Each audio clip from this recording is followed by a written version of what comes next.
Chapter 1 Perspective first appeared. Xiao Min, actually it's really you. You even did this kind of thing behind my back. On a street in Xingyu City, Li Sudong looked at Zhao Min sitting on the passenger seat of a Porsche with a face full of pain. This is his girlfriend that he has been in love with for 7 years. From high school to college, the two of them have always been a model couple in the eyes of their classmates. Almost everyone, including Li Sudong himself, thought that they would go towards the hall of marriage and live happily ever after. But ever since graduation, when Zhao Min went to work for a cosmetics company, everything started to go wrong. She began to learn to dress up, learned to drink, learned to find excuses to stay out all night. Li Sudong at first did not care, but some classmates revealed that they saw Zhao Min and other men shopping. Finally today, according to the clues provided by his classmates, he blocked the Zhao Min who was kissing with a big belly middle-aged man in a Porsche. See Zhao Min and such an unattractive man kissing passionately, Li Sudong simply hard to believe their eyes. This is still the year he knew that shy and coy girl. This is still that he pull her hand.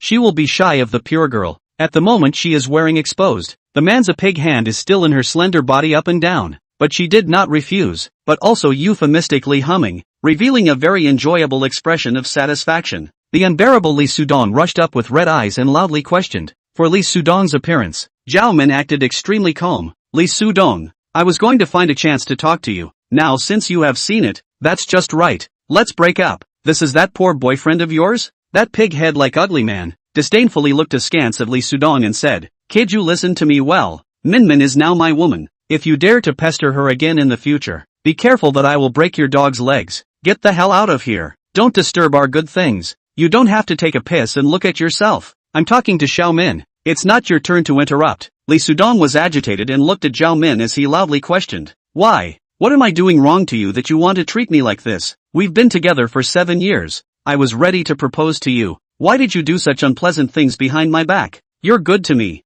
Zhao Min said indifferently, but you don't have any money. Do you understand when I say this? You can't give me what I want. I don't want to follow you and spend my whole life bitterly struggling for just a house. I didn't expect you to be this kind of woman who drills into the eye of money. Li Sudong took a deep breath and gritted his teeth. But you're just determined that I can't make any money in my life? You won't even give me a little time to prove it? We've only just graduated from college, and you're so sure that I'll be poor for the rest of my life? Doesn't it make you sick that you'd rather be with this fat pig and sleep with him at night? I know you too well. Zhao Min sneered. You're a person who doesn't have any upward mobility. You won't be able to achieve anything in this life. Li Sudong, I don't want to have any more entanglements with you. From today onwards you don't want to have any more contact with me. I will delete all your contact information. From now on, just pretend that we never knew each other. By the way, this is the only gift you gave me. Return it to you, said. She touched out an ancient-style necklace from her pocket and threw it out, as if she threw dog, full of dislike. Give you a suggestion. If you chase girls again in the future, be slightly generous,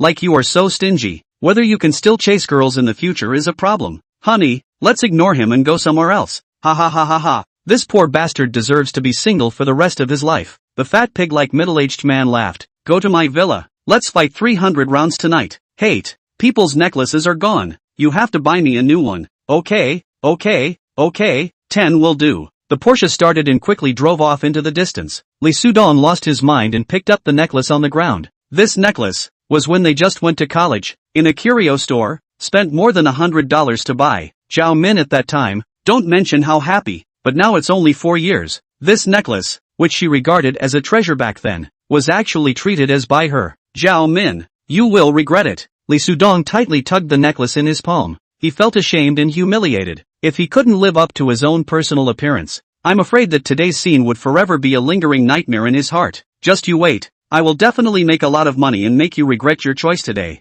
Due to the fact that his palm was too hard, the tip of the diamond-shaped phoenix pattern of the necklace pendant suddenly pierced into his palm. The blood flowed down the palm of his hand onto the phoenix pattern, and immediately afterward, a surprising scene happened. After this blood entered the phoenix pendant, it was actually directly hidden in, as if the pendant was a sponge that absorbed water. Li Sudong still do not know what happened. Only feel the mind a burst of heaven and earth, followed by a headlong fall to the ground. Fainted dead. I don't know how long. When he woke up in a daze, he found himself lying on the street, beside a circle of people, are pointing at him, but none of them came over to help, seemingly afraid of being blackmailed. Seeing that he woke up, the onlookers all dispersed at once. What just happened? How did I suddenly faint? Li Sudong was in a bit of a trance as he stood up and walked forward in a daze. Coming to a street, a loud voice instantly attracted his attention. The storefront expires. A big sale at a loss. All kinds of antique jewelry are 20% off. Just 20% off. Walk by and don't miss it.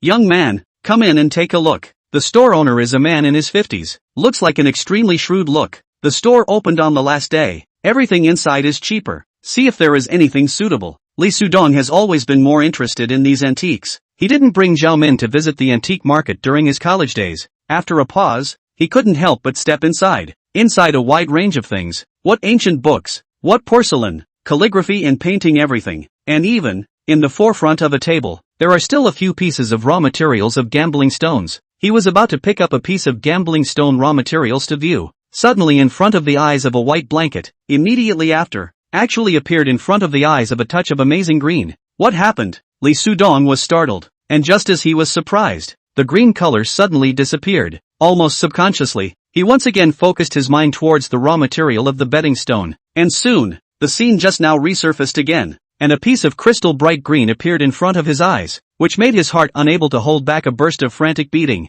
Out of green. Years of mixing in the antique market. How can he not see this piece of gambling stone out of the green? Moreover, it is still a very pure green. He was actually able to see through the surface of the raw material and penetrate into the internal situation of the raw material. Lee Sudong's heart was ecstatic. He could be sure that he was not dreaming, but had really gained the ability to see through. If he was right, this ability should be brought about by that necklace. Just now, after being pierced through the palm by that necklace, he fell unconscious, and immediately after that, he possessed the ability to see through. It's true that the heavens favored him. He was thinking of trying to fight hard to make Zhao Min regret what he did, but he didn't expect that in the blink of an eye, he gained the ability of perspective. Have this ability, in the future, to make money that is not a breeze. What Porsche? By the time he bought two in one breath, he drove one, the other smashed to play. Young man, you buy or not? Do not buy, don't touch. Looking at Lee Sudong stunned in front of the gambling stone raw materials, the boss is obviously a little annoyed. Go go go, don't get in the way of my business. Buy. Of course buy, Lee Sudong busily said. How to sell this piece of raw material? You want to buy this piece of gambling stone raw material? The boss asked in surprise. These pieces of raw materials are his own from other places to buy back. Due to the poor operation of the store, owed a lot of money, so also took out to sell. Thought it would be unattended. Did not expect that someone is actually willing to buy. The piece in your hand, $800. The boss said. Can it be unraveled? There's a stone unlocking machine in the store. If you buy it, you can unlock it on the spot. Okay, I'll take this piece. Please help me unravel it. Lee Sudong immediately took out his wallet and counted out $800. At this moment, there were quite a few customers in the store. Hearing that someone wanted to unravel the stone, everyone curiously gathered around. Chapter 2, Gambling Up. The boss quickly ordered the store's fellows to carry out a stone-solving machine and called for a bucket of fresh water. Young man, are you sure you want to decode this piece of gambling stone raw material now? The boss finally asked. Solve it. Lee Sudong nodded. But can I make a suggestion? This is your raw material. You can solve it however you want. Lee Sudong squatted down, picked up a pencil and drew a circle on the raw material. Just start cutting from this position. This young man doesn't know how to gamble at all. How can you cut from this position? Cutting like this, even if there is green, it will be ruined. What can a brat know? Fooling around. This piece of material looks too ordinary. It is impossible to produce green. A group of spectators had expressed their opinions, but most of them were not optimistic about this piece of material. Okay, the boss faced with a sneer. These several pieces of material are not optimistic about him, so he took it out to sell. This kid actually still want to be simple from his own hands. It's simply whimsical. A moment after unraveling, there are his regrets. Okay, Lee Sudong nodded his head. The boss also no longer say more. After placing the wool in the right position, he personally operated the knife, controlling the stone unraveling machine, and cut up. Snort! The saw blades flew around, and there were constantly stone chips bursting out in all directions,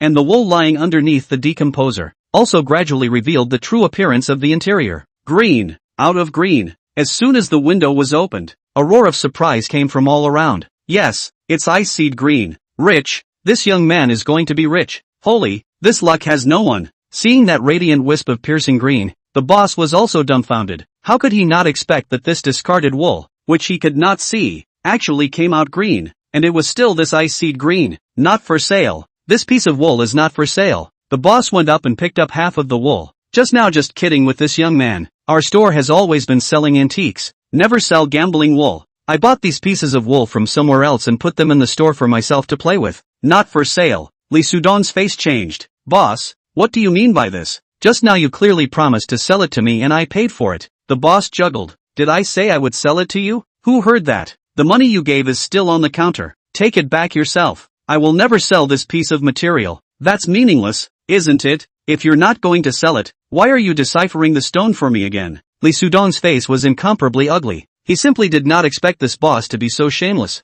I bought this stone deciphering machine as my own usual nothing to decipher stones for fun. Do I have to go through your consent if I decipher or not? The boss laughed coldly. Go. Take your money and leave. Don't hinder my business here. This boss, just now I clearly heard him say that he wants to sell. Now see people solved up. Actually do not recognize the account. Really shameless. That's right. Never seen such a shameless one. Boss, it's unkind of you to do things this way. Do not have some credibility in this industry how to open a store in the future? Sell out the wool is equal to splash out the water. All like you do. After who dare to go to the gambling stone? A group of people can't stand it anymore. What's the matter with you guys? The boss glared. Not for sale is not for sale. You can take me what? Looking at him in this roguelike manner, Li Sudong was also angry enough and said with a cold smile. Are you sure? You didn't say that you would sell this piece of wool to me just now? Of course I didn't say that. The boss categorically said. I've already said that I'm deciphering these pieces of material for my own fun. I won't sell them for any amount of money.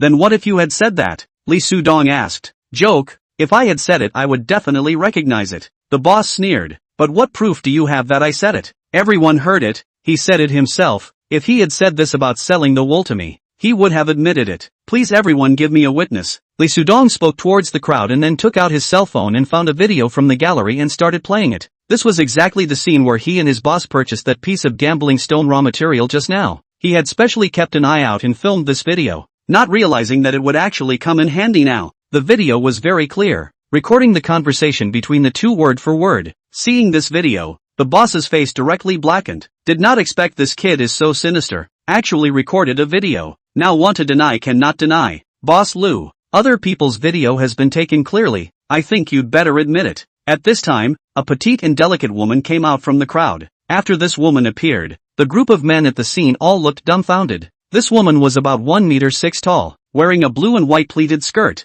in her early 20s, with a delicate appearance as if she was a porcelain doll, both beautiful and lovely, and on the contrary, she also carried a noble atmosphere, standing in the middle of a group of tall men, but with a feeling of standing out from the crowd. Zhao, Miss Zhao. Seeing this woman, the boss immediately showed a look of surprise, which quickly evolved into fawning, half bowing and walking towards her. How did you come to my little store? I just happened to pass by here. The woman said unhappily. The industry has rules of the industry. Aren't you afraid of being punished for breaking the rules of the trade like this? Yes. The boss wiped the cold sweat from his head. I know I'm wrong. I'll return this piece of wool to this guest. Li Sudong retrieved the wool and was relieved in his heart, but he heard the woman open her mouth and ask, are you selling this piece of material? Li Sudong froze for a moment and asked, you want to buy this piece of material? $200,000. Li Sudong hesitated for a moment. With his knowledge of this piece of material, if all deciphered out, the price may be in the 300,000 upwards, but just now people helped themselves a hand.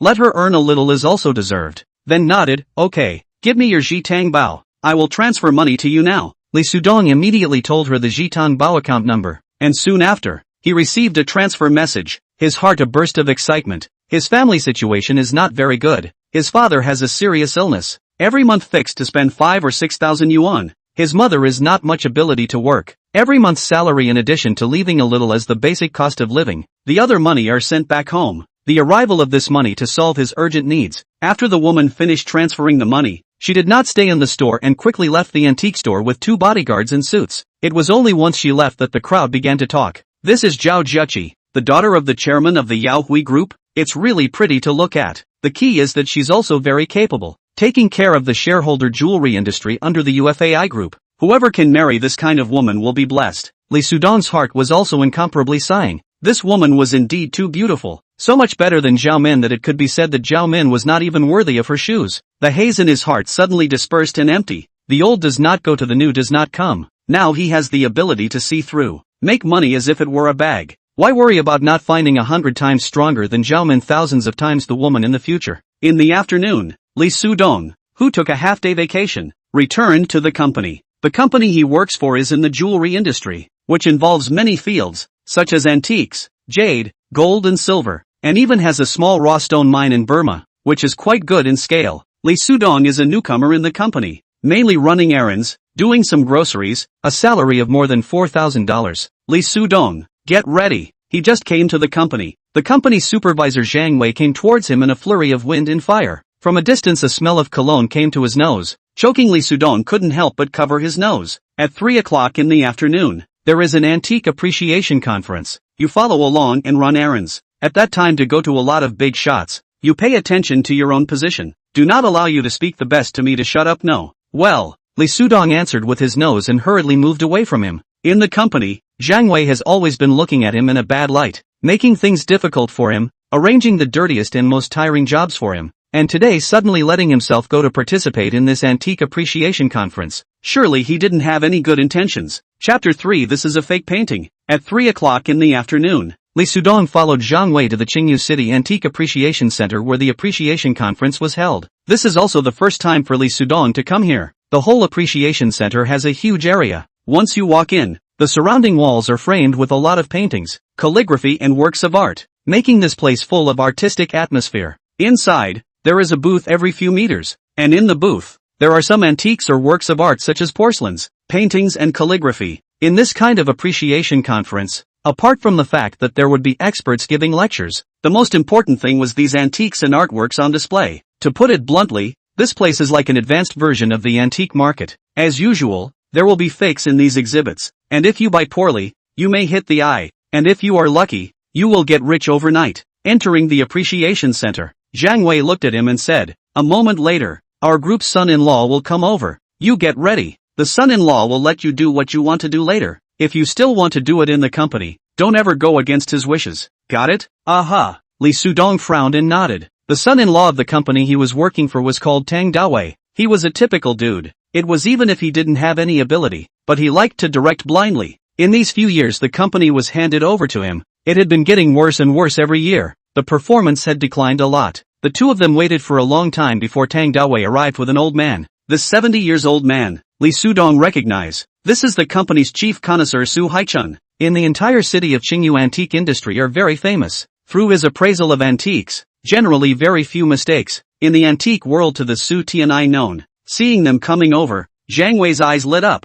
bowing like a pug to welcome them. "Master Gongzi, Elder Su, you're here? What kind of person is this?" Tang Dawei cast a sidelong glance at Lee Sudong. "Why are you bringing everyone out?" "Your Excellency, this is Shaoli who joined the company not long ago," Zhang Wei said hurriedly. "I specifically asked him to come over and run some errands." "Hello boss, my name is Lee Sudong." Tang Dawei, however, ignored him and stepped straight forward. Soon, he arrived at a VIP private room and reached out to push open the door. At this time, there were several people sitting in this room, talking about something, and when they saw someone push open the door, they all stopped talking together. Lee Sudong followed behind Tang Dawei, subconsciously looked inside and froze. There was a beautiful and lovely woman sitting in the private room. Who was it if not Zhao Juchi who bought his gambling stone wool in the morning? I thought that I might not have the chance to see her again, but I didn't expect to see her again so soon. He was also very happy in his heart. After all, such a beautiful woman is quite rare in the whole Qingyu city, and it is also eye candy to be able to take one more look. Zhao Juchi looked at Tang Dawei with great displeasure. Turning her head to see Lee Sudong behind him, she froze slightly, but quickly fixed her gaze on Tang Dawei again. "Tang Dawei, what are you doing? Can't you see we're talking about things?" "Juchi, when I heard you were coming, I immediately rushed over." Tang Dawei looked at Zhao Juchi with a greedy face, a pair of eyes full of undisguised possessiveness. "It seems like we haven't seen each other for a long time as well. I still have things on my side. If you want to talk about personal matters, talk about it later." Zhao Juchi frowned. "Don't," Tang Dawei said with a pleasing face. "I've come over specifically to find you. What could be as important as us catching up?" "That who?" said here. He skimmed his head to look at Lee Sudong, and drank with a cold and stern face. "Will you do something? Quickly bring my box over." "This box is to come when Zhang Wei specially instructed him to carry." Lee Sudong also do not know what is loaded inside. At this moment heard the words of Tang Dawei, cannot help but carry the box to go over. "Not a bit of eye candy. You'll be fired tomorrow." Tang Dawei roughly snatched the box from his hands,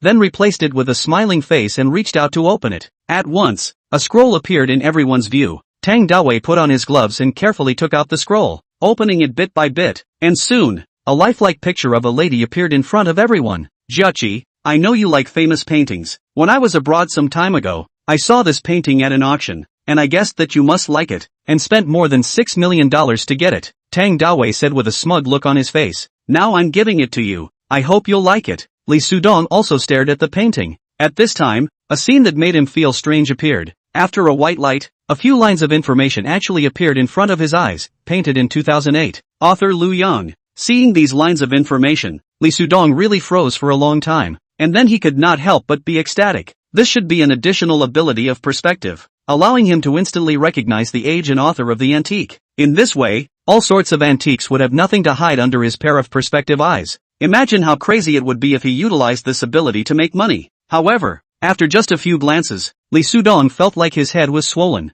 and he almost fainted. It was only at this time that he realized that this kind of perspective still had limitations and could not be used more than once. Otherwise his brain would not be able to withstand it at all. Dog thing, what are you stupidly reveling in there? Unintentionally, Li Sudong couldn't help but laugh out loud, which immediately annoyed Tang Dawei, who loudly snapped, "You've been expelled. Hurry up and get the hell out of here." Dog thing, born of a mother but not taught by a mother. A feral seed, an errand boy who doesn't know who he is anymore. Is there a time for you to have fun in a place like this? Shut the up. Listening to his mouth involved his mother. Li Sudong is really intolerable. Before he needs this job, can still bear each other's insults, but now he has such a strong perspective ability. There is no this job is irrelevant. How can still tolerate his wanton insults? Full of feces, without any family education. I think you are the wild seed born of a mother but not taught by a mother. You actually dare to scold me? Tang Dawei's eyes widened in disbelief. This handyman who was no different from a dog in front of him actually dared to scold himself in public. Who gave him the courage? Liang Jingru? What's wrong with scolding you? Li Sudong sneered. Aren't you going to fire me? Do you think I really care about this job? With a lousy person like you at the helm of the company, it won't take 2 years for it to go out of business, so I'm not going to play along. Tang Dawei's face turned into a pig's liver color. In the company which is not to him respectfully, now Li Sudong in front of Zhao Zheqi's face so abusive him, immediately let him feel faceless. Almost growling roared, "Get lost. Wild seed, you get lost. I'll tell you, in the future, no one will offer you a job in the jewelry industry in the entire Qingyu city, so just wait and eat." Li Sudong skimmed the corners of his mouth and sneered disdainfully. "Do you really think I can't live without this job? On the contrary, it's you. What a trashy rich second generation, taking a fake painting to cheat people. If you don't feel ashamed yourself, I feel ashamed for you." Fake painting? The moment these words came out, not only Tang Dawei, even Zhao Zheqi beside him froze. Most of the people present had a certain level of connoisseurship. From the surface alone, this painting was by no means like a fake painting, and there was also a handwritten inscription and seal from a Song dynasty master. So how could it possibly be a fake painting? Nonsense! Su Haichun deeply frowned and coldly snorted in displeasure. This painting was personally appraised by me, and it was determined to be undoubtedly authentic. How could it be a fake painting? Security! Where's the security? Tang Dawei furiously stood up and shouted at Zhang Wei. "What are you still standing there for? Hurry up and drag this red-tongued dog out." Zhang Wei sneered and took a step towards Li Sudong. He was surprised and happy in his heart. Surprised that Li Sudong could actually tell that the painting was fake. Happy that Tang Dawei and the others did not take it seriously. As a matter of fact, this painting was real. I should say, a period of time ago, Tang Dawei put the painting in his custody here as real. But things happen to be so coincidental. His hands happened to have a pair of high imitation of the same paintings. He thought together with the wrong idea, with the fake paintings to swap the real painting. He thought that God didn't know what he was doing, but he didn't expect that he was actually seen by Li Sudong as the real one.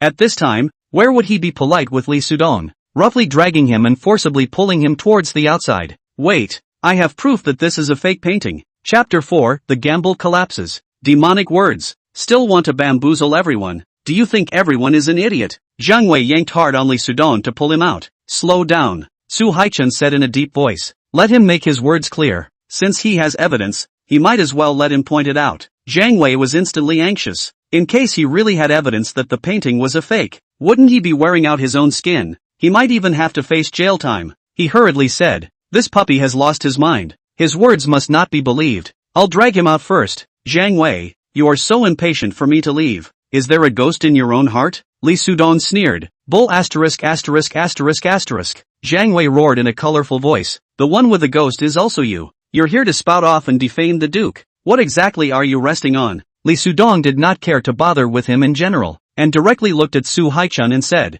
Elder Su, You are an expert in treasure identification, and naturally these paintings and calligraphy are not difficult for you to defeat. You may as well take a closer look at the inscription of this painting. The inscription? Su Haichun slightly pondered, took the painting, fished out a magnifying glass from his pocket and carefully examined it.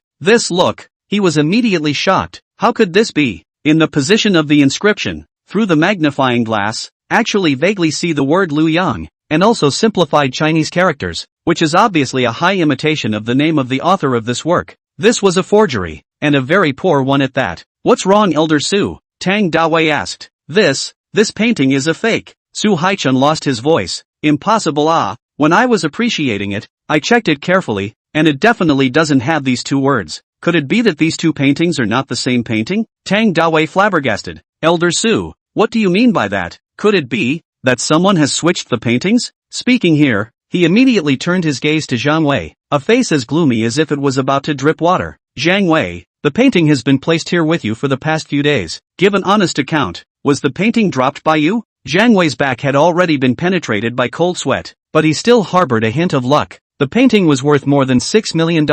As long as he got the painting, he would have enough in his life even if he sat down to eat and wait for death. Master Gong, I am loyal to you. How could I possibly do such a thing? Right. He fiercely pointed at Li Sudong. When I came here today, the painting was given to Li Sudong to carry. It must be him who switched the painting. Li Sudong first froze, and then couldn't help but laugh in anger. Zhang Wei, you have to have a bit of evidence before biting someone. Today, when I went out, you gave me the box. Before that, I didn't know what was in the box. From where to get a fake to swap the package? Moreover, you and I were together throughout the whole process. Even if I want to drop the package, could it be that you can't see it? Don't you dare to argue. Zhang De loudly said. There won't be anyone else but you. Maybe you already knew about this secret, so you bought a pair of forgeries in advance, and switched the package when I was off guard. Li Sudong laughed coldly. Is it not easy to find out? This painting was only touched by the two of us. It must have been switched by one of us. Just go to your home and my home and search. Won't it be clear?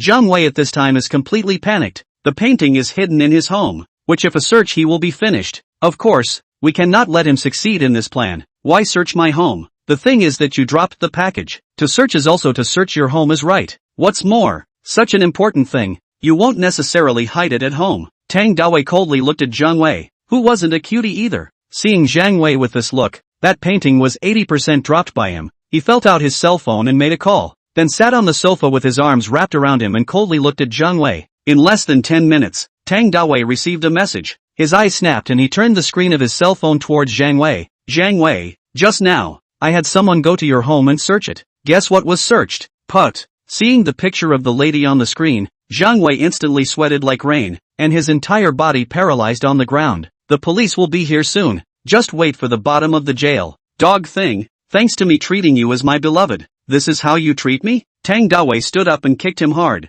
Spare your life. Master Gongzi, spare your life. Zhang Wei winced and hugged his thigh, wailing miserably. I know I'm wrong. I won't dare again. Master Gongzi, if you spare me this time, I will definitely serve you as an ox in the future. Get lost. Tang Dawei kicked him into a roll. I dare to use a person like you. Maybe one day the family belongings will be stolen by you. You're waiting to go to jail for the rest of your life. Li Sudong relieved looking at the ground like mourning Zhang Wei. This dog thing still want to pour dirty water on himself. Fall into this situation. Is completely to blame. Waiting for a moment. A few police officers came over to drag away the dead dog like Zhang Wei. Li Sudong naturally there is no need to stay on. The company he is certainly not going to work, with the ability to see through. Even if he does not go to work every day to pick up leaks, but also can easily feed themselves and their parents. Walking out of the private room, he walked aimlessly in the appreciation center. Suddenly, behind him came a nice voice. Li Sudong, is there any interest in coming to our company to work? He turned his head to see who was speaking if not Zhao Juchi.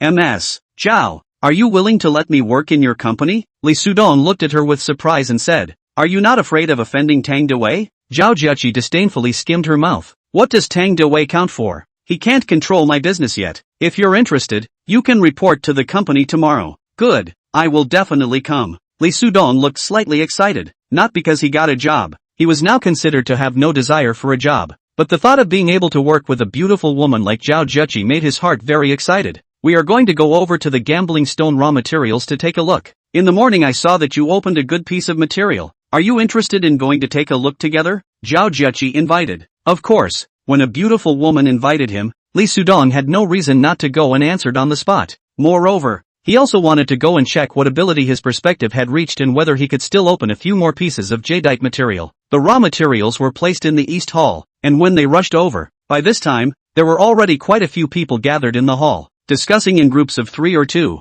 Tang Dawei and Su Haichun were also in the crowd, and when he saw Zhao Zheqi coming over, Tang Dawei's eyes lit up and he hurriedly walked towards her. Zheqi, you guys are ready to come over and choose the material? You should have heard of Elder Su's reputation for looking at raw stones, so let Elder Su advise you. Zhao Zheqi frowned, obviously very disgusted with this person Tang Dawei, but her good cultivation made her not show it. She just nodded lightly. Then thank you Elder Su. Small matter, Su Haichun gently jowled, but things like gambling on stones, it's very easy to hit the eyes. I've been looking at raw stones for my whole life, and I can't feel them in many cases. In case I buy the wrong one, MS. Xiao don't blame me as an old man is all. Elder Su is serious. It's a blessing for me that you can help me advise. How could I blame you? A few people started to wander around in company. Lee Sudong did not follow them, wandering alone. From time to time, exerting perspective to observe a piece of raw stone of different sizes along the way. The raw stone here led him very disappointing. Look at half a day. He already feel perspective over their own load,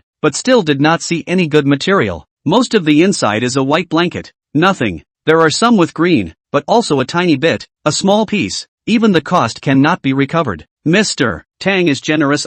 This piece of raw stone 200,000 are willing to buy. Of course, Mr. Tang is the young master of the Tianlong group. What is this money to him? I don't know if this piece of material can be opened to jade. The color of this piece of material is very good, quite hopeful. I see that even if it doesn't make a profit, it shouldn't lose any money. Hearing the surrounding chatter, Lee Sudong squeezed into the crowd to see, only to find that Tang Dawei has bought a piece of raw stone, is set up and the decryption machine is ready to open. Tang Dawei fists rubbing his hands personally manipulate knife. A knife cut down, with the flying is debris, surrounded by a sudden sound of lamentation. Finished, collapsed, completely collapsed. This piece of raw stone lost a lot. After the cutter sliced through the window, the inside was white, not even half a bit of green. Tang Dawei burst a foul mouth. A face completely collapsed. 200,000 for him is nothing, but 200,000 shows a piece of material like this. This makes him feel a little face. This piece of material, $50,000 to sell? At this moment,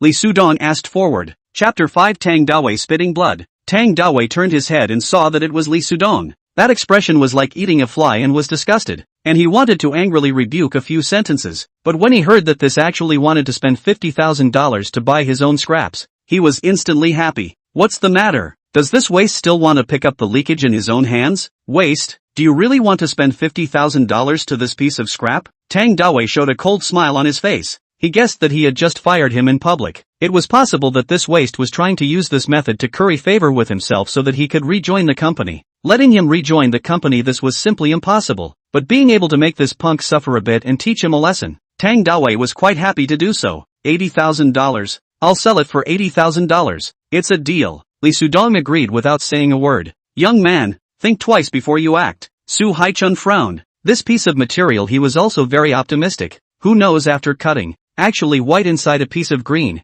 There is no green. Obviously collapsed cannot be collapsed. Not to mention 80,000. This piece of material with ordinary stone is no difference. 1,000 are not worth. Lee Sudong, listen to Elder Su. This piece of material cannot have the possibility of gambling up. Zhao Zheqi also advised. Thank you Elder Su and Miss Zhao. Lee Sudong laughed. But I think this piece of material is quite good. Maybe there is still a chance to open an imperial green. Ha ha ha ha ha. There was a roar of laughter from all around, and many people even laughed out of their eyes. This piece of material has now cut 4 corners. Did not see even half a point of green. The rest of the material is almost 10 pounds. But look at this situation. Out of the green chances are infinitely close to 0. This kid actually still masturbate out of the emperor green. Really whimsical. Waste. You in the end to buy or not to buy. Tang Dawei a little impatient. Do not buy, the old man himself cut. Of course buy. I will transfer money to you now. Lee Sudong immediately transferred $80,000 to Tang Dawei, and asked for a chalk, drew a circle on the original stone, and then said to the staff who deciphered the stone, start rubbing it from these 2 sides. Ha ha, this kid is still aboard. Just such a piece of waste material. Actually have to go to rub. That have to rub how long? Waste of time. The crowd is shaking their heads and laughing. Obviously a piece of waste. but also at the expense of this guy as a treasure. Su Hai-chun Su Tian eyes are not optimistic. This kid is still trying to pick up the leakage. Does he think that his ability is stronger than Su Tian eyes? This punk still wants to pick up leaks after me. Wait to cry in a while. Tang Dawei hugged his arms with a look of watching the show. He was curious to know if this trash would cry when a piece of white opens up later. At this time, the staff had already started rubbing the stone according to Li Sudong's request. With the ear-piercing roar of the machine, the white mist flew, and that originally white stone gradually turned green after just over a minute. Out of green. It's up. The bet is up. Holy, really green is full of green blast species, but also really Emperor Green. Damn, this kid is going to be rich. Awesome. Said to open the Emperor Green, really let him open out. God man Everyone was originally just idly watching the fun. Their mocking smiles hadn't disappeared yet. At this moment, everyone's expression turned into shock, staring wide-eyed at the rapidly rotating grinding wheel and the bright green color underneath the wheel. How could this be? Tang Dawei's eyes were almost glaring out of their sockets. His body began to tremble. It was actually a glass seed imperial green such a large piece. How much money would it be worth? He actually sold it for $80,000. He regretted that he wanted to slap himself just now if he insisted not to sell. This piece of imperial green is their own. Little brother, don't solve it, sell it to me. I offer $8 million to buy this piece of material. A big-bellied businessman couldn't wait to roar. In case it collapses later, it won't be worth this much. I'll offer $10 million.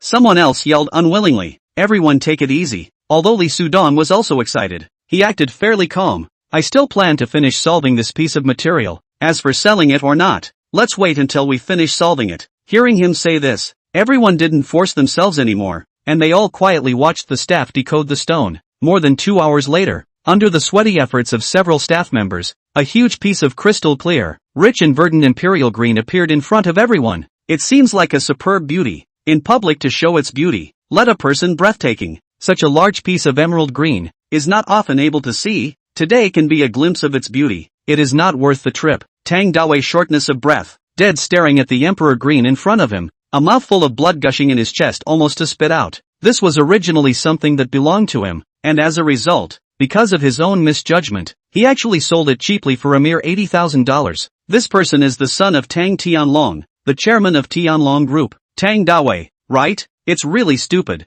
Such a good material. Actually sold it for $80,000. Someone on the side whispered. What No wonder the jewelry company under them is getting worse day by day. With such a waste in, the company will close down sooner or later. I guess he regrets so much now that he wants to kill himself. Tang Dawei was about to go up to the scene to drink a few words of scolding, when a shout of surprise came out from the scene. Jinfu Jewelry has offered $50 million.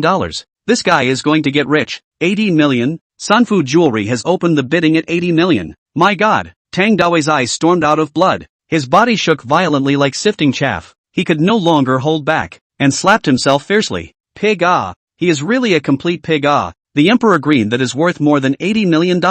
He gave $80,000 to sell it. If it wasn't for the many security guards here, he couldn't help but directly rush over and snatch the Emperor Green. Thank you all for your love. Li Sudong smiled and said, I am now an employee of the jewelry company under the UFAI group. This piece of Emperor Green will be sold to Miss Xiao. I hope everyone will be considerate. Zhao Zheqi slightly froze. In the jewelry industry in Anqing City, they can only be considered a small company, far less than Jinfu Jewelry, Sanfu Jewelry, these large companies. So just now Sanfu Jewelry offered to 80 million. She did not have the heart to open, even if she had the heart to eat this piece of imperial green, but she was also worried about competing with these large companies. Unexpectedly, Li Sudong actually announced on the spot that he wanted to keep this piece of imperial green for himself. Li Sudong, we can't offer the price of $80 million. Zhao Zheqi hesitated and said honestly. She also did not want to make Li Sudong miss out on maximizing his benefits because of herself. Let's say $80 million. Li Sudong smiled and said, if the company can't come up with that much money in a while, they can give it to me in installments. Zhao Zheqi froze for a long time before coming back to her senses. She couldn't help but feel a little touched in her heart. She could probably tell from Li Sudong's clothes that he didn't look like a rich man. This piece of imperial green might have a chance to break 100 million if it was competed a bit more. Now that he gave it to himself for $80 million and allowed installment payments, it seemed like a pie in the sky to her. Thanks. Right now for the company, there is a lack of this kind of product to open up the high-end market. With this piece of imperial Greentown store, the company's future performance, without thinking about it, will rise a few steps. Li Sudong was about to speak. At this time a phone suddenly called. Pick up a look. Is the college class president Jiang Yunfeng called? Jiang Yunfeng, serious, rich, handsome, 1 meter 83, looks quite handsome, and heard that the family thief Rich, in the university is their school of the man of the hour. Some time ago he notified everyone in the class group to organize a reunion. Lee Sudong has always been not too fond of this kind of party, did not take it seriously, and now see Jiang Yunfeng's phone, do not have to think, is to notify himself to go to participate in the reunion. Lee Sudong, what are you doing? So long to answer the phone? As soon as the phone was connected, Jiang Yunfeng's commanding voice came over. Tomorrow night at the Harbor Hotel will be held a reunion. Remember to be there. Not to come is not to give me face. Got it. Lee Sudong gave a vague promise and hung up the phone. Young man, I am Lu Yufa, the general manager of Jinfu Jewelry. This is my business card. Just after putting the phone away, a middle-aged man in a suit with a slightly chubby build walked over and handed Lee Sudong a business card. Your level of gambling on stones is amazing. Have time to come to our company to guide and instruct? Mr. Lu was joking. I am just blindly blind. Lee Sudong accepted the business card and said with a smile, young man is too modest. Lu Yufa reached out and patted his shoulder, and after chatting for a few moments, he walked away. As soon as he left, a few more jewelry company executives came up and handed their business cards. Their attitude towards Lee Sudong was indescribably eager. Chapter 6, Women Cannot Be Depended On. With Zhao Zheqi about the next day to go to the company to sign the contract to buy Imperial Green, Lee Sudong will return to his rental room early. He rented a house, located in the outskirts of Anqing City, in order to save money for his father's treatment. Can only choose this kind of more remote place to live? Rent as long as 500 a month. Then the city will not move 3 to 5,000 province too much. But tomorrow from Zhao Zheqi there to get a sum of money. He more or less can be counted as a rich man. It seems to find an opportunity to go to buy a suite, really let himself in Anqing City roots down. After washing up and lying on the bed, Lee Sudong thought about the east and west, and soon fell into a deep sleep. The next day, he took a taxi to Yao Hui Jewelry Company early in the morning. Excuse me, is this Mr. Lee Sudong? The receptionist seemed to have known that he was coming. As soon as Lee Sudong appeared, the receptionist immediately led him to an office on the far right side of the third floor. Mr. Lee, Mr. Zhao is already waiting for you inside. Please come in. No need to be so polite. Maybe we will be colleagues soon. Lee Sudong smiled at her before knocking on the door of the room. Please come in. Soon. Zhao Zheqi's pleasant and melodious voice came from inside the door. Lee Sudong pushed the door and entered the room. Zhao Zheqi was talking about something with a middle-aged man inside. When she saw him come in, Zhao Zheqi immediately stood up and revealed a smiling face. You're here. This is our company's vice president Chen Chihui. Hello Mr. Chen. Lee Sudong went forward and shook his hand. Mr. Lee is exactly young and promising. Chen Chihui's attitude was cordial. According to your intention, we have drawn up a contract. We will give you $20 million at once first, and the remaining $60 million, we will pay it back in 12 installments, $5 million a month. Of course, we won't let you suffer losses for nothing, and we will give you interest according to the bank's interest rate on the loan. If Mr. Lee feels there is no problem, we can sign the contract now. Lee Sudong picked up the contract and looked at it. Feeling that there was no problem, he gently nodded his head and said, there is no problem with the contract. We can sign it now. Saying so, he swished a few strokes and signed his name. Lee Sudong. Mr. Chen is the one who specializes in human resources. What kind of work you want to do yourself? You can talk to Mr. Chen. Zhao Zheqi said, I'm going on a trip during this period of time. When I come back I'll treat you to dinner and thank you properly. No need to be so polite. I have a flight to catch later, so I won't talk to you. Zhao Zheqi packed up and left the office. As soon as Zhao Zheqi left on the front foot, Chen Chihui's attitude went cold. He had also heard about what happened yesterday at the convention center, but he didn't think Lee Sudong was capable of anything. He might have just been lucky that the blind cat ran into a dead rat. At the same time, he was also quite jealous. This kid, what virtue and ability, actually can have such heaven-defying luck. Bet on a piece of Emperor Green. This life is probably do not need to worry about money. I heard that you used to work at Tianlong Jewelry, and then you were fired? Chen Chihui asked indifferently. Lee Sudong also noticed the change in the other party's attitude, frowned and nodded his head. You could say that. Chen Chihui sound. Jewelry, this industry. Professionalism is still very strong. I see that you're not too old, and you haven't graduated from college for 2 years. Professional work? I think you are also very difficult to handle. Let's do it this way. We have a warehousing job over here. Are you interested? Let me do warehousing? Lee Sudong really froze. What does Mr. Zhao's side mean? You don't need to mention General Manager Zhao to me. Chen Chihui waved his hand in a somewhat mushy manner. I don't know what relationship you have with General Manager Zhao. but the manpower on the side of Yao Hui Jewelry is under my control. You don't need to borrow Mr. Zhao to suppress me. I understand. He was looking at Zhao Zheqi's face before he wanted to come over to help her, and in the meantime, he could also see her every day to feed his eyes. But Li Sudong had also never imagined that coming over here would actually allow him to do the warehousing side of the business, and if that was the case, then he naturally wouldn't do it. In that case, then excuse me. Li Sudong turned around and walked towards the outside. This is something you didn't do yourself. Don't chew on Mr. Zhao. Looking at his back, Chen Qihui coldly laughed. There is a storage for you to do or good. You are one a piece of imperial green. This is not false, but luck to luck. You do not have that strength. Also want to think of jewelry companies to do the technical aspects of the work. You can handle it? Horses do not know face long, do not know their own several kilograms. From Yao Hui Jewelry left, Li Sudong to the Tianlong Jewelry side of the exit formalities, took back their own things. Just before 10 o'clock, a phone call came over. Dongzi, are you going to the class party organized by Jian Yunfeng this time? The caller was Li Sudong's college best friend and dormitory mate Gao Wei. This guy didn't have any good intentions in organizing this party. You know it. How? Li Sudong froze and said, our class flower Su Ruhan came back from the United States. It is estimated that this guy's heart is not dead. Deliberately organizing this party. Want to chase people. Gao Wei said thievishly. Dongzi, you have never thought of developing with Su Ruhan again? Li Sudong and Su Ruhan's matter. Only he knows the most. Although Li Sudong is not handsome, but also relatively good-looking, and the university that will be, his grades every year is the first class, is the famous bully. If not that time his father had a serious illness, need to spend a lot of money to do the operation, it is estimated that he will be a graduate school and blog. Because of this, Su Ruhan was quite fond of him, and wanted to go out with him, instead of being indifferent to the rich and handsome Jian Yunfeng. Of course, at that time, Li Sudong already had a girlfriend Zhao Min, who had been dating for several years, so he could only politely refuse Su Ruhan's love. Later, after graduating from university, Li Sudong heard that Su Ruhan had gone to the United States, and he didn't expect to come back so soon. Now that he has broken up with Zhao Min, thinking of Su Ruhan's beautiful face, he was a little moved for no reason. Go, since it's a class reunion and it's in Anqing City, of course I have to go, Li Sudong said.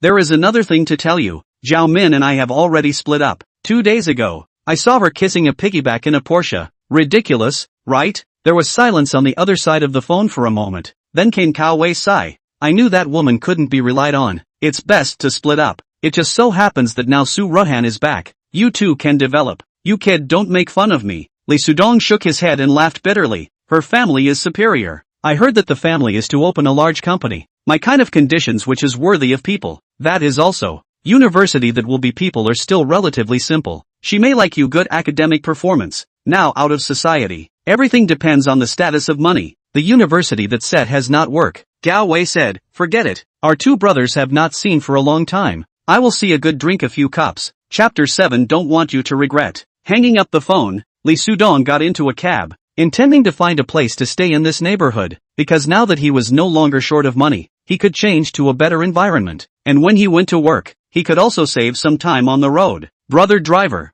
please take me to the agency. Young man, do you want to buy a house, or rent a house? If it's a rental house, then there's no need to look for an agent. The lot I live in has a lot of empty houses for rent, no matter what size they are. That wouldn't be any better. Then I'll trouble you, big brother driver, to take me over to take a look. At this time, a private car has been cab trailing behind. Sitting in the backseat Tang Dawei, a pair of eyes flashing ferocious, dead staring at the cab in front of him, gritted his teeth and said, scumbag, I let you be complacent. Even this Gongzi you also dare to offend. Also in my face let me lose a piece of emperor green. You give me weight. Young Tang, don't worry. You can do whatever you want to that kid later. Break his legs, or just get him killed. It's all a matter of your word. A scarred face sitting beside Tang Dawei spoke up. Don't kill him. Letting him sit in a wheelchair for the rest of his life is enough. I want him to know that those who offend me will not have a good ending. In Tang Dawei's eyes, a stern aura flickered. The cab turned into a one-way street. The private car behind it suddenly accelerated to the front of the cab,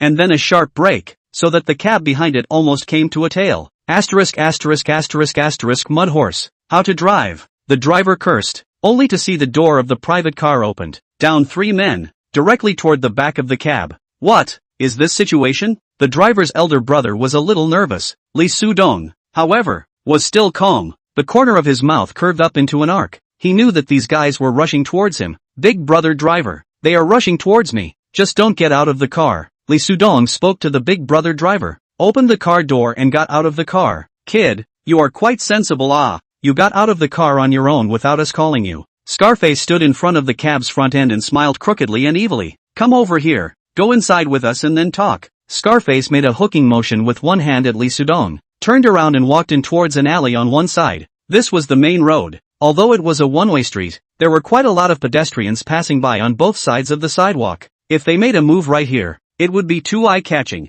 and would probably bring the police in very quickly. Don't force us to make a move on you here. Obediently follow us. After taking 2 steps, Scarface spoke again, while the other 2 guys walked over to Li Sudong. There is no need for you guys to invite me. I will go over by myself. Li Sudong smiled and walked straight towards the alley. He didn't know why he wasn't scared at all when faced with this scenario. If it was in the past, Li Sudong would never have such a mentality. Because he wasn't a special forces soldier, it was impossible that he could fight against 3. Besides, these 3 guys knew that they weren't good people at a glance. Maybe they even had sharp weapons on their bodies. At this moment, Tang Dawei was still sitting inside the car. His eyes kept following Li Sudong as he turned, while his face had a victor's smile on it, as if he saw that Scarface's few had already wasted Li Sudong's legs. This is a super luxury car. From the side window glass is not visible to the people sitting inside. Tang Dawei naturally thought that Li Sudong must not be invisible to himself. Unbeknownst to him, Li Sudong has not yet gotten off the car. He has already seen him sitting inside. Kid, I can't imagine that you are still quite calm. I hope you can still laugh later. Scarface sneered at Li Sudong. At this time, the 3 of them had already formed a front and back pincer position against Li Sudong inside the alley. Let go if you have a fart. I still have to rush to find a house, Li Sudong said with some impatience. Looking at these 3 people, he felt that these 3 people were not a threat to him, and he did not know why he had this confidence. Ever since he had his perspective eyes, he felt that his entire person was different from before, and this confidence might also be related to the perspective eyes. You did something you shouldn't have done, so we were told to teach you a lesson, so be prepared to accept a wheelchair now. Scarface laughed evilly and immediately made a gesture to the 2 guys standing behind Li Sudong. These 2 guys then pulled out knives from their bodies and rushed over at Li Sudong with quick steps. Scarface also moved up towards Li Sudong and at the same time, a knife was also lit up in his hand, emitting a creepy cold light. Seeing this, Li Sudong suddenly rushed towards Scarface. At least Scarface was a person. Subduing him alone would have a better chance of winning than subduing 2 people. Scarface thought that Li Sudong would be so scared that his feet would tremble and he would directly fall to the ground. But unexpectedly Li Sudong suddenly looked like a lion breaking free from its cage and pounced on him. At the same time, he snatched the knife from his hand,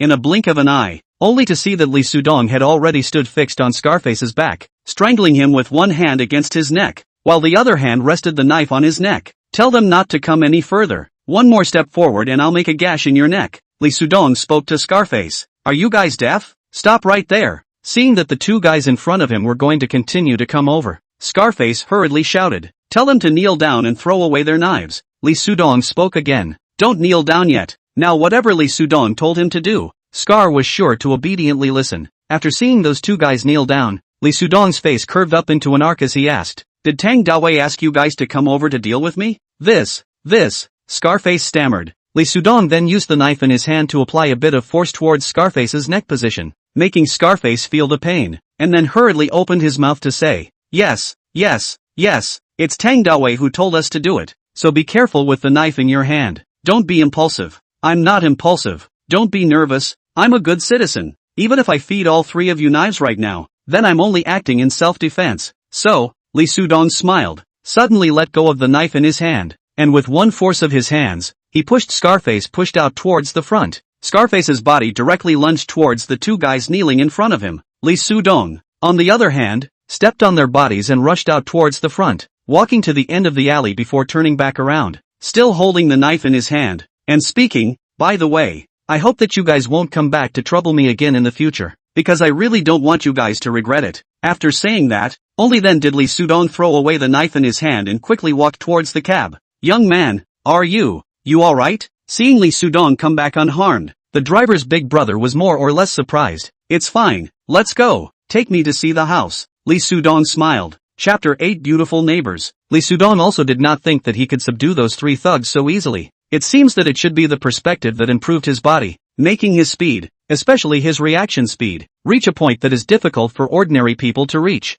I called the police. Should we wait for the police to come over? The driver asked. No need. By the time they come over, the place will have already dispersed. Lee Sudong didn't want to wait for the police to come over, because then the whole thing would be endless. He just wanted to find a new house as soon as possible now. With the help of the driver's big brother, Lee Sudong rented a small house. 1 room, 1 hall, with a small kitchen, a total of 60 square meters of house. Monthly rent of $5,000. Inside the house already all the household equipments were already available. The person who lived here before had something going on in his family and directly handed the house over to the landlord to deal with. So the landlord, after asking for the consent of the previous tenant, allowed Lee Sudong to spend $10,000 to be able to enjoy these household equipments. Great. This way, I'll just need to go back and pack my clothes and stuff over. After taking a look at the house with a simple, but practical decorative style, Lee Sudong was very satisfied. Just as Lee Sudong was about to go out and go back to the place where he lived before to move all his luggage over, there was someone outside knocking on the door. Lee Sudong thought that the landlord had something else to explain to him and hurriedly opened the door, but was surprised to see a beautiful woman standing at the door. A head of long black hair draped over her shoulders,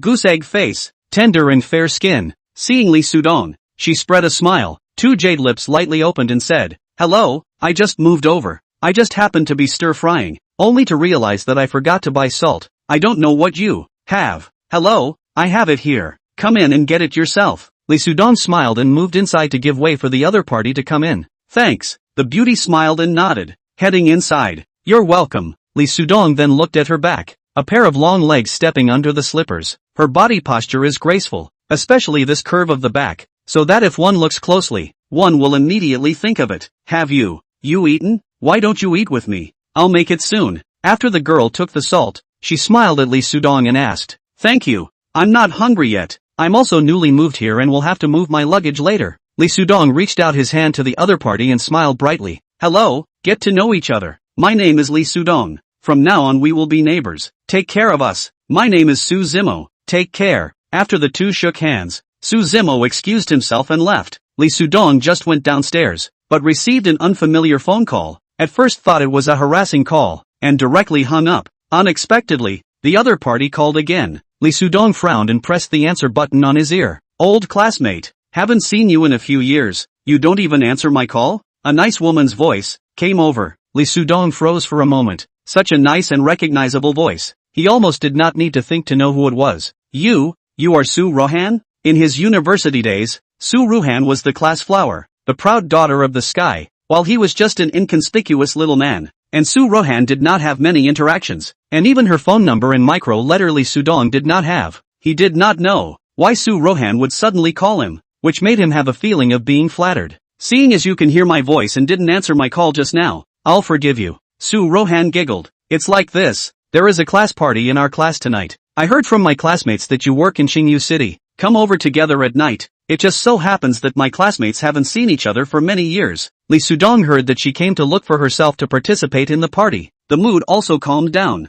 Said, "Okay, I will definitely come over at that time." After hanging up the phone, Lee Sudong started to move things, and when all the things were moved over, the time had already come to the evening. At 6:30 in the evening, Lee Sudong took a taxi to the place of this gathering, Harbor Hotel. Harbor Grand Hotel, a 4-star hotel, was considered a luxury hotel in Xingyu City, and the consumption was not low. Dongzi, just after entering the hotel, Gao Wei walked over from the front with big strides, pulling him inside. "Why did you come at this time? Go go go, everyone is here, just waiting for you." The two went up to the 8th floor and entered a luxurious box. "Damn, I just realized now, that Jiang Yunfeng guy's university is hiding very deeply. His dad is a famous entrepreneur in our Xingyu City." Gao Wei whispered. "Know how much is the minimum consumption of this box?" "How much?" Lee Sudong hadn't been to this kind of high-spending place either. 4/8. Gao Wei staggered. This price was nothing to the rich, but to a working-class person like him, it was already quite a high consumption. But this time, the consumption Jiang Yunfeng has fully covered it. "Let's just eat and drink openly." Pushing open the door of the private room, on a large round table, there were already 15 or 16 people sitting around the table. This party, limited to the Xingyu City neighborhood classmates, too far away, did not call. 15 or 16 people, should be people have arrived. Lee Sudong's eyes, subconsciously searching for Su Ruhan in the crowd. Soon, a bright figure appeared in her vision. With the memory is a little different. The original black long straight, now turned into a half-length slightly curly curls. The appearance is still exquisite and beautiful. Let a person dare not look directly. When the pure class flower in school, now become more fashionable and beautiful, Knit smile are hooking people's heart. Classmate Lee Sudong is here. Sit down. The class president Jiang Yunfeng was still tall and handsome, wearing a designer suit with an imposing appearance. Sitting next to Su Rohan, it had a feeling of a talented man and a beautiful woman. Lee Sudong was not too eye-catching in the class back then, and now he was dressed casually, adding up to $200 all over, except for Jiang Yunfeng as the class president, who said a courtesy sentence. The rest of the people just swept a faint glance at him without any indication.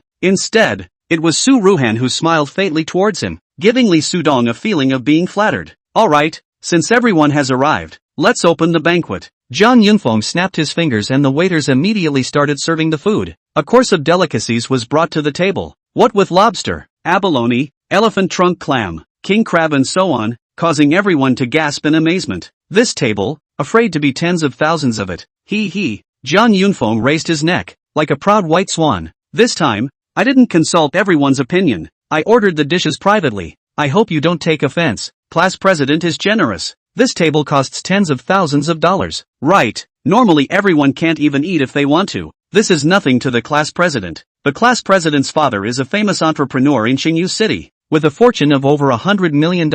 It's not a big deal to eat this every meal. Now in our class, only the class president is doing the best. I heard that the class president has already reached the position of vice general manager in his father's company. Awesome. The class president should take us as his classmates in the future. Good to say. Jiang Yunfeng, if anything, swept his eyes beside Su Rohan, smiled and said, my family is doing jewelry. If any student has experience in this area, you can come to me, classmates, for a time. The monthly salary will certainly not be less than 10,000. Ha! A classmate who knows a little bit about Lee Sudong said. Lee Sudong, aren't you also working in a jewelry company? Why don't you go to the class president's family's company to try? Chapter 9, This table is on me. Lee Sudong, how much do you make a month in that company now? A classmate named Liang Chonggao asked. More than 3,000. Lee Sudong casually answered while eating his food. Only 3,000 or so? Many people looked at him with contempt. Nowadays, freshly graduated college students have a starting salary of more than this amount. Lee Sudong,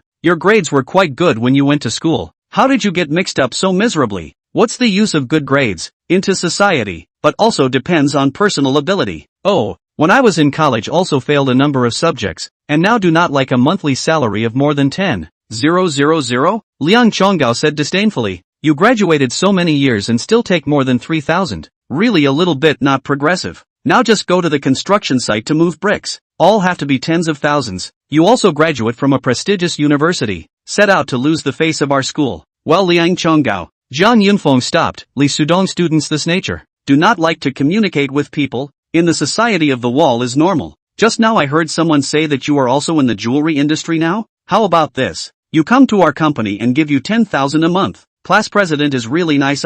Lee Sudong, you traitorous luck. Don't hurry to thank the class president for cultivation. It's really bad luck. If not for the class president pulling you Lee Sudong all your life to fight at the bottom of the society. The crowd all looked at Lee Sudong with envy and sighed at the good luck. No need. However, to everyone's surprise, Lee Sudong actually rejected without thinking. My ability is limited, and I'm having a good time in my current company, so I won't give class president any more trouble. What? This guy, is he sick in the head? A piece of trash with a monthly salary of more than 3,000. The class president gave him a raise to 10,000. A threefold increase, and you're actually not willing to go? Dongzi, what kind of stupidity is this? Gao Wei is also anxious for him. This kind of good thing is not often. Although entering Jiang Yunfeng's family company is considered to be offense, but the victory is in the high salary. Jiang Yunfeng also did not expect Lee Sudong to refuse. His heart was a little unhappy. He was again generous today, invited to eat seafood dinner, and asked Lee Sudong to join his family's company, mainly to do it to Su Rohan, so that she can experience his wealth and generosity. Who knew that this guy actually gave so little face? You really take yourself as a dish? Liang Chonggao didn't give the slightest bit of face as he mocked. The class president gave you a chance. That's for the sake of classmates. To give you charity. You are so ungrateful. You deserve to be a poor bastard for the rest of your life. Classmate Liang, I didn't offend you, right? Lee Sudong was a little surprised, not understanding why this guy was targeting himself at every turn. He likes Xiaomin. Gao Wei whispered in his ear and reminded. Lee Sudong then released. Could it be that this guy has such a deep grudge against himself? It turns out that he actually likes Xiaomin. That kind of who is all human. I just don't like to see you. Liang Chonggao sneered. Everyone may not know it. This trash, some time ago has been dumped by Xiaomin. No, why dumped him? because this poor bastard is too poor. Can't afford anything? Ha ha ha ha, really poor When I was in college, I saw him and Xiaomin like glue, but in the end, he was dumped because he was too poor. This kind of poor people who don't get ahead are destined to never find a girlfriend in this life. What was originally a good banquet had turned into a crusade to attack Li Sudong. Everyone has a few sentences.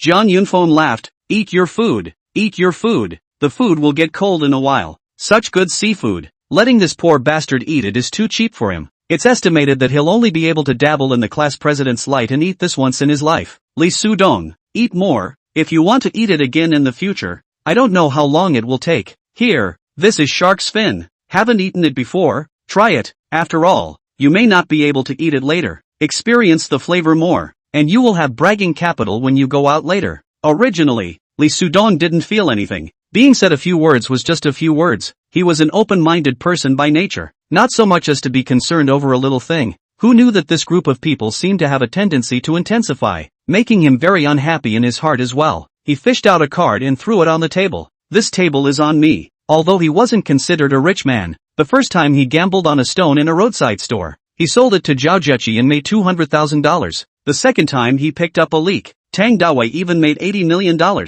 Even though he only got $20 million right now, the balance of his bank card was as high as $20 and $200,000. Eating a table of this kind of seafood was completely insignificant. Everyone froze for a moment. Soon, Liang Chonggao coldly laughed. Poor bastard. In front of the class president to pretend what big money. You haven't eaten seafood, right? Do you think this table is just a few $100s? Let me tell you, this table including those red wines ordered just now, all calculated, at least $100,000. What a retard. I bet he doesn't even have $10,000 in his card. He's actually still pretending to be a bully in front of us and wants to pay the bill. I'll be damned. Originally thought that his grades were okay. People shouldn't be stupid. It seems that he's still too shallow in experience, and the things he did were simply too childish. The crowd shook their heads. Li Sudong, take the card back. Zhang Yunfeng said indifferently. We are all classmates. It's meaningless for you to pretend in front of your classmates without money. That's right, a poor man.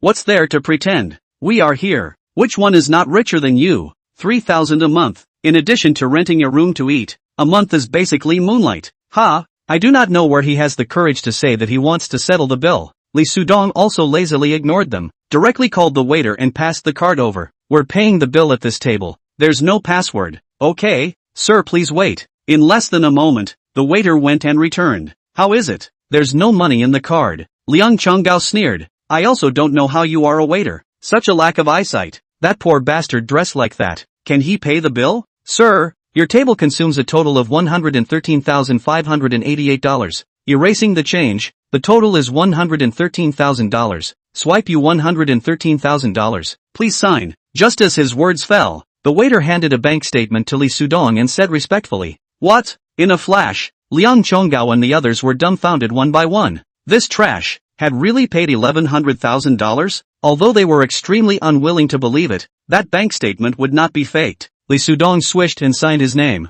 looked up at the dumbfounded crowd, lifted his chopsticks and said, Everyone eat not enough to order again, still counted on my account. Everyone was petrified looking at him, not understanding where he had so much money, the scene of many people with a monthly salary of tens of thousands of dollars. The deposit is not $100,000 it must be the money his parents gave him to marry his wife. Liang Chonggao shouted loudly, Unfilial unfilial, your parents kept the money for you to marry your wife. You actually spent all of it at once in order to pretend to be a bully. People like you should be struck by lightning from heaven. Chapter 10, Su Haichuan's disciple. So it's money for marrying his wife. That's strange. I told you, he is $3,000 a month. Where to save more than $100,000? Oh, this waste must now regret the heart is dripping blood. In order to pretend to be a bully, all of a sudden the wife Ben are empty. What a, pretend a ratio regardless of the cost. Zhang Yunfeng also shook his head and scoffed. This kind of waste, still want to pretend in front of himself. More than 100,000 yuan. That is his pocket money, but for a poor person like Li Sudong,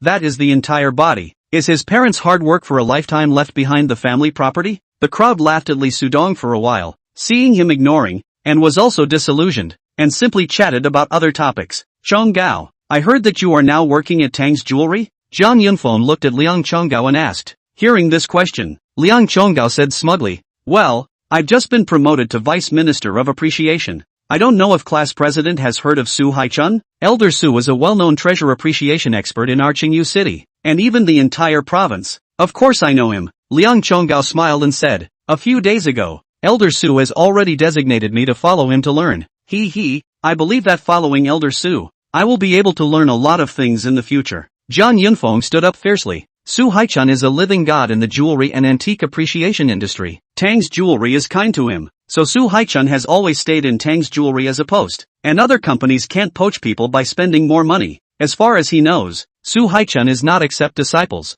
I did not expect him to actually look at his classmates now. Becoming Su Hai-chun's disciple, that was no joke. Zhang Yunfeng could foresee that in time. This classmate of his would definitely become a hot bun in the jewelry and antique world. A hot commodity. Yeah. Zhang Yunfeng hastily picked up the wine glass, said with a smile, old classmate I do this class president. Really have eyes to recognize the gold and jade I did not think that you are actually Su Lao's senior apprentice. Disrespectful. I punished myself with 3 cups, said. He drank 3 cups in a row. The crowd was amazed and surprised. They were not in the industry and did not know Su Hai-chun's great name. So naturally, they did not understand why Zhang Yunfeng suddenly changed his face drastically. Class president is too polite. Liang Chonggao smiled proudly, his gaze flicked, unconsciously looking towards Li Sudong who was eating. I can only name a few small achievements over the years. I can't compare to your big family with the squad leader. However, compared to certain pretenders who earn $3,000 a month and don't get ahead, it's still slightly better. Oh, Chonggao, you are too modest. You are now Master Su Hai-chun's disciple. The entire Qingyu city jewelry and antique industry. Who dares not give you some face? Zhang Yunfeng laughed. This kind of rotten people at the bottom of society. How can they be compared to you in general? Giving you shoes are not worthy. Originally, his kind of status, he did not care to compete with Li Sudong, only to see that Liang Chonggao seemed to be at odds with Li Sudong. In order to curry favor with him, Zhang Yunfeng also threw in a few words of disdain. Waste. Seeing that Li Sudong was still eating one after another. Looking at that look, he seemed to not put himself in his eyes at all. Liang Chonggao's heart was also spewing with anger. Now even Zhang Yunfeng was being so respectful to himself. What kind of a thing are you? You actually dare to disregard me like this? Stop eating. Be careful of propping you up. Liang Chonggao angrily shouted. Like a starving ghost. What's the point of living if you're such a rotten person? Gao Wei stood up and said. Liang Chonggao, we are all classmates. Why are you hurting people? What's wrong with me hurting people? Liang Chonggao sneered, pointed at Li Sudong and said. Believe it or not, one word from me will make you unable to mix in the jewelry and antique industry? Zhang Yunfeng frowned and said. Li Sudong, stand up and apologize to Chonggao, and let this matter go. Li Sudong touched the grease stains on his mouth and said with a smile. Apologizing is not necessary. It has been this Liang student who has been scolding me. I have not even returned the favor. Li Sudong, not even giving face to me as the class president? Zhang Yunfeng said unhappily. Today this matter you give Chonggao an apology. In the future we will still meet as classmates. Otherwise, Chonggao has the full ability to make you not be able to mix in the jewelry and antique world. Then try it. Li Sudong smiled disbelievingly and picked up an elephant trunk clam and nibbled on it. This table was so expensive. He couldn't afford to waste it, and besides, he was the one who paid for it, so he ate it with peace of mind. Zhang Yunfeng and Liang Chonggao both looked furious. Just at this time, the door of the room was knocked on, and immediately after, a person pushed the door and walked in. Chonggao, you're still really here? Outside was a middle-aged man, slightly balding, and after seeing Liang Chonggao inside, he hurriedly walked over with his wine glass. General Manager. Liang Chonggao was flattered and stood up. I heard that you were partying here with your classmates and came over specially to say hello. The slightly balding man smiled and said, Come. I'm Tang's Jewelry's General Manager Yu Kanghong. It's better to meet each other today than to meet by chance. So my humble self would like to toast everyone. General Manager Yu, let me introduce you. This is Jiang Clan Jewelry's youngest, and also my class president Zhang Yunfeng. After finishing his drink, Liang Chonggao introduced. Yo, young Master Jiang. Disrespectful. Mr. Yu is polite. General Manager Yu, has my master come? Liang Chonggao asked. Although Su Hai-chun hadn't officially accepted him as a disciple yet, it was all on the table. Elder Su is also here, right in the next private room. Liang Chonggao's eyes lit up as he hurriedly said, I'll go and toast my master. Yu Kanghong smiled and followed him towards the outside. When he was about to leave, the rest of his eyes suddenly glanced at a rather familiar figure. He subconsciously fixed his gaze on Li Sudong, slightly froze, and then immediately walked out along with Liang Chonggao. Liang Chonggao came back after the toast, red-faced, Just now when the toast, everyone gave him enough face, let him heart a little fluttering. Seeing Lee Sudong still eating, he laughed loudly and said, "This pig-like thing, from the beginning of the banquet to now has been eating, is not afraid to eat this meal, later never eat again? Which one is the pig-like thing?" As soon as his voice fell, several people pushed the door and walked in. The one at the head was clearly Su Haichun. Behind him followed Yu Konghong and a man wearing gold-rimmed eyes. Obviously the top management of Tang Jewelry. "Master?" Seeing Su Haichun come in with a wineglass, Liang Chonggao was ecstatic in his heart, secretly thinking that Master really gave himself enough face. With his old man status, he actually came over to toast his classmate in person, which made him flattered. "Master, I'm talking about this person." Liang Chonggao hurriedly reached out and pointed at Lee Sudong, sneering, "This person is my college classmate. Not thinking about progress, come to the banquet for so long just keep knowing to eat, just like a pig. I as a classmate, I really can't see past it." Reprimanded him a few times. "Hello Master Su, I'm Jiang Yunfeng, Zhang's Jewelry's Deputy General Manager." Jiang Yunfeng hurriedly stood up and introduced himself, followed by chiming in, "Chonggao is right, this person is simply a disgrace. He has been in the jewelry industry for so many years, and now he is still taking 3,000 a month. Alas, we kindly gave him some advice, and he refused to accept it. Deserves to be a poor bastard for the rest of his life." Su Haichun's face instantly went cold, frowned at Liang Chonggao and Jiang Yunfeng, and then, under everyone's horror, he walked directly towards Lee Sudong with his wineglass. Chapter 11 Interrupting Cooperation. Seeing Su Haichun walk over, Lee Sudong hurriedly stood up, gave the other party a smile and spoke, "Elder Su, I didn't expect you to be dining here as well. If I had known, I would have gone over to honor your old man." This Su Haichun was quite a good person. Lee Sudong also had a relatively good feeling towards this person. I also didn't expect to see you here. Little friend, come on, this cup of wine is my old man Su's toast to you. Thank you for your previous help. Otherwise, the old man might have really been blinded by that fake at that time. Elder Su laughed, clinking his glass against the wine cup that Lee Sudong extended to him. "Elder Su, you are welcome. In fact, I also relied on blindfolds at that time." Lee Sudong smiled. At this moment, everyone around had their jaws dropped. They could not believe what their eyes saw. The famous Su Haichun actually took the initiative to toast to Lee Sudong, especially Liang Chonggao and Jiang Yunfeng. Both of their eyes were wider than anyone else's, almost thinking that they were hallucinating. "Master, you are." Liang Chonggao opened his mouth. He felt that the master must have mistaken the object. Lee Sudong was his classmate. A poor bastard. How could he have helped the master? How could the master recognize this poor guy, but also to toast to him? Right, the master must be the wrong object. He must be Lee Sudong mistakenly recognized as a rich second generation. Identified this idea, Liang Chonggao immediately walked over to Su Haichun, spoke, "Master, this is my classmate, a poor man. You must be the wrong person. Do you mean to say that master has gotten so old that he can't even see a person clearly?" Su Haichun said to Liang Chonggao blackface, "I don't mean that.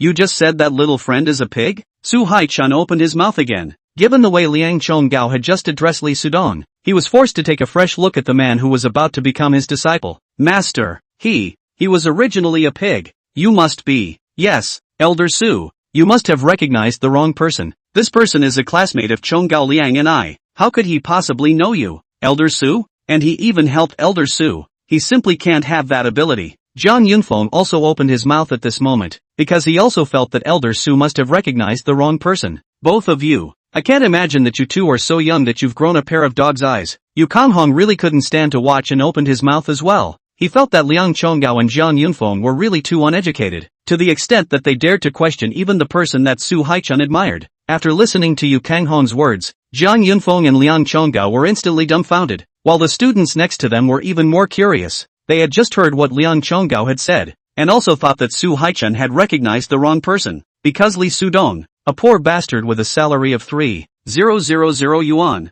how could he possibly have the ability to give help to Su Lao? Only now, after listening to Yu Konghong's words which were clearly directed at Liang Chonggao and Jiang Yunfeng, they began to be inclined to believe that Su Haichun really knew Lee Sudong, and that Lee Sudong must have helped Su Haichun before the latter would give him a toast. "Little friend, are they really all your classmates?" Su Haichun first swept a glance at Liang Chonggao and Jiang Yunfeng before asking Lee Sudong. For Lee Sudong until now is still so calm and relaxed attitude. Su Haichun did not feel surprised. General people, hear others say they are pigs, have long started to crazy, but Lee Sudong did not take it seriously. One to show that he has a large amount of gas, The second shows that he does not put the two dog-eyed classmates in the eyes. This is precisely the state of mind of the person who will become a great man must have. And the fact that such a person who would surely become a great man in the future had such classmates was what made Su Haichun surprised. Yes, the ones here are my classmates. I have been with them for 4 years, Li Sudong said in a faint voice. Liang Chonggao, since little friend is your classmate, why did you call the other party a pig just now? Su Haichun turned his face to Liang Chonggao and asked. The kind of person who could call someone else a pig was a pig himself in the first place, and there was no way that he could let a pig become his disciple. Master,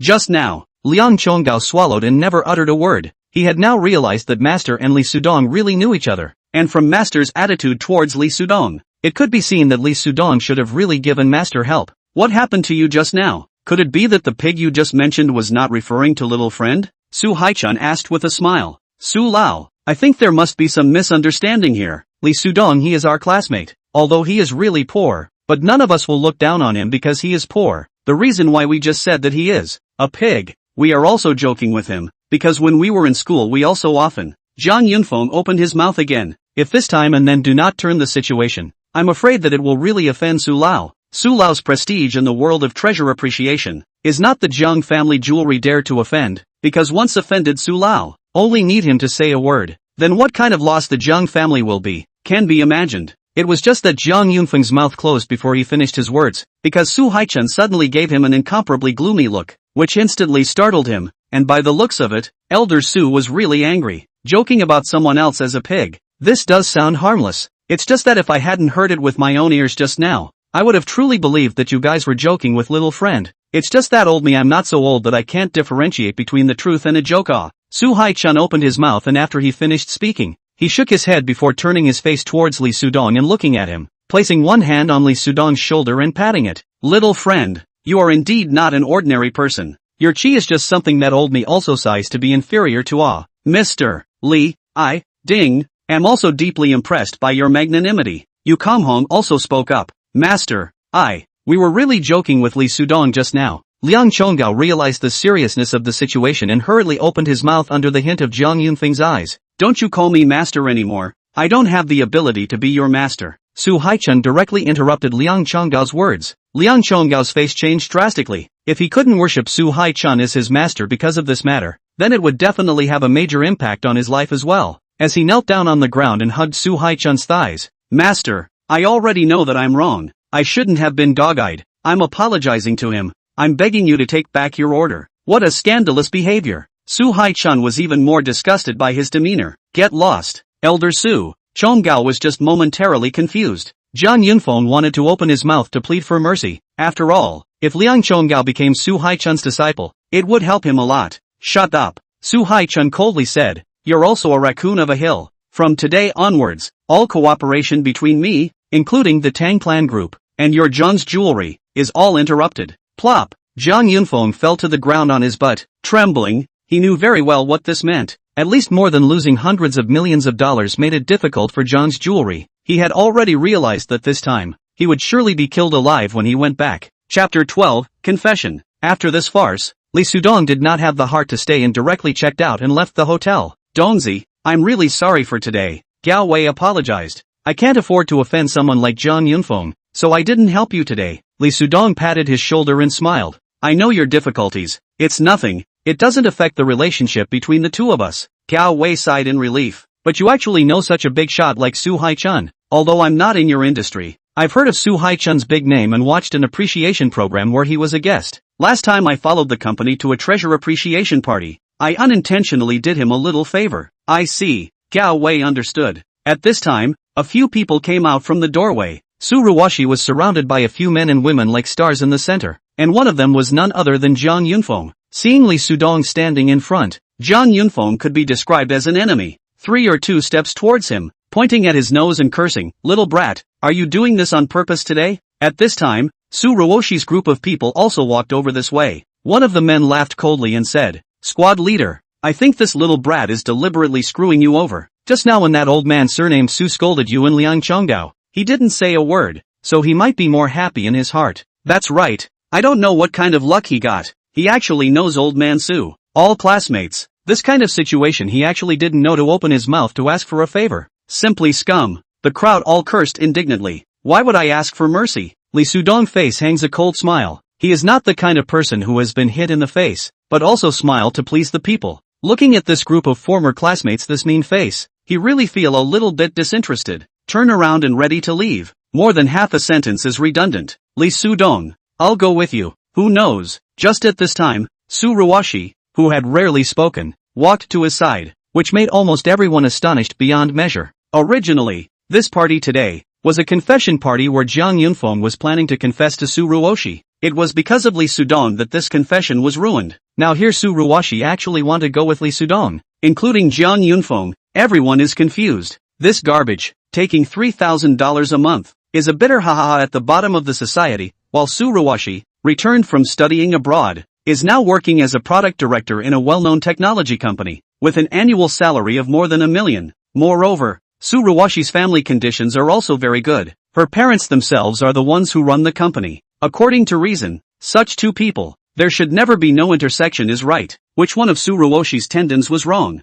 Actually wanting to go with Lee Sudong by name? Ruoshi, wait. Jiang Yunfeng quickly fished out a small box from his pocket that had been prepared long ago, and in front of everyone, he knelt down on one knee in front of Su Ruoshi. Ruoshi, this is a diamond ring that I specifically instructed the craftsman to customize for you. The entire process was supervised by me in person, and your name was engraved on it. This ring is worth over 200,000 RMB. I hope you can like it. Saying that, he slowly opened the ring box. At once, a shining ring appeared in front of everyone, and the diamonds dotted on it were even more crystal clear and beautiful, causing some of the ladies next to him to be unable to stop themselves from exclaiming in surprise. What a beautiful diamond ring. Su Ruoshi is really so happy. When my boyfriend proposed to me, he just bought a gold ring. It's really insincere. If I had a boyfriend as thoughtful as the class president, I'd live 10 years less. Ruoshi, be my girlfriend. Jiang Yunfeng had a spring-like smile on his face. You also know that I've liked you for many years. I swear that I will treat you well for the rest of my life. Jiang Yunfeng, you'd better leave the ring for another woman. Su Ruoshi gave a slight lurch and said expressionlessly, I don't have any interest in you. You don't need to waste time on me in the future. Why? Jiang Yunfeng completely didn't expect her to reject herself so bluntly. His eyes widened in disbelief, and he growled in a low voice. What in the world am I not worthy of you? It's me who doesn't deserve you. Jiang Yunfeng gasped for air. His gaze snapped to Lee Sudong, clenching his teeth in death. Is it because of this trash? Tell me, do you like this trash? Associated with the fact that Su Ruoshi was going to leave with Lee Sudong piece by piece just now, it was no wonder that he had this speculation in his heart. Not bad. Seeing that Su Ruoshi was frothing, Lee Sudong stepped forward and wrapped his arms around Su Ruoshi's waist. Jiang Yunfeng, I am not afraid to tell you that Su Ruoshi has long been my girlfriend. I advise you to dye this heart. Don't think of a toad eating the swan's meat. Asterisk asterisk asterisk asterisk mud horse. Jiang Yunfeng jeer want to grin, raised his hand and threw the jewelry box in his hand towards Lee Sudong. This garbage, just now in front of Su Haichun, set up away, causing Jiang's jewelry and Su Haichun to cut off the connection, and now snatched his own woman. The new hatred and old hatred together simply engulfed his sanity. Lee Sudong's quick eyes and hands took the jewelry box and casually threw it on the ground. No need to be so polite. I can't accept such an expensive thing. Ruoshi, let's go. Saying that, he swept Su Ruoshi away from the scene. When he reached a corner, Lee Sudong hurriedly released his hand and apologized. Fellow student Su, I'm offended just now. Su Ruoshi delicately pulled the hair in front of her forehead, pursed her lips and smiled. There is no need to apologize to me. It should be me who thanks you. However, aren't you afraid that Jiang Yunfeng will retaliate against you if you do this? Lee Sudong shrugged indifferently. Anyway, I've been offended, so I'm not afraid of being offended again. You still have to be careful. This person can do anything, Su Ruoshi admonished, then fished out a business card and handed it to Lee Sudong. This is my business card. Contact often in the future.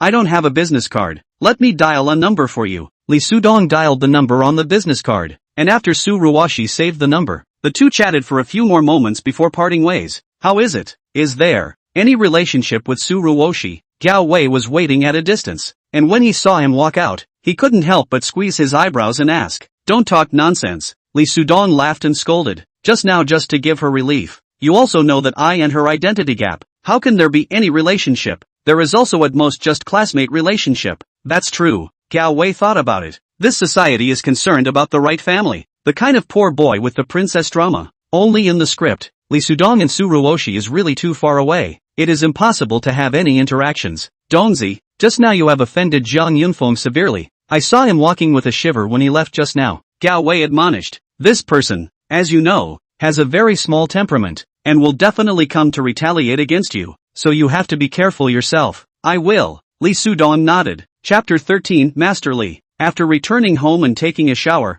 Li Sudong had just laid down on the sofa when he received a call from Zhao Zheqi. Li Sudong, I already know everything. Zhao Zheqi's nice voice came over, making Li Sudong feel a burst of enjoyment. This matter is because I didn't communicate well, letting you suffer. Before, Li Sudong did feel a little angry in his heart. Zhao Zheqi recruited herself to the company but let her men arrange a storage job for her. Isn't this a deliberate trick? Now hearing Zhao Zheqi's phone call, Li Sudong knew that he might have thought wrong. It was all that Mr. Chen's own doing. Mr. Zhao, it's fine. I do have insufficient abilities. Zhao Zheqi knew that he was speaking in anger. After a pause, she said, how about this? I'll come back on tonight's flight. Meet me at the company tomorrow. Let's talk face to face. Li Sudong was slightly stunned. He had wanted to set up his own business in the future. With the ability of perspective, he could casually go and pick up leeks and gamble on stones. He could live a good life. There was no need to go and work for someone else. However, he knew that Zhao Zheqi was on a business trip outside.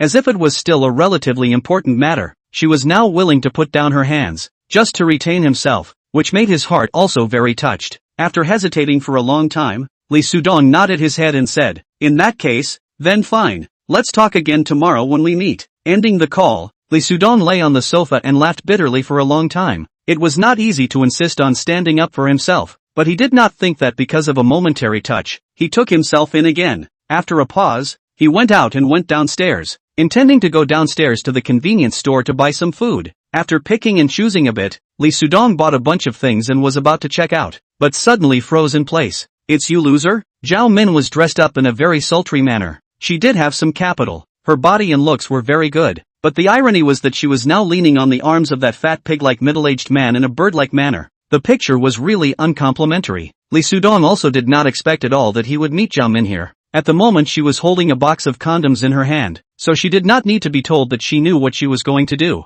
You deliberately followed me? Zhao Min had a cold face. She had just rented a house here, and as a result, Li Sudong had followed her here as well. It was obvious that he was intentionally following her. Moreover, the housing prices in this neighborhood were very expensive and renting an apartment was not cheap. With Li Sudong's financial condition, there was no way he would spare the money to rent in this kind of place. He must have spared no expense in following himself. Li Sudong had some mixed feelings at first, but when he saw this face of hers, his heart gradually chilled. Zhao Min, there is no longer any relationship between us long ago. I am not so lowly as to come and stalk you. You are thinking too much. This punk is still embarrassed to admit it. The fat middle-aged man laughed. It's good that you followed us here. We just bought a box of condoms. We're going to go up in a few times in a while. Do you kid want to go up and observe and watch? Hey, when it comes to this, I still have to thank you. You've been with her for so many years. You actually haven't done anything, and left her first time to me. What a great benefactor. Li Sudong sank his face without saying a word, just wanting to settle the bill and leave the place. Moreover, he also decided that he would move out of this place as soon as possible and buy a house of his own elsewhere. The money he had now was enough for him to buy a nice house in any section of Qingyu City. The more he didn't say anything, the more the fat middle-aged man talked instead. This ex-girlfriend of yours is really energetic. She makes me feel good every time. He. You kids don't have the blessing to enjoy her services. Nasty. Zhao Min shyly pouted. What are you doing talking to this poor bastard so much? These days I watched a Japanese movie and learned a new position. Let's go and try it later. He. You little, I'll make you cry for your parents in a while. Li Sudong frowned in disgust. He really didn't think that Zhao Min was actually this kind of disgusting woman. In the past, he didn't know which eye was blind and actually looked at her. At this time, he had already finished settling the bill, carrying his things and preparing to go back. Little trash, you stop. The obese middle-aged man called out to him in a vicious voice. Did I let you go? Give me an honest stand there. What else does your excellency have to offer? Li Sudong narrowed his eyes. You little pussy brat. The obese middle-aged man reached out and pointed at Li Sudong's nose. I'll be honest with you. Zhao Min is now my mistress. In the future, if you dare to follow her again, be careful that I'll find someone to break your dog's legs. He had just finished his sentence. At this moment, a Ferrari stopped by the side. A square-faced middle-aged man in a suit walked down from the car, holding an old lady. Seeing this middle-aged man, the obese middle-aged man's eyes suddenly lit up, hurriedly greeted him and asked with a surprised face, Mr. Chu, why are you here? This General Chu's full name was Chu Yulin, the owner of 3 Sheep Jewelry in Xingyu City, doing great business and worth at least over $100 million. The obese man himself also did jewelry business, but the scale was very small. If he could make a good relationship with the other party and get some care, it would help him a lot. You are? Chu Yulin looked at the obese man in surprise. The latter hurriedly said, I'm Golden Pig Jewelry's Jean Dafa, the last jewelry industry gathering. I also gave you a toast. Oh, it's you. Chu Yulin's complexion slightly eased. Do you have something to do? It's nothing, I just saw you, Mr. Chu, and came over to say hello. Jean Dafa grinned. Do you live in this neighborhood? No, my parents live over here. Chu Yulin was slightly impatient, and was about to find a reason to leave. Suddenly, the rest of his eyes saw Li Sudong standing nearby. He froze fiercely, followed by a joyful color on his face, and took 3 steps towards Li Sudong. Mr. Chu. Jean Dafa was also flabbergasted, seeing that the other party actually walked towards Li Sudong. He hurriedly said, Mr. Chu, is it possible that this waste has polluted your sight? This scum-like thing, stalking my woman was not a problem. Now he actually dares to pollute your sight. Mr. Chu, he simply deserves to die. Mr. Chu, there's no need to bother you. I'll drag this dog-like thing away immediately. Jean Dafa rolled up his sleeves and took big steps towards Li Sudong. Now the chance to perform has come. Looking at Chu Yulin so anxious, it must be that this scum is blocking the road in front of him, annoying him. If he drags this scum away for Mr. Chu, he might be able to gain his goodwill. What are you doing? Chu Yulin was startled and pushed him off his wheel, falling heavily on his butt. Immediately after, under the horror of Jean Dafa and Zhao Min, Chu Yulin's attitude was respectful as he clasped Li Sudong's hands with both hands. Master Li, I didn't expect to be able to see you here again. Do you live here as well? Chapter 14, The Counselor. What's going on? Jean Dafa and Zhao Min looked at Chu Yulin like a ghost, not understanding how he could be so polite to that poor bastard. Chu Yulin was the boss of a listed company. Even if he was facing some leaders in the city, he wouldn't be so polite. Now, actually in front of this poor guy, he behaved even a little bit respectful, which was really hard for them to understand. Mr. Chu, are you recognizing the wrong person? Zhao Min hurriedly said, this is just a poor man. His family has no background. How do you? Shut up. Chu Yulin scolded with a sullen face. What the hell are you guys? How dare you treat Master Li with such disrespect? Mr. Chu, is there some kind of misunderstanding? Jean Dafa climbed up and said in a stunned voice, this person is a piece of trash that was dumped by my mistress. Poor as hell. How could he be any Master Li? Chu Yulin completely understood at this moment. These two unenlightened things may not know the ability of Master Li. Actually so contemptuous of him, he was worried about no way to get acquainted with Li Sudong. Immediately said coldly, Jean Dafa, you are blind, right? This is the famous gambling stone treasure appreciation Master Li Sudong Master Li. Even Su Haichun Su Tianyuan all appreciated. What are you? How dare you despise Master Li? From now on, my Chu family's company will cancel all business dealings with your company. Impossible. Jean Dafa shouted in a trembling voice. He can't be any Master Li. He's just a poor bastard. A poor bastard who was dumped by my mistress. Mr. Chu, you must be mistaken. Zhao Min also howled shrilly. If he's some kind of treasure appraisal master, then I'm the treasure appraisal supreme. He's just an employee of a small jade company. A pauper who gets $3,000 a month in salary. What to? Chu Yulin saw that they were not getting any oil and salt. He couldn't help but sneer. Last time, the video of Master Li betting on the Emperor Green has been spread to the Qingyu City Gambling Stone Group. You should have added that group. Right, just go in and take a look for yourself and you'll know. Hearing him speak with such certainty, Jean Dafa shivered and felt out his cell phone, and once he searched in the Stone Gambling Group, he quickly found the video of Li Sudong's stone gambling. Really? It's really him. How is this possible? 2 pairs of wide-eyed, incredulous eyes looked at Li Sudong in the video. Master Li's piece of Imperial Green, sold for a sky-high price of $80 million. Trash like you, still dare to call Master Li a poor bastard. Really have your brains in your head. Chu Yulin sneered. 80 million. Zhao Min shivered fiercely. It was because Li Sudong had no money that she had thrown herself into the arms of an old and ugly old man like Jean Dafa, and was still working as his mistress, giving vent to his beastly desires every day. Now, when she heard that Li Sudong earned 80 million, she straightly felt her head numb. In the end, what did she miss? Good Li Sudong's girlfriend not to do, but to do an old and ugly old man's mistress. Think of Li Sudong's previous good to himself, to his own 100 care. This moment, Zhao Min even intestines are repenting. Sudong, I know you still love me, right? Otherwise you wouldn't have come to follow me. Zhao Min went forward and grabbed Li Sudong's hand and said with an expectant face, let's get back together. I know I did wrong in the past. You can give me another chance. I will definitely do a good job as your girlfriend. Asterisk asterisk asterisk asterisk off. Lee Sudong pushed her away in disgust. Seeing this woman now made him feel sick. Sudong, give me another chance.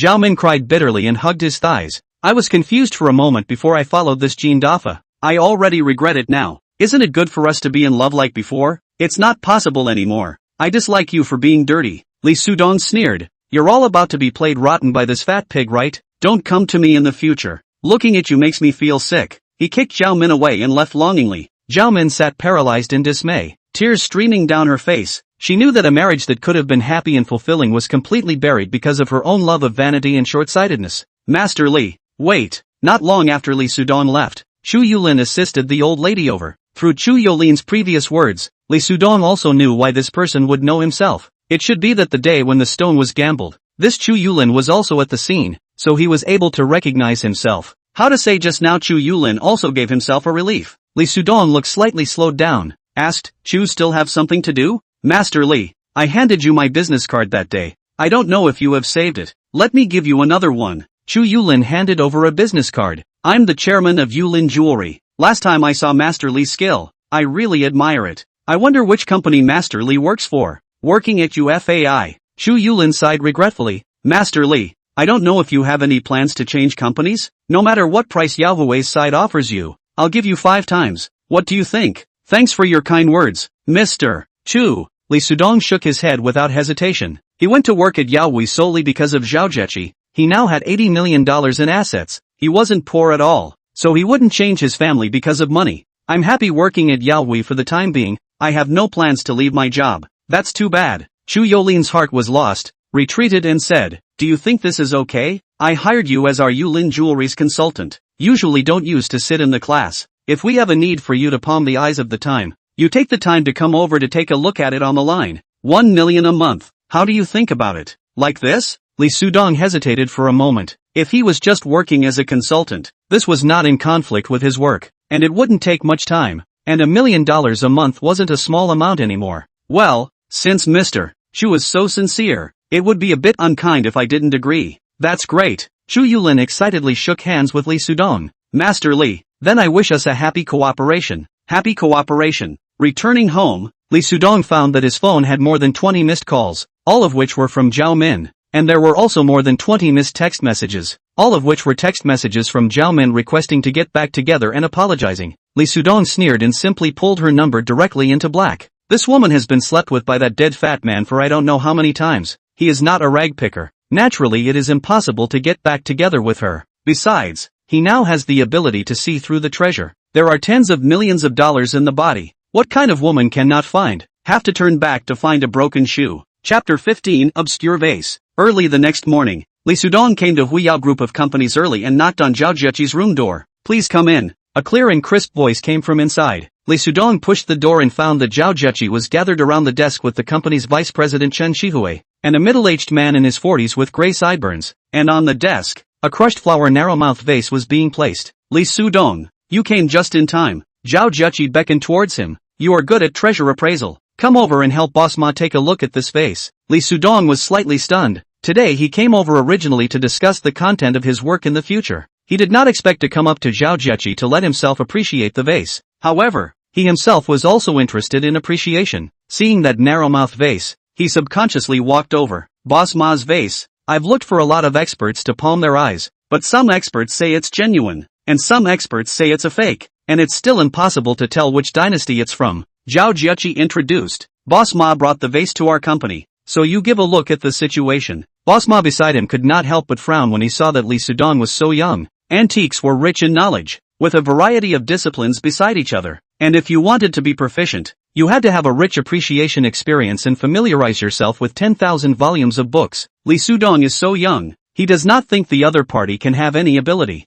Just because of Zhao Zhechi's face, he couldn't say much. I wonder where you got this vase from, Boss Ma? Lee Sudong asked after looking at it for a few moments. Why are you asking this? Chen Shihui frowned. Just tell Boss Ma directly if this vase is real or not. I hope you can answer this question for me, Boss Ma. Lee Sudong ignored Chen Shihui and continued to ask Ma Shangwa. This vase is actually dug out from inside my ancestor's grave. Ma Shangwa pondered for a while before speaking. Li Sudong also saw it long ago and nodded slightly. This vase is indeed authentic. But, don't talk some nonsense. Who doesn't know that this vase is a real vase? Chen Shihui said in disgust. Boss Ma now only wants to know which dynasty this vase is from. He was looking at Li Sudong cross-eyed. And this kid didn't know what bad things he had said about himself at Zhao Jieqi's place. So early this morning, he was reprimanded by Zhao Jieqi. This made him more and more disgusted with Li Sudong. Judging from this vase texture, and the colorful paintings on it, this should be a vase that originated from the Tang dynasty. But this vase is no longer valuable. Li Sudong shook his head and said,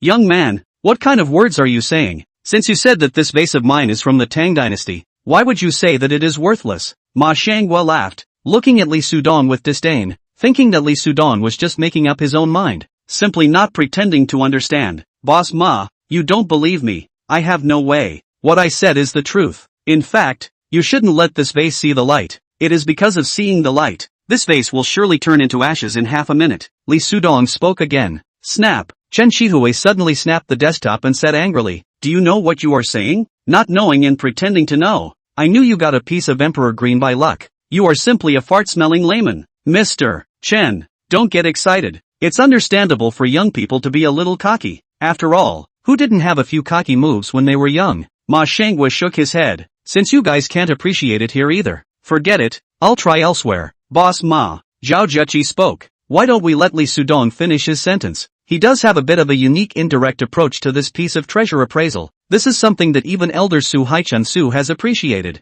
No need. Ma Shangwa stood up and said, I won't delay your time. He originally saw that Li Sudong was young and did not quite believe in his caliber. And now that he had listened to his nonsense, he was even more disillusioned with Yaoi Company. Young people such a large jewelry company to a 20-year-old girl to take charge. The expert is also so unreliable. Young people, sooner or later will one day close down. He just stood up, ready to hold the vase and leave. But just at that moment, everyone was shocked to see that the vase's appearance suddenly turned black, and immediately after, in just a dozen seconds, it was suddenly turned into a pile of ashes. What? How could this happen? Both Ma Shangwa and Chen Shihui were stunned. They both thought that Li Sudong was making things up. Unexpectedly, it was really as he expected. In less than half a minute, this vase was turned into ashes. This was just too unbelievable. At this moment, even Zhao Jieqi, who was on the side, froze. To be honest, just now, even she was a bit skeptical of Li Sudong. After all, what the other party said was a bit too outrageous. It was only now that what Li Sudong had just said,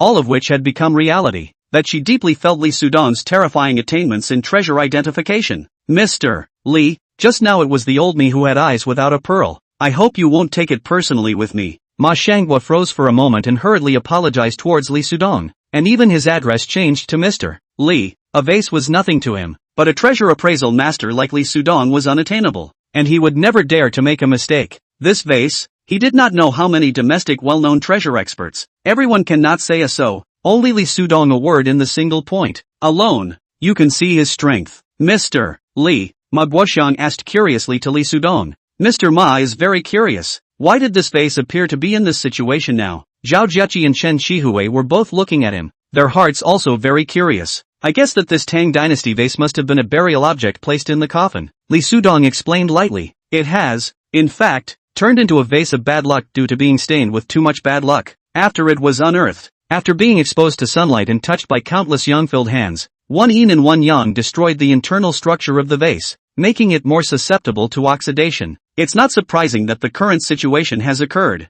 That's right, this is the burial object that was placed in the coffin. Ma Shangwa had more and more respect for Li Sudong. This person was almost as good as God at anticipating things. Although he was young, the oldness of his experience was not at all inferior to those 70-years-old master connoisseurs. Boss Ma, during this period of time, you have to pay more attention. Li Sudong's face became grave. You have stayed with this obscure vase for a long time, and your body is also tainted with obscure qi. If my expectation is not bad, within 3 days, you will have a heist. Chapter 16, The Inspector. What you said is true. Ma Shangwa was startled. If it was before, he would only think that Li Sudong was talking nonsense, but after seeing his strong strength, he was convinced of his words at this moment, and hurriedly said, Master Li, is there a solution then? Boss Ma. Chen Shihui lost his smile and said, you also believe in this kind of superstitious words? Oh, I admit that this kid might be a bit competent in treasure identification, but saying this is a bit believable. Whether you believe it or not is up to you guys.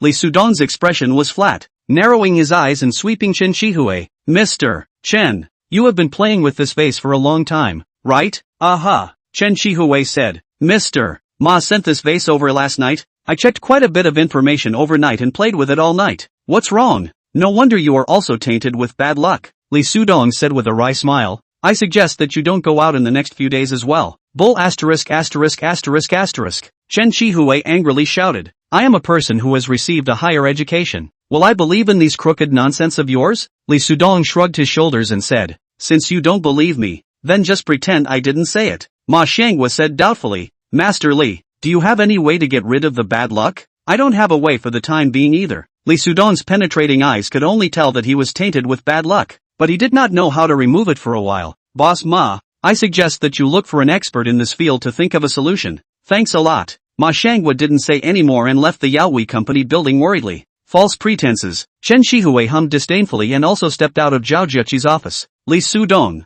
I've already reprimanded Vice President Chen for what happened before, so don't have any lumps in your heart. Zhao Jieqi walked out from behind her desk and looked at him and said. Lee Sudong took a closer look. Zhao Jieqi was wearing a competent lady's suit today. Her hair was coiled up and tied in a pill head. She looked both a little bit of a successful woman's competence and a little bit of playfulness and cuteness. Very eye-catching. Starting today, you go to work in the technical department, Zhao Jieqi said. I've already greeted Director Liang of the technology department, so you can just go directly to him to report in a while. Okay. Lee Sudong nodded and arrived at the technical department under the guidance of the staff. You are the Lee Sudong that Mr. Zhao personally greeted? In the office of Director Liang Hongwei of the technical department, Liang Hongwei scrutinized Lee Sudong up and down and asked with furrowed brows. Yes, please ask Director Liang for more guidance in the future. Lee Sudong nodded his head. The envy in Liang Hongwei's eyes flashed. He had long learned that Lee Sudong had earned $80 million from gambling on stones. His heart was very unbalanced. One of the employees under him had earned $80 million,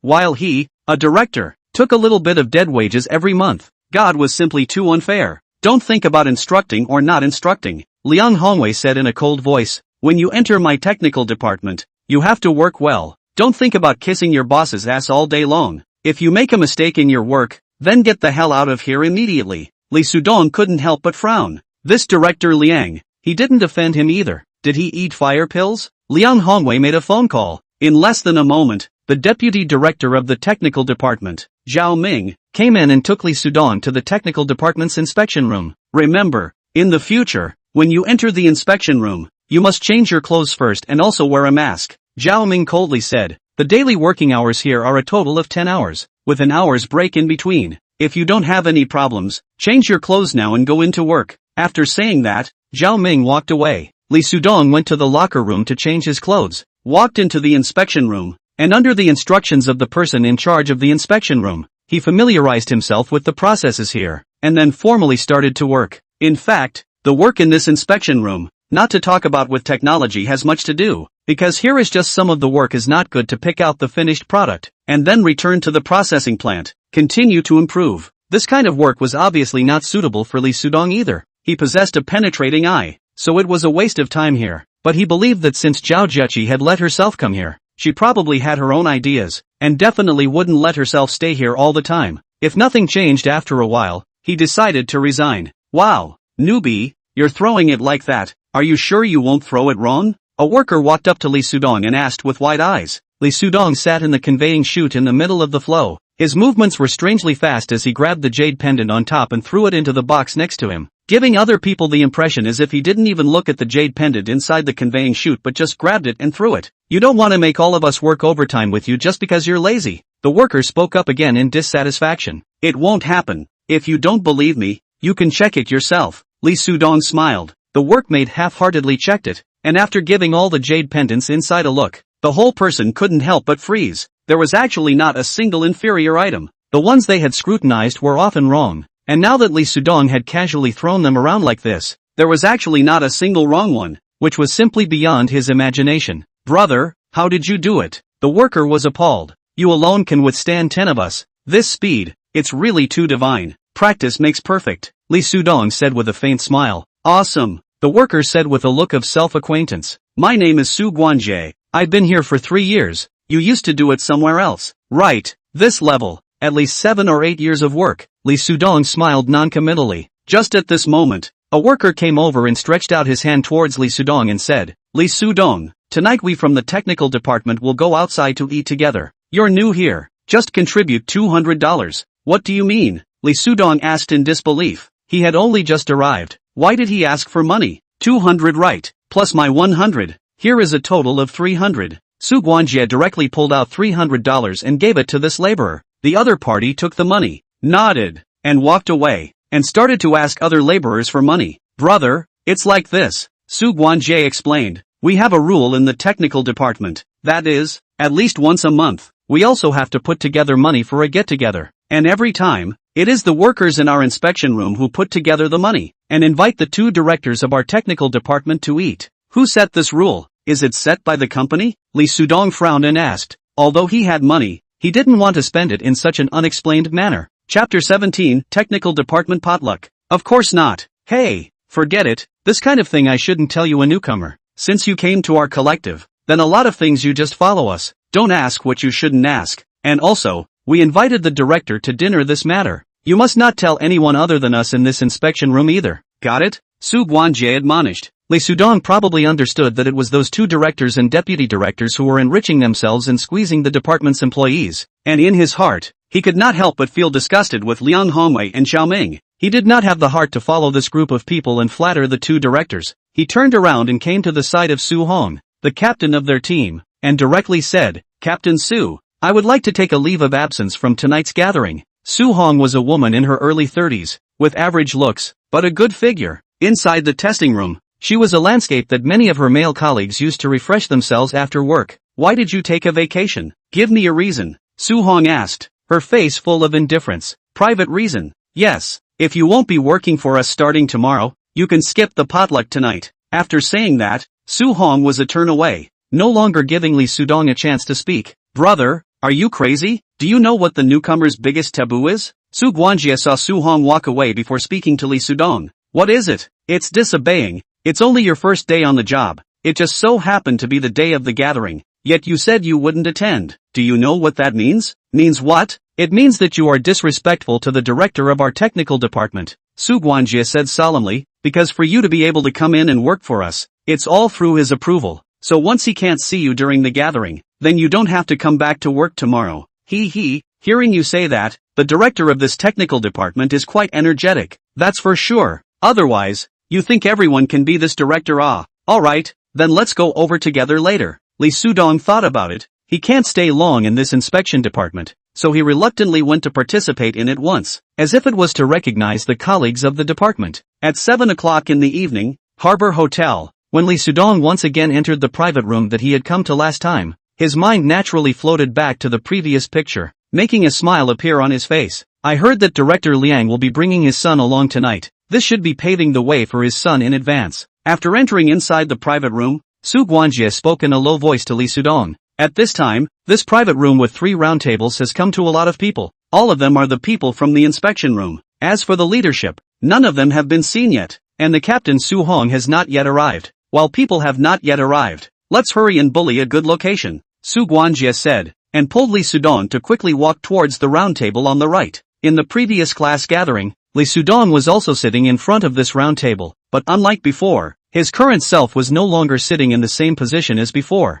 After roughly 15 minutes had passed, the door of the private room was pushed open. The person who came in was the Captain Su Hong. She first opened her mouth to everyone with a serious face. All the workers, everyone be quiet for a moment. Director Liang and Director Zhao will be here soon. Also, when the 2 directors come in later, everyone should get up immediately. Got it? After saying that, Su Hong turned towards the door of the private room and pushed it open. Director Liang, Director Zhao, Mr. Liang, please come in. Su Hong smiled at the 3 people standing at the door and made a gesture, signaling that they could come in, only to see 3 people walk in from the doorway. The first to come in was Liang Hongwei, then Zhao Ming, followed by a young man of a similar age to Lee Sudong. At this time, all the people who were sitting stood up. Their gazes were cast on the 3 people who walked in. Lee Sudong looked at the young man with a surprised face. This person was actually Liang Chonggao. How he did not expect. Liang Chonggao is actually Liang Hongwei's son. At this time, Liang Chonggao had not yet discovered Lee Sudong, as his eyes had been lingering on Su Hong's body. probably attracted by Su Hong's mesmerizing figure. Bro, see that? That one is Director Liang's young master, Su Guanjie said to Li Sudong with an envious face. This is the same person with a different life. I heard that Liang Chonggao is young. He is already the vice minister of Tang's jewelry appreciation department, with a very high level of appreciation, and he was also spotted by Master Su Haichun Su, and he intends to accept him as a disciple. His future is promising. Li Sudong smiled noncommittally. Accepting a disciple? I'm afraid it's unlikely. Alright, everyone sit down. Su Hong spoke at this moment before everyone sat down. Today, I'm very happy to be able to come over and participate in the potluck dinner organized by our technical department. Comrades, you have all worked hard. Here, on behalf of our company, I would like to express my gratitude to all of you here. Thank you for your dedication to quietly pay for the company. After everyone was seated, but Liang Hongwei stood up and made a speech in a leadership position. As soon as the words fell, Su Hong, who was sitting beside Liang Chonggao, was the first to clap her hands, and as she clapped, the others also burst into applause. The warmth of this applause made the corner of Li Sudong's mouth curve up. Isn't this the so-called bureaucracy? I hope everyone will continue to work hard in the future and continue to make their own contributions to our company. Well, I won't say much more. I hope that this gathering, everyone can have a good meal and drink to their heart's content. After Liang Hongwei finished speaking, the applause once again rang out, making his face full of all the colors of spring. At the same time, Su Hong had already handed him an envelope, and put it right in front of him. Liang Hongwei nodded, grabbed the envelope, and handed it to his son Liang Chonggao, who was sitting beside him. Liang Chonggao looked at the envelope and smiled before putting it away. At this time, the waiter had already started serving the food and also set out the wine glasses, then poured wine into each of them. First, it was Su Hong who stood up and spoke loudly. All the workers, now, let's toast Director Liang, and thank him for taking care of all of us. Everyone then stood up and all grabbed their wine glasses. Looking at Liang Hongwei smiled and stood up, springing to his feet. I can't say that I'm taking care of you all, but rather we're taking care of each other, because we're all a collective of people here. I hope that we all will continue to take care of each other in the future, and continue to work hard, and continue to make our company stronger and bigger. After saying that, Liang Hongwei also just clinked his glass with Su Hong and then took a sip from the cup in his hand. Seeing him put down his cup before the others put their cups to their mouths one after another. Chapter 18 Who Regrets in the End. At this time, Liang Chonggao finally found Li Sudong. First stunned, sat down. Eyes still continued to look at Li Sudong. Face slowly floated up an evil smile. Oh, I can't believe that you are my father's subordinates. Give me wait and see. This time, see I will not play you disabled. Li Sudong knew that Liang Chonggao had already seen himself, but he didn't lock eyes with the other party. He just swept a glance at the other party and then shifted his sight to a woman. This woman was also a person from their collective. This woman is the most beautiful girl in the room. In her early 20s, this temperament, this figure, it is hard to imagine that she is also an experienced workshop worker, because with this kind of posture, she is absolutely able to find a rich boyfriend and enjoy the comfortable life that her beauty brings to her. Liang Chonggao also discovered this beautiful woman, making his gaze that was still lingering on Su Hong's body instantly shifted to the beautiful woman, and kept on looking at this woman who just happened to be at the same table with him, making his gaze literally linger on the woman's body wantonly, so to speak. Besides him, there were many other male gazes that would focus on the woman's body from time to time because she was really good looking. Is that woman also from our experimental workshop? Li Sudong leaned some over to Su Guanjie by his side and asked in a low voice. Following the direction of Li Sudong's gaze, Su Guanjie's face was a meaningful smile. What? You fancy someone else? No, I just didn't see her in the experimental workshop today. Yes, she's from our workshop, called Su Yanhong. She just happened to be on vacation today. So, she came over for the dinner gathering tonight. Su Guanjie smiled and said, I see that she should be about the same age as you. I heard that it hasn't been long since she graduated from university, but she already has a boyfriend. Oh, that's quite good. Li Sudong smiled and nodded. Don't you already have your eyes on someone else? What else is good about this? Wouldn't that leave you with no chance? Su Guanjie urged. I don't mean that. Before Li Sudong finished speaking, everyone at this table stood up as Liang Hongwei and a few of them had already walked over towards this side. Everyone, this is my son Liang Chonggao. Today I purposely brought him out for you all to get to know him. I hope that in the future if you have the opportunity, you will be able to give him more guidance. Holding a wine glass in his hand, Liang Hongwei introduced his son beside him. Director Liang, is Mr. Liang preparing to join our collective family? One of the workers asked.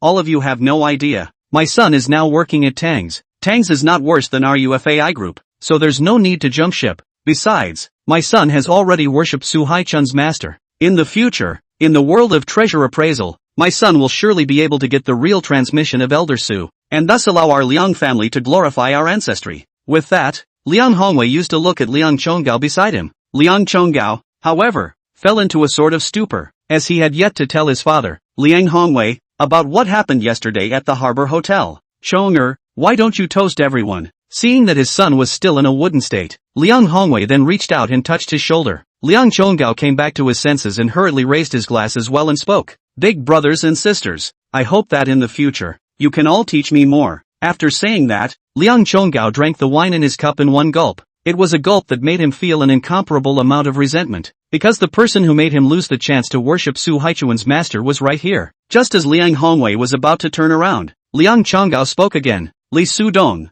I can't believe that I'm going to see you here today. Ah, when did you start working at Yaohui Group? The crowd had cast their gazes towards Li Sudong. They did not expect Li Sudong to have known Mr. Liang for a long time. It's my first day at work today. I don't know what Mr. Liang has to teach me? Li Sudong responded. Chonggao, you know him? Liang Hongwei asked. Yes, he is my university classmate, the school bully of our school. Almost every exam is in the top 3 in the whole school. At first all of us thought that after he graduated, he would definitely have a big career. Just didn't expect that he would end up becoming a laborer. Liang Chonggao snorted. Occupations don't distinguish between noble and lowly. Liang Hongwei swept a glance at Li Sudong. He had already heard that his son was a little bit unfavorable to this Li Sudong. Coldly glanced at him and brought Liang Chonggao to another table. Mr. Liang seems to be looking at you in a bad light. You wouldn't have offended him, right? After sitting down, Su Guanjie asked in a low voice. It's nothing, it's just a little bit of a beef. Su Guanjie patted his shoulder sympathetically. Then your future days in the workshop will be difficult. Director Liang will not be able to give you small shoes. Li Sudong shrugged indifferently. The meal ended at 8 o'clock,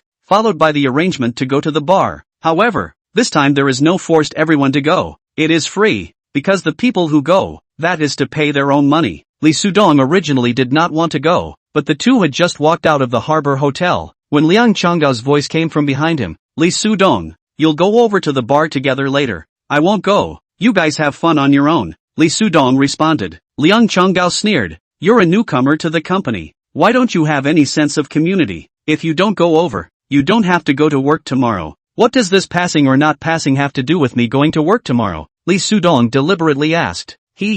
How come you don't even have this awareness anymore? You're a school bully. Or is it that after graduation, you've been struck down by life as a cutie? What's wrong with you? So, now you can't even understand human language? Listening to Liang Chonggao's cynical words, Su Guanjie only felt that his eyes were big. This Li Sudong and Liang Chonggao were classmates. But now the relationship between the two people is not like classmates, it's simply an enemy, Oh, I almost forgot. You and I are two different species. I am a human being, and you are. Forget it, you won't understand what I say. Li Sudong laughed and was about to turn around and walk forward. Liang Chonggao, however, suddenly reached out and grabbed him, sternly saying, Li Sudong, do you still want to mix in my father's department? Do you believe me or not? I'll let you get the hell out tomorrow. If you have the ability, go and ask your father to fire me. However, I advise you not to do so, because you will regret doing so, Li Sudong said in a cold voice, shaking off Liang Chonggao's hand.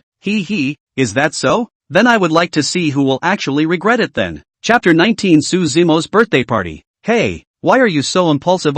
You like this? Tomorrow definitely don't need to go to work. After walking to the bus shelter and standing still, Su Guanjie kept sighing. He felt that Li Sudong was an honest person like himself. He just didn't expect that he could only be a co-worker with him for one day. Don't worry, I won't be sacked, Li Sudong comforted in turn. It's this time, you are still so calm. Could it be that you simply don't care about that job? However, people live sometimes to fight for a breath. Since Liang Hongwei's son doesn't treat you well, there's no need for you to continue working under him. Anyway, the world is so big, isn't it the same to work somewhere? Su Guanjie sighed. Brother Jie, thank you. You really don't need to worry about me. I won't be dismissed. Li Sudong looked at Su Guanjie with a bashful face. I won't accompany you over to the bar tonight. I'll go back first. Bye. After intercepting a cab, Li Sudong got into the car and went back towards the direction of his home. Just after returning home, he received a message from Liang Chonggao. If you don't want to receive the news of being dismissed tomorrow, come over and have a drink with me right now. As long as I'm happy, you can continue to work normally tomorrow.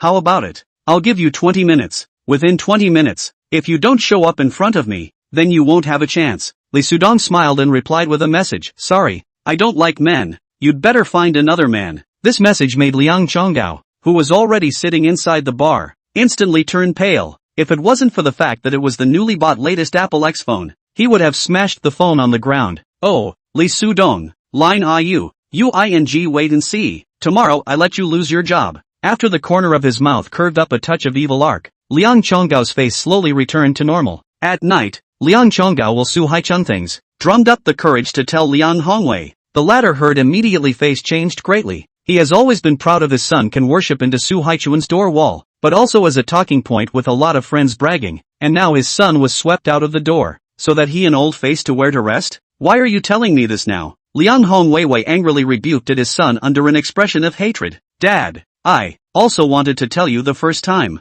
Liang Chonggao said with a bitter face, but I'm afraid you'll be disappointed in me. Alas, Liang Hongwei stomped his foot and let out a long sigh. He also couldn't bear to blame his beloved son. If things are really like what you said, it's that kid Lee Sudong that made you lose this opportunity, then Dad won't blame you. If he wants to blame it, he can only blame that kid. Originally, he didn't have a half-good impression of Lee Sudong. Now with this incident, Liang Hongwei couldn't help but hate Lee Sudong as well. If it wasn't for this damn puppy, his own son would have a bright future. Now that he had destroyed his beloved son's future, it was like destroying their family. Going back from the hotel, Lee Sudong went straight back home. Just as he reached the door, he heard a lively clamor coming from across the street. It looked like someone should be celebrating a birthday. He took out his key and was about to open the door and enter the house. Just then, the opposite door opened. The person who walked out was none other than Su Zimo. Her cell phone was placed on her ear. She should have come out to answer the call because it was too noisy inside. After seeing Lee Sudong, Su Zimo then immediately covered her cell phone with one hand and opened her mouth. Lee Sudong, today is my birthday. You also come over to celebrate together. Lee Sudong was a little embarrassed, because he and the other party had only known each other for not more than a few days, and this was only the second time the two had met. Go in, don't be polite, those inside are all my classmates. Su Zimo smiled sweetly and said, it's also more lively when there are more people. Besides, we two are neighbors. There might be something else that needs to trouble you in the future. Okay. Lee Sudong heard her say so and no longer refused, walking in towards the inside. His arrival made the 5 girls inside who were already in a frantic state instantly freeze. Suddenly a female reached out to point at Lee Sudong and smiled. You're the boy who wants to pursue my best friend, ah? With that, the girl walked slowly towards Lee Sudong and handed Lee Sudong a piece of cake that she was holding in her hand. Smiling, come, eat a piece of cake first. Only when Lee Sudong just wanted to reach out to receive the cake, the girl smashed the cake into his face. This scene was just seen by a boy who walked in from outside. The boy first looked towards Lee Sudong, who had a face full of cake, and then swept a circle of the crowd at the scene, and warmly opened his mouth. Hello, my name is Lin Kai. You must all be Su Zimo's classmates. Lin Kai was holding roses in his hands. His sudden appearance made the original crazy laughter of several girls stop instantly, because they already knew that they must have mistaken the target just now. Lee Sudong, who had smashed the cake, was not the one who was pursuing Su Zimo. The man holding the flowers was the one. Su Zimo also walked in from outside at this time. When she saw Lee Sudong, who had his face smashed with cake, she couldn't help but snort a laugh, then glared at the group of sisters. What are you guys up to? Smearing cake on someone's face without asking. ZMO, is this also your classmate? Lin Kai looked at Lee Sudong and asked. Oh no, his name is Lee Sudong. He's my neighbor. He lives across the street from me, Su Zimo said, then picked up a paper towel and started to wipe the cake on Lee Sudong's face. Thanks, I can do it myself. Lee Sudong reached out and wanted to take the paper towel in Su Zimo's hand. Don't move, you can't wipe it clean yourself. Su Zimo continued to wipe Lee Sudong's face. After wiping away all the cake that could be wiped away from his face, only then did he speak again. Alright, you'll be fine if you go to the restroom and wash it. Lee Sudong's face had turned red. This was the first time he had been wiped by a female on his face like this. After being with Zhao Min for so long, she had never touched his face. Turn left in front of the restroom. Seeing Lee Sudong standing still, Su Zimo realized that this was the first time Lee Sudong had entered her rented room and hurriedly reached out to point in the direction of the restroom. Is this really your neighbor? Lin Kai glanced at Lee Sudong's back, a face already gloomy. Yeah, but he also just moved in not long ago. It seems like he only moved in yesterday. Su Zimo said bluntly. You only met someone yesterday and you invited them over to celebrate your birthday with you? Lin Kai said unhappily. Can't I? It's my birthday. I can invite whoever I like. On the contrary, it's you. I didn't invite you, but you ran over. You're giving me this flower too. right? Su Zimo looked at the flowers in Lin Kai's hand. Right. This flower was carefully selected by me. I hope you will like it. Lin Kai seemed to have only now realized that he was still holding the flowers in his hand and hurriedly handed it over towards Su Zimo. Lin Kai, I won't refuse if you send me flowers, but you shouldn't send me roses. Do you know what roses mean? Su Zimo asked. Chapter 20, Delicious Breakfast. I like you, so I don't know any other flowers besides roses. Stop. I've told you many times, there's no way I'll like you. Even if you divorce your wife, I won't like you. So if you still want to stay friends with me, I hope you'll give me the minimum respect and not send me any more flowers, Su Zimo said with a face full of helplessness. It was evident that this was not the first time she had said this kind of thing to Lin Kai. I said that I will definitely divorce Lin Meng, so I hope you give me a chance. I really like you. Shut up. Are you still a man? Do you think I don't know that Lin Meng is already pregnant? Since you're treating your wife like this, you're going too far. Hurry up and get out of here. Su Zimo suddenly fumed. You weren't like this before. Is it because of this kid? Lin Kai pointed one hand at Li Sudong, who just happened to come out from the restroom, and asked angrily, is it because of this brat? Therefore, you are treating me like this? The few girls present, they all stared with wide eyes. They all felt that Lin Kai was really overdoing it. His wife was pregnant, but he still ran over to send flowers to Su Zimo. They all looked like opening their mouths to help Su Zimo, but thinking that this was after all a matter between the two of them, Su Zimo and Lin Kai, before they didn't open their mouths. Yes, it's because of Li Sudong that I am treating you with this attitude. Are you satisfied? Su Zimo coldly laughed. Since you have guessed it, then I am not afraid to tell you the truth. I fell in love at first sight with Li Sudong, so please don't come back to me in the future. Hearing Su Zimo's words, Li Sudong stopped his steps with a flabbergasted face. He knew that he was being laid. This is impossible. You just said that you just met him yesterday. Lin Kai's emotions began to become agitated. This is true. I can testify that Su Zimo and Li Sudong have known each other for almost a month. However, it seems like they only started dating a week ago. Otherwise, I wouldn't have smashed the cake in her face just now. The girl who had just smashed a cake on Li Sudong's face smiled and said, fine, kid, you wait for me. How dare you pry me away? Lin Kai warned at Li Sudong, and after saying that, he just turned around and walked out towards the outside with quick steps. After seeing Lin Kai disappear, Su Zimo then walked over and closed the door behind him, then turned his face to Li Sudong. Seeing that Li Sudong was still embarrassed, he couldn't help but smile and said, Li Sudong, come here, let's continue to celebrate the birthday. After seeing Li Sudong sitting down, Su Zimo first handed him over a piece of cake. I'm sorry, I just used you. It's fine, as long as I can help you. It doesn't matter if I am utilized by you 2 more times, Li Sudong said cheerfully. He felt that this kind of being utilized was worth it, because that guy called Lin Kai was a scum,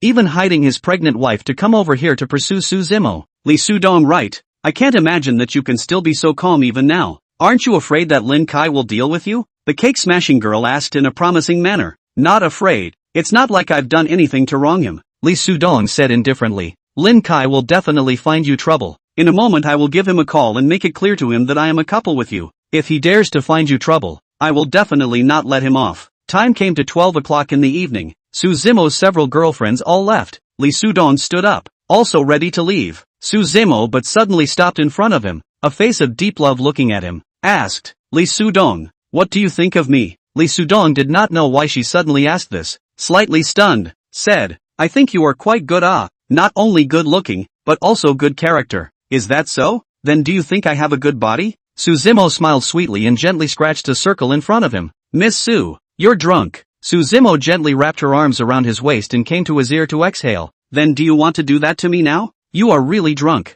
Li Sudong helped her to sit down on the sofa. You have a good rest. I will go back first. Call me if there is anything. Seeing Li Sudong open the door and leave, Su Zimo smiled sweetly, revealing a rakish look. She wasn't actually drunk, but was deliberately testing Li Sudong to see if he was a gentleman. If he behaved a little badly, then he would definitely be a stranger in the future. Back at home, Li Sudong also couldn't help but let out a sigh of relief. In fact, just now he is not Su Zimo does not have that aspect of the idea. Any normal man, in the face of a girl that kind of initiative, especially Su Zimo this level of beauty, to say does not move. This is bull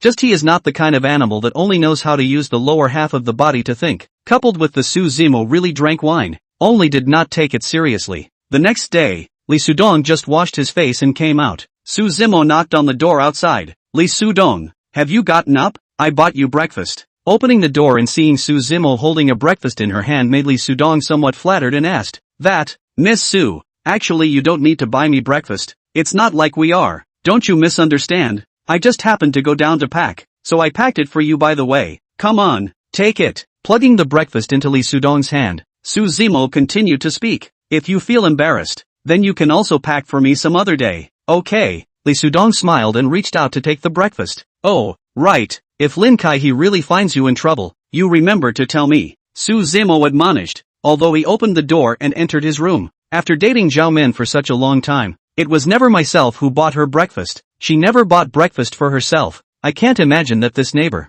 who hasn't known me for a long time, actually bought breakfast for myself. There's really no way to compare this person to a person. Lee Sudong sighed in his heart and wondered why he had gotten together with Zhao Min in the first place and had been dating for such a long time. After eating this taste may be in recent years only inferior to the mother-made breakfast, Lee Sudong mood happy to go to work. Just after coming down to the entrance of the first floor, a man appeared in front of him, with a head of blonde hair, tattoos on both arms, and a toothpick in his mouth, burping before opening his mouth to Lee Sudong. "You are Lee Sudong?" Chapter 21, Suppression. "Yes, I am. What's your business?" Lee Sudong asked. He guessed that this was most likely someone Lin Kai had called over. He just didn't think that Lin Kai would call someone over to trouble himself so quickly. "Come with us, our boss has some things he wants to say to you," Yellow Hair said carelessly, reaching out and taking the toothpick out, directly using his fingers to pick at the teeth. "Who's your boss? Why are you so talkative? Follow me and you'll know. Go, if you don't blame me for not being polite." Yellow Hair sneered and turned towards the small car parked in front of him, just when he thought Lee Sudong would follow him.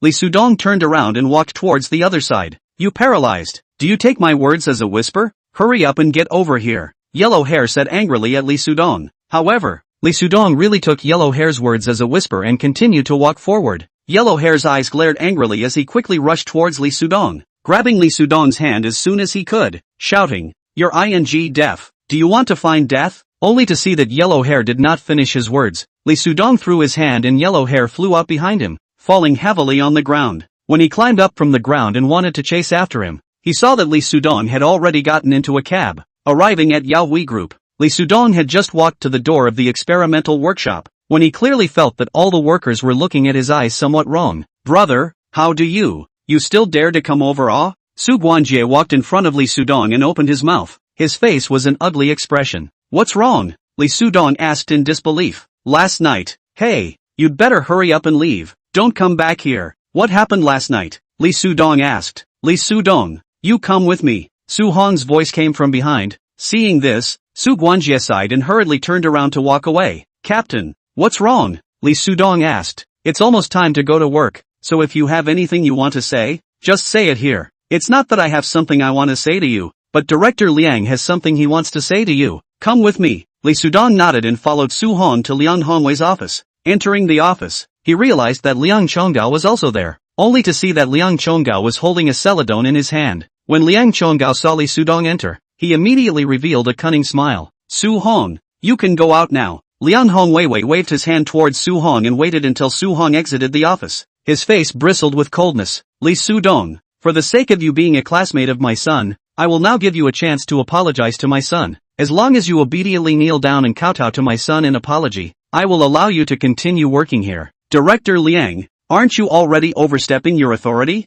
Lee Sudong's face slowly gloomed. "Overstepping your authority? Oh yes, I have indeed overstepped my authority, but I have the authority. What can you do about it?" Liang Hongwei laughed. "In that case, you quite know how to utilize the power in your hands," Lee Sudong said with a wry smile. "It's this time, you still dare to speak to me in this tone. Do you not want to work here anymore?" Hearing him act like he didn't care, Liang Hongwei was also furious. "Lee Sudong, think about it. It hasn't been long since you were fired by the Tianlong Group. If you are now fired by the Yaoi Group again, do you think you can still find a better job than this current one in the future?" Liang Chonggao also opened his mouth. "Director Liang, I hope you can turn yourself into the company," Lee Sudong said indifferently. "Turn yourself into the company?" Both father and son, Liang Hongwei, somewhat doubted what their ears had heard. Both of them were stunned, then both lost their laughter. "Ha ha ha, have you burnt out your brain, making me turn myself into the company? Ha ha ha, this is really too funny." Liang Hongwei was on the verge of holding back his belly laugh. "Dad, it seems like he doesn't want to hang around in Xingyu City anymore. so let's not be polite to him and just tell him to get lost. Liang Chonggao also laughed, looking at Li Sudong with a look of contempt. If you turn yourself in and obediently admit the mistakes you have made and guarantee that you won't do it again in the future, I can plead for you and let you continue to work in the company. But, put your mother's ass, who the do you think you are? Liang Chonggao was furious, slamming the table and roaring, dog-like thing, if we, father and son, tell you to get lost, you have to get lost, and you're actually threatening us. You can leave, but you have to remember, after you leave from Yaoi Group, it's impossible for you to find another job like this one, or one that's even better than this one in the future. Get lost. Liang Hongwei also spoke. Alas, I've already given you a chance. It's just that you yourself don't cherish it, so there's nothing I can say. I'd better go back to work first. Li Sudong shook his head helplessly and walked back towards the experimental workshop. Dad, did I hear it right? He actually said that he still has to go back to work? Liang Chonggao looked at his father somewhat inexplicably. Isn't this puppy a little out of his mind? Regardless of whether he's not in his right mind or not,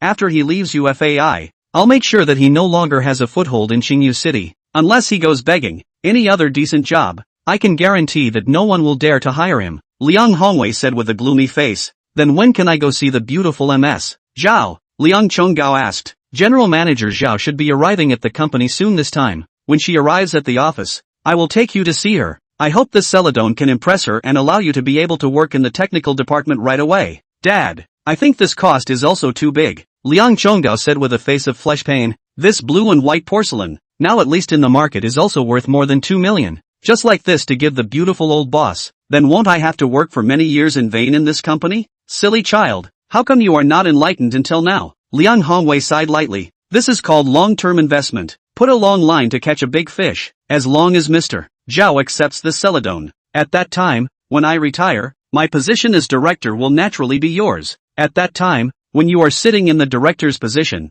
I will continue to use my good offices. It is not difficult to sit in the position of a department's manager. On the contrary, you are now on Tang's side, not being treated well by that old thing Su Hai-chun. It's already hard to develop. You're right. Liang Chonggao nodded slightly and also made up his mind to join UFAI Group. The father and son looked at each other. Both surfaced a victor's smile, putting on the fact that Liang Chonggao was about to sit in the position of department manager. Chapter 22 Suyu for slander. After leaving Liang Hongwei's office, Li Sudong called Zhao Zheqi. He came to work in the company solely on Zhao Zheqi's face, and now that he was being ostracized and suppressed like this, his heart was also very unhappy. In that case, he felt that there was no need for him to continue to stay. When she received the call, Zhao Zheqi was also very shocked. She checked Li Sudong's resume, and knew that he used to be on Tang's side, just doing errands, so arranging for him to go to the workshop to learn about the various processes will also help him in the future. This time would not be very long, probably just 2 or 3 months. When the time comes, she will entrust Li Sudong with a heavy responsibility. However, she did not expect that Li Sudong had become an assembly line worker when he arrived at the technical department. Moreover,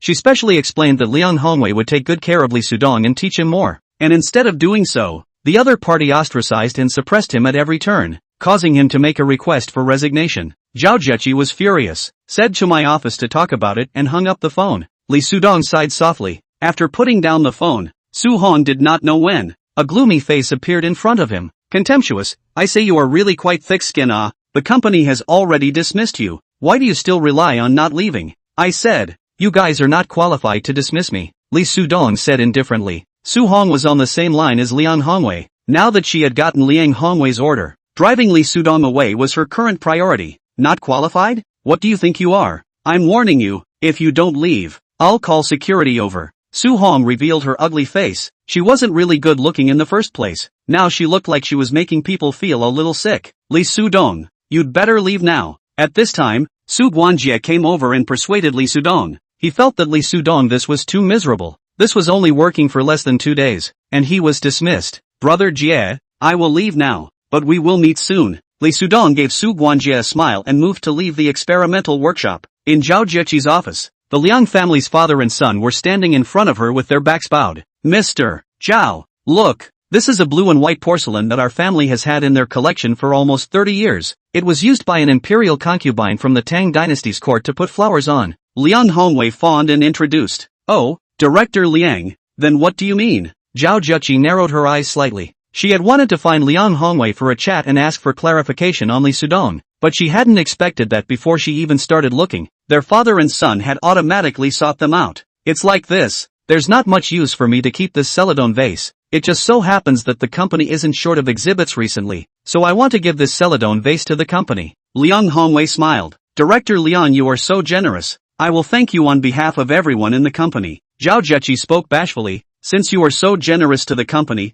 it's impossible for the company to treat you poorly. Go ahead. What are the requirements? Mr. Zhao, you're joking. I'm a part of the company. It's only right that I make some contribution to the company. Liang Hongwei smiled sarcastically and said, how dare I have any requests? You brought your family's son over to meet me, so you really don't have any other ideas? Zhao Zheqi asked with a slight narrowing of her eyes, a little uncomfortable in her heart. This is really a tiger father without a dog son. This Liang Chonggao is really the same kind of person as his father. Both of them are thieving. Both of them are the kind of person whose eyes would glow when they see a beautiful woman. That is like this. Mr. Zhao, Chonggao is now working at Tang's Jewelry, but the atmosphere over there is a little bit bad. So right, I want him to come to our company. Just give a management position at random. Before Liang Hongwei finished his words, there was suddenly a knock on the door from outside, and with Zhao Zheqi's come in, the door was pushed open, and Li Sudong stepped in. Why is it you? The Liang family father and son were both stunned when they saw that the person who came in was Li Sudong.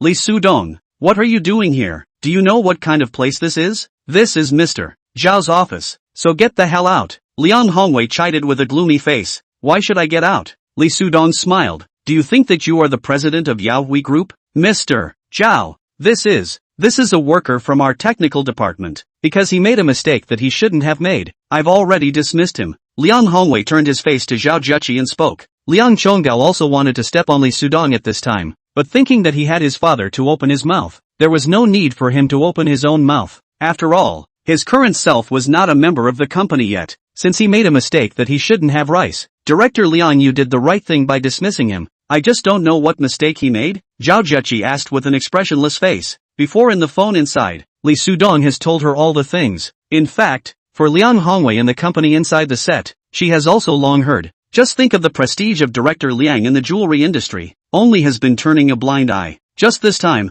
Liang Hongwei suppressed his Li Sudong. She cannot continue to turn a blind eye. He committed a serious dereliction of duty, and in the experimental workshop, treated many finished products that were clearly intact as if they were also defective. Liang Hongwei reacted in time and gave Li Sudong such a trumped-up charge of dereliction of duty. This made a stone fall to the ground in the heart of Liang Chonggao, who was still sweating for his father at the beginning, because both of them, father and son, did not expect Zhao Zheqi to ask the reason why Li Sudong was dismissed. After all, the reason why Li Sudong was dismissed was because of offending Liang Chonggao. Li Sudong, are things really like this? Zhao Zheqi looked at Li Sudong and asked with an expressionless face, whether or not I have treated good products as inferior products. One check will tell you. Li Sudong responded blandly. On the contrary, I was a university classmate with this Liang Chonggao. Just because I had a bit of a conflict with him, this father and son teamed up to try to suppress me. Do they really think they have one hand over the other in Yaohui Group? You fart. Mr. Zhao, don't listen to his nonsense. Liang Hongwei said nervously, that's not what happened.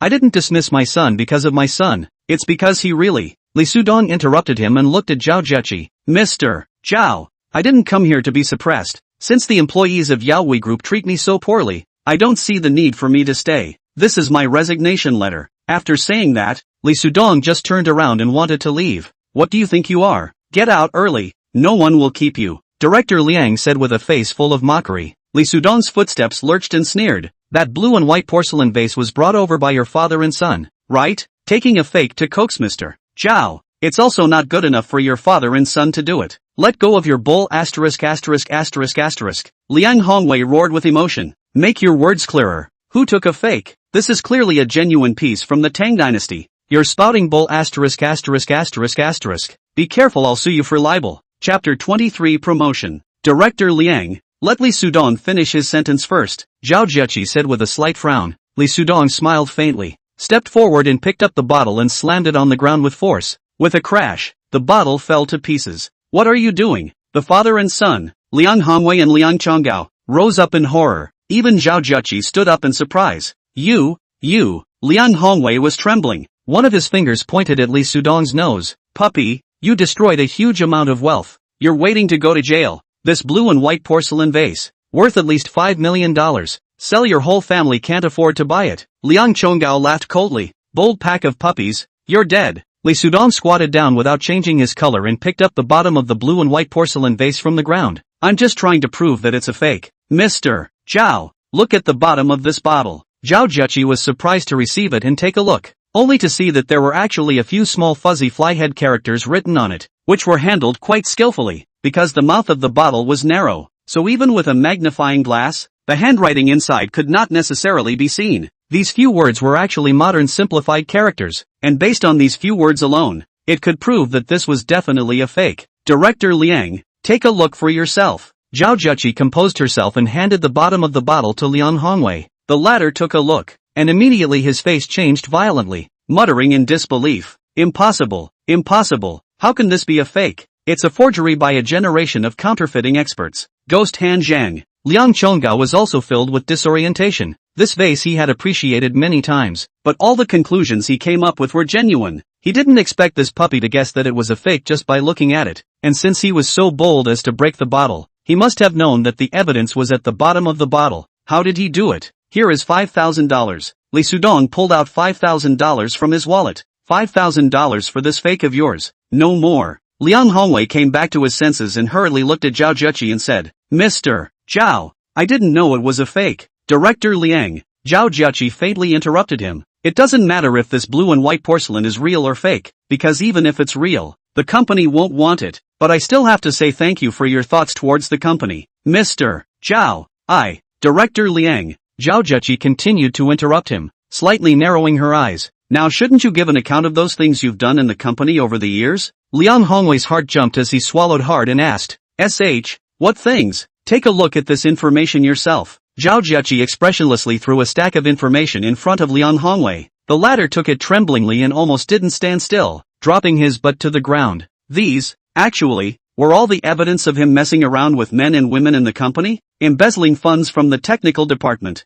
and accepting and demanding red packets from employees. Liang Hongwei sucked in a mouthful of cold air. This information, obviously not collected in a day or 2 days. It must have been stored and retained for a very long time. He gritted his teeth and said, Mr. Zhao, you've been investigating me for a long time? I read that you are a person whose work ability is still okay. Your connections in the outside world are also good, and you have indeed made a lot of contributions to the company over the years. Zhao Jueqi said indifferently. So, sometimes when you do these things, I turn a blind eye. I never thought that now your appetite is getting bigger and bigger and you're doing more and more excessive things. Mr. Zhao, I know I'm wrong. Liang Hongwei panicked. I will definitely change my ways. Please spare me this time. Director Liang, since I took these things out, it means that there is no possibility. Zhao Jueqi sighed softly, remembering that you've made some contribution to the company over the years. I won't report you to the Public Security Bureau. Make a resignation report yourself and leave in a dignified manner. Liang Hongwei sat on the ground with a clang,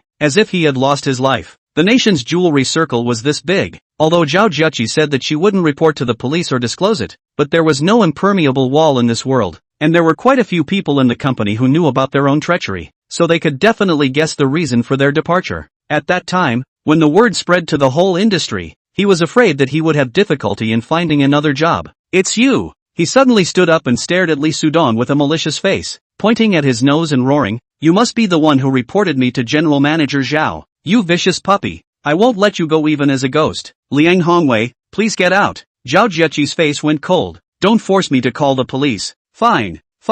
Mr. Zhao, you'd rather trust this puppy and leave behind an old minister like me. Liang Hongwei laughed coldly. This kind of puppy that doesn't even have all its fur. How many skills can it have? I'll just sit at home and watch your Yaohui jewelry close down. After saying that, both father and son gave Li Sudong a spiteful look and slammed the door to leave. Zhao Jueqi was also a bit angry, calming her anger for a bit, before she looked at the bashful Li Sudong and said, Li Sudong, this time it was my negligence. Forget about your resignation. I won't approve it. Now that Liang Hongwei had been swept away, highlighting Zhao Jueqi's sincerity towards himself, Li Sudong naturally wouldn't think about resigning anymore and nodded his head. This is all because Liang Hongwei is too small in popularity. It has nothing to do with you, General Manager Zhao. Since the company weeded out this tumor, I naturally won't resign again. Zhao Jueqi nodded slightly. Her heart also let out a sigh of relief. She highly valued Li Sudong. From the fact that he had just identified the authenticity of that blue and white porcelain vase with a single glance, it could be confirmed that his appreciation had reached an extremely high level. This kind of talent, once leaving from Yaohui,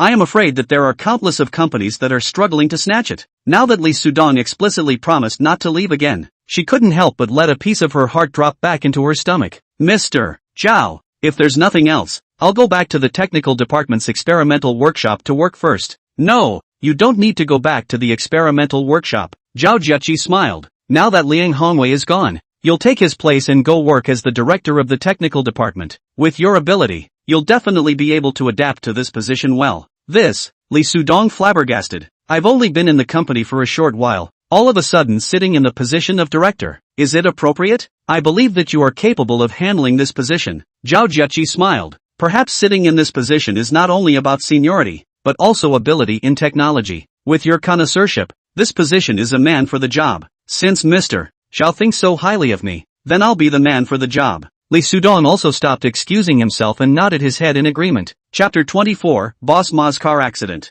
Zhao Jiaqi immediately called the manager of the personnel department over and directly let him issue a document in the company, appointing Lee Sudong as the director of the technical department. When Lee Sudong followed the personnel manager over to the technical department, all the employees of the technical department had already stood and waited on the side. When they saw that the new director of the technical department was the young man who had just been fired by Director Liang, all of them were stunned and couldn't believe what their eyes were seeing. This is so possible? Didn't he just resign? Awesome. I can't imagine that this director Liang just left and it's him who came up. No wonder he was so calm all the time before. It seems that this person really can't look like we all thought that he didn't have any background before, but I didn't realize that his background is much fiercer than Director Liang. The employees have begun their public opinion. They are feeling surprised about this newly appointed director. They didn't expect that this person, whom they all looked down on before, has become their leader. Among these people, there was only one person whose face was showing a smile. It was Su Guanjie. After he started to see that the person who was going to come over to take over Liang Hongwei's director's position was Lee Sudong, he also couldn't believe it, and looked at Lee Sudong with a dumbfounded face. Only after the personnel manager announced Lee Sudong's appointment, he finally was believing in this fact, and then he showed a smile. Everyone, I know that many of you may think that I am too young and not capable of taking up the position of director. However, I want you to give me some time, so that I can prove my ability to you all, and at the same time, I hope that you can work happily and in a happy mood in our collective. Don't worry, I can assure you that in the future, our collective will never happen to let the staff to gather money to eat things, and all of you do not have to give me gifts. You only need to do your job on the line. Of course, if you have any problems, you can also be directly on the say to me. For those pertinent comments and suggestions, I will certainly accept and adopt. After listening to Lee Sudong's speech, everyone is in a silence. Lee Sudong is ready to announce to let everyone back to their respective positions. Before someone finally clapped their hands, is Su Guanjie, under his drive. Other people also have clapped their hands. Good, good, good. Many people shouted out in applause, because this was what they liked to hear and what they wished to see happen. Since Lee Sudong had already said so, they naturally wished to see that Lee Sudong could really do what he said. Their batch of workers can be said to have been extorted by Liang Hongwei before. Let them put together a share of the money to eat, but also to give him Fengli, although the money is not a lot, but twice a month. The cumulative add up to a lot of times. This is also a considerable amount of money, coupled with the gifts they gave to Liang Hongwei, etc. These are things that they do not want to do, so to say that they do not have grievances against Liang Hongwei, this is impossible. Alright, everyone returned to their respective posts and work. Lee Sudong made a gesture to everyone and walked towards the office. At this time, Liang Hongwei had already moved all the things that belonged to him in here, so now this office was empty. Out of a sofa and a desk, there was nothing else. However, this is suitable for Lee Sudong, his style as a new director, because he has always been a low-profile people, so there is no need to purchase a coffee table or something. Yes, the office will sometimes entertain some guests, but he does not feel that there must be a coffee table in order to be able to give guests to entertain. The key is to have the heart. Besides, the company also has a special reception room. If the other party dislikes the simplicity of this place, you can ask the other party to go to the reception room. Lee Sudong just sat down in the office not long. Chen Vice President Chen Shihui came over, only to see at this time Chen Shihui's face is very ugly, stood fixed in front of Lee Sudong, looked bleak but with a pleading tone. Director Lee, you must help me. If you don't help me, I'll really be finished. Mr. Chen, speak slowly. What is it? Lee Sudong opened his mouth. He knew that Chen Shihui came over to find himself for something. It was because of the bad luck on his body, and now his seal was even more black. Boss Ma has just been hit by a car, Chen Shihui said with a shudder. He thought that the reason why Ma Shangguo was hit by a car must be because of that vase. which is just like what Li Sudong said. People who have been in contact with that vase for a long time will be stained with the bad luck on it, and then they will have bad luck. The smallest one will just be broke, and the biggest one will be lifeless. He originally scoffed at these, but Ma Guoxiang suddenly had a car accident, and is still lying in the hospital alive or dead, which had to make him take it seriously. Hit by a car so soon? Li Sudong was a bit puzzled because based on the black mist he saw in Ma Shangwa's seal hall, he should have a few more days before he had an accident. He just didn't expect to be hit by a car so soon. Then how is Boss Ma now? Li Sudong asked. I don't know. I just saw the news and realized that he was hit by a car. It seems that he is still being rescued, Chen Shihui said breathlessly, fatigue written all over his face, probably after learning that Ma Shangwa had a traffic accident. He had been tightening his nerves, which then led to exhaustion triggered by physical overdraft. Have you ever gone to look for that kind of master who does puja? Li Sudong asked. He could be said to know nothing about the matter of warding off evil spirits, so he didn't know what he should do to help Chen Shihui. I went to look for it, but I think it's useless. That's fine. You go back to work first. I'll try to think of a way, then I'll tell you what to do. Li Sudong could only open his mouth like this, because he couldn't let the other party stay here all the time talking about things that had nothing to do with work. Chen Shihui just left. Ma Shangwa called Li Sudong and said as soon as he opened his mouth, Mr. Li, I am Ma Shangwa. Are you convenient to come over to the hospital now? I was hit by a car. Just woke up. Can you come over a trip? On the phone. His voice was very weak. Li Sudong immediately stood up. He could guess that after the other party had awakened, he must have immediately thought of his own words, so he personally called himself despite everything. Boss Ma, don't be in a hurry, Li Sudong said. You are now recuperating well. In a moment, let your assistant send me the hospital address. I will come over immediately. Chapter 25, The University Cluster. Li Sudong packed up and was about to leave the company when he was called by Su Guanjie. Director Li, I can't imagine that the world has changed so fast that I can't believe that this is true. Standing still in front of Li Sudong, Su Guanjie said with a smile on his face, is that so? I actually did not expect things to develop in this direction either. Li Sudong also laughed. By the way, it's already time to go off work. It's better for you to just call me by my name or call me brother. You calling me director makes me feel weird. No, I can't call you brother anymore, because by other people hearing me call you brother, they will definitely feel that our relationship is not ordinary, and then they will have all kinds of ideas that they shouldn't have. I don't want to make things difficult for you. Li Sudong's heart was slightly touched. Based on his words alone, this friend was worth making. Reaching out and patting Su Guanjie's shoulder, Li Sudong smiled and said, no matter what, I have already treated you as my brother. Well, I still have some things to go and get busy with. I'll treat you to dinner some other day. I'll leave first. Came to the hospital. Saw Ma Shangwa lying on the hospital bed, his forehead position above already. There is no longer that black mist before. That is to say, the bad luck on his body has disappeared. You're here, Mr. Li, look at me. Both of my feet have been wasted. In the future, I can only walk on crutches. Ma Shangwa spoke to Li Sudong with a face full of misery. Fate, a life is considered to have been retrieved. Li Sudong sighed softly. Boss Ma, don't worry too much. Nowadays medical technology is advanced. Your foot can definitely be cured. Thank you.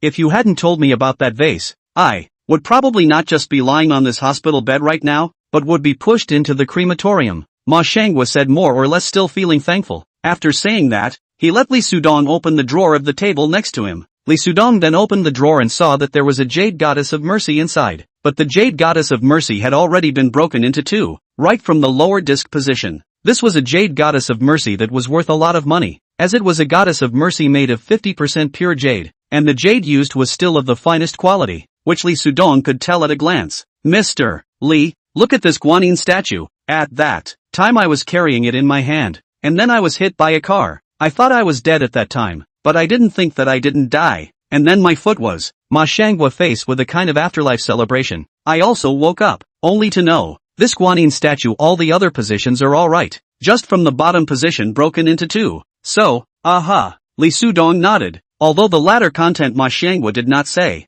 Li Sudong knew what he was going to say. Once again, he looked at this Guanyin statue before Li Sudong spoke to Ma Shangwa. Boss Ma, if this Guanyin statue that you were holding was a pure jade Guanyin statue, then your foot might be fine. That's what I thought too. But unfortunately I didn't think at that time that this goddess of mercy could have saved my life. However, it's good enough that I'm still alive now. Actually, I still have a question I want to ask you. Ma Shangwa paused and looked at Li Sudong with an expectant face and asked, Master Li, Do you think, if I let someone restore this jade goddess of mercy to normal, do you think my feet will have the possibility to recover? Lee Sudong hesitated for a moment. This kind of thing he does not know much. He does not dare to say too much. Just said, this, I cannot say, but you can try. Accompanying Ma Shangwa to chat for a while, Lee Sudong left the hospital. The first thing that left the hospital, Lee Sudong immediately dialed the phone to Chen Shihue. Although Chen Shihue this person repeatedly against him, but after all, it is a company, can help or have to help. Mr. Chen, you now hurry to buy a piece of top quality jade,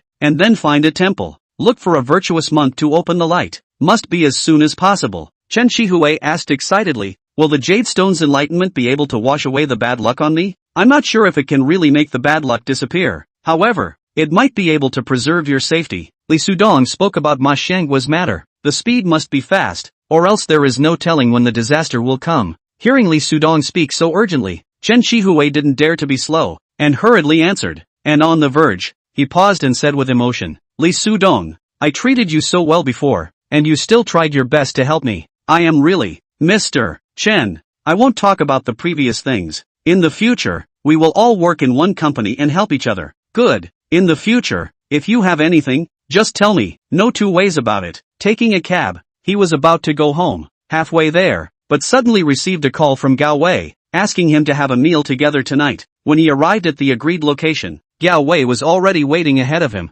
Dongzi, come. Gao Wei waved at him. Come over and see. Zhao Min has pulled you into our university group. Lee Sudong had always seldom played WeChat. Hearing this, he couldn't help but freeze for a moment. Walking over to take a look and realizing that he had really been pulled into the university group, he returned to his seat, clicked on the group, and found that one of his classmates had ate himself and sent a message. At Lee Sudong, I heard that you've become a director in Yaohui Group, is that right? Lee Sudong was a bit puzzled, because the matter of himself working in Yaohui, only Liang Chonggao knew about it in the class. Could it be that Liang Chonggao spread this news in the group? Lee Sudong didn't wait for this classmate to reply. Another classmate sent a message, Lee Sudong, I can't imagine that your kid is quite powerful although Yaohui Group is not the biggest company in Yuqing City, but it is also a company with a face. Your kid can be a director there. The future is unlimited Quickly invite for dinner. Yes, make sure to treat the whole class to a big meal to celebrate. I'll be the first to promise not to be absent. I also promise to be absolutely not absent. Please send over the time and hotel name immediately. Seeing this endless stream of messages from his classmates swiping the screen, Lee Sudong was crying and laughing.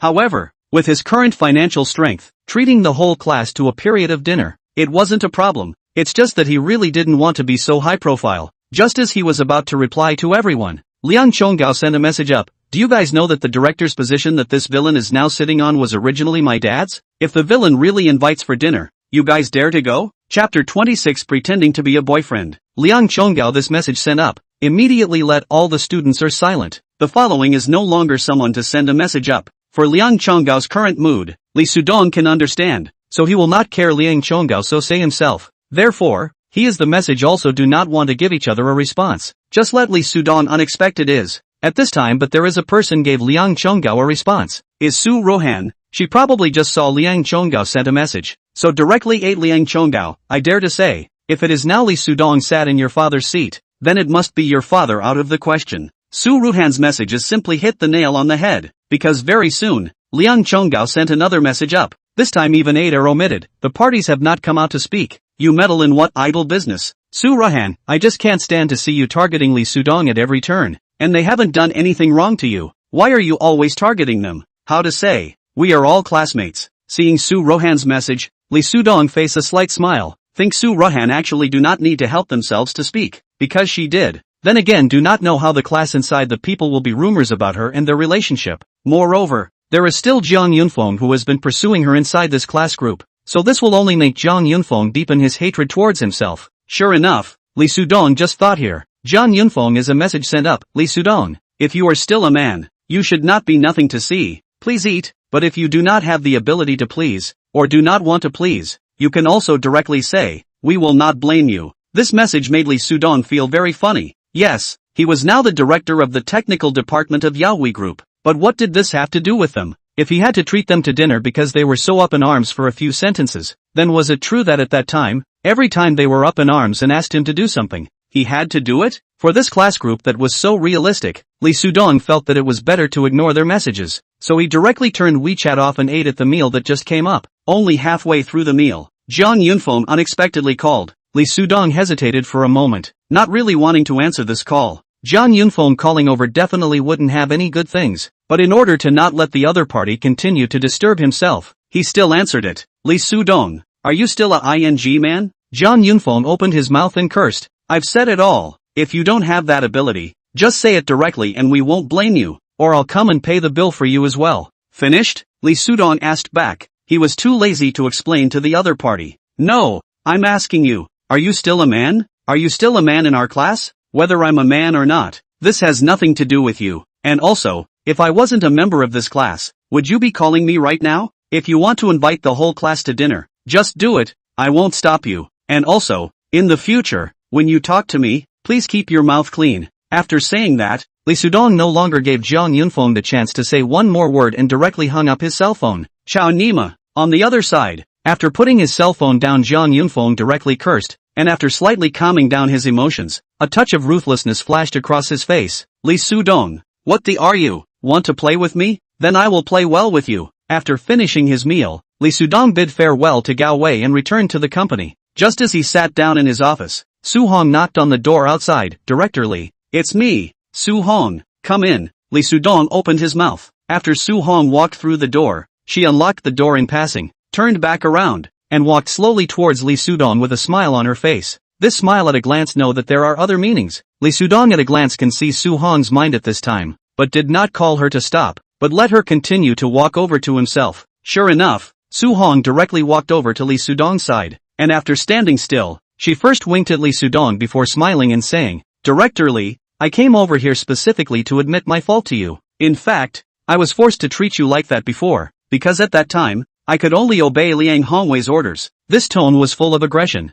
It would be hard for any male to hear it and not be touched. Li Sudong was about to be touched as well because it was the first time he had faced a woman like this, and this woman's figure was really good. You won't blame me, right? Su Hong opened her mouth again, and this time after she finished speaking, she walked directly to Li Sudong's body, and both of her hands were directly placed on Li Sudong's shoulders, and began to rub them. Director Li, you are really young and talented. I know you won't blame me, because Liang Hongwei he is a villain. Your temperament, your brightness as a human being, is something he can't compare to. While massaging Li Sudong's shoulders, Su Hong continued this kind of speech with tenderness. Captain Su, I won't blame you because I know that you had to listen to Director Liang at that time, so if you have nothing to say, please go out. Li Sudong said and suddenly stood up from his chair. This kind of feeling was not what Li Sudong liked. He admitted that Su Hong was very tactful and knew how to coax people to be happy, but he was really not electrified by her. So this kind of manipulation by her was useless to him. As for what her purpose of doing this was, it was also irrelevant. Anyway, he would definitely not be nepotistic like Liang Hongwei.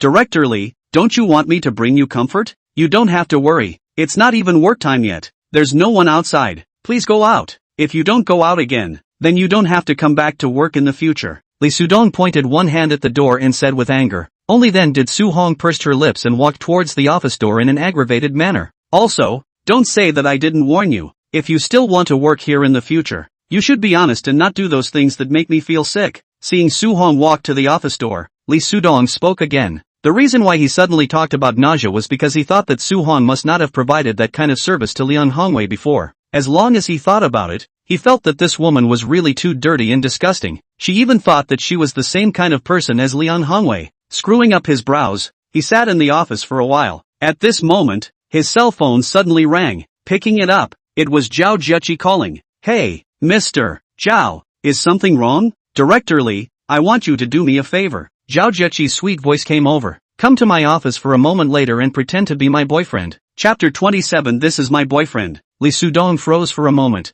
completely not expecting Zhao Zheqi to make such a request, and only after half a second did he say, Mr. Zhao, what are you? It's too late to explain. Zhao Zheqi said, come to my office first, let's rehearse first. Li Sudong smiled helplessly and said, alright then, I'll come over now. After putting down his cell phone, Li Sudong felt that his heartbeat had actually accelerated a little, making him unable to help but laugh at himself. Li Sudong, you're so unproductive. This is just playing the role of a boyfriend. It's not really a boyfriend. What are you excited about? When Li Sudong appeared in Zhao Zheqi's office, Zhao Zheqi immediately pointed to a set of suits that had been prepared a long time ago next to him. You go to the dressing room first, and change into this suit. Lee Sudong subconsciously glanced at Zhao Zheqi. Today she wore a general manager's OL professional suit. She looked both youthful and competent, bright and colorful, truly gorgeous. He hesitated and asked, "Must I change?" He hadn't worn a suit in a long time, and it felt a bit unnatural to wear it. "Yeah, otherwise how are you going to play my boyfriend later? First of all,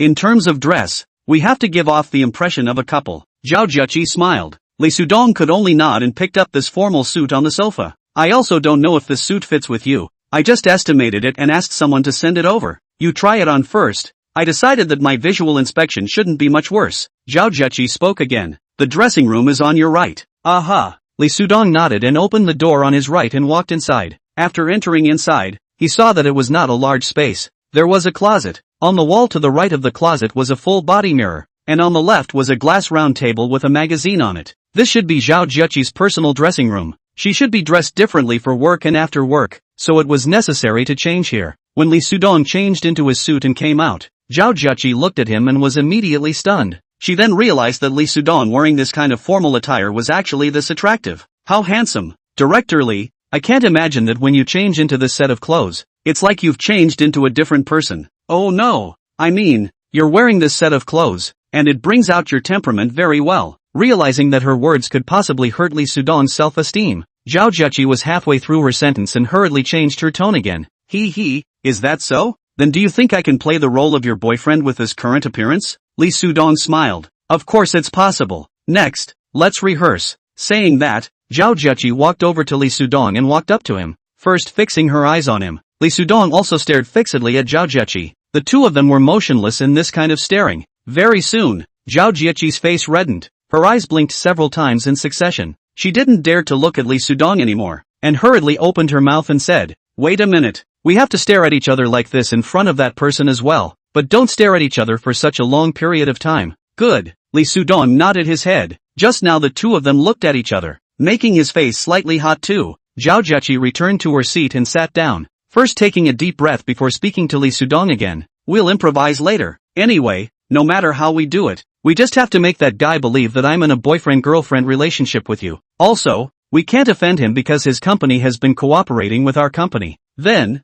Zhao Zheqi told Lee Sudong the identity of the person who was going to come over later. The other party was called Chen Jialan, and he was the general manager of a listed company in Qingyu City. This listed company was called Chuangjia Limited, and they were involved in many fields, including manufacturing, jewelry, and food, among others. Chen Jialan is about the same age as you and I. He is also a rare talent, and last year, he even won our Qingyu City's 10 Outstanding Youth. Ever since he became the general manager of Chuangjia, the company's performance has been going up and up, and he's very capable. However, I'm not a fan of this person, so I want to use this opportunity to completely disabuse him of his thoughts about me. Later on you must cooperate with me in this play, haha. Just as Zhao Zheqi finished her words, the cell phone in front of her rang. It was from Chen Jialan. After listening to the call, Zhao Zheqi looked at Lee Sudong with a weird face and spoke. "He's coming up. You sit down first." Lee Sudong nodded and sat down on the sofa in front of him, first looking at Zhao Zheqi and then at the doorway of the office. He actually wanted to ask Zhao Zheqi why she didn't just tell Chen Jialan that she wasn't interested in the other party. "Actually,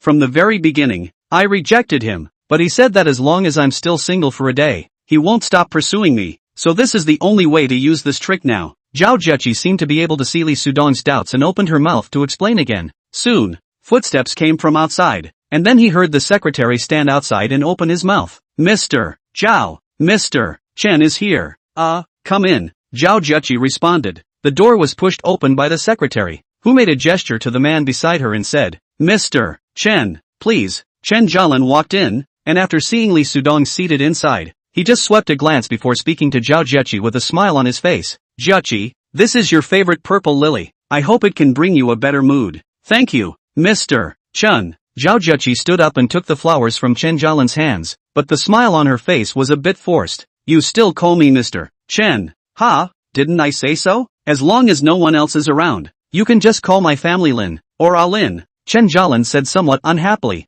But I still have other people here." Zhao Zheqi opened her mouth, her eyes already looking at Lee Sudong. Lee Sudong stood up right at this moment and reached out his hand to Chen Jialan. "Hello, Mr. Chen, right? I'm Zhao Zheqi's boyfriend, Lee Sudong." "Boyfriend? You're Zheqi's boyfriend?" Chen Jialan's eyes were big. He took a serious look at Lee Sudong. Then he looked at Zhao Zheqi incredulously and asked, Zheqi, this guy is really your boyfriend? Yes, he's my boyfriend. I've also established a relationship with him for less than a week, so I've forgotten to tell you, Zhao Zheqi said in a faint voice. At this time, it was imperative to get herself to pull out her Oscar-winning acting skills as much as possible. Chapter 28 Fake Goods Fiasco. I don't believe it. You must have deliberately called someone to pretend to be your boyfriend and then want me to completely die to you, right? Chen Jialan laughed and turned his face towards Lee Sudong again, directly giving Lee Sudong a snorting expression. Whether Mr. Chen believes it or not, it doesn't change the fact that I am Zheqi's boyfriend. Lee Sudong spoke indifferently.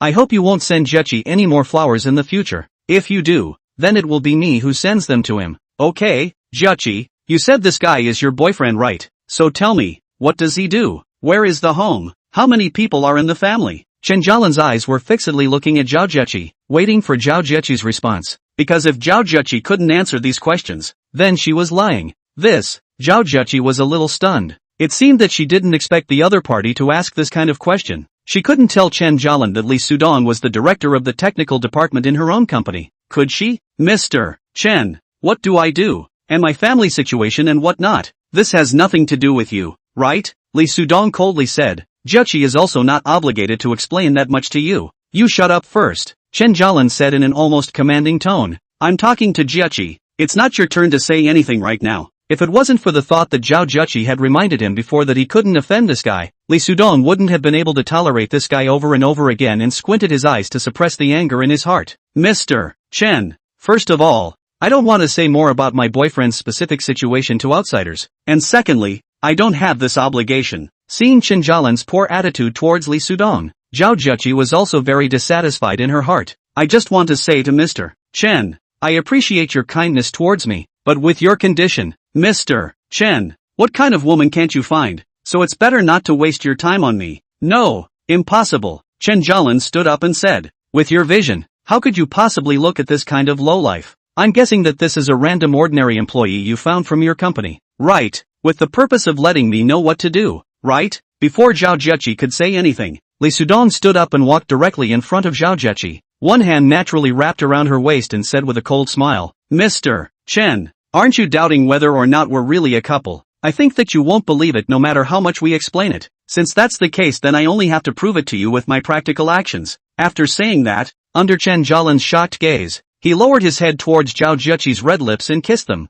The latter's delicate body gently trembled. Feeling as if time had stopped, her brain went blank as she stared deathly at Lee Sudong's face that was close at hand. She also completely did not expect that Lee Sudong would be so bold as to kiss himself. It was maintained for a full 5 seconds before the two gradually separated. How about it, Mr. Chen? This time you should always believe it, Lee Sudong asked with a smile. Good, boy, you bring balls. Chen Jialan sucked in a mouthful of cold air and stared resentfully at Lee Sudong for a few seconds before he stopped his foot and turned around to leave the office. The moment the other party left, Lee Sudong hurriedly looked at Zhao Zheqi, whose pretty face was burning hot, and apologized. I'm sorry, Mr. Zhao. I offended you in my haste just now. Zhao Zheqi glanced at him. Her heart was a little depressed. This was her first kiss. She didn't expect that it would actually be given to Lee Sudong in this situation, making her heart a little complicated. However, she also knew that if she didn't do that just now, Chen Jialan wouldn't believe that they were a couple. Lee Sudong did that, although it was a bit of a risk, but it also finally got rid of Chen Jialan's entanglement. You can't be blamed for this, Zhao Zheqi said. Thanks to you coming over to help today, I believe he won't come over to pester me in the future. Alright, you go back to work first. I'll treat you to a meal sometime to thank you properly. Hearing her say this, Lee Sudong more or less felt a little surprised. Originally thought that she would pursue something, didn't think that she actually didn't even mention it. After nodding his head, he turned around and walked out towards the outside. Lee Sudong just returned to the office, received a phone call from the center of the company showroom, said a few people came over and shouted to return the goods, said that in the showroom bought fake goods, and at that time was responsible for the company's products will be sold to these customers as the original director of the technical department of Lian Hongwei. How long was this sold out? They suddenly brought the stuff back and said it was fake. How do we know if they changed the fake stuff before coming over? Lee Sudong asked on the phone. This thing I can't say. Anyway, at that time it was the people in your technical department who sold the things out. You'd better come over and talk about it. The people on the other side of the showroom directly threw the blame on the technical department. Lee Sudong could only take Deputy Director Zhao Ming to the company showroom. The showroom was on the 5th floor of the building. When he took the elevator to go down, Li Sudong asked Zhao Ming who was beside him. Director Zhao, a week ago, was the showroom in charge of the people from our technical department? Yes, at that time, it was indeed our technical department that was in charge. Our technical department was in charge for a total of 3 days at that time. And every time, if someone from the technical department was there, the sales of those treasures inside the showroom would be better than the rest of the time. Zhao Ming nodded his head and said, so, the people who came over to patronize the showroom at that time were most likely all because Liang Hongwei was present? Li Sudong asked again. He had already thought that these people who suddenly came over to ask for returns were most likely all acquainted with Liang Hongwei, and it was highly likely that Liang Hongwei had asked them to come over to cause trouble. It should be like this, because Director Liang's reputation in our company is still relatively big, and he also has a certain degree of popularity in the treasure world. So many people who want to buy any treasure, especially those who come to our company to buy a treasure,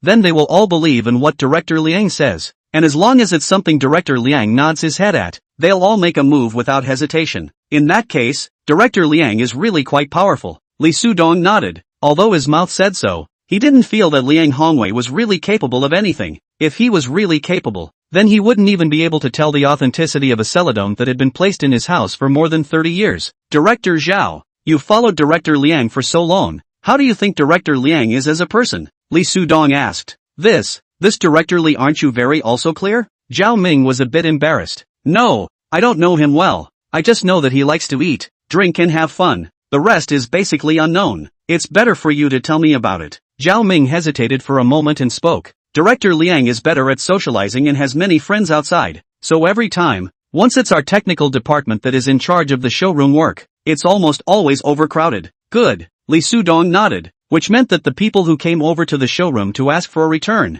there was a high possibility that Liang Hongwei had called them over. Arriving at the showroom, one could see that there were 4 people holding an item inside their hands, standing fixed at the cashier's counter, requesting for a return. Chapter 29 The Truth. Director Li, you've come. Look, it's these 4 people. The person in charge of the showroom was a fat man. Seeing Li Sudong was like seeing a savior, quickly walking towards Li Sudong, one finger pointing at the 4 people next to the cashier. 3 of the 4 people were men and 1 was a woman. All of them were middle-aged people, and they were all holding the same thing in their hands. One was a vase, the other 2 were in boxes, probably some small pieces of jade and other jewelry, and one was holding a jade Buddha. Because of the noise of these 4 people, the other guests inside the showroom were now not looking at the exhibits anymore, but were all gathering around to look lively, talking amongst themselves. I can't imagine that a big company like Yaohui Group would do such a thing, daring to openly sell fake goods inside the showroom. They are destroying themselves by doing this. Who would dare to buy from them in the future? That's right, it's fortunate that it was exposed this time, otherwise everyone would still be in the dark. Li Sudong frowned straight away as he listened, becoming even more convinced that these people requesting for returns must have deliberately come over to cause trouble. Walking up to these 4 people, Li Sudong spoke in a deep voice. Everyone, I am the director of the technical department of Yaohui Group. My name is Li. 4 of you please come into our hospitality room and sit down, and then speak slowly, okay? What else is there to talk about? I can't imagine that you Yaohui Group is so black-hearted, even selling fake goods to us. Hurry up and give us a refund. According to 10 times the price compensation refund. The woman among them immediately howled loudly. Yes, quickly give us a refund. It has to be refunded at 10 times the price. This is what your company has set out to do, to compensate 10 times for a fake. If we don't get a refund, we'll call the police. By the time the police come, your place will be waiting to be closed. So you'd better hurry up and give us a refund. The 4 men were all colorfully urging, each with a reddened face, as if Li Sudong had personally sold the fake goods to them. Li Sudong, however, was unmoved and waited for them all to finish before speaking. You guys said that our company sold you fake goods. Then I wonder if you can show me the items in your hands? Do you think that by being shown to you, this fake item will become the real thing? It was that woman again who spoke up. In order to receive compensation, you will first have to show me if they are fakes or not, Li Sudong said with a dark face, giving the woman a fierce look. Since they refused to go to the reception room, Li Sudong had no choice but to solve the problem here. And to solve the problem, the first thing to do was to confirm whether the things in the hands of the 4 of them were fake or not. After seeing Li Sudong change his face, the 4 of them looked at each other, exchanged glances and casually placed the items in their hands in front of Li Sudong one after another. The woman sneered, you have to be careful. Don't break it. If you break it, the consequences are your own, or you have to compensate according to the 10 times price. Li Sudong ignored her and looked carefully at the 4 things in front of him. firstly at the vase, and after looking at it for a while, he opened his mouth. Where is the instruction manual for this vase? The instruction manual? This is a vase. How could there be an instruction manual? The owner of the vase immediately opened his mouth. This was a man with somewhat gray hair, wearing eyes, but looking like he wouldn't give off a sense of svelte. Every single thing that our company sells will have an instruction manual, stating when this product was produced. If it is an antique, there will also be a dynasty indicated. Could it be that you didn't buy this vase from our company? Li Sudong asked to the man. This was bought in your Yaohui. You hurry to return it to me to pay for the money. The man was slightly flustered and shouted at Li Sudong, obviously trying to gain momentum for himself through his voice. I'm sorry, every product that our company sells out has 3 packages of service? Just that this 3 packages inside also clearly stipulates that you must show the relevant manual of the product. You don't have a manual. We can't change it for you, Li Sudong blandly said. At the same time to the other 3 people also swept a glance. Mine has an instruction manual. The instruction manual is inside the box. Take your time to read it yourself and give me compensation after reading it. The other man immediately opened his mouth. Li Sudong then opened the box in front of the man and grabbed the piece of jade pendant inside, looked at it, read the manual again, and then spoke bluntly to the man. This is not the pendant that our company sold to you. You fart. After hearing what Li Sudong said, the man's face first changed, but he quickly spoke calmly. What do you mean by that? Do you mean that I secretly changed a fake pendant and then came over here to claim from you? That's right, that's what happened. But don't be in a hurry. Wait for me to finish looking at these 2 first. Li Sudong still said in a light voice. Do you have any idea what you're talking about? You are making false accusations. Are all the people from Yaohui dead? How did you send someone who knows nothing over to pretend to be an expert? The man yelled. I clearly bought it from your company. And now you want to renege on the debt? That's right. This company is so trashy. I suggest everyone should stop buying from their company in the future. They won't recognize it even if they buy fake goods. A man next to him immediately chimed in. Li Sudong ignored them and continued to look at the other 2 items. And soon, he pulled his eyes back to the 4 people in front of him. At this moment, all 4 of them were cursing accents at Li Sudong. Li Sudong only smiled slightly before turning to Zhao Ming by his side and speaking. Director Zhao, call the police. These 4 people have intentionally brought fake goods over to pit our company. Aha. Zhao Ming nodded and was about to take his cell phone out. Seeing this, the 4 people coincidentally stopped cursing. Their faces all changed, staring blankly at Li Sudong. What evidence do you have to say what took fake goods to pit you guys? That woman's voice was a bit cowering, obviously a bit short of breath. Humph, the one who called you guys to make trouble, didn't make it clear to you guys. Li Sudong laughed coldly. Our Yaohui's jewelry and antiques, every single one we sell is archived, and all of them have individual numbers. Although these few pieces of yours also have numbers, the numbers we have recorded are not these 4 at all. At these words, those 4 people's faces changed greatly, as if they didn't expect there to be such details. If you guys insist any longer, I don't mind letting the police come over to take a closer look, and the truth will be revealed immediately at that time, Li Sudong said indifferently. Chapter 30 Dinner with Zhao Jiechi. This doesn't seem to be bought from your store. The woman licked her face and smiled sarcastically. Mistaken. This was bought from another store. I'll immediately take it over there to exchange it. Me too. I'm really old and confused. I forgot where I bought it. Director Li, I've caused you trouble. Oops. I'm also old and fuzzy-eyed. I actually managed to get even this wrong. Sorry.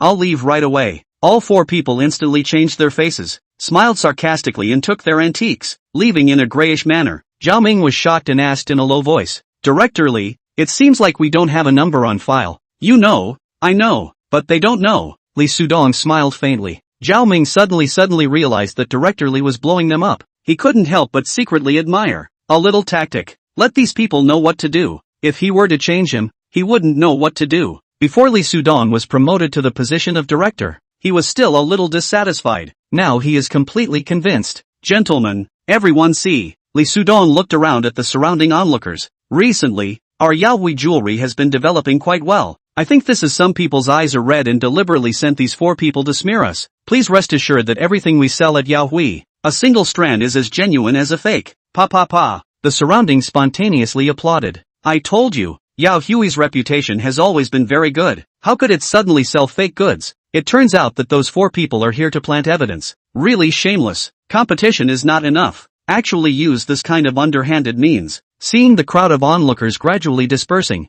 Li Sudong frowned and looked at the person in charge of the showroom beside him and asked, You are the one in charge of this showroom today? Yes, I am from the personnel department. Is there a problem? The other party nodded and asked. No, I just want to know if all of you in this department do not know how to identify authenticity? Lee Sudong asked directly. Yes, we are not from your technical department. There are specialties in the art. We are not in charge of treasure identification work. How can we know how to identify authenticity? That's also true. Lee Sudong nodded. Inside this showroom are all the finished products of the company, or the finished products bought by the company through other means. There are jewelry, antiques, and famous paintings, all of which are displayed at clearly marked prices, so that the customers can decide whether to buy or not after a careful appreciation. It was just that what made Lee Sudong feel unbelievable was that there was not a single experienced treasure connoisseur inside this showroom. That is to say, if the next time there is someone who has exchanged the fake goods over here and wants to claim for it, then this kind of thing will definitely happen again. So the best way to avoid this kind of thing is to arrange a treasure connoisseur here, so that at least those who intend to come over here to make trouble will have no chance to take advantage of it. However, after just this one time, I believe that those of them who come over with a purpose should not dare to come over easily. Director Lee, in the past, this kind of thing has never happened in our company. Zhao Ming whispered. I think there is bound to be something fishy in this, Lee Sudong said with a smirk. Director Zhao also sees it? Zhao Ming snorted coldly. When Liang Hongwei was around in the past, nothing ever went wrong. Now as soon as he left, something happened. It's obvious that this guy was kicked out and had a grudge, specifically calling people over to cause trouble. Lee Sudong smiled and did not say more. For one thing, there is no evidence in this matter. For another, Zhao Ming, this person used to be very close to Liang Hongwei, and he did not want to say more in front of the other party. In the afternoon after work, Lee Sudong had just left the office when he received a call from Zhao Zheqi. Director Lee, is it convenient tonight? Let's go and have a meal together. I haven't had time to thank you properly for today's matter. Director Zhao, you are too kind, Lee Sudong hurriedly said. A trivial matter. It's not a thank you. Come over here for a moment. Just in time. I also have something to talk to you about. Lee Sudong hesitated for a moment and nodded. Okay, I will come over in a moment. Well, I happen to be driving. I'll wait for you downstairs at the company. After Lee Sudong packed up, just after he arrived downstairs of the company, he heard the sound of a car horn. Zhao Zheqi rolled down the window, poked out a cute and delicate pretty face, smiled and said, Director Lee, get on the car. Mr. Zhao. Lee Sudong smiled, walked to the passenger seat, pulled open the door and sat up. Today you will take you to Jiahe Farm. The dishes there are quite good. I heard that there is a Michelin-level chef there. Although we may not be able to eat the dishes he makes, the dishes made by the other kitchens are definitely not bad either. Zhao Zheqi smiled. Everything is at the disposal of Ms. Zhao. Lee Sudong smiled and nodded his head. He had also heard of home and farm before and knew that those who were able to come here to dine were the upper class, as a meal here would cost at least 1,000 at the bottom for 2 people. Ordinary people can have a luxurious meal once in a while, but if they go here frequently, it would be a bit unaffordable. After getting off the bus at home and farm, the business here was very hot, but Zhao Zheqi was a regular customer here, and had already made a reservation. After entering, someone immediately invited them into a private room. After ordering the food, Lee Sudong couldn't help but ask, Mr. Zhao, you said on the phone before that you had something to tell me. I wonder what it is. It's actually nothing. Zhao Zheqi smiled. It's still about Liang Hongwei. I already know about today's disturbance. I've had people investigate and it's Liang Hongwei who is secretly causing trouble. I have a list here. Take a look. Lee Sudong took a look and couldn't help but be surprised. It was full of the names of his technical department employees. Zhao Zheqi elegantly ate a mouthful of food and said, These are Liang Hongwei's previously cultivated cronies. These people, you can enlist them. If you can't enlist them, find a reason to fire them. Lee Sudong nodded slightly. Liang Hongwei, this person, knows too much about the company's affairs, is a time bomb. He cultivated these cronies, perhaps often inform him of the news, continue to allow them to stay in the company. It is indeed a little bit wrong. After finishing their meal, the two of them came out from the farmhouse. Lee Sudong could tell at a glance that there were several pairs of eyes outside the gate of the farmhouse that kept looking at his side. It was a targeted and very unfriendly gaze. Mr. Zhao, you can go back first. I almost forgot. There are still things that I need to take care of. Lee Sudong looked towards Zhao Zheqi and said, It's so late now. What else do you have to do? Zhao Zheqi felt puzzled. You go back first. I have a friend in this neighborhood. I'll have him come over to pick me up. Bye. With that, Lee Sudong waved his hand directly at Zhao Zheqi, then took out his cell phone and pretended to prepare to make a call. Okay, then I'll leave first. Bye. Zhao Zheqi nodded and drove off. Only after watching Zhao Zheqi leave did Lee Sudong walk out towards the outside of the farmhouse gate. The reason why he let Zhao Zheqi go first was because he didn't want to involve Zhao Zheqi. Kid, can't see that you still have a bit of humanity. You still know how to let a beautiful woman go first. Come with us, there are many people coming in and out of here. It's not convenient to talk. Seeing Li Sudong walk out,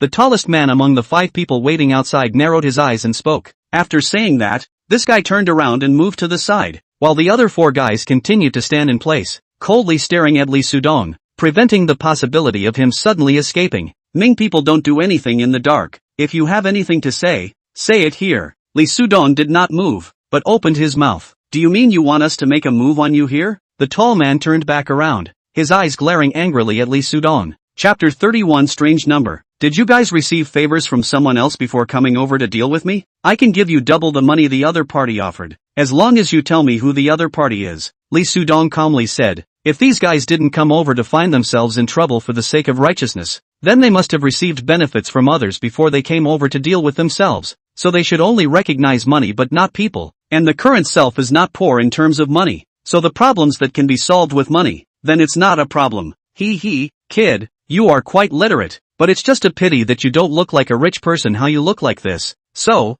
you'd better obediently follow us? The tall man asked with a crooked mouth. Speak up, how much did that person give you guys? I can just double transfer it to you guys right now. The tall man began to hesitate. After all, no one could be bothered with money. He looked Li Sudong up and down for a few moments before speaking. Kid, are you sure you're not joking with us? You'll know if I'm joking if you tell me the account number. Li Sudong opened his mouth. Good, then I'll believe you for once. The account number is 622x times x times x times x times x times x times x times x. The tall man then literally read out the account number. How much did the other party give you? 100,000. Good. With that, Li Sudong started the mobile banking transfer, with the cell phone emitting a tick sound. The tall man hurriedly opened his cell phone to take a look and was instantly dumbfounded. Did you receive it? Li Sudong looked at the tall man and asked. Big brother, what's wrong? Seeing this expression on the man's face, a group of juniors all surrounded him. Seeing that the account showed a transfer of $200,000, a group of people were all pumped up like chicken blood.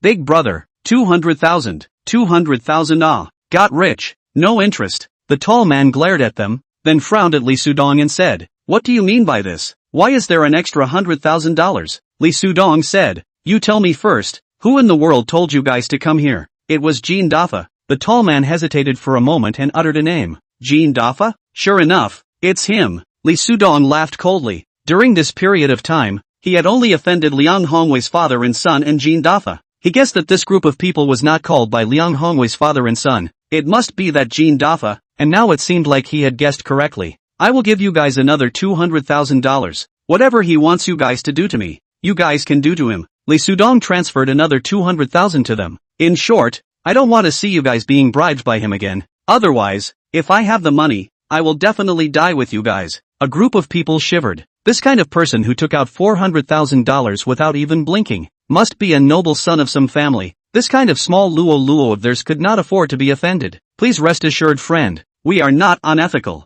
The tall man said, that fat guy is arrogant as hell. I can't look at him. I will return his money to him this time. No matter how much he gives us, we won't backtrack and deal with you again. Aha. Li Sudong nodded. After seeing them off, Li Sudong took a cab back to the rental building. Just after getting out of the car, Li Sudong saw 2 men wearing masks in front of him rushing over at a fast pace towards him, while at the same time flashing the watermelon knives wrapped in newspaper in their hands. It can be seen that these 2 people have been waiting here early. The purpose has also been more than obvious, is to give Li Sudong a bloody painful lesson. If the current Li Sudong is still the same Li Sudong without perspective eyes before, facing the 2 guys holding the knife, his first reaction must be to run wildly to escape. But now, he does not have this kind of idea at all. His eyes are cold and stern, looking at the 2 people who are coming to his face. Looking at Li Sudong's calm and collected demeanor, the 2 guys holding the knives were a little stunned, and even thought for a moment that they might have gotten the wrong person. So, rushing in front of Li Sudong, neither of them moved their knives against Li Sudong at the first moment, but asked,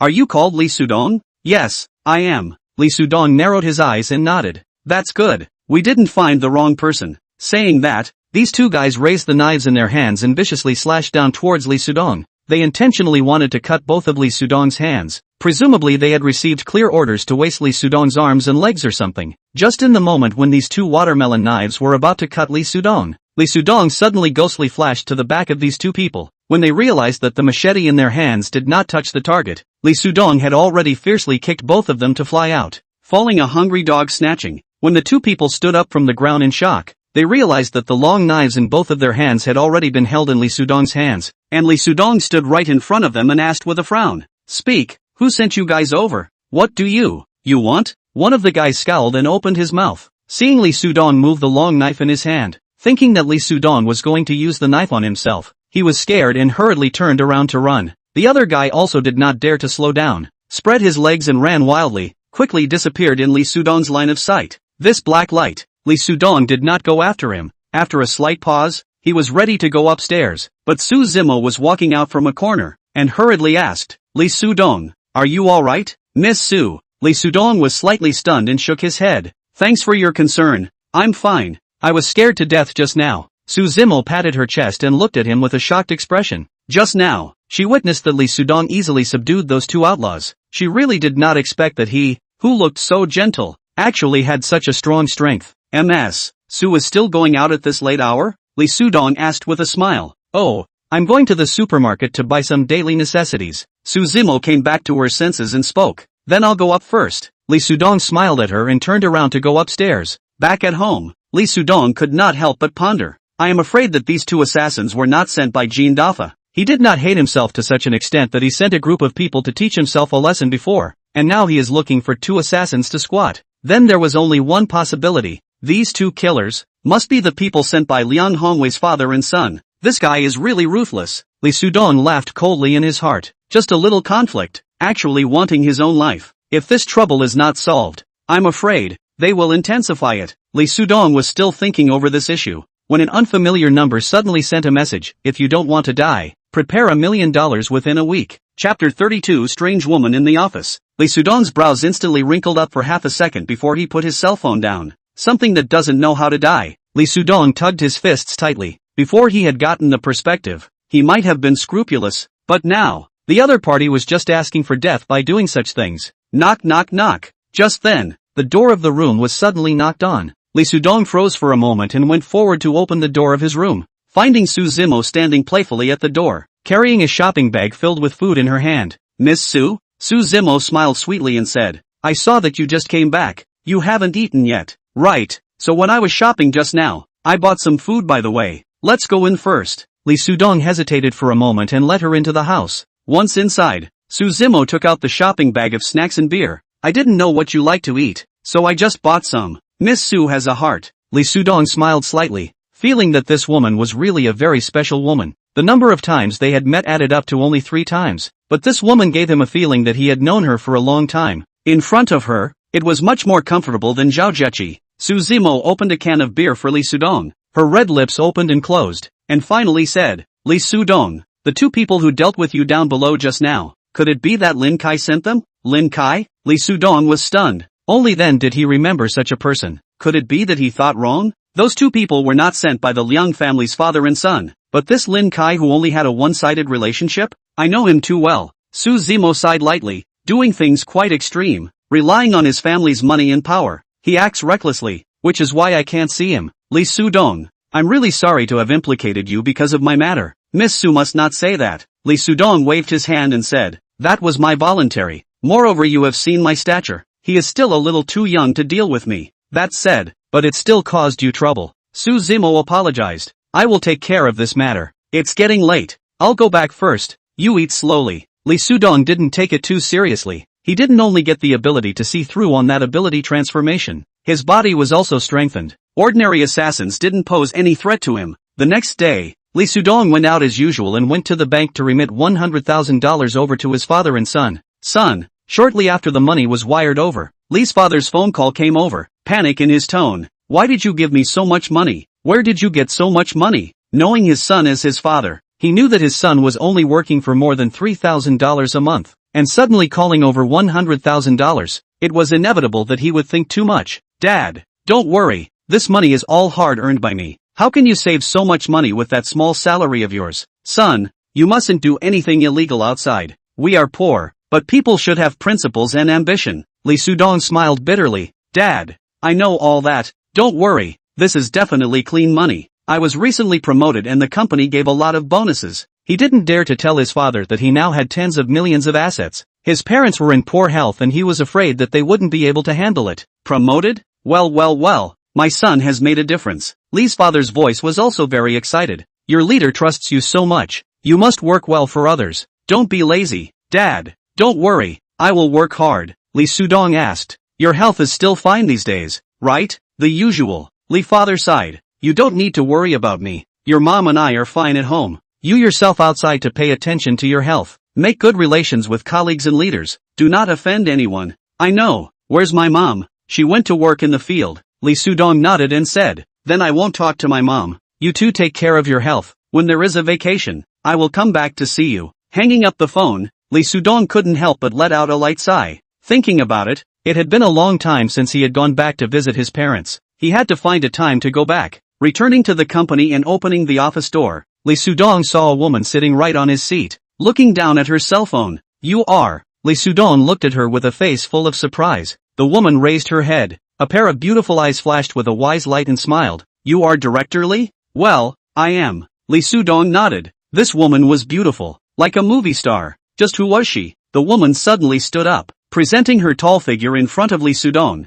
The corners of her mouth continued to glow with a charming arc. I heard that you have a pair of very powerful eyes. Is it because of these eyes of yours that you brought our company a piece of imperial green? Then look at me seriously right now and tell me what color I'm wearing inside. The woman spoke with a smirk, putting the charming smile on her face away. What do you mean? Lee Sudong did not quite understand what the other party was saying. Aren't your eyes great? Even a stone that's going to be thrown away. You can see that there's imperial green inside, so your eyes can definitely see through. So you must also be able to see what color I'm wearing here. After saying that, the woman even purposely puffed out her chest, showing off this pair of pride even more proudly. How about it? See what color it is yet? Who the hell are you? I don't know you at all. I don't know what the hell do you mean by those words you just said? What do you mean by see-through eyes? What see the color inside you? Lee Sudong pretended to be confused. The woman laughed, then walked out from inside the desk, walked in front of Lee Sudong, and fixed her eyes on Lee Sudong before she opened her mouth. So, I was wrong about you? So you are not a capable person? You gambled on the imperial green because you were lucky? Who the hell are you? Lee Sudong was baffled. This woman was indeed charming. Her figure and appearance were outstanding. She could simply kill many first-tier movie stars. You are not a competent director, even who I am. You don't know. AI. It seems that it is more appropriate to return your position to Director Liang. The woman shook her head inside. Just at this moment, the cell phone that Lee Sudong had been holding in his hand rang. It was Zhao Jiechi calling. Director Lee, hey, now that you're already at the company, come on. Did you meet a woman now? Did she give you a hard time? Well, met. She's in my office, but I don't know who she is. She's the executive director of our company. My dad just happened to have other things to deal with today, so he sent her over to conduct an inspection of your work ability. Zhao Jiechi said helplessly. No matter what questions she asks you, don't answer her yet. Everything will wait until I come over. I'll go over now. Chapter 33 The Collection Room. Putting down his cell phone, Lee Sudong looked at the woman in front of him and helplessly said, This director, are you specially coming over to seek my happiness? This woman should be in her early 30s by the look of her. Underneath the tight wraparound skirt was a pair of charming long legs, showing a perfect curve that could simply be etching the heart. At least Lee Sudong looked at the other party's backside, and already felt that he could not stand it a little bit. Zhao Jiechi called and told you? The woman smiled slightly and said, Don't avoid the topic. See what color it is exactly? Lee Sudong hesitated for a moment and said, I think you've misunderstood. My eyes don't have the ability to see through as you said. Just as he finished speaking, footsteps came from outside and Zhao Jiechi pushed open the door and walked in. Mr. Zhao, you came really fast. The woman snorted a laugh. You're protecting your calf, and you're doing a pretty good job of it. Cui Dong. Director Lee, he's only just become the director of the technical department for a few days. You're suddenly asking him questions as a director. I'm afraid he'll get stage fright. Zhao Jiechi smiled. Stage fright? Oh, I don't think he's much younger than me. And with such a big beauty standing in front of him, what does he have to have stage fright for? He should feel happy that a beauty took the initiative to come over and chat with him. That too. Director Lee, this is our group's executive director, Director Cui Mei Kuku. Zhao Jiechi introduced herself and said, Today, Director Cui is busy and has specially taken the time to come over to examine your work ability. Alright, polite words, Don't say anything, Chui Mei Cuckoo said with a straight face. Didn't you say that he has enough ability to be competent for the position of director of this technical department? Then let him show his ability, preferably in front of Director Liang. Director Liang is the patriarch of our company. Mr. Zhao Yu suddenly fired Director Liang and replaced him with a young man over to take his place. This has to be convincing. Otherwise, many people in the company will be unconvinced. I know. I'll let you. Chui Dong. See Director Li's ability. Zhao Jueqi nodded and said. Chui Mei Cuckoo took out her cell phone, dialed the number, put it to her ear, and directly spoke. Director Liang, come over. We're in the director's office right now. Learning that Director Liang was about to come over, Zhao Jueqi naturally dropped her gaze onto Li Sudong's body. She wanted to see what reaction Li Sudong would have at this time. Only after seeing that Li Sudong still had a bashful expression at this time did she let out a sigh of relief. Not long after, Liang Hongwei with a gloomy face walked in. Seeing Li Sudong standing inside, his eyes ejected a flame of hatred. If it wasn't for this little bastard, he would still be sitting in this office, blowing the air conditioner and teasing Su Hong. His days were as happy as a god. Chui Dong, everyone please follow me this way. Zhao Jueqi reached out towards the outside of the office and led the crowd towards the stairway. Mr. Zhao, where are you taking us? Chui Meiwan walked side by side with Zhao Jueqi, puzzled this to know Li Sudong's ability. Do we still need to pick a place? Chui Dong,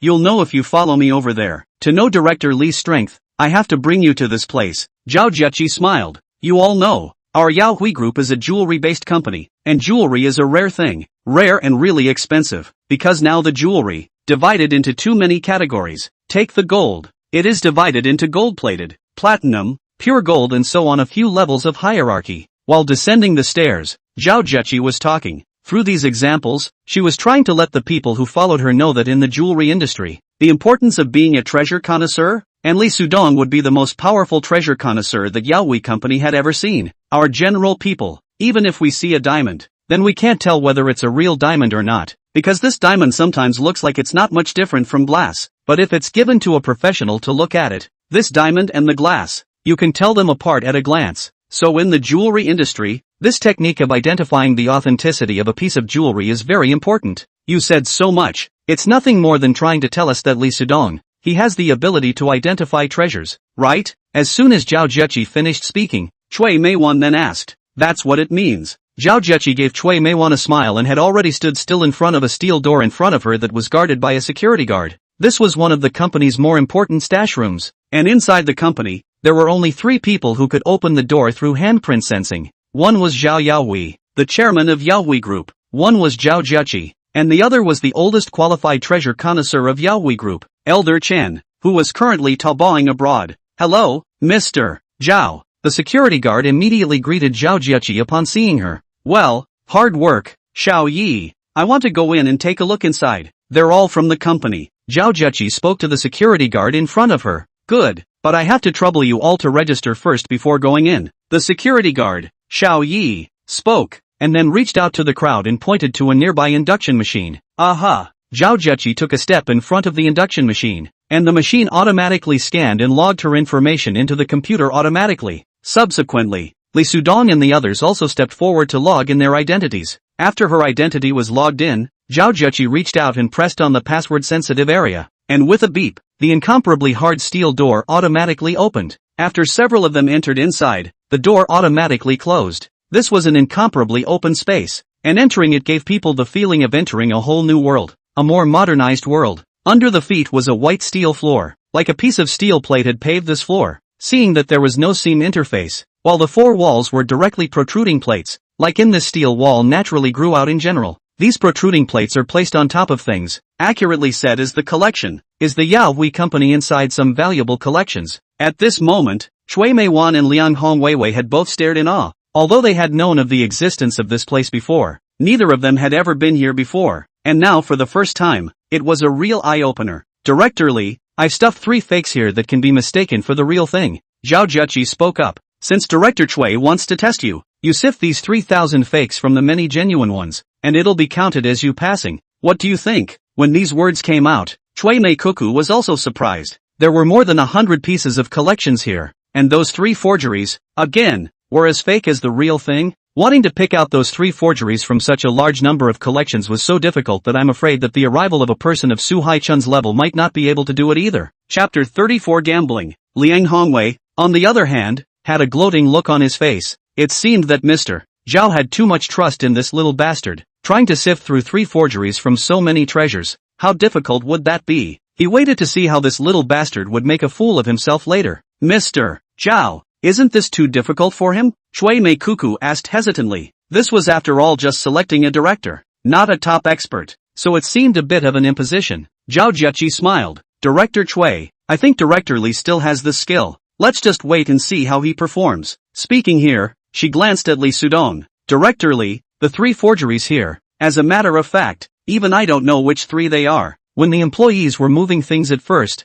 they mistakenly mixed the 3 forgeries in. Later, our company's Elder Chen also made a special trip to see them several times, but he couldn't find the 3 forgeries. What? Chui Mei Cuckoo was surprised. Even Elder Chen couldn't find them? Elder Chen was a big man like a giant of Yaoi Group. It could be said that in Yaoi Group, his status was almost indistinguishable from that of the group's chairman, Zhao Yaohui. Yaoi Group was able to have what it has today. Chen Lao could not be faulted, although he did not have the talent of doing business, but he had an amazing talent in treasure identification. In Xingyu City, even Su Hai-chun had to look up to him. Yes, Zhao Jieqi nodded slightly and said, so, these 3 forgeries have reached the point of messing with the truth, and it's not easy to find them. Li Sudong, do you have any confidence? Chui Mei Cuckoo looked at Li Sudong and said with a straight face, you should know that if you cannot do it, the position of director will have to give itself up. If you think this is too difficult, we can give you a different test. He. Liang Hongwei sneered. Didn't Mr.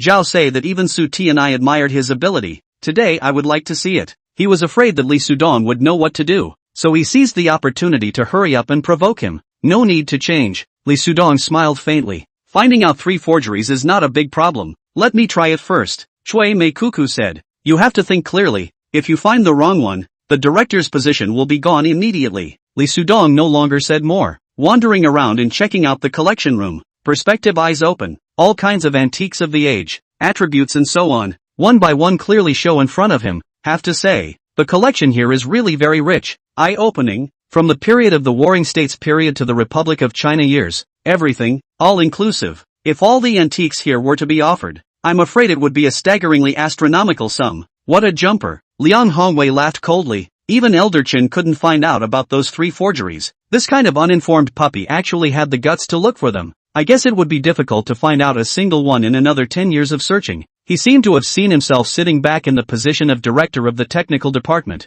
The corner of his mouth slowly brought on a smile. His smile just surfaced, but he saw Li Sudong suddenly stopped in front of one of the antiques. This is a glazed marigold. The body is dark green. Looks very beautiful. Li Sudong put on his gloves and removed this glazed marigold. Zhao Jieqi and the 3 of them looked at each other and rushed up. Director Li, is this one a fake? Zhao Jieqi asked in surprise. Ha ha. This glazed marigold I've seen before. Liang Hongwei laughed out loud. This is an object from the Huizong years of the Song dynasty. Back then it was me who accompanied Chen Lao to buy it back together. You actually said that this is a fake. You're simply blind. Mr. Zhao, Chui Dong. I don't think it's necessary to verify it anymore. Liang Hongwei said with certainty. No hair on the mouth can do anything. This kid is young. How many skills can he have? Just let him get lost directly. Su Mei Cuckoo was hesitating. If it was authenticated by Chen Lao, then there shouldn't be any problems. It seems that this kid that Zhao Jieqi highly recommended doesn't have any skills in his hands. It was indeed a bit inappropriate to let him sit in the position of director of the technology department. Let's do it this way. Chui Mei Cuckoo spoke up. Little Li can't continue to hold this position of director,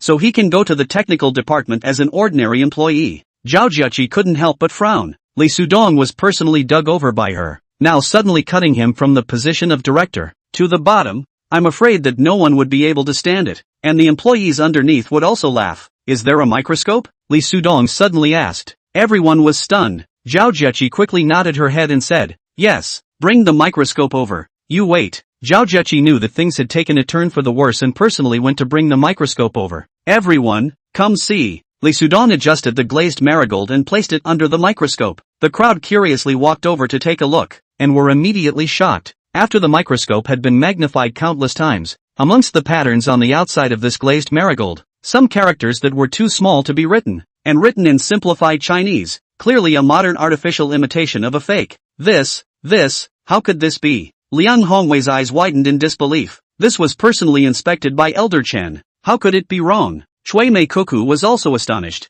She was curious. How did Li Sudong discover this text that needed to be put under a microscope to see clearly? The first piece now. Li Sudong smiled faintly and continued to search in the collection room in. Humph. A blind cat ran into a dead rat. Liang Hongwei quickly came back to his senses and said disdainfully, but it's just that your eyes are better. You can see these fly heads. What's this? You can't possibly find the rest of the two pieces. Chui Mei Cuckoo also deeply agreed. This should be Li Sudong's better forces. Just happened to see those words that ordinary people cannot see, so only by mistake recognized this fake. In reality, the expertise, however, did not compare at all. Little Li, you were lucky to see the words on it before you labored to find this one. The rest of the two you couldn't possibly find. Chui Mei Cuckoo looked at the watch on her wrist and said, we all have a lot of things to do. We don't have the effort to wait for you here for half a day. I think it's better to forget about it. When the time comes, let Director Liang get you a team leader in the technical department. It's not bad for you to be a team leader at your age. At his level,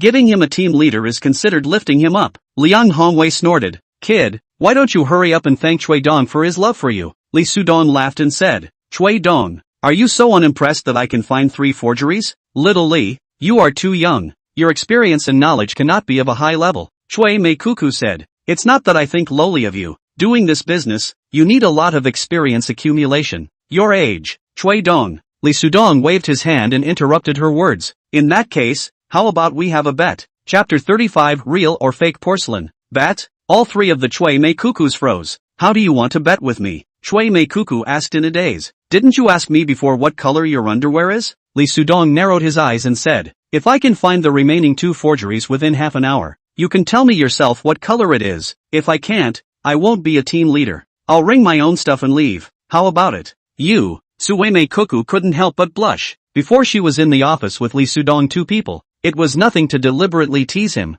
Now next to her there can be 2 more people. This makes her feel very embarrassed. At this time, Zhao Jiachi and Liang Hongwei were all stunned, because they both did not hear the words that Chui Mei Cuckoo said to Li Sudong in Li Sudong's office. So, for Li Sudong's condition of this bet was incomprehensible, and also naturally, they both thought of it. Li Sudong wouldn't like Chui Mei Cuckoo, would he? How about it? Chui Dong, are you afraid to bet with me? You are a hallowed executive director, but you don't dare to gamble with a small director of mine. You, Li Sudong narrowed his eyes. Kid, who the hell do you think you are? And who do you think Director Chui is? You don't even have the qualifications to lift Chui Dong's shoes, and you still want Chui Dong to bet with you. Seeing the opportunity to add fuel to the fire, how could Liang Hongwei miss it? Sinking his face and looking at Li Sudong, Liang Hongwei was itching to immediately pounce on him and then pee on Li Sudong's face. Okay, I'll bet with you. If you can find out all the remaining 2 fakes, not only will I tell you now, every time I see you in the future, I'll tell you what color the lining I'm wearing is, but if you can't find it out,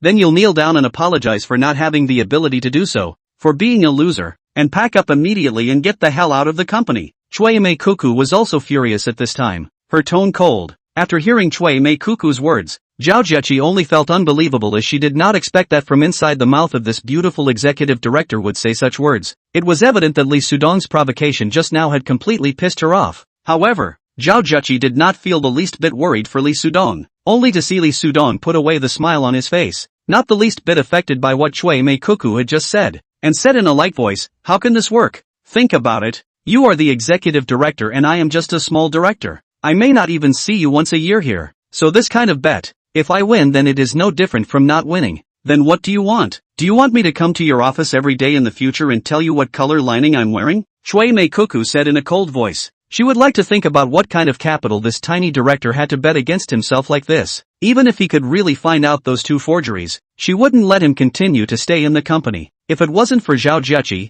Chui Mei Cuckoo would have let the security guards drive Li Sudong away by now. Where else would he be able to say such disrespectful words to himself here? At this time, Chui Mei Cuckoo will not think Li Sudong to his disrespect. It is because she first to Li Sudong's disrespect caused. This can be said to be one of her character defects. Feel that they are the executive director. In this company, she is superior. Li Sudong's face once again curved up an evil arc. If you can do it, then it would be great. If you win, I can also go to your office every day and kneel down to say what you want me to say. Since the other party has no respect for herself, there is no need for Li Sudong to have respect for her. The big deal is to leave this company. He doesn't really value this job. It is also because of this that Li Sudong thought of letting these 2 dog-eyed people in front of him to really recognize themselves through a bet. Not only are they human beings but also people who are better than them. Looking at Li Sudong's calm appearance, Shui Mei Cuckoo returned another sneer and said angrily, "That's not necessary. If you lose, just do what I tell you to do right here. Now, hurry up and find out those 2 forgeries. You only have one chance to do so. I don't want to waste my precious time with you here again." Lee Sudong smiled faintly and without saying much, he turned towards one of the collectibles and reached out to grab this collectible. This was a blue and white porcelain, which looked almost identical to the blue and white porcelain that Liang Hongwei's father and son used to dedicate to the company before. At that time, the father and son were trying to dedicate the blue and white porcelain in exchange for the opportunity to allow Liang Chonggao to be able to enter the company to work. But unfortunately, it was later appraised to be a forgery. Li Sudong held the blue and white porcelain in his hands and looked closely at the textures around it. Ha ha ha ha ha. Liang Hongwei laughed loudly. As it happens, this blue and white porcelain I also know. This is when the chairman of the board personally bought it back from abroad. Many experts have seen it and proved that it is an authentic piece. Boy, you are simply blind. You are simply blind. How dare you say this is a fake? Shui Mei Cuckoo also laughed coldly. This blue and white porcelain, I happen to know. Wen Chen Lao, Su Hai Chun, including the capital to the 2 experts, have palmed the eyes, are proved to be genuine. You do not think that their own level, but also in the Chen Lao and Su Hai Chun above? How ridiculous. Of course I don't think that my strength is above them, but we are all flesh-eyed mortals. There are times when we hit our eyes. Li Sudong spoke blandly. This blue and white porcelain is indeed a fake. Fart. You're talking out of your ass. Liang Hongwei yelled. Who are you to say that this is a fake? You are just opening your mouth to fart. Li Sudong laughed, not caring about the other party's slurs. I don't blame you for your shallow knowledge. Everyone take a close look. This porcelain, glaze color, material on the surface does seem to be very partial to the Southern Song Dynasty blue and white porcelain. We should know, the Southern Song Dynasty blue and white porcelain are not pure white, more melted with flash green, shadow green and other colors. You take a closer look. The production of this forgery is obviously very understanding of porcelain. He tried to make this porcelain with the same as the Southern Song Dynasty porcelain, but apparently the fire a little too much, the color instead of white with gray. The crowd took a closer look. It was really the same as what he said. The porcelain was white with a little bit of flashing gray.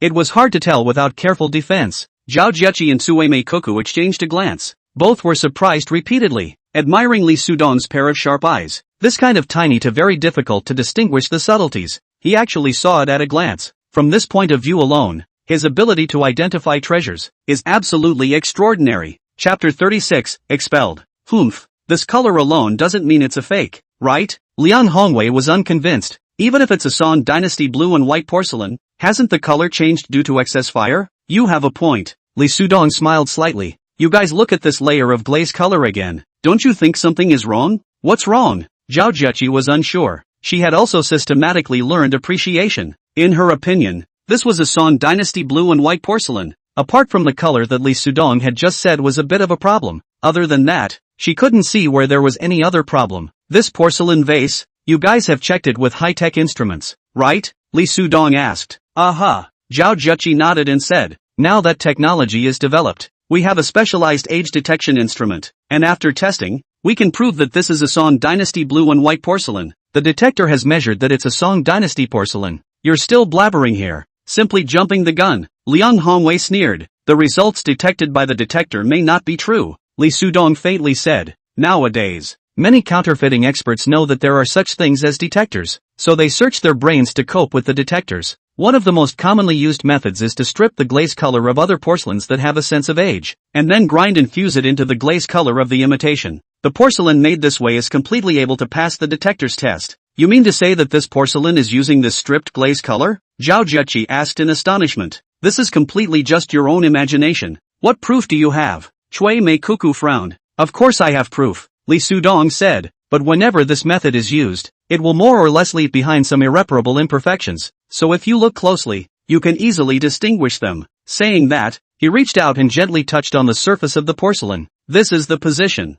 Mr. Zhao, you'll understand if you touch it. Zhao Jiechi half-heartedly gently touched it, and her complexion suddenly froze. Let me try. Shui Mei Cuckoo also touched it, and her face instantly became rather odd. How could this be? It seems that this is indeed a fake. Zhao Jiechi sighed softly. It's not just a small particle. What does that prove? Liang Hongwei tried stroking it, greatly puzzled. Director Liang, are you a professional or not? Sui Mei Cuckoo said without a trace of anger. Don't you know that when porcelain is fired, the glaze is in liquid form, and after high temperatures, it is fired together with the fetus to become a finished product. since the glaze color is in liquid form, how can it form a small particle on the surface? Liang Hongwei looked stiff. This is enough to show that the counterfeiter was negligent and made a little mistake when incorporating the saved glaze color into the imitation. Chui Mei Cuckoo sighed softly. When this porcelain was bought back then, it cost a lot of money. I didn't expect to actually hit the eye. Speaking here, she couldn't help but look at Li Sudong. If that one fake before, Li Sudong was just relying on his eyesight. But this blue and white porcelain was enough to prove that his professional ability was also quite strong.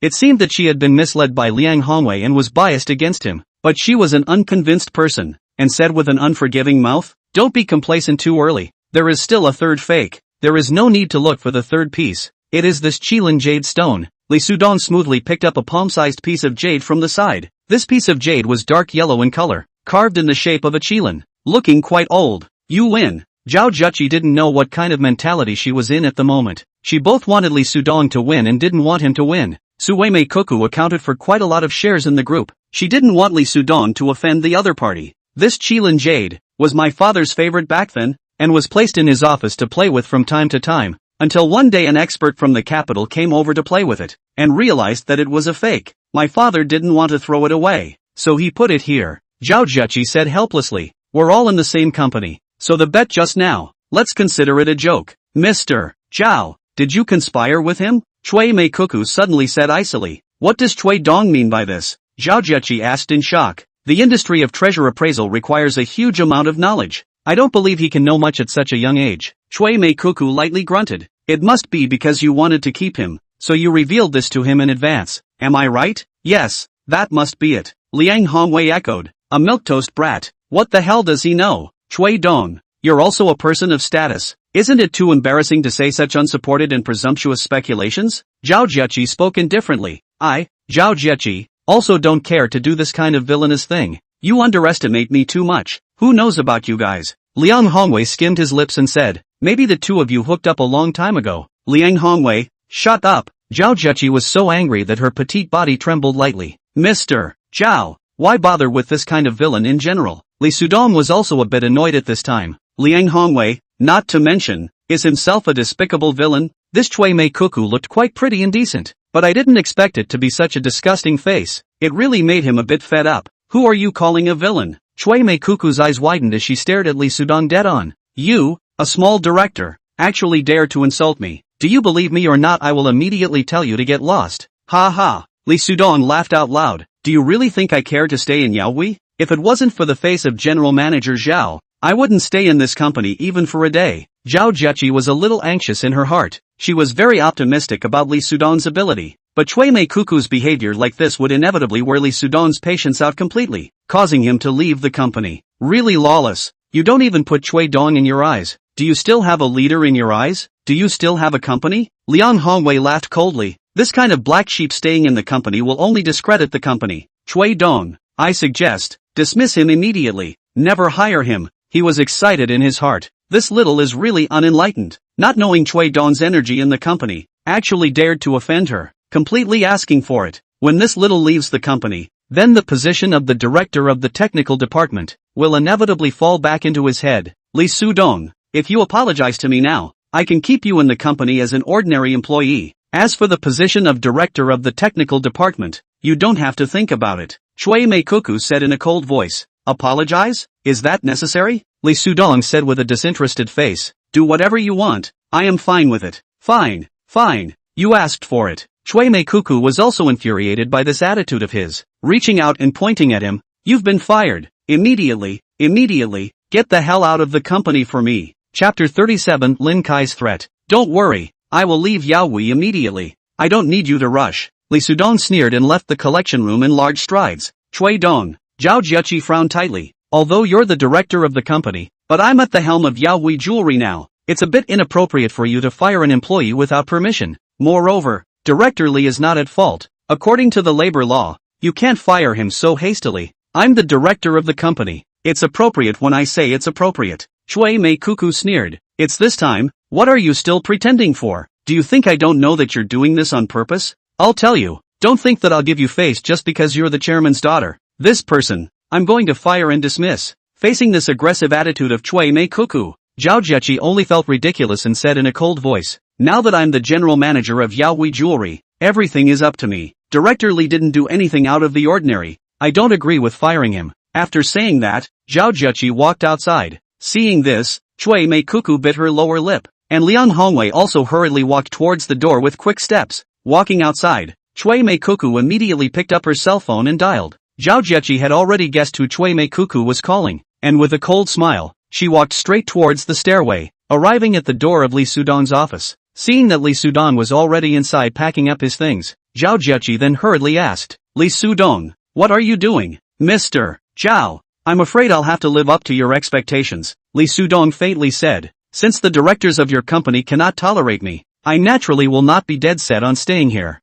Zhao Jueqi frowned. I have the final say in Yaoi Jewelry. Although Cui Mei Cuckoo is a director, she is not qualified to fire you. Li Sudong paused and shook his head. Mr. Zhao, I know your good intentions. However, it's really not worth it to fall out with an important director for me. Zhao Jueqi saw that he was determined to go, and after a moment of silence, she said, Director Lee, I recruited you into the company but failed to take care of you. Since you are determined to go, I won't advise you anymore. I hope we can still be friends in the future. Of course, Li Sudong laughed. If Mr. Zhao needs any help from me in the future, you can call me anytime. Farewell, Mr. Zhao. Holding up a small box on the desktop, Li Sudong walked straight out towards the outside. Looking at his back, Zhao Jueqi only felt a burst of heartache. At the same time, she felt incomparably regretful. Li Sudong's departure would be a loss for Yaoi Group, and this loss would be incalculable. Li Sudong directly returned to the rented room. After sitting down on the sofa, he looked at the small house with everything and couldn't help but smile, feeling that he hadn't rushed to buy a house in Qingyu City in the first place, which was a wise decision, because now he probably didn't even have the necessity to continue to stay in Qingyu City. It was better to go home and see his family first. He hadn't been home for a few months. Anyway, now he is not short of money, so the job will come after a while. First go home and have a good time with his family. It's also a chance for him to take a break. Outside suddenly came a knock on the door. Li Sudong thought of Su Zimo, because after he moved here, only Su Zimo had knocked on his room door, only to open the door and see that the person standing outside was Lin Kai. What did this guy come over to find himself for? Li Sudong frowned. The person who sent a killer to assassinate himself last time was most likely this guy. Could it be that the killer couldn't kill himself and he still wanted to do it himself? Sir, namely, I'm asking you for the last time. Lin Kai's face was gloomy. You and Su Zimo, what exactly is your relationship? It will be good for you if you answer me honestly. Li Sudong had no good impression of this person at all, and now once he heard his aggressive and condescending tone, he was even more disgusted to the extreme. What kind of relationship I have with ZMO?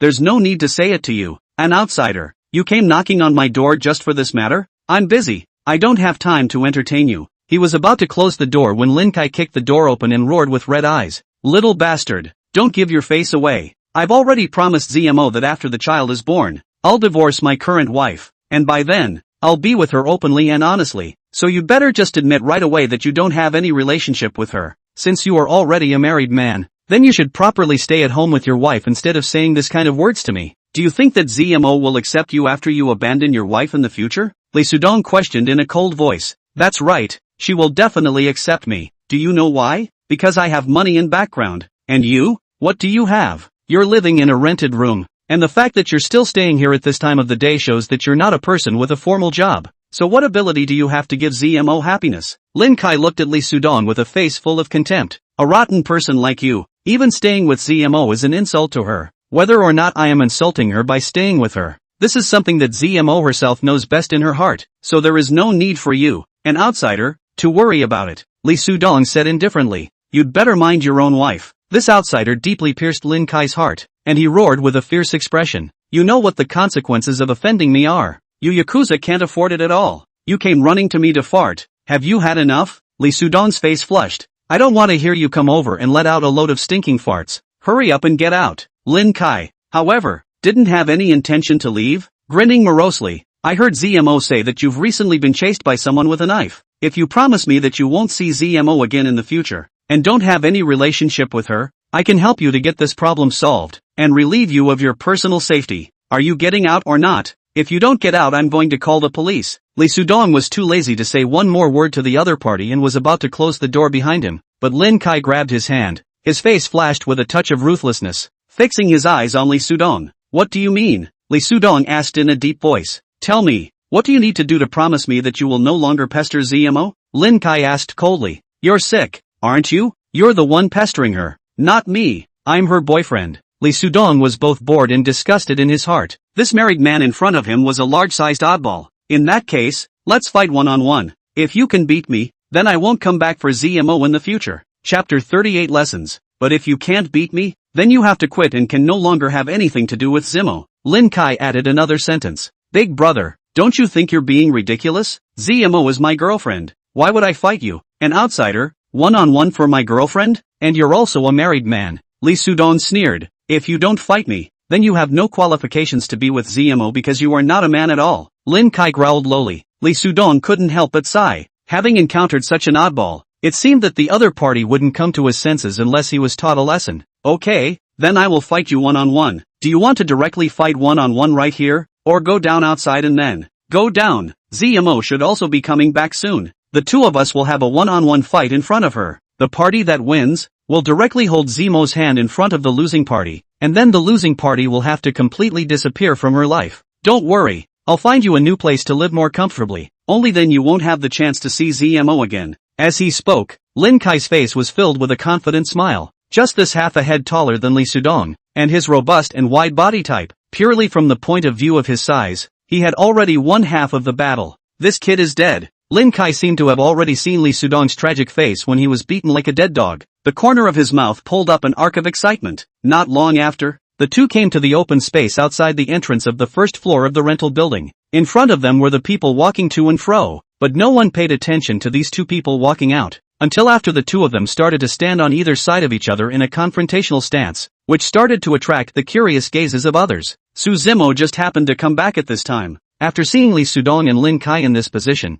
he immediately felt bad and hurriedly jogged over, staring at Lin Kai and angrily said, Lin Kai, what the hell do you want to do? ZMO, today I'm going to duel with this guy. Lin Kai sneered. He himself promised that if either of us loses, we'll leave you in the future and never be allowed to pester you again. You're sick. ZMO scolded. What do you take me for? Even if you win I won't be with you. Lin Kai colored and said, ZMO, you're the one I, Lin Kai, have my eye on. Even if I can't get you, other men will never want to get it. Especially this trash. A poor man. What is he worthy of you? Him being with you is a deep insult to you. Whether it's an insult or not doesn't need to be your concern. ZMO coldly said. I am very happy with Sudong. Very happy. On the contrary, seeing you makes me feel sick. Can I please ask you to disappear in front of me in the future? What kind of mesmerizing soup has he fed you? Lin Kai roared in a very ironic manner. Will you be happy following this kind of poor bastard? What can he give you? I told you, after the child is born,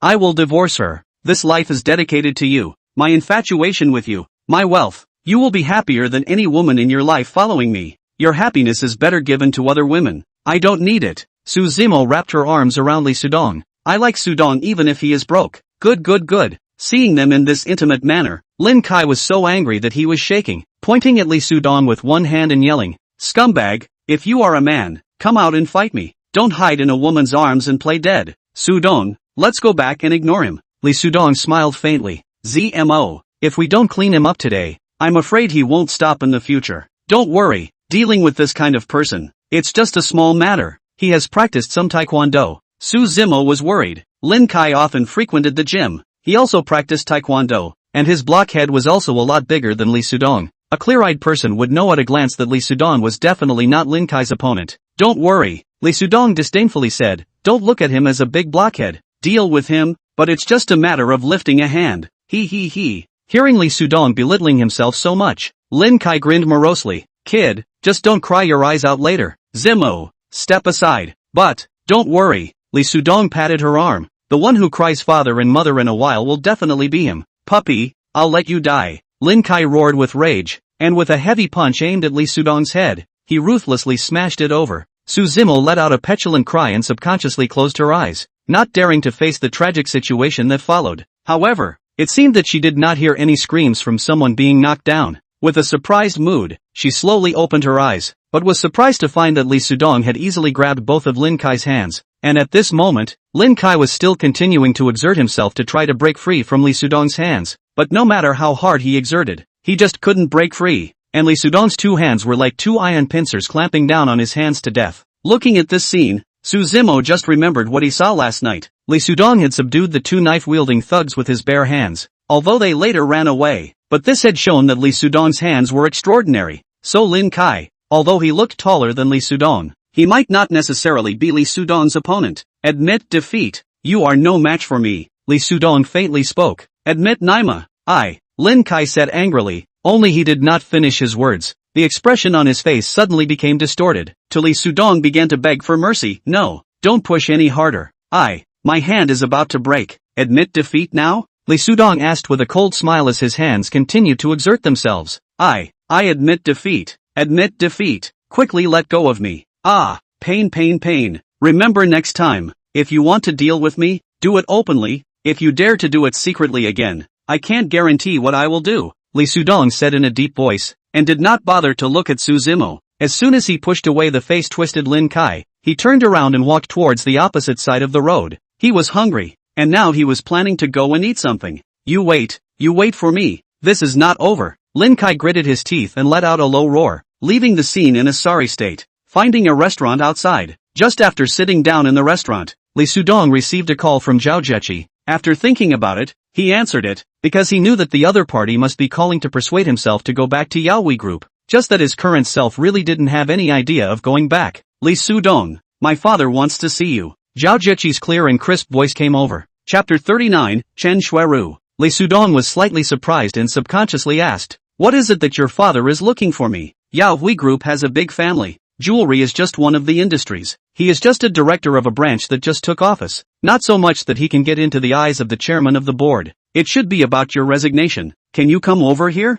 Li Sudong pondered for a moment, guessing that it might be Zhao Jechi who still wanted to retain himself, looking for her father to act as a lobbyist. Just that he is now determined to go, but he does not want to have anything more to do with Yaoi. Sorry Mr. Zhao, I still have some things to do tonight. Let's talk about it later. Hanging up his cell phone, Li Sudong started to order food. This time he decided to treat himself well, so he ordered 3 dishes, plus 2 bottles of beer. Just as she started eating and drinking, Zhao Jiachi sent a message, and it was 3 in a row. In the message, she first made an apology. In addition to it being her personal apology, she also apologized to Li Sudong in place of the company, in place of Tsueme Kuku. Following that, she explained the importance of Li Sudong to the company. That is, she made a full affirmation of Li Sudong's ability, saying that the company did not want to lose him no matter what. The last message was that he wanted Li Sudong to come over to the company now to meet the chairman, as the chairman had promised Zhao Jechi that if Li Sudong could meet his assessment requirements, then he would let Li Sudong have a position of power in the company that was second only to Chen Lao. Chen Lao has always been the company's treasure appraisal taba master. In the company is a very free existence. That is, sometimes walk around to participate in some auction conference or treasure appraisal conference, from which to salvage some valuable collectibles back to the company. In the company, Chen Lao, in addition to a stable wage income, there is a commission. That is, according to the value of the collectibles he fished back to the commission reward, and every year the company's dividends, he can also enjoy. In the message, Zhao Jechi also briefly said Chen Lao's position in the company, only after Li Sudong read it, but he didn't even reply to her message. After finishing off both bottles of beer, Li Sudong bought the bill and walked out of the restaurant, but unexpectedly received a call from Zhao Min. Thinking of Zhao Min's previous face, Li Sudong didn't want to hear her voice again and pressed the phone off. Only Zhao Min called again without dying. Li Sudong could only hold back his disgust and frown as he answered the cell phone and asked, "Is something wrong? Sudong, it's me. I thought you had already blacked out my number. Where are you now? I want to see you." From the cell phone came this obviously gentle voice of Zhao Min.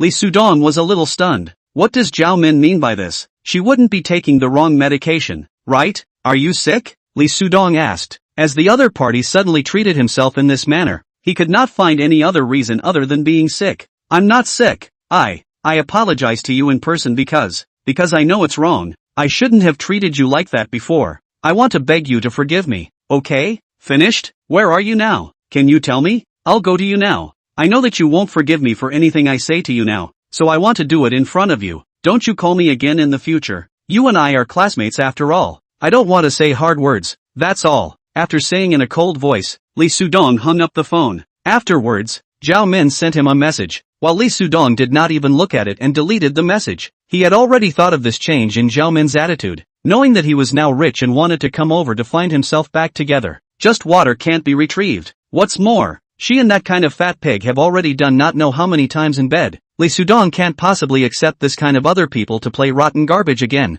After returning to the rental room to pack 2 sets of clothes, Lee Sudong will directly run to the high-speed rail station, departing for home. Xingyu City is about 300 kilometers away from Yangon City. If you take the high-speed train, it is about 1 hour to the station. And it is also the first time that you take the high-speed train to go back, because the cost of this high-speed train is a lot higher than the cost of the long-distance bus. So, before this, in order to save money, Lee Sudong is taking the long-distance bus to go back and forth. Now Lee Sudong has not bad money. So, there is no need to take more than 3 hours to go back to Yangon City by coach. If it is not because he has not yet obtained a driver's license, Lee Sudong has thought of buying a small car to drive back. Now he has more than 10 million in his account. More than 10 million for those rich businessmen. Not much money, but this amount of money back to the countryside. But it can make a lot of families this life do not have to worry about food and clothing again. For Lee Sudong's family is the same reason. Because before the family's life has been very poor. The father works outside. Income is not high. The mother has been at home farming. Crop harvest good selling price and high time.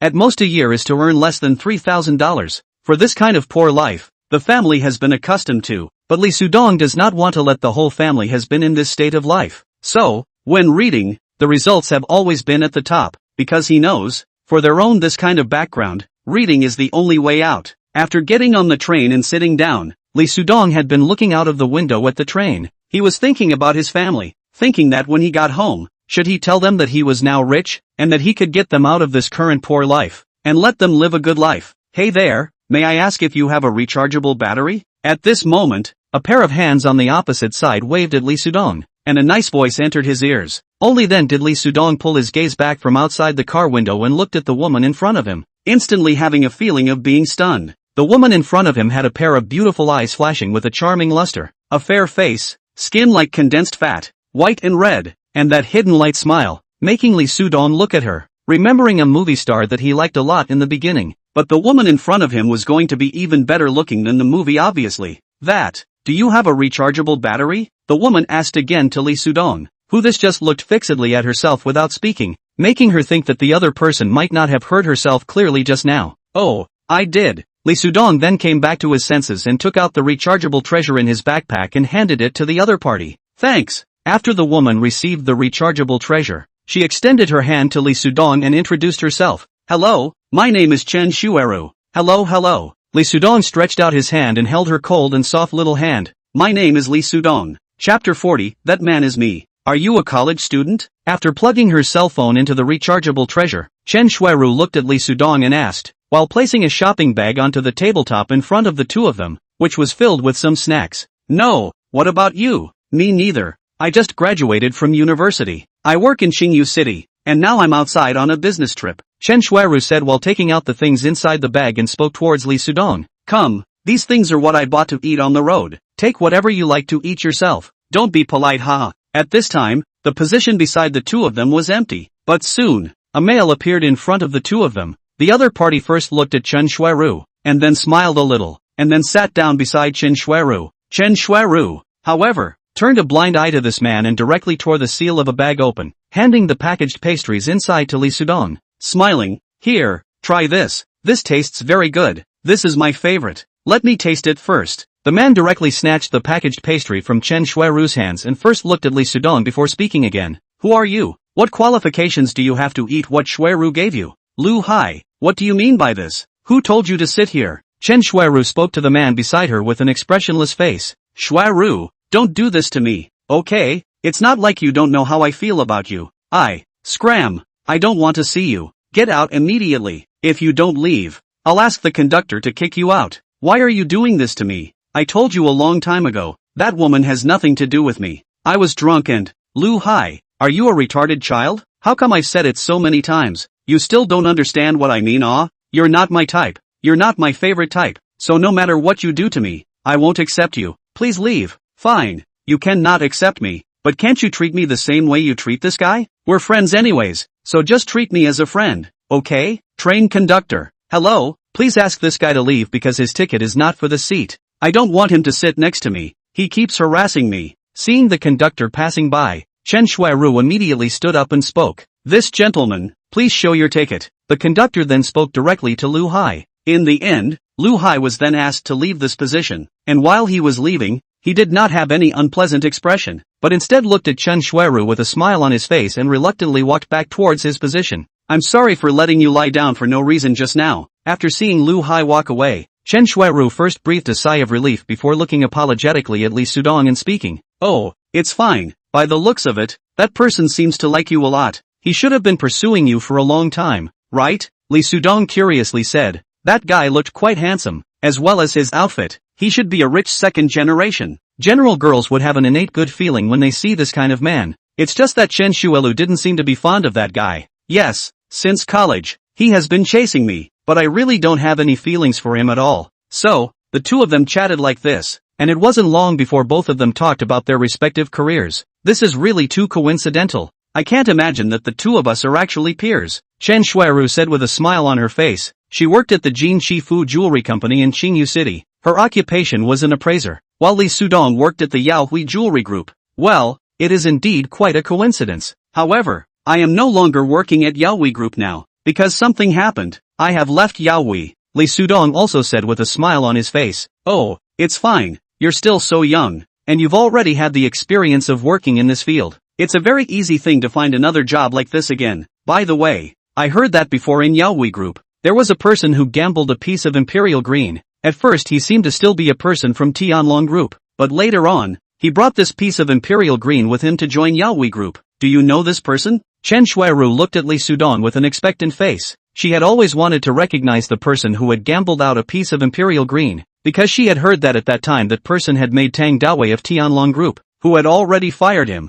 Almost, because originally that piece of Imperial Green was most likely Tang Dawei's. It was just that later on, Tang Dawei didn't continue to cut the stone down. Thinking that there wouldn't be any green in it, he wanted to throw it away, and then only then did he let that person have the chance to gamble out an Imperial Green. The only thing that gave that person the opportunity to gamble out the Imperial Green. The reason why she wanted to get to know this person was because Chen Shuiru had also always hated Tang Dawei. So after learning that that person had given Tang Dawei a lesson that was worse than eating, her heart was also very happy. This person is far away and near. Li Sudong smiled. He didn't expect that the matter of betting on an Imperial Green that time had spread to the ears of many people, although his own name hadn't become known as a result. What?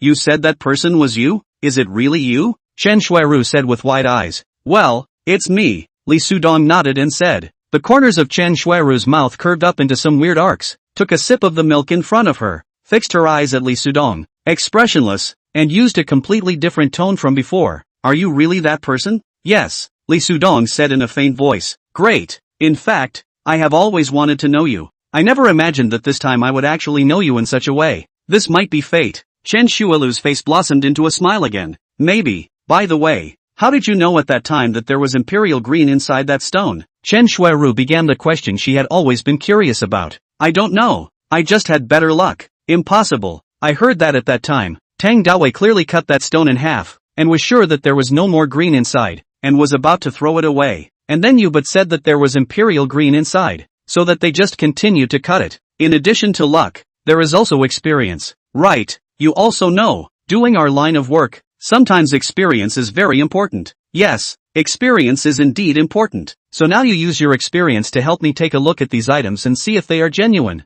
Saying that, Chen Shuiru took out 3 things from her bag. Chapter 41 Lu Hai's Warning. Chen Shuilu placed 3 boxes in front of Li Sudong. First opening the first box, which contained a ring that looked like it should be a diamond ring. The second box contained a brave pendant, while the third box contained a piece of jadeite. You help to see if they are genuine? Chen Shuilu looked at Li Sudong with an expectant face, waiting for him to speak. Li Sudong nodded and looked at the things inside these 3 boxes. Just after looking at them for less than 20 seconds, he raised his head and opened his mouth at Chen Shuiru. They are all fake. Oh, are you sure? Chen Shuiru asked, pursing her small lips as she continued to look at Li Sudong. Sure. Li Sudong nodded. In fact, the moment Chen Shuiru opened these 3 boxes, he could already tell that these 3 things were all fakes. It was only because he didn't want to give Chen Shuiru a sense of frivolity that he purposely pretended to look at these 3 things seriously. Then look at these 3 again. Saying that, Chen Shuiru grabbed out 3 more boxes, and similarly opened these 3 boxes, which were filled with the exact same things as the previous 3. How about it? Can you tell if these 3 are real or fake? Chen Shuiru again looked at Li Sudong with an expectant face. These 3 are also fake. Li Sudong still answered in the same way as earlier. Then can you tell? Where are they fake? Li Sudong then grabbed the inside of one of the boxes and looked at it before saying, this one looks like a diamond ring on the surface, including this luster, this craftsmanship. It can almost be said to be flawless, but this is only flawless for the average person. Then what you mean is? Chen Shuaru once again opened her eyes wide and looked at Li Sudong. This ring, she is unable to see the real or fake, because its simulation degree is really too high. Also in the company, through the special sight glass only to see that this is a fake diamond ring. The simulation degree of this diamond ring is very high, because it uses the latest nanotechnology for the imitation. Although it is said that the diamond is almost impossible to be imitated, but as long as you add a little bit of portion, you can bring about the effect of releasing, coupled with the use of the technology of the light of the extreme. There is this one diamond ring that is fake to be real, Li Sudong explained. At this time Chen Shuaru was already dumbfounded, because what Li Sudong said is almost exactly the same as what the company's treasure expert said. It's too incredible. Li Sudong, he doesn't have any sight glass, but just with his eyes he can see that it's a fake, but also the reasons are all said. It's really too powerful. As for this brave pendant, this construction can also be nothing broken. The only break is, Li Sudong and another box of things grabbed up, continued to explain. Every time Li Sudong to the same thing to solve finished, Chen Shuelu or eyes a big, and so Li Sudong will be three kinds of things to fake the reason finished. She cannot help but swallow a little saliva, a face of incredulity to open the mouth. You are too powerful. This eye of yours, it's much more powerful than those treasure appreciation masters in our company. You really are a genius. You overpraise. In fact, I am only more attentive than others. In fact, my ability is also very limited. Li Sudong humbly said, if it wasn't for the fact that he possessed a penetrating eye, it would be impossible for him to see the authenticity of these few things, and it would be even more impossible for him to say where they were fake. No, you're too modest. You're the most powerful treasure appraisal master I've ever seen. Really, even though I've only been out to work for a year, I've seen quite a few treasure appraisal masters, and you're really the most powerful, and the youngest treasure appraisal master I've ever seen. I don't know if you can do me a favor? Chen Shuaru first praised Li Sudong, then the topic changed. This time when she looked at Li Sudong, she was not just expectant, but also nervous, because she was worried that Li Sudong would reject her. What favor? Li Sudong asked first. Chen Shuelu gave herself a pretty good feeling, a big beautiful woman who loved to hate and had an outstanding temperament. If she could help her, she would definitely be happy to lend a hand. Do you know why I would along with bring these fakes? In fact, these guys I brought with me were sold to our company by a jeweler in Yangon City, and our company was cheated. So the company gave this task to me to find this jeweler and return the fake goods to him. You mean you want me to help you find that jeweler? Li Sudong asked. Yes, because I know that this jeweler will definitely not admit that he was the one who sold those fake goods to our company right now. So I hope that you can come with me to find him and then ask him to refund our company's deposit as much as he wants. The jeweler from Yangon City? Li Sudong was a bit puzzled, because he was from Yong'an City. Although he had been living in the suburbs, he still had a better understanding of Yong'an City's economy, and in his impression, if there was anything that Yong'an City was more famous for, it was the vinyl petrochemical. When did Yangon City also have a jewelry supplier? And it was still supplying Qingyu City, which was famous for its jewelry industry both at home and abroad. Yes, it's in Yangon City. Are you going to Yangon City as well? Well, I'm from Yangon City. That's good. With you, a local, showing me the way, then we'll definitely be able to find that unscrupulous jeweler and make him return the deposit to our company. Great, Chen Shuelu said with an excited face. Although Li Sudong had not even promised to help her yet, she had already decided that Li Sudong would definitely help her with this favor. I think you still should not hold too much hope for recovering the deposit, since the other party is intentionally trying to sell some fake goods to you. Then they have made the intention of not returning the deposit anymore. After thinking about it, Li Sudong asked again, who was the person your company shot over to inspect and pick up the goods before? It shouldn't be you, right? It wasn't me. That person was hit by a car some time ago and died on the spot, and then the company handed over this daunting task to me. Saying that, Chen Shuiru stood up and said that she would go to the restroom first and asked Li Sudong to help her look at her bag. Chen Shuiru's front foot just walked towards the restroom. Lu Hai's back foot walked towards this side and directly sat down beside Li Sudong. One hand rested on Li Sudong's shoulder and said with a crooked mouth, "Kid, I don't know you, and I'm not interested in knowing you, but don't say that I didn't give you a warning ahead of time. From now on, you won't be able to say a single word to the pretty girl across from you again. Do you hear me clearly?" Chapter 42. Loosen your hands. When Lu Hai finished speaking, Li Sudong spoke coldly. No matter what the other party's status was, since the other party was disrespectful to him, there was no need for him to be respectful to him. Did you hear what I said clearly? You answer me. Lu Hai still had that arrogant tone. The hand that was placed on Li Sudong's shoulder had begun to exert force, squeezing Li Sudong's shoulder with force. But this kind of strength obviously could not bring any threat to Li Sudong. Li Sudong quickly stepped out, backhandedly pinched Lu Hai's wrist, slightly exerted force, easily broke the other party's hand away, followed by a cold voice, "Who I talk to? Who I don't talk to? This has nothing to do with you. Please get out of the way." He, not bad not bad. It seems that I have met a piece of hardcore Do you dare to tell me what is your name now? Lu Hai sneered. Li Sudong but no longer pay attention to Lu Hai, but turned his face to look out of the window. For this kind of savage, he didn't want to mess with. This kind of person is a mangy dog type of character at a glance. Once he bites on you there is no play. He went home this time to visit his parents. He did not want to provoke right and wrong for no reason. "Hey, are you deaf? I'm talking to you." Lu Hai glared and raised his foot to violently kick towards Li Sudong. This kick was a solid fit on Li Sudong's thigh. Li Sudong could have dodged it gracefully, but he didn't do so because he wanted Chen Shuelu to see it. At this time, Chen Shuelu, who had already returned from the restroom, just happened to see Lu Hai's flying kick on Li Sudong's thigh. "Lu Hai, what are you doing? Li Sudong is my friend. Why are you kicking him?" Chen Shuelu asked angrily as she suddenly reached out and grabbed one of Lu Hai's hands, pulling him away to the side. "Humph." Lu Hai laughed coldly. "It's this trash who is illiterate himself, a toad wanting to eat swan meat. I said, in this world, I'm your only man. No man can get their hands on you. Pa!" Without waiting for Lu Hai to finish his words, Chen Shuelu slapped him on the face. "You're really too much. I've told you countless times, I will never, ever like you. Even if all the men in the whole world become eunuchs, there's no way I'll ever like you. So please don't make a fool out of yourself, okay?" Chen Shuelu opened her mouth word by word. She was controlling her emotions as she didn't want to affect the other passengers in this carriage. "How dare you hit me? How dare you?" Lu Hai covered his slapped face and looked at Chen Shuelu with a face of disbelief. "So what if I hit you? You disrespected my friend, so why should I be polite to you? Also, you should thank me. I am waking you up, so that you won't continue to be so obsessed." After saying that, Chen Shuelu took 2 steps over to Li Sudong and asked, "Li Sudong, how are you? Are there any injuries?" "I'm fine," Li Sudong said in a faint voice. Chen Shuelu then nodded and then spoke to Lu Hai who was still standing in the aisle. "What are you still standing here for? Do you still want me to call the conductor to invite you before you're willing to leave?" "Chen Shuelu, how dare you hit me for this kid? You've only just gotten to know this kid and you're..." "Lu Hai, from now on, you are no longer my friend, so anything I do has nothing to do with you,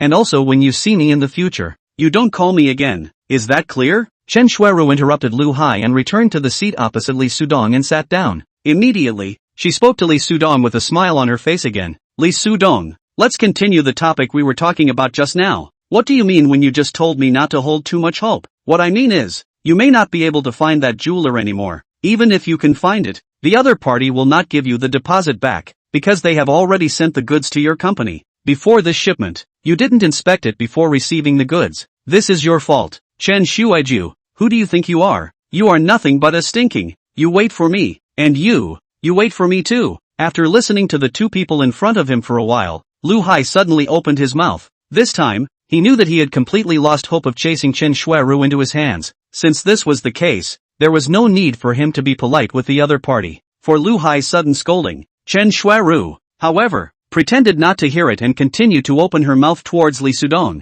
"This problem is indeed our company's fault. So when the company wanted to send me over at the beginning, I refused to do so because I also knew that it would be an almost impossible task to recover this $1 million deposit. But there was no way to do so, and if I couldn't recover it, I would have to make the run a trip." After saying that, Chen Shuiru only turned her face to look at the aisle, when Lu Hai had already walked away. "You have to be careful in the future. From that guy's tone just now, I think he definitely won't let you off easily." Li Sudong frowned at the location where Lu Hai had left and spoke. "Not afraid. If he really dares to find me in trouble, I will make him suffer." Chen Shuelu smiled and spoke again. "It's you. You must be careful in the future. This guy Lu Hai is not an ordinary person. His family is very rich. It's not a difficult task if he is determined to deal with you." "He is also from Qingyu City?" Li Sudong asked. The reason why he asked this question is not that he is afraid of Lu Hai. It's just that for the person who wants to deal with himself, it's better to have some understanding. Isn't there a saying that know your enemy and know yourself and you will not be in danger in 100 battles? Well,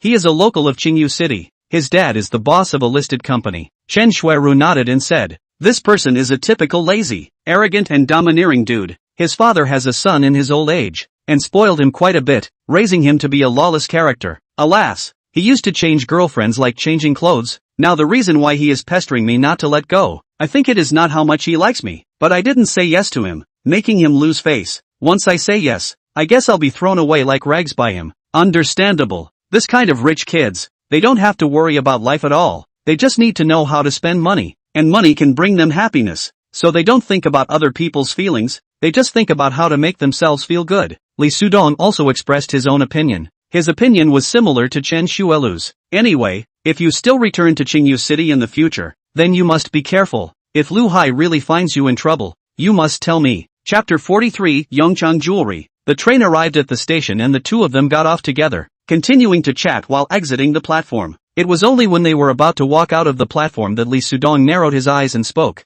Your suitor is following us from behind. From the moment he got off the bus, Lee Sudong felt a pair of eyes watching them from behind. And for this reason, he purposely looked back and couldn't help but frown when he saw Lu Hai, who was sneakily staring behind him. This guy is really a piece of cowhide. It seems that the days ahead will not be stable. Don't bother with him. Chen Shueru frowned slightly and said in disgust, I don't believe that in broad daylight, he dares to do anything. Well, after sitting in the car for the whole afternoon, you're also hungry. Let's find a place to go eat something first, Lee Sudong suggested. Out of the high-speed train station, the two of them found a restaurant nearby, and just sat down, but they were surprised to find that Lu Hai also followed them in, and sat down right next to them, with a pair of eyes that seemed to be smiling but not laughing staring at them without letting go. Cheeky really is too thick. This is the first time I've seen this kind of person. Chen Shueru despised and skimmed her mouth. Her heart was really fed up to the extreme. She didn't know which fatal star she had bumped into. She would actually meet this kind of oddball.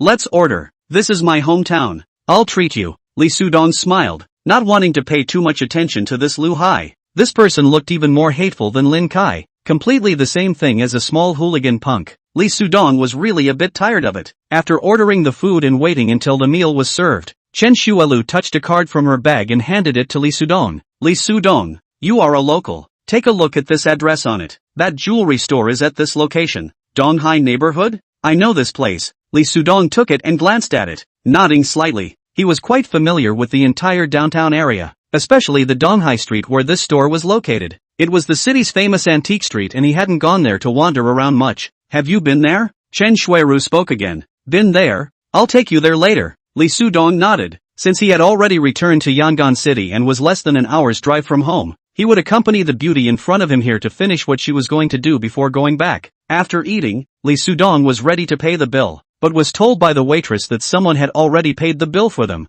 and reached out to point at Lu Hai who was sitting at the table next to them. Beauty, return the money to him. We don't know him. We don't need him to pay the bill for us. Chen Shueru naturally refused to let Lu Hai pay the bill and immediately spoke to the waitress. But Lu Hai stood up at this moment and said with an evil smile on his face, Beauty, don't believe her words. I've known her for a few years already, so this meal, consider it as my last dinner for the two of them. After saying that, Lu Hai quickly walked towards the door. In this way, Lee Sudong and Chen Shuelu would not have the chance to buy the bill even if they wanted to do it again. Good thing too. It's good to have a free dinner. Thinking that it was no longer possible for the waiter to return the money to Lu Hai, Chen Shueru could only say this. The two of them walked out of the restaurant and had already lost sight of Lu Hai. Although he couldn't see Lu Hai's person, Lee Sudong was able to feel that a pair of eyes were already looking at him and Chen Shueru in this direction. No need to guess. This must be Lu Hai. When the two of them entered the cab and the car drove up ahead, that pair of eyes also started to move, right behind them. Luckily that person is no longer following us. Otherwise, I really wouldn't be able to stand it. I really haven't seen such a nasty person. Only after saying that did Chen Shuelu let out a sigh of relief. This feeling was like she had just skimmed off a calamity. Lee Sudong didn't say anything. He was thinking, Lu Hai had been stalking them like this. What exactly did he mean? Either he still had illusions about Chen Shueru, afraid that Lee Sudong would do something excessive to Chen Shueru, or he was afraid that Chen Shueru would be cheated by Lee Sudong, so he was protecting her in the dark. Either he has already started to call people, and is now waiting for the people he called to come over, and then on letting his people take action against Lee Sudong and Chen Shueru. After thinking this way, Lee Sudong raised his vigilance, because he felt that the latter possibility was very high. Although Lu Hai was not from Yong'an City, but it was only an hour's drive from Qingyu City to call people over. The reason why he didn't tell Chen Shueru that Lu Hai was following right behind him now was because he didn't want Chen Shueru to fall into panic too soon. The two of them arrived at the Donghai neighborhood. The time had already come to 6 o'clock in the evening, and the stores here were all still in business, because this was a relatively prosperous commercial street, and at night, there would be even more pedestrians here, so basically, they all closed after 10 o'clock in the evening. This is the place. The two of them stood in front of a store called Yongchang Jewelry. Li Sudong spoke to Chen Shuelu. The area of this jewelry store is relatively large. There are almost 200 square meters. In this neighborhood, such a large store is not common, because simply on the store rent at least several tens of thousands of a month. If the business is not good, even the store rent cannot afford. Li Sudong had not entered this place. Because of the economy, he had never had any thoughts of purchasing jewelry, so there was no need to enter this place. Both of you, welcome. The beautiful waitress standing at the entrance immediately gave the two of them a nice smile. After entering inside, another beautiful waitress walked over towards the two of them, also with a charming smile on her face. Two of you, I wonder what kind of jewelry you are looking to buy. I can help introduce you guys. You get busy. Let's take a look for ourselves first, and call you if there's anything we need help with. Chen Shuiru opened her mouth and walked towards a glass cabinet in front of her, looking at the jewelry inside the glass counter, then raised her head to look at Li Sudong by her side and whispered, "Look at these jewels inside here. Are they not fakes as well? There should be no fakes here." Li Sudong responded in a small voice, "Because in here is the jewelry that is put out for the guests to see. If there are all fakes in here, then once it is discovered, this jewelry store will be closed down and then shut down. And the most serious consequence is that the store's relevant personnel will be held legally responsible. No, there are definitely fakes here. I'll let them take them out now." Chen Shuiru pursed her lips and smiled, then probed over to the young beauty and whispered, "I want to buy a ring that's worth 5,000, but gives others the impression that it's a 500,000 kind of ring." Chapter 44, Beautiful Minister. "I'm sorry, we don't have the kind of ring you're talking about here." The beautiful saleswoman still had a smile on her face and said, "You really don't have it? I'm going to buy more than one. Oh." Chen Shuiru looked at the coated woman in front of her with a serious face. This kind of woman's face value was estimated to be 50% off if she hadn't gone through makeup. "May I ask if you were introduced here by someone?" The beautiful woman looked at Chen Shuiru with some caution. Chen Shuiru smiled. "Yes, it was someone who introduced me before I came. Otherwise, how would I dare to ask you directly like this? How's it going? Do you guys do my business?"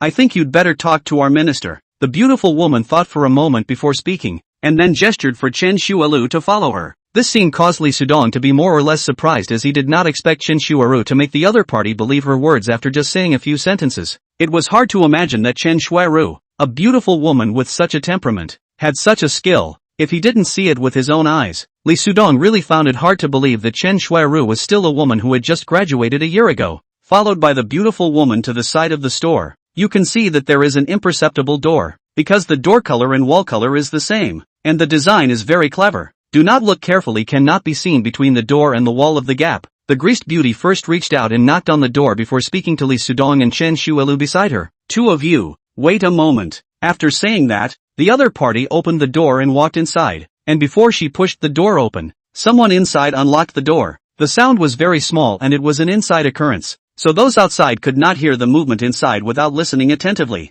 Li Sudong, on the other hand, can clearly hear, and in this female into the inside. The door closed again. He also heard the inside of the two women's conversation. At this time, Chen Shueju was trying to stick her ear to the door to listen to the movement inside. Li Sudong immediately pulled her a bit, gave her a look, because the overhead has a monitor. Her such behavior once seen by the people inside, will certainly be suspected. Chen Shuiru's reaction is relatively fast, immediately realized Li Sudong's meaning, smiled bitterly at him. No other action. Li Sudong, on the other hand, was already focused on the wall door in front of him. He was listening to the conversation of the people inside. "This female, I feel a bit familiar, like I've seen her somewhere." This would be the voice of the female minister, because after she finished speaking, then came the speech of the woman who had just gone in. "Boss, this woman should be the first time she came over to our store, because none of us have any impression of her, and she said that someone else introduced her here." "Then did she say who introduced her over?"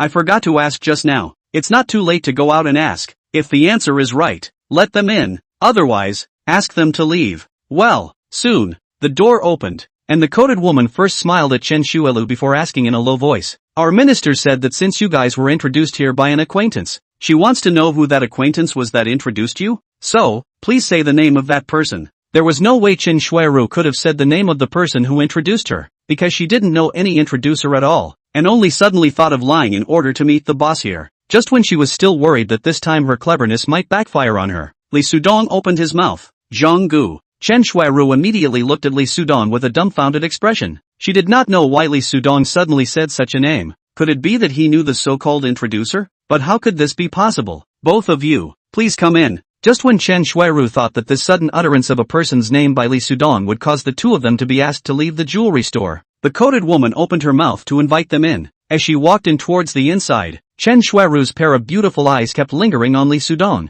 Her curiosity towards Li Sudong increased one more time. Minister, it's these two, a match of handsome men and beautiful women. It was Mr. Zhonggu who introduced them here. Walking up to the woman sitting in front of the computer, the coated woman spoke first. The two of you, how are you? It's a pleasure to meet you all. My surname is Zhang Wenwei. The woman stood up and introduced herself before reaching out and gesturing for the two of them to sit down. The coated woman brought 2 cups of tea for the 2 guests and left. Hello, my name is Chen Liwa. Chen Shuiru also began her introduction, but spoke 2 names that were both unfamiliar to Li Sudong. His name is Li Yushuan. He is my boyfriend and my partner. When Zhang Wenwei looked over at himself, Li Sudong nodded at the other party, and for the 2 unfamiliar names that Chen Shuilu suddenly uttered, he only flashed a second of dismay, and then realized Chen Shuilu's intention. Just now, I heard that you guys want to buy the goods that we haven't put out. I wonder how much you guys want here. Zhang Wenwei smiled. Looking at this 35 or so year old woman, Li Sudong felt a little familiar, as if he had seen her somewhere.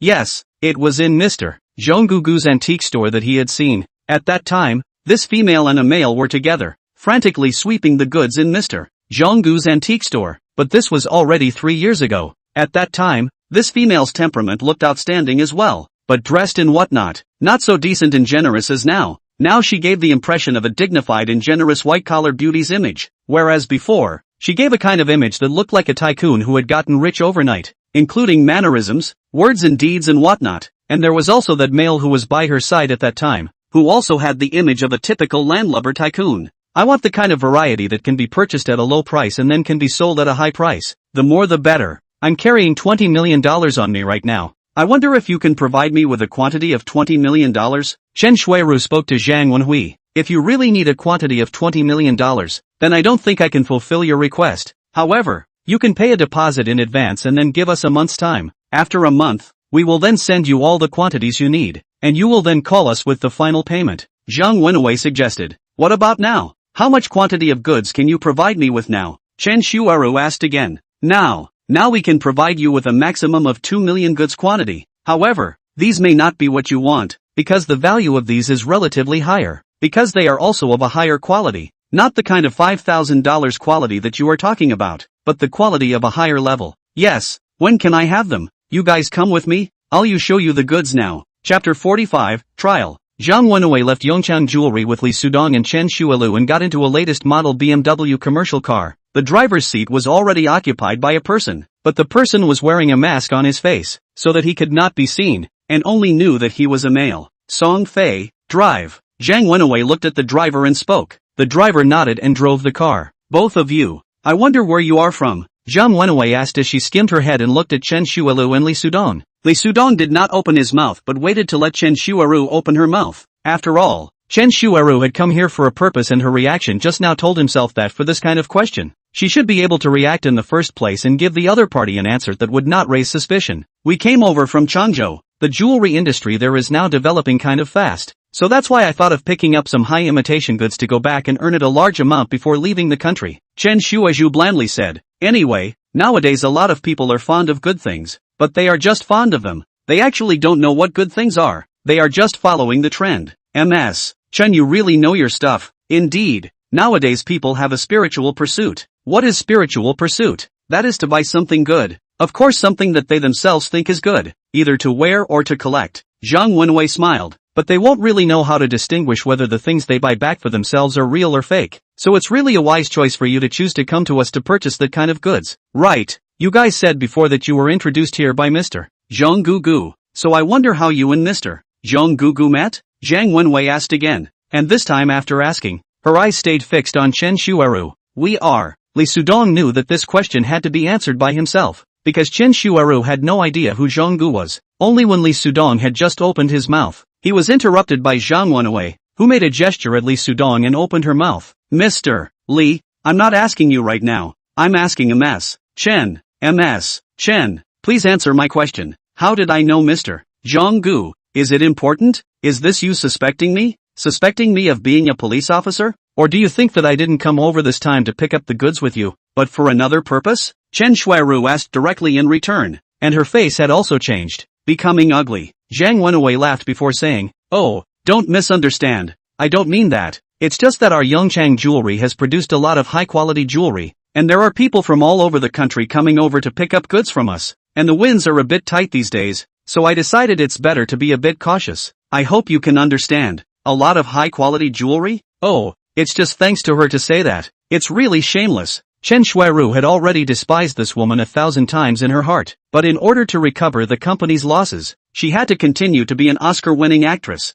hoping to meet the jeweler called Hong Wintian as soon as possible, because this guy must be the real boss behind Yongchang Jewelry. As for what relationship this woman called Zhang Wenhui had with him, it was unimportant. What mattered was that she was now able to take herself to meet Hong Wintian. At first, the company Jinkifu sent over here to pick up the goods, directly with the person called Hong Wintian to pick up the goods, just did not expect the other party actually fake goods sold to the company as the real goods, resulting in the company not only the loss of money, but also the reputation of the company has landed to an unprecedented low point. If this time he could help himself to recover the loss, and at the same time let the person in charge of Yongchang Jewelry all fall into the net, then the reputation of the main reporting company of Jinkifu can definitely be recovered, and he will also be promoted and rewarded or something because of the contribution that he brought to the company this time, since he was already a member inside Jinshifu, and the company had given such an important task to himself. He had to give his best effort anyways. As to whether or not he would be able to complete the task was another matter. At least he had to do it with a clear conscience first. Of course I can understand, because in this business, anyone who wants to do it successfully,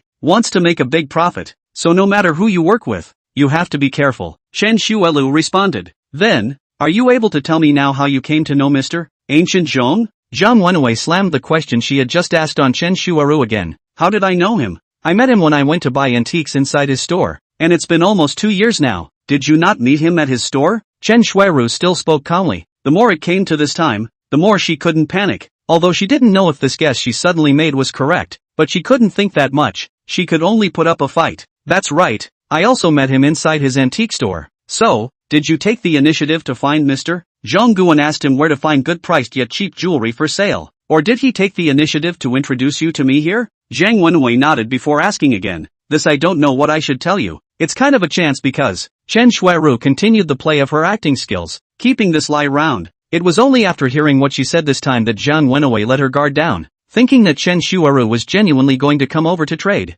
It didn't take long for the car to leave the city and enter the suburbs, and after driving around the suburbs for a while, it drove into a mountain range above. After all this rolling around, you brought us to the mountain range. Could it be that your plant is here? Chen Shuizhu asked. That's right, our company's factory building is up here, because this place is relatively hidden. Therefore, arranging the factory building here has a relatively much higher safety index. Zhang Wenwei smiled, because she had let her guard down. So, she was not afraid to tell the real situation truthfully now. Besides, after letting them meet the company's chairman, one of the founders of this counterfeiting company later on, that is, the Hong Wendian that Chen Shuiru was looking for, Hong Wendian still had a way to test out their purpose of coming over, whether they were really here to trade, or still had other purposes in mind. Once it was learned that they were still harboring other purposes, then what would happen to them? Then there was no need for Zhang Wenwei to worry about it. The small car first stopped in front of it, and then let off 3 high beams at the front, before the opposite side suddenly flashed 3 bright lights as well, before a large iron gate in front of the car opened up, allowing the car to drive in. Chapter 46 Entering the Tiger's Den. After entering into this, there was still no light to be seen, except of course for the glow of the headlights coming from the car they were currently sitting in. After the car drove about 100 meters ahead, it stopped once again, and then it was the driver who opened the window and greeted a male standing next to him. Brother Song Fei, are the people inside familiar? The man standing next to him opened his mouth, and then shone his flashlight in towards the inside of the car. When he saw Zhang Wenwei sitting inside, he was first stunned, and then he hurriedly said with an apology, Sister Hui, I'm sorry, I didn't know that it's you who are in the. It's fine, it's quite good that you did, because you can't give anyone an exception, nor can you have the slightest relaxation. Zhang Wenwei smiled. Ask, the questions that need to be asked still need to be asked. Yes, Sister Hui. The man nodded, then turned to Chen Shuelu and Li Sudong and asked, what do you two do? What do you mean? Chen Shueru asked back, I'm asking you guys,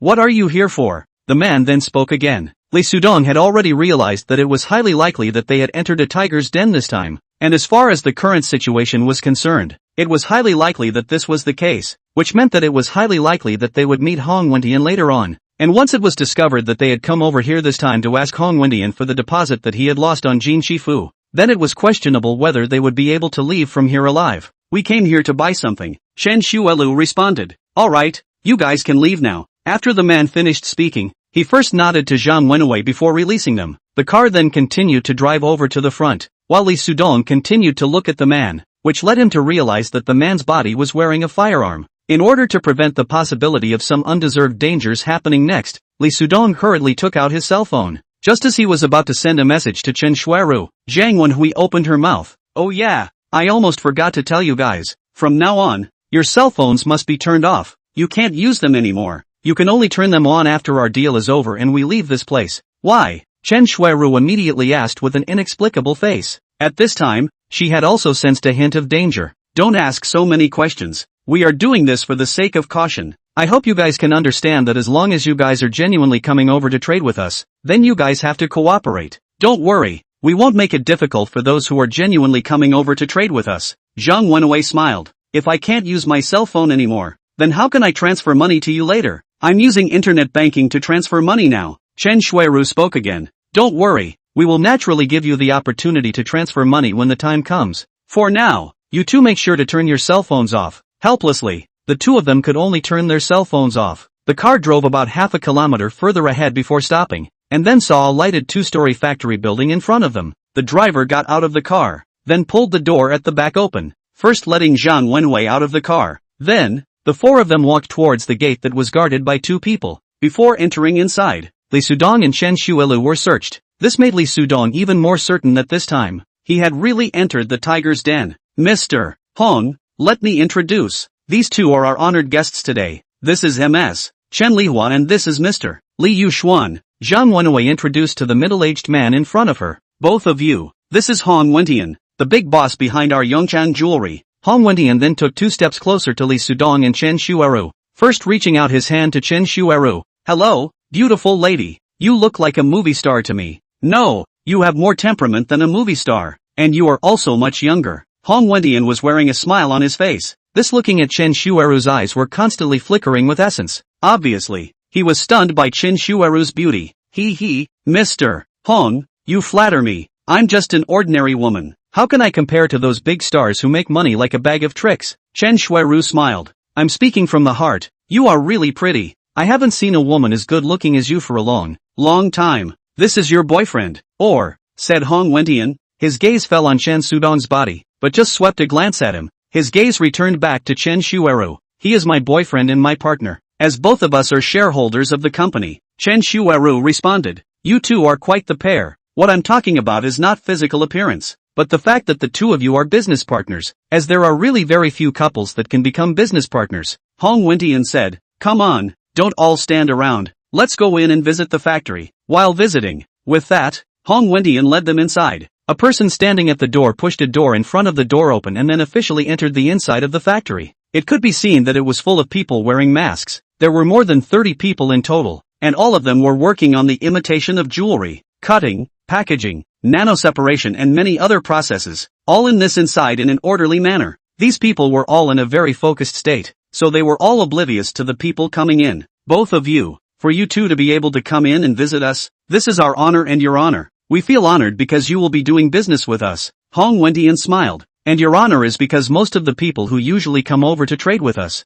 most of them don't have the chance to visit here. Mr. Hong, I also feel that this is our honor, because this scale you have here, this processing you do, it's simply more professional than many formal jewelry processing factories. Chen Shuiru responded. She was already a little nervous at this time, because she knew that next, if she had a step that caused Hong Wentian's suspicion, then both she and Li Sudong would end up in a miserable situation. Is that so? What if I tell you that what we process and manufacture here is all real jewelry? Hong Wentian suddenly stopped and spoke to Chen Shuiru with a serious face. It can't be, can it? If all the ones that come out of your place are real jewelry, then wouldn't I be looking for the wrong person? Chen Shuizu spoke with some embarrassment.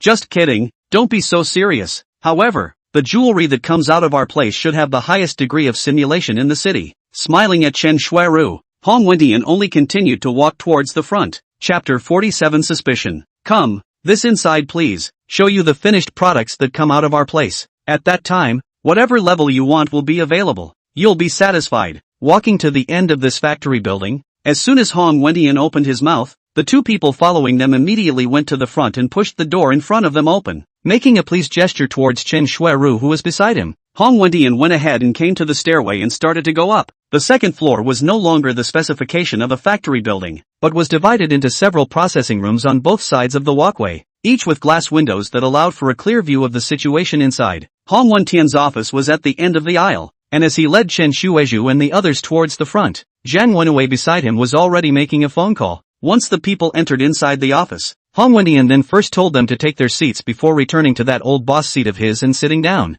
followed by a man knocking on the door outside and bringing up a leather case. "Ah Hong, show this beauty our good goods." Hong Wentian spoke to the person who came in, and the guy then placed the suitcase in front of Chen Shuiru and opened it up, only to see the suitcase inside a total of 12 sparkling diamond rings. The light is simply to blind the eyes of the crowd. Let a person look at. It would be difficult to think that the diamonds inside are high imitation goods. 2. Here are we here out of the diamond ring. These diamond rings, according to the size, as well as our fine degree of workmanship, divided into 3 levels. First look at this row of 4. Their specifications are different sizes, but on the workmanship, there should be no difference, because according to the size of the specifications of the price of their size is also. The man called Ah Hong pointed to the diamonds inside the suitcase and began to explain. After explaining all the diamonds inside, Ah Hong retreated to one side and stood still, while his eyes fell onto Chen Shuiru's body. Obviously, he was also stunned by Chen Shuiru's beauty. "Well, beautiful boss, these styles of diamond rings, you see which one is suitable for you.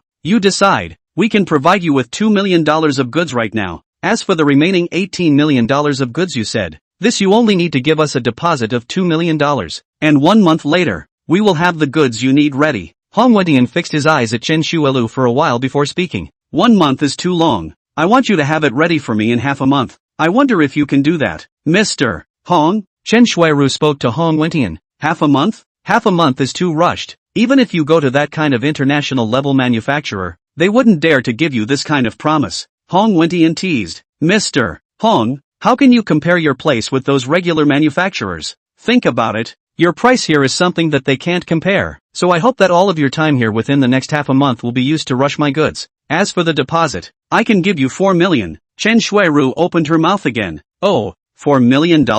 Sounds quite appealing. Just that I doubt you can take it out right now. Hong Wentian grunted in his heart, and then opened his mouth. If you can really give me a deposit of 4 million, then I'll provide the amount of goods you want to you within half a month. Just, the latter words, Hong Wentian intentionally did not say further, because he had already become suspicious of the two people in front of him, and felt that the other party this was not genuinely wanting to do business with him. Mr. Hong, if you have something to say, you might as well say it straight. Chen Shuiru forced herself to calm down and said, she now already regretted coming to this place, because the money she had at her disposal added up to less than $2 million. The reason why she proposed to let Hong Wentian prepare $20 million worth of goods within half a month was because she thought that Hong Wentian would definitely not be able to do it. So this time the deal could be blown off, and then she herself would be able to walk out of the room. But I didn't expect Hong Wentian as if he had seen through his own thoughts. He even promised that he would be able to prepare the amount of goods he needed in half a month. So it seems that this time, he is really riding a tiger. Just before you give me the deposit,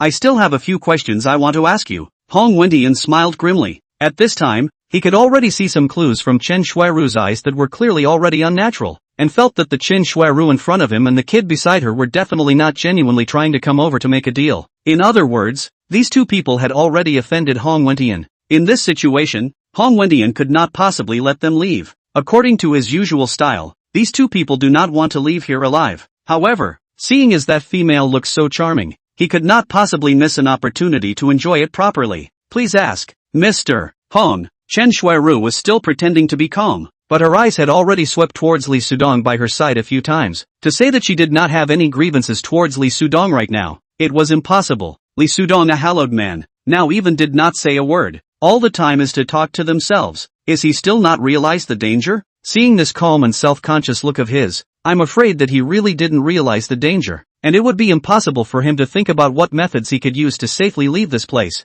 My first question is, did you buy so many fake goods, all for the purpose of using them to sell as real goods? Hong Wentian asked. Yes, but I mostly sell them abroad. For the domestic market, I normally wouldn't sell them because the risk of doing so is too great. Chen Shuelu responded. Oh, selling abroad? Then may I ask which countries you specifically sell to? I'm sorry, I can't answer you on this question because it concerns my company's commercial secrets. Alright, then my second question is, do you know what kind of relationship I have with this woman? Saying that, Hong Wentian immediately pointed one hand at Zhang Wenhui beside him. This question directly stumped Chen Shuiru. She instinctively thought that Zhang Wenhui was Hong Wentian's subordinate, but then thought that if that was really the only thing, then why would Hong Wentian even bother asking such a question? What?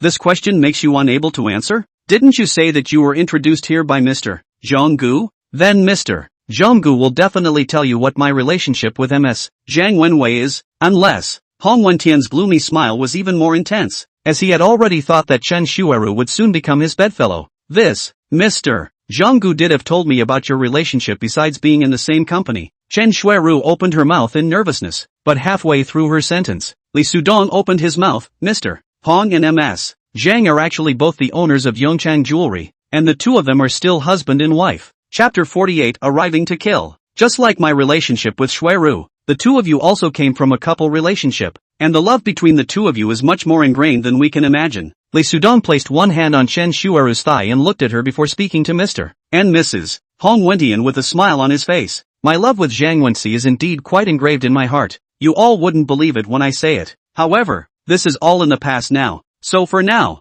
let's continue with my question. What is the name of your company? Between words, Hong Wentian threw another question out. Our company doesn't have a name because we don't have a so-called physical store, and we don't need a physical company. Li Sudong spoke again. Chen Shuelu looked at Li Sudong. Seeing that Li Sudong had always had a breezy expression, she was surprised. Could it be that Li Sudong really had not yet realized the danger here? No company? Then what makes me believe that you guys are genuinely coming over to do business with me? In order for you to believe in our sincerity, we can give you a deposit of $4 million right now. Li Sudong opened his mouth. Is he out of his mind? What I just said was a lie. How could I really have $4 million? Chen Shuiru's face immediately became ugly. A pair of eyes looked at Li Sudong, but in her heart, she was more anxious than an ant on a hot pan. This time it was completely finished. Good. If you guys can really take out $4 million as a deposit, I will believe you. Hong Wentian looked at Li Sudong. This kid has always had an expression on his face, and this emotion was not affected in the slightest because of his own question. Normally after being asked such a question by himself, he will surely realize that he has become suspicious of them, and once that happens, he will surely be emotionally tense. But from the face of this kid in front of him, he can't see any nervousness in the slightest. The deposit I can now transfer $2 million to you first. The remaining $2 million, I will have to leave here before I can transfer it to you. Li Sudong opened his mouth again. Why? Hong Wentian immediately asked. I'm giving you guys a $4 million deposit out of the blue. I always need to take something of value as collateral, right? In case you guys renege on the debt and don't recognize the $4 million deposit. Won't my money go down the drain? Li Sudong still said in a breezy tone. Good. Then you can transfer $2 million over first now. Dear, give him the account number. Hong Wentian spoke to Zhang Wenxi by his side. Zhang Wenxi then handed Li Sudong a card with an account number printed right on it. Chen Shuiru looked fixedly at Li Sudong and said in her heart, could he really have the money to transfer it to the other party? But isn't he working in Yaoi Group for not long? No, he did not bet a piece of Imperial Green?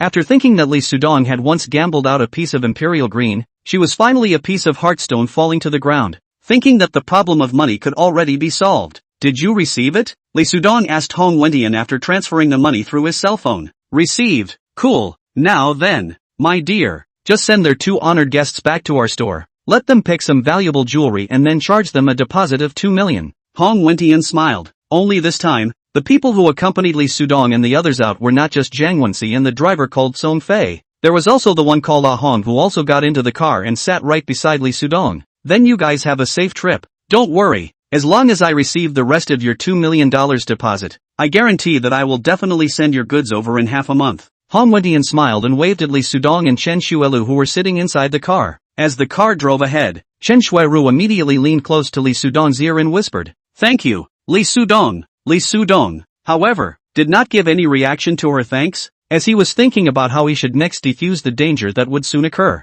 Song Fei, who was responsible for driving the car, had been wearing a mask because this person must have an unspeakable past, perhaps a murderer, and at the moment there was a pistol stuck in his waist position, which could be seen through the bulge in his waist position. Lee Sudong also just got on the car just got on the car, through the light reflected inside the plant. Lee Sudong used the perspective function of the eyes, clearly see in the clothes of the package hidden underneath is a pistol. There is also sitting next to Lee Sudong Ah Hong. He got on a backpack before getting on the car. In this backpack is also loaded with a pistol. In other words, it was highly likely that they would come to rob and extort from themselves and Chen Shuelu, and this must be Hong Wentian's intention. The car drove towards the bottom of the mountain range for about 10 minutes before it came to a sudden stop, and then there were two pistols pointing at Li Sudong and Chen Shuelu respectively, and naturally the people holding the pistols were Tsong Fei and Ah Hong, only to see Tsong Fei, after pointing the gun at Li Sudong, he immediately turned on the lights inside the car and then spoke. Two of you, I'm sorry, this is our boss's intention. Please the two of you will now transfer the remaining $18 million to the account just now. Tsong Fei, this is really what Mr. Hong means? Zhang Wenxi asked. Obviously, she felt very puzzled by this, because she was Hong Wentian's lover, but Hong Wentian surprisingly didn't even discuss this kind of thing with her in advance. Yes, this is what Mr. Hong meant. Mr. Zhang, just stay well. This matter has nothing to do with you. Tsong Fei opened his mouth and pointed his gun closer at Li Sudong, then said in a menacing tone, hurry up and transfer the money. As long as Mr. Hong sees the money, then if he's happy, he'll call over and tell us to release you guys. Tsong Fei, why didn't Mr. Hong tell me about this matter first? Zhang Wenxi asked at Tsong Fei. General Manager Zhang, as I said, this matter has nothing to do with you, so please stop talking now. Fart, do you guys still have me as General Manager Zhang in your eyes? Hong Wentian, what the hell does he mean by this? Zhang Wenxi said angrily. General Manager Zhang, if you speak again, then you shouldn't blame us for being impolite. Tsong Fei squinted at Zhang Wenxi. Where was the meaning of treating the other party as an old boss in this tone? Right at this moment, Tsong Fei's cell phone rang. It was Hong Wentian sending him a message, so he immediately grabbed the phone and read at the message. Li Sudong also looked at the cell phone in Tsong Fei's hand. From his angle, a normal person wouldn't be able to see the message inside the cell phone, but he could clearly see that the message read, when the money arrives, kill off both General Manager Zhang and the man, and bring the woman back to me. Chapter 49 Hong Wentian's message. Upon seeing this information, the corner of Li Sudong's mouth flashed with an arc because this made things much easier. The biggest shareholder of Yongchang Jewelry might be Hong Wentian, but his wife Zhang Wenxi should be the second biggest shareholder, and the fact that she was able to become Hong Wentian's woman meant that she was definitely not a vegetarian woman. So once she was let in on the fact that Hong Wentian wanted her dead, it would be much easier to clean up the matter for Hong Wentian. What do you guys mean by this? We've already given 2 million to Mr. Hong, and you guys still want us to give you the 18 million. You guys are robbing. You guys are. Chen Shueru gathered her courage in her panic and opened her mouth. She had thought that she could already safely leave from here, but she hadn't thought that this dangerous drama had just begun. Tsong Fei put his cell phone down, first pointing his gun hand at Chen Shueru, and said sternly, shut your mouth. If you don't want to die, hurry up and transfer the money over. Didn't Mr. Hong ask you to kill me and Mr. Zhang as well? Li Sudong suddenly spoke to Tsong Fei. Tsong Fei was first stunned, then reacted, while his gaze fell on Zhang Wenxi's body, before he hurriedly opened his mouth. What did you say? How could Mr. Hong? The reaction of your expression tells us that the message you just received was the instruction given to you by Mr. Hong to finish off Mr. Zhang and I before sending my girlfriend over to him. Li Sudong spoke again. Bull asterisk asterisk asterisk asterisk. There is no such thing. Hurry up and transfer the money over. If you don't, I will give you a bullet. Tsong Fei shouted angrily. If you wanted to shoot, you would have done so long ago. Li Sudong still said in a very flat tone. Do you think that I really don't dare to shoot? Tsong Fei's eyes showed a fierce light as he poked the muzzle of his gun directly at Li Sudong's forehead. Zhang Wenxi, however, suddenly reached over and grabbed the gun in Tsong Fei's hand, and asked in an incomparably gloomy voice, Tsong Fei, let me ask you, did Mr. Hong really ask you to kill me? This, Mr. Zhang, this, how is this possible? Tsong Fei looked at Zhang Wenxi with some confusion. At this moment, he had not reacted from that intricate emotion at all. For one thing, he didn't know how Li Sudong saw the information on his cell phone, and for another, he didn't know why Mr. Hong wanted to take out his own wife, and now, in the face of Zhang Wenxi's questioning, he didn't know how to answer for the better. Give me the cell phone, I'll read it and I'll know if Mr. Hong meant this or not. Give it to me quickly. Zhang Wenxi instantly exerted a force and snatched the gun from Tsong Fei's hand, directly pointing the gun at Zhang Wenxi. while the other hand was extended towards him, signaling him to immediately give the cell phone to himself. Mr. Zhang, you quickly return the pistol to me, in case it goes off. Song Fei began to get nervous, because this was something that he was not expecting. He did not expect the pistol to be snatched by Zhang Wenxi over. Hong also didn't expect things to go in such a direction. At this moment, he just stared at Zhang Wenxi with two wide eyes, but the firearm in his hand was still pointing at Chen Shuiru. I'll say it again. If you don't give me your cell phone, I'll shoot, Zhang Wenxi said angrily. Song Fei could only grab the cell phone and handed it to Zhang Wenxi in a trembling motion. After Zhang Wenxi took the phone, he saw that the phone hadn't been unlocked with the password and the screen couldn't be opened. So he once again said angrily, hurry up and open the screen. Song Fei had a difficult face and persuaded, Mr. Zhang, that, you still don't want to look at it. The message really isn't that. Song Fei, I'll say it one last time. Hurry up and turn the screen on. Zhang Wenxi leaned the muzzle of the gun against Song Fei's head. Also at this instant, Song Fei suddenly reached out and grabbed the gun in Zhang Wenxi's hand, and Zhang Wenxi instinctively pulled the trigger, and the sound of gunshots immediately rang out inside the carriage, and it still rang out several times in a row, accompanied by the fearful cries of the two women who came out of this, but the screams are crashing to a halt, and then the entire carriage fell into a kind of dead silence. It did not take long to hear someone speak. Are you two alright? This was Li Sudong's speech. Just a moment ago when Zhang Wenxi pulled the trigger at the same time, he had already reached out and snatched the gun from Ah Hong's hand and directly smashed it against Ah Hong's head, knocking him unconscious. This was also considered a kind of instinctive act of self-help, because he clearly saw the message that Song Fei's cell phone had received, that Hong Wendian really wanted to let himself and Zhang Wenxi die here. I killed someone. Zhang Wenxi also opened his mouth, his face full of panic as he looked towards the front, towards Song Fei who had already fallen down in front of him. If you don't kill him, he will also kill you. So, you killed him, this is self-defense. Li Sudong opened his mouth again, then looked at Chen Shuilu, who was curled up and shivering beside him, and asked, are you alright? I'm fine. Chen Shuiru trembled. Her eyes were filled with panic. She was now 10,000 times more regretful of coming over to help the company recover the deposit, because it almost took her own life. What to do? What do we do? Zhang Wenxi spoke again. Now we drive back to find Mr. Hong. You ask him face to face why he killed you. Li Sudong spoke. But, if we go back like this, he will definitely be. No, because this guy is not dead yet. We just let him drive back. Li Sudong opened his mouth, while his eyes glanced at Ah Hong beside him. When Ah Hong woke up, they pushed Song Fei's body out of the car, and then let Ah Hong do the driving. Heading back, Ah Hong could only obey obediently, because in the back, there were two guns pointed at him. Ah Hong, let me ask you, does Mr. Hong really want me to die? Zhang Wenxi asked to Ah Hong. Mr. Zhang, I don't know. Ah Hong responded truthfully. Just look at the information yourself and you'll know, Li Sudong said, then grabbed Song Fei's cell phone. Income password. The screen will open, and then open the message, and then hand the phone to Zhang Wenxi. How did you know the password? Zhang Wenxi said with a surprised face, because I just saw him enter the screen opening password. Li Sudong said in a faint voice. Zhang Wenxi was already looking at the message, and when she finished reading the message, her face immediately became so gloomy that it could almost drip water.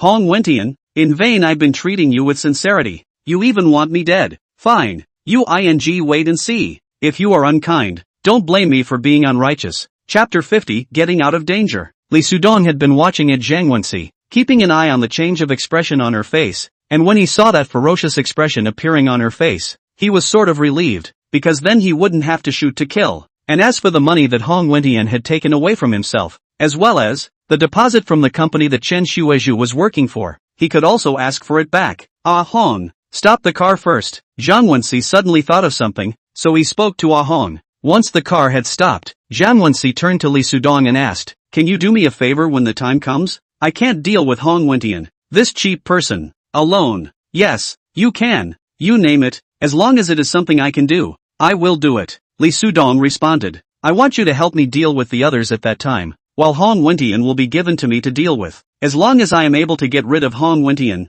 then your money, I will also let him return to you as much as he wants. Yes, but I still have a small request, that is, I want to help my girlfriend to get her company's deposit back, because before her company ordered tens of millions of goods in your Yongchang jewelry, and also sent you a deposit. Only later you sent them over but they were all fake goods to come. Chen Shuiru's emotions calmed down a little, at this time already staring at Li Sudong with wide eyes. She didn't understand why Li Sudong even dared to make this request at this time. What time is it now? This is not a problem. What was the deposit that your company gave in the first place? Zhang Wensi asked to Chen Shuelu. A total of $2 million. Chen Shuelu said with a nervous face. 2 million is so little. It's not a problem. Don't worry. I will help you get the money back. Zhang Wensi spoke. If this asshole Hong Wentian refuses to give it, then I will use my money to give it to you myself. Hong, you are the most trusted person beside Mr. Hong. Tell me, does he still have any guns there now? Zhang Wensi asked to Hong again. At this time,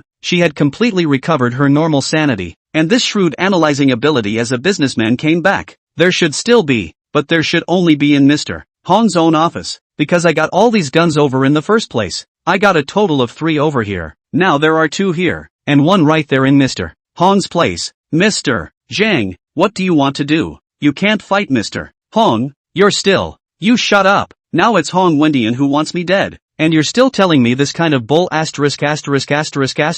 What is it that I can't fight him? If he, Hong Wentian, didn't have me, would he be able to have today? Zhang Wensi said with a resentful face, a deep hatred surfacing from the bottom of his heart. Drive! The car drove back in the direction of the factory building. When the car was about to drive to the front of the factory building, Zhang Wensi had already seen Hong Wentian standing right in front of the factory building's gate, so he immediately put his gun against the back of Hong's head and spoke. Step on the gas and ram it over. Ram it over against that bastard. Do you hear me? Step on the gas. If you don't, I'll shoot. Seeing that Hong didn't make any move to step on the gas, Zhang Wensi immediately roared angrily. At this moment she didn't know how scary she was in this current appearance. It was almost like a devil. And this devil was all forced out by Hong Wentian. Hong finally stepped on the gas and directly crashed against the plant. Hong Wentian just started to smile at the vehicle that drove over, thinking that this is his 2 men will be done. That is, Zhang Wensi and Chen Sudong killed, and then Chen Shueju sent back to him, although did not receive the transfer of the 18 million.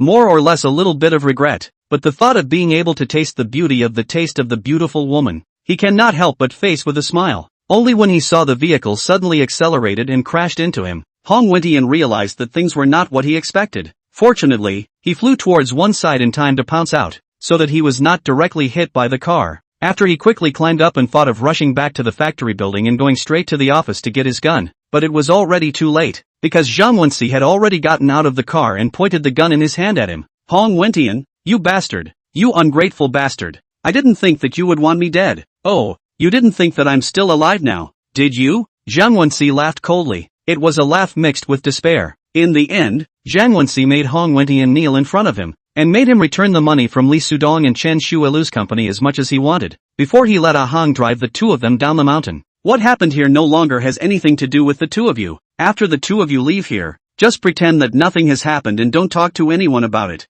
Got it? Zhang Wensi reminded Li Sudong and Chen Shueru. Li Sudong and Chen Shueru both nodded at her before getting into the car. The 2 were just sent down to the side of the highway next to the foot of the mountain and got out of the car. But it was Zhang Wensi's intention, because she couldn't let Hong just drive off like that. So if he didn't drive back in the stipulated period of time, Zhang Wensi would finish off Hong Wentian. And once she did finish off Hong Wentian, then there would be something wrong with all of them, because once the police came over here, things were bound to go in the most grooviest direction possible. The police will come here, and things will definitely go in the worst direction. At this time, the time is already 10 o'clock in the evening. Li Sudong used his cell phone to call a drop car. The car will only arrive after 10 minutes. The 2 of them stood on the side of the road waiting for the car. Chen Shueru looked seriously at Li Sudong for a while before speaking. Li Sudong, thank you. If it wasn't for you, don't thank me. In fact, both of us should be thanking Zhang Wensi Zhang, because if it wasn't for her, not only would we not be able to get our money back, but both of us would probably be dying on top of the mountain. Li Sudong smiled.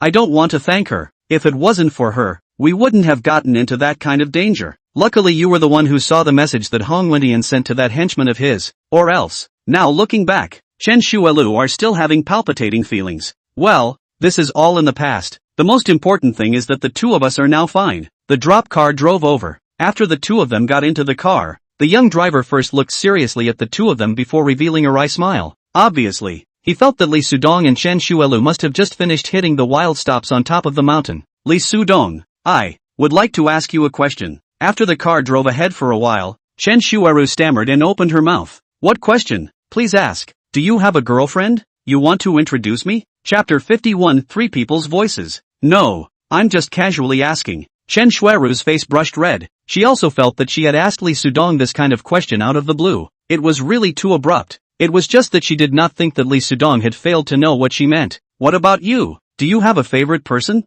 Lee Sudong asked in return. I don't have a favorite person. But, Chen Shuelu still stammered, still not daring to open her eyes to look at Lee Sudong again. But what? Why don't you continue? Lee Sudong mouth corner curved up a touch of arc. Eyes are always looking at Chen Shuelu. He knows why Chen Shuelu will suddenly have that kind of questioning. Just that he is now temporarily do not want to restart a period of love idea. So, only deliberately this answer. No, nothing. Finished. Chen Shuelu has looked out of the car window. She just had a lot of questions want to ask Lee Sudong, but now all of a sudden on their own will be her own emotions and thinking to mess up, so that she is now what questions cannot think of. Chen Shuelu, what's wrong with you? You are a very individualistic woman. What kind of boys haven't you met before? Why are you behaving like this now? It's too embarrassing. It's really too embarrassing. In fact, what she didn't realize was that the kind of aura that she had on her body, in front of Lee Sudong, looked too weak, and that's why she reacted this way. After the two of them returned to the city, Lee Sudong then told Chen Shuelu that he planned to go home now and let her stay inside the hotel by herself. You're going home now, ah?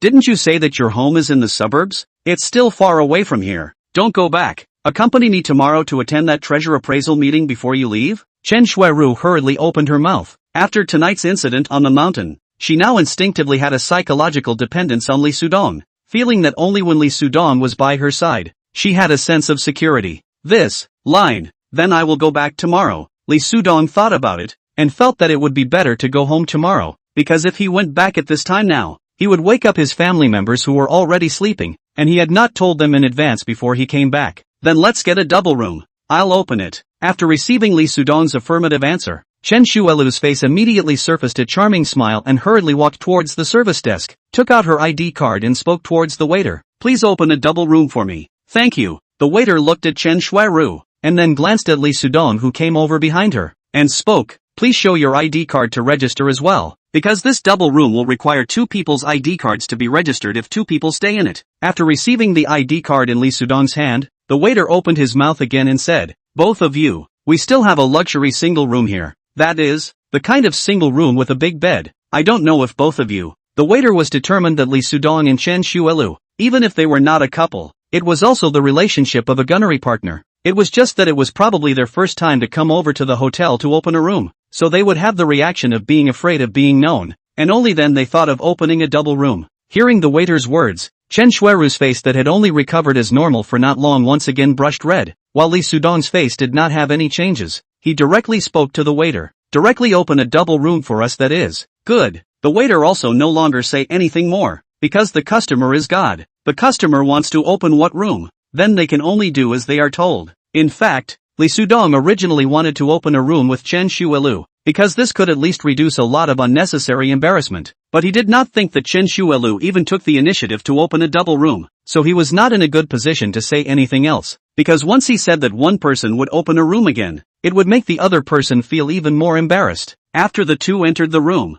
looking at the two beds with clean white sheets in front of them, Lee Sudong walked to this one near the door, put his backpack down, and opened his mouth. I'll sleep on this bed. Aha! Chen Shueru nodded and walked towards the bed next to it, putting the backpack on her body down. You go take a shower first. Lee Sudong first turned on the television before speaking to Chen Shueru. Aha! Chen Shueru still nodded. She then realized that it was really embarrassing to be in the same room with a man. Why from the very beginning, she did not think of sharing a room with Lee Sudong alone? Looking at Chen Shueru's back as she walked towards the bathroom, as well as the fact that there were clearly two small pieces in the clothes she was holding in her hand, and they were still pink, making him unable to resist having some primitive urges. Really fascinating. Unfortunately, we this only just met, and not a couple relationship. Otherwise, about 10 minutes later, Chen Shueru came out from the bathroom, and at this time, she had already changed a set of clothes. It was a set of semi-transparent pajamas, presenting her perfect body almost uncovered in front of Lee Sudong,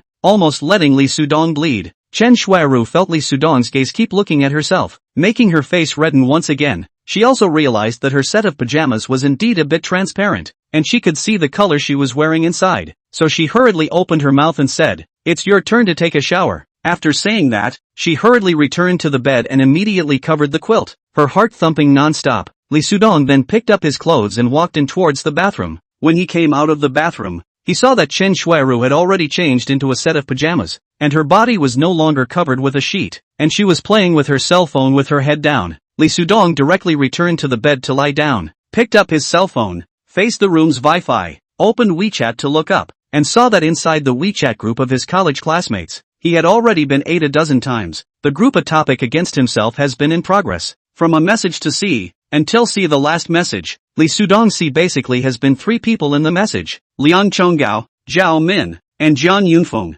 Their topics were nothing more than making a so-called denunciation of themselves, saying that they liked to pretend, and also saying that they didn't put this class group in their eyes. The last message was sent by Liang Chonggao, Li Sudong. You pretender, but if you still have a little bit of shame, hurry up and quit our class group. After reading these messages, Li Sudong felt ridiculous and deleted all the group messages, then opened the novel and read it. Just as he was still mesmerized by the novel, Chen Shuilu sent a message over, Li Sudong, you haven't told me if you have a girlfriend yet. Chapter 52 Lu Hai's Deception. Li Sudong turned his face towards Chen Shuilu and looked over, seeing that she was also looking at herself, but this time, her face no longer had that shy color, but a very subdued look. I don't have a girlfriend, you want me to be your boyfriend? Li Sudong opened his mouth. Well, I think you're very nice, so if your feelings for me are also good, I think we can try to date. This is better to let nature take its course, because I don't have any thoughts of falling in love at the moment, Li Sudong said in a faint voice. That's right, Chen Shuiru is indeed a very pretty looking girl, just that he and the other party this only no less than a day's time. The other party this is only because of the things that he did before, only to have a good feeling towards himself. If this is with the other party to start a love relationship, that would be too much of a rush. Besides, although he is sometimes a lower body thinking animal, but that kind of thing, he will never do. Now it was the woman who took the initiative. If he agreed, he might be able to sleep in the same bed, but he didn't want to do that, because that would be a harm to the other party. Do you have no feelings for me? Chen Shuiru asked directly. No, you're quite good, you're pretty and excellent, but I haven't gotten out of that previous relationship yet, because I just fell out of love a week ago. In fact, he had already walked out from that love affair with Zhao Min long ago, because Zhao Min was not a person worthy of his love at all. It's just that after going through this experience with Zhao Min, it made him now is not going to step out that step easily again. I see, then just pretend that I haven't said anything. I take back what I just said about the phone call. We are still friends now. Chen Shuiru nuzzled her mouth. Her heart was very unfavorable, because this was the first time she took such initiative to confess to a boy,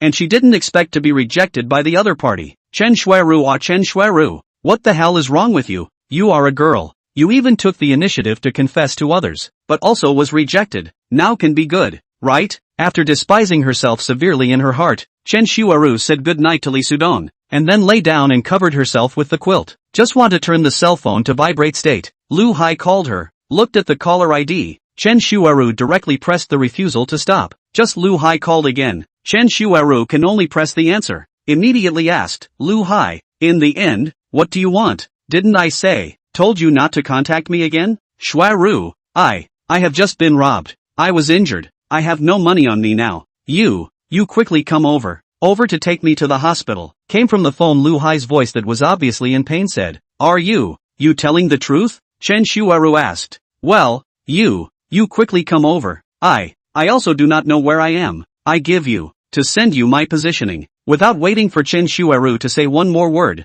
Lu Hai hung up the phone and then sent Chen Shuiru a localization through WeChat. After opening the positioning sent by Lu Hai and seeing that Lu Hai was now about 3 kilometers away from her location, Chen Shuiru immediately got up from the bed and took her clothes and walked quickly towards the bathroom. It's so late, you still want to go out? Li Sudong asked to Chen Shuiru who walked out from the bathroom. Well, there is a temporary emergency. I have to go out for a while. Chen Shuiru nodded, grabbed her cell phone and bag, and was ready to go out. Was it Lu Hai who called you just now? How did you know? Did he say something happened to him? That he was injured or something? Aha! Chen Shuiru widened her eyes. Just now she only said 2 words inside the phone, and there was no mention of Lu Hai in her words. How did Li Sudong know that the phone call was from Lu Hai? And also know that Lu Hai this is an accident to call himself? Li Sudong spoke again. If this is really the case, then I advise you not to go out because this is a scam. He is deliberately tricking you into going over there. But I just listened to his voice. He seems to be really injured. If I don't go over now,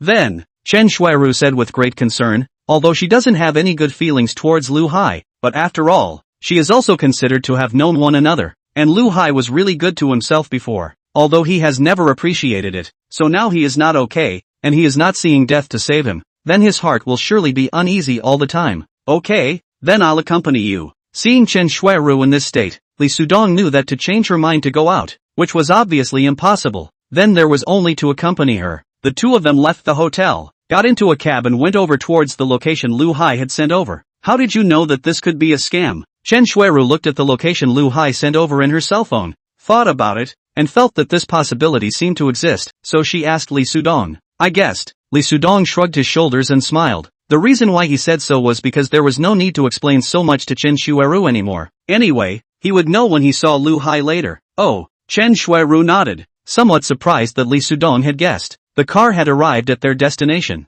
The two got out of the car and looked around, but they didn't see Lu Hai. How come we don't see his persons? Chen Shuiru muttered to herself, then picked up her cell phone and dialed Lu Hai's number. You're here? I'm inside the alley. Do you see the alley? After Chen Shuiru dialed the phone, before she could open her mouth, Lu Hai's speech came from the phone. He was still in the same tone as before, in a state like he was negatively wounded. Well, I know, I'll go in now, Chen Shuiru responded, looking over at the alley in front of her. The alley was about 10 meters away from them, but there wasn't any light inside the alley, and the residual light from the street lamps only shone into the mouth of the alley. He's inside that alley? Li Sudong asked. Well, let's hurry over and take a look. Chen Shuiru nodded and quickly ran towards the alley. When the two of them entered inside the alley, they saw a person sitting in the depths of the alley, approached, and using the torch of the cell phone, they saw that the person sitting there was indeed Lu Hai, except that Lu Hai at this time, he suddenly stood up. The corner of his mouth curved up into the arc of an evil smile, and he opened his mouth and said, you guys are here.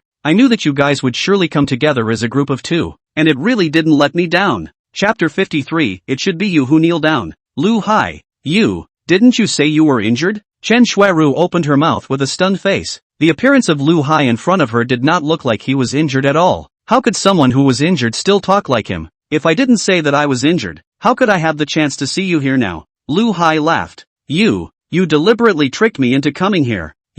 What do you mean by this? Chen Shuiru realized that she had been tricked. What do I mean? I'll tell you now what I mean. Liar! You're really going too far, Chen Shuiru said indignantly, turning her face to Li Sudong and spoke. Li Sudong, you guessed right. He really is a liar. Let's go. Saying that, Chen Shuiru was turning around and wanted to walk towards the exit of the alley, but she saw three people walking over in front of her. At the same time, two people also appeared by Lu Hai's side. Obviously, these people who suddenly appeared were arranged by Lu Hai in advance. They were deliberately waiting for Li Sudong and Chen Shuiru to come over before they appeared. Want to leave? Do you think that if I tricked you guys over, I would let you go so easily? Lu Hai laughed. Let me say the ugly words in advance. If you two don't want an ambulance to come over and carry you away, kneel down now and obediently admit your faults to me, and you'll do whatever I tell you to do. Only then did Chen Shuiru turn back around and look at Lu Hai once again. She didn't think that Lu Hai would even use this kind of tactic in order to deal with herself and Li Sudong. This was really too scary. Well, are you two starting to get nervous now? Don't be nervous, didn't I just say that? As long as the two of you obediently listen to me and do it to my satisfaction, I will naturally let you leave unharmed, Lu Hai said with a lecherous face. A pair of eyes kept looking at Chen Shuiru, directly ignoring Li Sudong's existence. Lu Hai, do you know what you are doing? The two of us have nothing against you. Why are you doing this to us? Chen Shuiru opened her mouth. This was the second close call that she and Li Sudong had gone through tonight. Looking into Lu Hai's eyes that were now in the darkness of the night, even though there was only the glow of a cell phone flashlight, one could still tell that it was a pair of eyes filled with desire, making Chen Shuiru naturally think of what Lu Hai was going to make her do next. That's right, it's true that the two of you have no grudge against me, but you shouldn't have kept rejecting me and kept making me act like an idiot for spending so much effort on you, said Lu Hai. A touch of ferocity floated on his face. You can't blame me for this. Because from the beginning, I rejected you, and it was you who wanted to keep sending me flowers and stuff, and I can. Shut up, who the do you think you are? In Tsinghua University, who would I pursue who wouldn't obediently accept? It's only you. A self-exalted would treat me like this. You're saying this in an unpleasant way. This can't chase people. You can still be friends with them. Why do you have to say such harsh words? Li Sudong opened his mouth, but on his face was a very calm and composed expression. For what Lu Hai said, he really couldn't listen anymore. Who the are you? Did I tell you to speak? Kneel down immediately, Lu Hai said angrily, looking at Li Sudong with a pair of eyes filled with a resentful glow. You better keep your mouth clean. Li Sudong also suddenly changed his face. He asked himself that he did not have any beef with Lu Hai. If Chen Xuelu took the initiative to talk to himself and this could be a reason for him to deal with him, then it was enough to show how narrow-minded Lu Hai was. I told you to kneel down. Didn't you hear me? Lu Hai let out another roar. After seeing that Li Sudong still had no intention of kneeling down, he made a forward gesture to the two guys beside him and said in a cold voice, "You two go over there and show him some color." The two guys beside Lu Hai then walked over to Li Sudong. Seeing this, Chen Xuelu hurriedly picked up her cell phone and shouted at the two guys who walked over, "If you guys come over again, I'll call the police." Just as her words had just finished, her cell phone was snatched away by a guy rushing over behind her.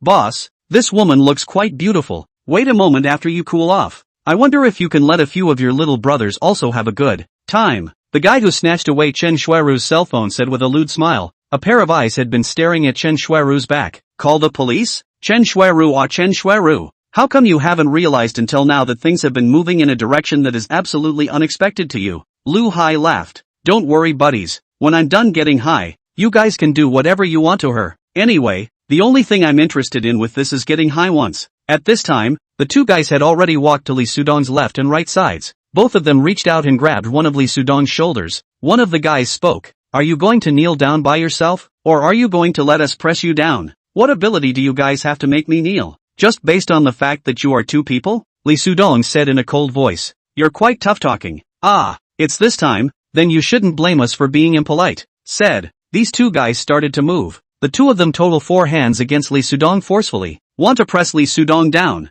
but no matter how hard they force, Li Sudong is still standing in place fixedly. "Lu Hai, you say it, what do you really want to be willing to let go of me and Li Sudong? Do you want me to be your girlfriend? Okay, I promise you, I can try to date you. Can you let us go now?" Chen Xueru hurriedly opened her mouth to Lu Hai. She knew that if she still didn't let Lu Hai's people stop at this time, both Li Sudong and herself would end up miserable. As things stand, this is the only way she can think of right now. This is an idea to create wisdom out of haste. This is Lu Hai is not a retarded child. There's no way he would believe Chen Xueru's words, but instead he directly laughed coldly at Chen Xueru. "You want me to let you guys go? That's fine. Then come over here in front of me right now. Kneel down in front of me, and with your mouth, help me." Chen Xueru was instantly stunned. She couldn't believe what her ears were hearing. Hurry up and kneel before me." After those two guys couldn't make Li Sudong kneel with all their strength, one of them couldn't help but curse. "It should be you guys who should kneel down," Li Sudong said in a faint voice,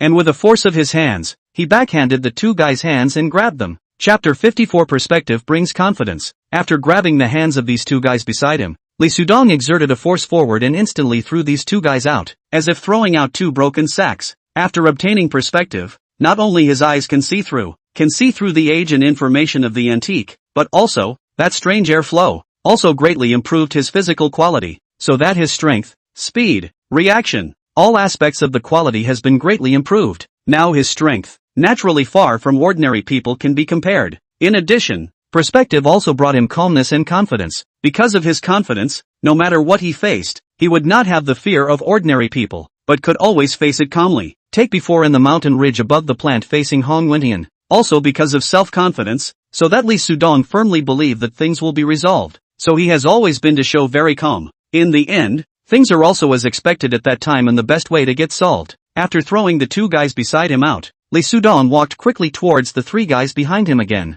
At this time, these three guys had realized that the Li Sudong in front of them was not a good person. One of them had already pulled out the knife on his body, and rushed towards Li Sudong face to face, shouting, "Kid, you're asking for it, then I'll give you a ride." Just as this guy's words had just fallen, the knife he was holding in his hand was unable to make any further movement to the front as Li Sudong had already grabbed his hand. "Do you know that we are now fighting against blackmail? Moving the knife, this is against the law." Li Sudong opened his mouth at this guy, with a forceful, clicking sound, accompanied by a cry of pain from the guy in front of him. The knife in his hand fell down as the wrist position had been fractured. The other two guys saw the situation. Both had been fixed. Two pairs of eyes unbelievably looked at the scene in front of them. "What are you guys waiting for? Get him dead for me." Lu Hai also realized that it was not good, but thought that his side was after all outnumbered. Even if Li Sudong really did have some skills, it would be impossible for him to fight one against the other. It was only when these two guys heard Lu Hai's words that they immediately came back to their senses. Both of them pounced on Li Sudong. Li Sudong to the two of them reached over to the hands of a hand respectively grabbed. Another force, will be the two guys thrown out to the back. These two guys from the 2 meters high position dash down. Heavy fall on the ground. One of them, because the head hit the wall, fell to the ground, directly after fainted. As for the two guys who were thrown out in the beginning, although they had already stood up, they both no longer dared to take a step closer to Lee Sudong. Lee Sudong looked at the few of them and thought that they were very funny, especially Lu Hai. At this moment, Lu Hai's face was also written with an unbelievable expression and a hint of panic, because it had already occurred to him that Lee Sudong was not an ordinary person. He was able to easily break all of the people that he had called over to him, so if he wanted to break himself, it would be a matter of no more than easy. Are you coming over yourself, or are you letting me go over? Lee Sudong spoke to Lu Hai. What the hell are you? You? Lu Hai asked. He was starting to get nervous. Come over here, kneel down and apologize to Chen Shuelu. Lee Sudong spoke again. You-ing. Looking at the four guys who had already stood up around him, Lu Hai instantly regained his momentum. Just now Lee Sudong had at most broken two of them at the same time. Now as long as four people go up together, plus himself, then Lee Sudong will definitely not be able to be an opponent. And at this time Lu Hai also has an evil idea. Is in the side of the four guys till Lee Sudong pounced on the past. He can go directly to the past. Will be Chen Shueju to hostage. As long as will be Chen Shueju to hostage, Lee Sudong even if how to cheating, then he will be suddenly on the goat. Things just started to develop as Lu Hai thought, because in his side of the four guys said, as long as they will be Lee Sudong to break down, then he will be one of them 100,000. With the encouragement of the gold, the four guys will be fast till Lee Sudong rushed over. One of them are killing red face look, as if Lee Sudong suddenly became their father's murderer, so that they cannot wait till Lee Sudong tore into pieces. Sudong into pieces. To the four guys who rushed over, Lee Sudong was still calm, not the slightest bit afraid of the other side because of the large number of people. In the front of the guy was close enough to himself. Lee Sudong suddenly reached out his foot and kicked the guy's abdomen. In this narrow alley, the four of them could not attack Lee Sudong in parallel at the same time, so Lee Sudong's kick directly kicked the guy in front of him flying out at the same time. The guy also knocked a guy on his back flying out. The other two guys at this time also no longer pay attention to the two guys who flew out. Both of them clenched their fists against Lee Sudong's head to smash to. Lee Sudong reached out and grabbed these two fists. Both hands exerted force at the same time, with two crunching sounds of click click click click. These two guys let out a cry of pain at the same time. Both of them also suffered a fracture from the wrist position. One of the guy's other hand had been broken by Lee Sudong just now, and now he also became a pathetic person with both hands broken. At least in Lee Sudong's opinion, this guy was indeed pitiful, because this guy had now squatted down and directly cried out, opening his mouth amidst the cries. My hands, both of my hands are broken. Wastes, one and all are wastes. Lu Hai cursed in his heart. At this time, he had already taken Chen Shueru hostage. With one hand against Chen Shueru's neck position, he pinched it, and opened his mouth to Lee Sudong. Lee Sudong, I know that you're very capable of fighting, but you still have to kneel down obediently now. Do you hear me? Quickly kneel down for me. If you don't kneel down again, I will break her neck. After hearing what Lu Hai said, and then looking at him in this current state, Lee Sudong couldn't help but laugh out. Seeing Lee Sudong still laughing out at this time, Lu Hai was puzzled. Could it be that Lee Sudong wanted to not care about Chen Shuelu's life and death? What are you laughing at? Don't think I don't dare to do this. Let me tell you, dogs will jump over the wall when they are pissed off. If you really had that ability, you would have done it long ago, Lee Sudong said in a faint voice, taking a step towards Lu Hai. You don't come over. If you come over again, I will. Chapter 55, Seeing Justice. What are you going to do if I come over again? Are you going to break Chen Shuelu's neck? Lee Sudong said in a faint voice, continuing his steps forward. Looking at Lee Sudong who continued to walk over, Lu Hai was about to collapse. He suddenly did not have any more thoughts, just ate and said, You crazy. Chen Shueju noticed that Lu Hai's body was shaking. The hands that were hooping his neck had also been significantly slackened, so she immediately pushed Lu Hai's hands away with both hands, and quickly pounced at Lee Sudong, shrinking to Lee Sudong's back. Lee Sudong first turned back to look at Chen Shuelu and asked, Are you alright? Well, I'm fine. Chen Shuelu nodded. Standing behind Lee Sudong gave her an unprecedented sense of security. I don't have any grievances with you? You crazy person, why are you against me? Lu Hai spoke to Lee Sudong again. Since you think I'm a madman, then I'm not afraid to give you a piece of advice for once. Remember, don't do this kind of excessive inhumanity in the future, or else, I'll let you see what a madman is really like. Lee Sudong's voice was icy cold to the extreme, and that was not what made Lu Hai feel fearful. What made Lu Hai almost fall to his knees because his feet were weak was the eyes of Lee Sudong looking at him. It was an incomparably frightening look. Let's go. Li Sudong made a back turn, grabbed Chen Shueru's hand and walked towards the alley exit. Chen Shueru only reacted after a while, and then she kept looking at her hand that was grabbed by Li Sudong. This was a very strange feeling, a feeling that made her heart feel a surge of warmth after warmth, incomparably sweet. It was only after the two of them walked out of the outside of the alley that Li Sudong let go of Chen Shuelu's hand, causing the sweetness in Chen Shuelu's heart to stop instantly, leaving only a sweet aftertaste. After attending that treasure appraisal meeting tomorrow, I will send you back to Qingyu City. While walking back towards the front, Li Sudong opened his mouth. He felt that Lu Hai wouldn't stop there, and now Lu Hai had already treated himself and Chen Shueru as enemies, so he wasn't comfortable with letting Chen Shueru stay alone in Yangon City, and thus, he only had the option of personally sending her back to Qingyu City. This made Chen Shueru's heart was again touched. The warm current once again flooded from the bottom of her heart. Her eyes looked at Li Sudong's face. She unexpectedly couldn't help but walk directly to Li Sudong's face, suddenly stretching out her hands to hold Li Sudong in one hand. Li Sudong felt a little stunned. He wanted to reach out and push Chen Shuelu away, but Chen Shuelu interrupted him. Don't talk, I don't have any other meaning, I just want to hug you properly, just a little. After saying that, Chen Shueru's hands that hugged Li Sudong was a forceful one. At the same time her head was also pressed hard against Li Sudong's chest position before she released her hands and pulled away from the hugging action. I'm sorry, I made you laugh. Chen Shuelu bowed her head and hurriedly turned around. Let's walk back, where we live is not far from here anyway. Li Sudong spoke. Aha. Chen Shueru nodded and walked towards the front.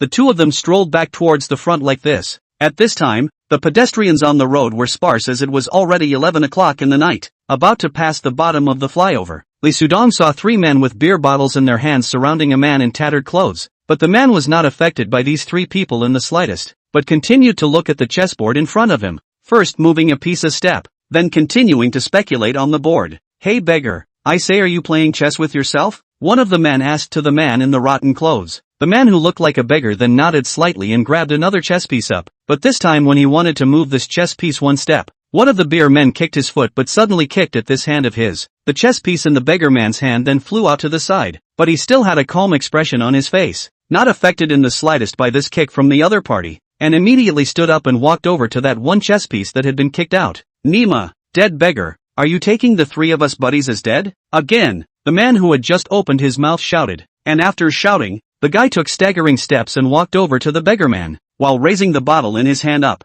You wait for me here, no matter what happens, don't come over. Li Sudong immediately opened his mouth to Chen Shuelu and then quickly rushed over to the man who raised the beer bottle, rushing to catch the beer bottle in the hands of the other party before the guy knocked the beer bottle down on the beggar man's head. Who are you? Want to mind your own business? The beer man was first stunned, and then asked Li Sudong in his drunkenness. I'm not trying to be nosy, I just don't want you to just hurt anyone. Li Sudong responded. Who the do you think you are? Salvation. Savior Ah? Saying that, the guy was a forceful attempt to jerk the beer bottle that was being tugged by Li Sudong away, but no matter how hard he tried, the beer bottle could not leave Li Sudong's hand. Screw this. After feeling that he could no longer pull the beer bottle out of Li Sudong's hand, the guy was a cursing sentence and raised a foot to kick at Li Sudong. Just this kick in Li Sudong's view can be said to be no threat. One is no speed, the other is no force. So, Li Sudong directly grabbed the guy's foot that was kicked over, at the same time snatched the bottle from the other's hand, and opened his mouth. Go away. For the sake of your drunkenness, I can take it as nothing has happened. Just as Li Sudong's words had just finished, the two men behind him who were also holding beer bottles had already rushed over at him. These two guys looked as if they weren't much affected by the alcohol as the two of them rushed over with what appeared to be very steady footsteps. Nima. Looking for death. One of the guys rushed over to Li Sudong and with one curse, he swung his beer bottle and smashed it against Li Sudong's head. Just before the bottle in his hand touched Li Sudong, there was a crunching sound of a bottle popping on his head. Li Sudong directly smashed the beer bottle in his hand against this guy's head, while holding the hand of one of the drunken man's feet in front of him to the side of a force, and the drunken man slammed into another man who also swung up a beer bottle, directly earning this guy over. I chow Nima. The drunken man sat paralyzed on the ground but was still cursing at Li Sudong. Li Sudong then walked over to this guy, and with a snap, slapped this guy on the mouth. Chapter 56 Strange Old Man. After looking at the guy in front of him, who was already the one who had been shaved by himself and had become confused, Li Sudong then spoke. I don't know you, although I don't know why you made a move on that old man, but looking at you guys, you didn't want to know someone, so that's why I thought of making a move. I just didn't think that besides having a questionable character, you have a stinky mouth as well. You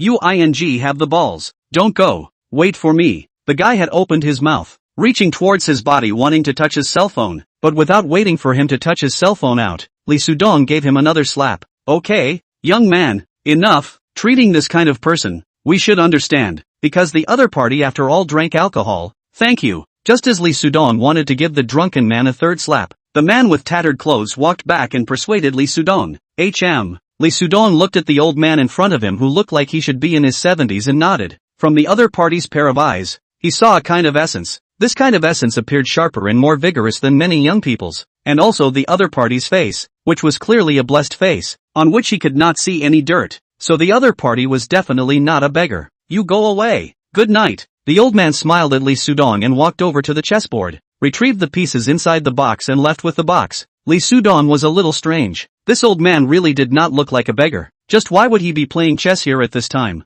And still playing chess with himself? See the old man's figure gradually far away, and in front of these three guys, even if now up to the old man to chase past, has not been able to catch up after. Lee Sudong only put down the heart. To Chen Shuiru walked back. This day and night, for Chen Shuiru, is destined to be a sleepless night, because she is now on Lee Sudong's good feeling has reached the point that she cannot control. Just think of Lee Sudong on their own but simply do not have that aspect of the feeling, so she is very helpless, has been thinking about how to be able to Lee Sudong moved. Lee Sudong, on the other hand, after lying down, did not take long to enter the dreamland. The next day, Lee Sudong woke up, saw the bed next to the Chen Shuiru has disappeared, thought she was in the restroom, but the door of the restroom is open. He was a little strange. It is only 6 o'clock in the morning. Is Chen Shuiru has gone out? Pick up the cell phone, just send a message to Chen Shuiru to ask if she is out. Chen Shuiru sent him a message over. Lee Sudong, you must not have gotten up. I have come out to run in the morning. Wait a moment, I will buy breakfast back. You wash your face can be directly enjoyed. Lee Sudong smiled, put down his cell phone and walked towards the restroom. Sure enough, when he came out from the restroom after washing his face, he saw that Chen Shuiru had already come back. She had bought 2 breakfasts and had just put them on the table in front of her. When she saw Lee Sudong come out, she immediately smiled and said, "You're also up. I didn't expect you to get up so early. I'm going to go and take a shower first. If you're hungry, you can eat first." Lee Sudong also gave the other party a smile. Looking at the other party, the sweaty and wet look, let his hormones suddenly began to urge adrenaline to soar. Fortunately Chen Shuiru has already walked into the restroom. Otherwise, he may not be able to resist to take the initiative to hold her hand, and then go into the bathroom inside, and with her to take a Mandarin duck's bath together. Wait for that treasure appreciation meeting. Not everyone who wants to go in can go in. That requires a pass, because that is a treasure appreciation meeting that can be said to be illegal. As the two of them made their way towards the address where the Treasure Appraisal Society was being held,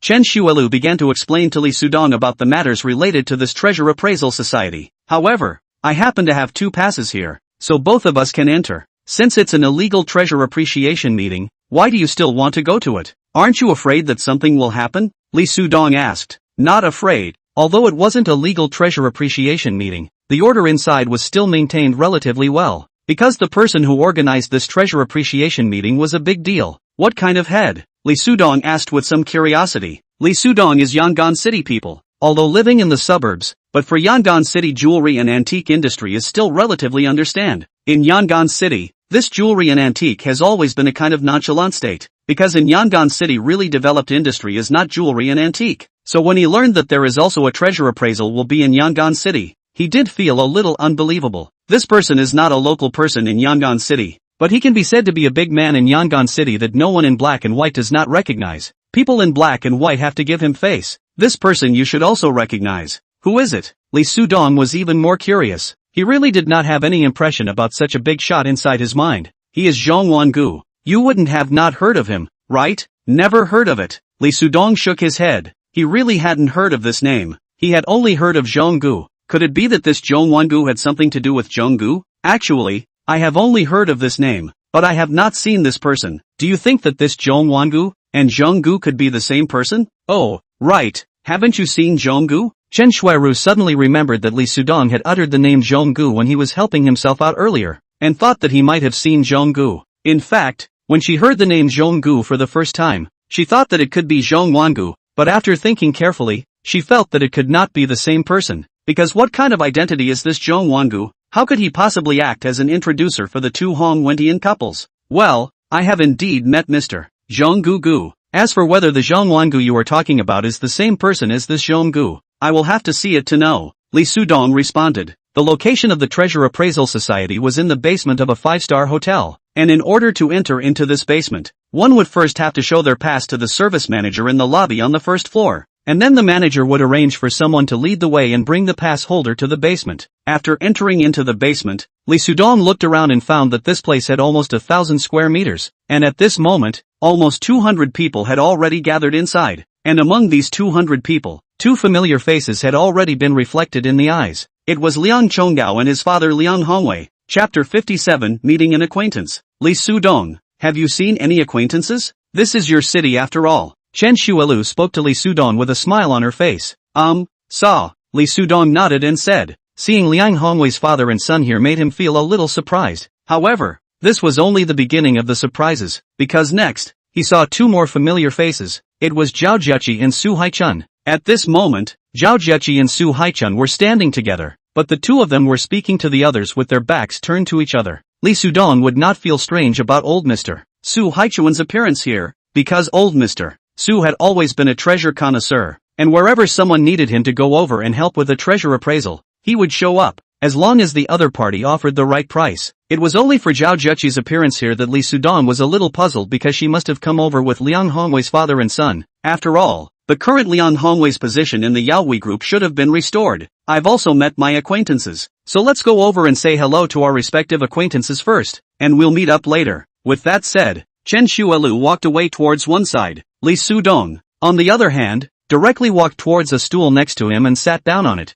looking at some snacks on the table in front of him, but had no appetite as he had just finished his breakfast not long ago. In the surroundings of this basement, there were quite a few people standing in uniform. Each of them had a very standing posture and upright look. Together with that look, at a glance, it was clear that it was the security personnel here. Just when Li Sudong was still looking at these people around, a person with some strange movements caught his attention, because this person's one hand had been placed on the top of the backpack that he was hanging in front of him, and this guy's gaze had been looking around, looking as if he was looking for someone. In curiosity, Li Sudong couldn't help but stare at the backpack in front of this guy, and soon, he was able to see through this backpack, and saw that there was a pistol inside this backpack. Could it be that this guy is over here to kill people? After having this thought, Li Sudong thought about whether he should tell the security personnel here to get rid of this guy, because once this person is really coming over here to kill people, then once he pulls out his firearm, there will definitely be people who will be accidentally injured or killed here. It's just that if he goes over and tells the security personnel now, the other party may not believe it, and besides, even if the security personnel really goes and invites that person out, then it's highly likely that things will also go in an extremely bad direction. So, it's better to watch it first. Just at this moment, Zhao Jieqi's phone call came over. Li Sudong looked at the caller ID and then pressed the other party's caller off. He knew what Zhao Jieqi wanted to say to himself. The current self didn't want to hear her talk about those things for the time being. Just at this moment, an acquaintance walked towards Li Sudong's location. It was Su Haichun. He saw Li Sudong from afar and a smile immediately appeared on his face. Little friend, you have also come. I knew that you would definitely come. Su Haichun smiled at Li Sudong as if he had seen an old friend that he had not seen for many years. Elder Su, I also did not expect that I would come over here. And even more so, I did not expect to see you here. Li Sudong hurriedly stood up and smiled at the other party as well. This time you came over here. You can definitely find good things for the Yaoi group. If I had known that this was the case, I wouldn't have needed to come over here. However, coming over here to be able to see you, this is also something to be happy about. Elder Su, what do you mean? Li Sudong was somewhat puzzled. It was General Manager Zhao who invited me over. She said that you had something temporary to do and might not be able to come. Didn't General Manager Zhao tell you? I am no longer in Yaoi. Li Sudong, it's really you. Why are you here? Aren't you no longer working at UFAI? Why are you still running here? Liang Chonggao's voice came out from his ears, followed by this person who made Li Sudong somewhat disgusted appeared in front of him. Liang Chonggao first greeted Elder Su with a smile and then spoke. Elder Su, as far as I know this guy has already been fired by Yaoi. It seems that his skills are not up to par. You must have been bamboozled by him before. This guy has no skill whatsoever. He's actually a crook who is a recruiter. In the eyes of Liang Chonggao and his father Liang Hongwei, Li Sudong was able to gamble on the Emperor Green. That was a lucky break. As for the 3 forgeries that Li Sudong found in the secret stash room of Yaoi Group, that was just a collusion with Zhao Jieqi in advance. Therefore, to see Li Sudong here,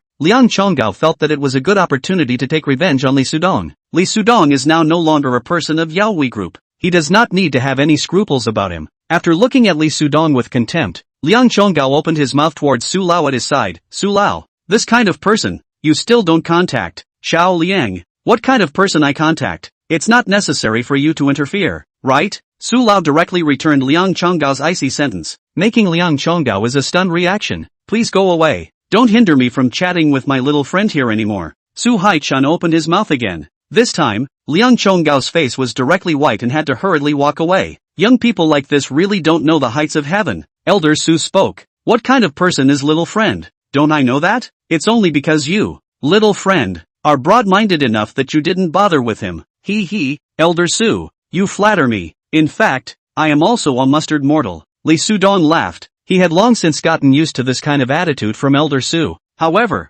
still, he did not want to be complimented by someone who was so much older than himself. Liang Chonggao directly walked to his father Liang Hongwei's side. Then Liang Hongwei also looked over in this direction towards Li Sudong. His face was instantly a flash of ruthlessness floating up. Li Sudong also noticed this unfriendly look from Liang Hongwei, but didn't take it seriously. Instead he asked to Elder Su, Elder Su, will there be a lot of good things on display here today? Yes, there will definitely be good things, but the gambling nature here is too high, because every single thing on display here has a certain value, but not every single piece is worth the price that the buyers pay for it, so it takes a very accurate eye to be able to snatch up the good things. Oh, that's quite interesting. Li Sudong nodded. Yes, it is indeed quite interesting because old Mr. Zhong Wangu himself is also a very interesting old man. You see, speak of the devil and the devil appears. Saying this, old Mr. Su had already looked over at a booth in front of him. Chapter 58 Fake Foot Bronze. Li Sudong then immediately looked over towards the direction of the booth and saw an aged old man walking to the front of the table in the center of the booth with the support of a young beautiful woman before slowly sitting down. At this time, everyone was already looking towards the booth, and many of them were probably seeing Zhong Wangu for the first time. However, compared to the aged Zhong Wangu, what was even more eye-catching was obviously the woman beside the old gentleman. This woman was wrapped in green clothes, her skirt swinging with her steps, her long hair flowing over her shoulders, as if a fairy had descended to the earth. This temperament instantly stunned all the males present, and many of them were already holding back their saliva. There weren't many females present, but anyone who saw the woman in the booth would definitely be envious or even jealous. Even Zhao Jiaqi would have to be slightly less colorful in front of this woman. Everyone, I'm glad that everyone can come over to participate in this treasure appraisal society organized by our Zhong family. I hope that everyone will be able to find the treasures that they want to find. The woman held a microphone in her hand and spoke to the people below. This voice was very nice, absolutely beautiful appearance, coupled with this nice voice, especially the slight smile when she spoke. This was to melt the rhythm of all the males present. Next, we have invited our president of this treasure appraisal society, Mr. Zhong Wangu, to speak. Everyone applaud and welcome. As the woman said that, she placed the microphone into Zhong Wangu's hand. After receiving the microphone, Zhong Wangu directly stood up and first nodded to the woman, who then walked down towards the side of the booth. After looking at the people below, Zhong Wangu's eyes flashed with a hale and hearty light, and opened his mouth. Gentlemen, I'm very glad that you've come. The reason why this treasure appraisal will be arranged in Yong'an City, I believe that a lot of you also know about it. This is out of the consideration of the fact that we've always been in an underground state, and now in Yong'an City, the development of the treasure appraisal industry is relatively backward, and on the contrary counterfeiting is doing well. However, counterfeiting is not a permanent solution after all, and this time, our treasure appreciation meeting is absolutely not fake, because this has always been our tenet. Would rather the value of the treasures is not so high, we also absolutely will not fake. Now, I would like to emphasize the rules of our treasure appraisal meeting. Firstly, anyone, once the bid is made, it is absolutely not allowed to back out. Secondly, if no one is able to pay in full on the spot, they will no longer have the opportunity to participate in the treasure appraisal conference in the future. Third, and that is for our second segment of the treasure appraisal competition. In the treasure appraisal competition, anyone who participates in the treasure appraisal competition, in holding away the money of the treasures that they feel are valuable, will not be allowed to speak. And Zhong Wangu said several more sentences in succession before announcing the official start of this treasure appreciation competition. Listening to Zhong Wangu's speech, and then look at him, this crane hair. You absolutely can't imagine that he is already an old man with gray temples. He speaks in the middle of the air, don't know how many young people to kill. This aura is not the average person can be compared to. The first link of the treasure appreciation. is directly in the booth above the presentation of a treasure, and then let the following people bid. The highest bidder wins, is also known as the auction link. However, with the usual auction is different. This time on display in the above treasure, the conference party is not to show the low price, but let the following people to bid. The man holding a bronze vessel in his hand was very handsome. His skin was fair and white, coupled with his tall figure. He looked like a typical fresh meat, but the words this guy said were very manly, as his voice was a bit low. Ladies and gentlemen, this bronze is rumored to have been produced in the Zhou dynasty or the Sui dynasty. The specific year is not known, as well as this side of the body has some wear and tear, but there is no effect on the overall view. Now, you can bid. After saying that, the man began to display the bronze in different directions, so that the following people can see the bronze all around clearly. Whether it's a bronze from the Zhou dynasty or the Sui dynasty, it's worth a lot of money simply because of the vintage. If it's really from the Zhou or Sui dynasty, then it's really worth a lot of money. It's just that isn't this a legend? It may not really be from ancient times. In my opinion, regarding the color of this bronze, as well as those lines on the body, I see that this bronze was at most produced in the Qing dynasty, and it can't possibly be from the Zhou dynasty or the Sui dynasty. The crowd had begun to talk about this bronze, but there had been no bids. Li Sudong was also looking at this bronze.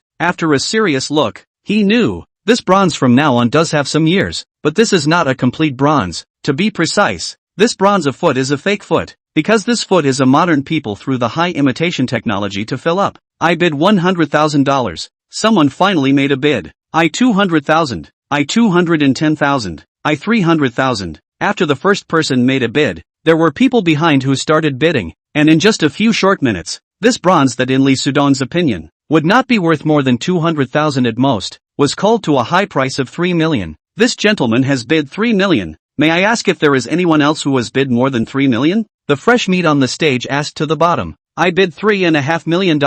At this moment, another person bid, and this time the bidder was Liang Chonggao. This made Li Sudong a little surprised. The reason why Liang Chonggao bid, this must be Liang Hongwei's intention. Just Liang Hongwei is not a person who knows how to identify treasures. Could it be that seeing that there are a lot of people bidding, he decided that this bronze is worth this price? Looking in the direction of Liang Hongwei's father and son, Li Sudong saw that Zhao Zheqi was sitting beside Liang Hongwei, but her gaze was not directed at the top of the booth, but rather lowered her head and looked at her cell phone. Su Haichun was sitting next to Zhao Zheqi, but he was also looking at his cell phone. It looked like Liang Chonggao's bid on this bronze had nothing to do with the two of them. Only then did Li Sudong put his heart down, because bidding this price for such a bronze was really not worth it. This handsome man has bid $3.5 million. May I ask, is there any more than $3.5 million? The little fresh meat smiled, his speed of speech suddenly speeding up a lot. Obviously, he felt that this price to let go of the bronze in his hand was already the most ideal. Since no one has bid more than $3.5 million, then I announce that this bronze will go to this handsome man. The young fresh meat spoke before placing the bronze on the shelf on the wall behind the booth. Li Sudong's cell phone received a message from Zhao Zheqi at this moment. Director Li, may I ask if that bronze is worth that much money? Chapter 59 Chen Shuaru's bid. Li Sudong was sitting in a position 2 rows away from Zhao Zheqi. Zhao Zheqi was sitting in front of him on the right side of the roughly 10 positions away from each other. And only after looking at that familiar back of hers did Li Sudong reply to her with the message, it's not worth it. Sudong, do you think that bronze is worth more than $3 million? Chen Shuelu, who was sitting beside her, also asked about the value of the bronze. Not worth it, Li Sudong responded. The next appearance is a jadeite guanyin. The jadeite guanyin will be presented out of the person is just that fairy-like woman. Only to see her standing in the booth, holding the jadeite guanyin rotated around, only slightly under the smile and opened, everyone, this jadeite guanyin, now you see this view, is that other jadeite cannot be compared to, so, this time this jadeite guanyin, we will have a reserve price. Zhao Zheqi again at this time to Li Sudong sent a message, Director Li, I know you are sitting behind me, you look at this emerald guanyin, how much is it worth? Sudong, how much do you think the low price of this emerald goddess of mercy will be? Chen Shuaru also asked at this time. Li Sudong fixed his eyes on the emerald goddess of mercy to see. This is a real emerald goddess of mercy, but this is not the most superior emerald, but medium emerald. So, according to its texture and the fineness of the workmanship, the value will not be more than 3 million. Of course, this is also just Li Sudong to give it a valuation.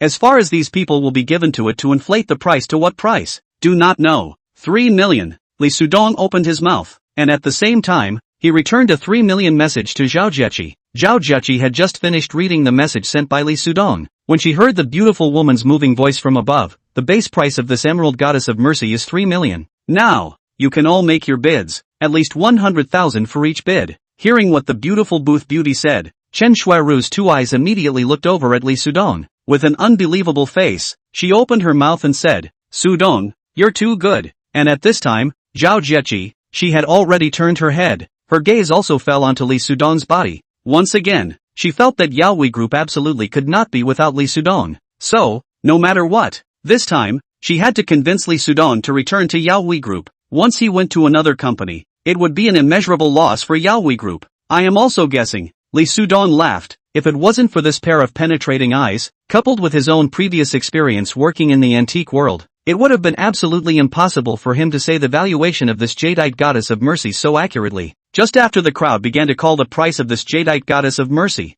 Zhao Jiechi sent over another message. What do you think? What price do we have to offer to take down this jadeite goddess of mercy? Li Sudong did not give Zhao Jiechi reply to the message, because she is now sitting next to Su Haichun, a treasure master. Although Su Haichun's ability to identify may not be as good as their own, but for this jadeite goddess of mercy, he can still give Zhao Jiechi very pertinent reference. However, for this jadeite guanyin, Zhao Jiechi has not been bidding. Her side of the Liang family father and son too also did not bid. This gentleman has bid 6 million. May I ask if there are any bids higher than 6 million? The beautiful woman asked at the bottom of the booth. She always had that expression with a faint smile on her face, giving people a kind of calmness of being spoiled. Just when Li Sudong thought that this emerald goddess of mercy would be sold at this price, Chen Shuilu beside him suddenly raised her hand up. $6,110,000. This beauty is bidding $1,600,000. The beauty on the stage pointed one hand towards Chen Shuiru, who raised her hand. Her face still had that kind of unperturbed smile. This sudden shouting of Chen Shuiru's bid made Li Sudong a little stunned.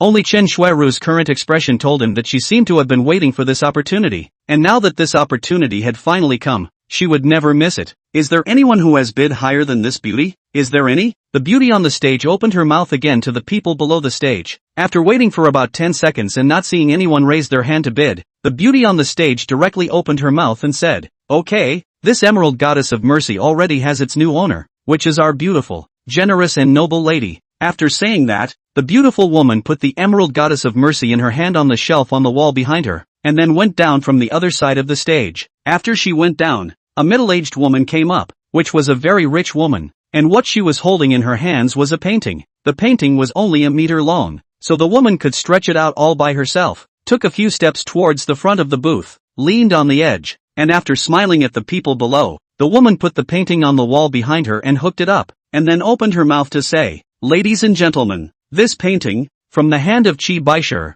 the starting price is $5 million, and the highest bidder gets it. Li Sudong didn't seriously look at the painting, because he didn't feel that these treasures exhibited here had anything to do with himself. Now he is not poor, but there is no need to fight with these rich people, because his $20 million of family background is not able to fight with them. It's not that Li Sudong doesn't have the hobby of collection, but this collection is the hobby of rich people, and although he is not poor in money, but it is still far from being a rich man, so this hobby of collection, it is better to wait for himself to become a real rich man and then say it. Sudong, don't you think it's strange? I actually dare to ask for such a high price to buy that emerald goddess of mercy. Chen Shuilu leaned close to Li Sudong's ear and whispered, Didn't you buy it for the company you work for? Li Sudong said in a faint voice, although Chen Shuiru could not get $6 million on her body right now, but if it was the company that made her jade goddess of mercy to be auctioned off, then the company would surely give her the money right away. No, of course not La. Our company will not let me participate in this kind of auction. Chen Shuiru pursed her lips. She thought that Li Sudong would be curious about this, but Li Sudong just gave an O sound and looked down at his cell phone. This makes Chen Shuiru heart some bad taste. She has never tried to a man so active, but suffered this cold response.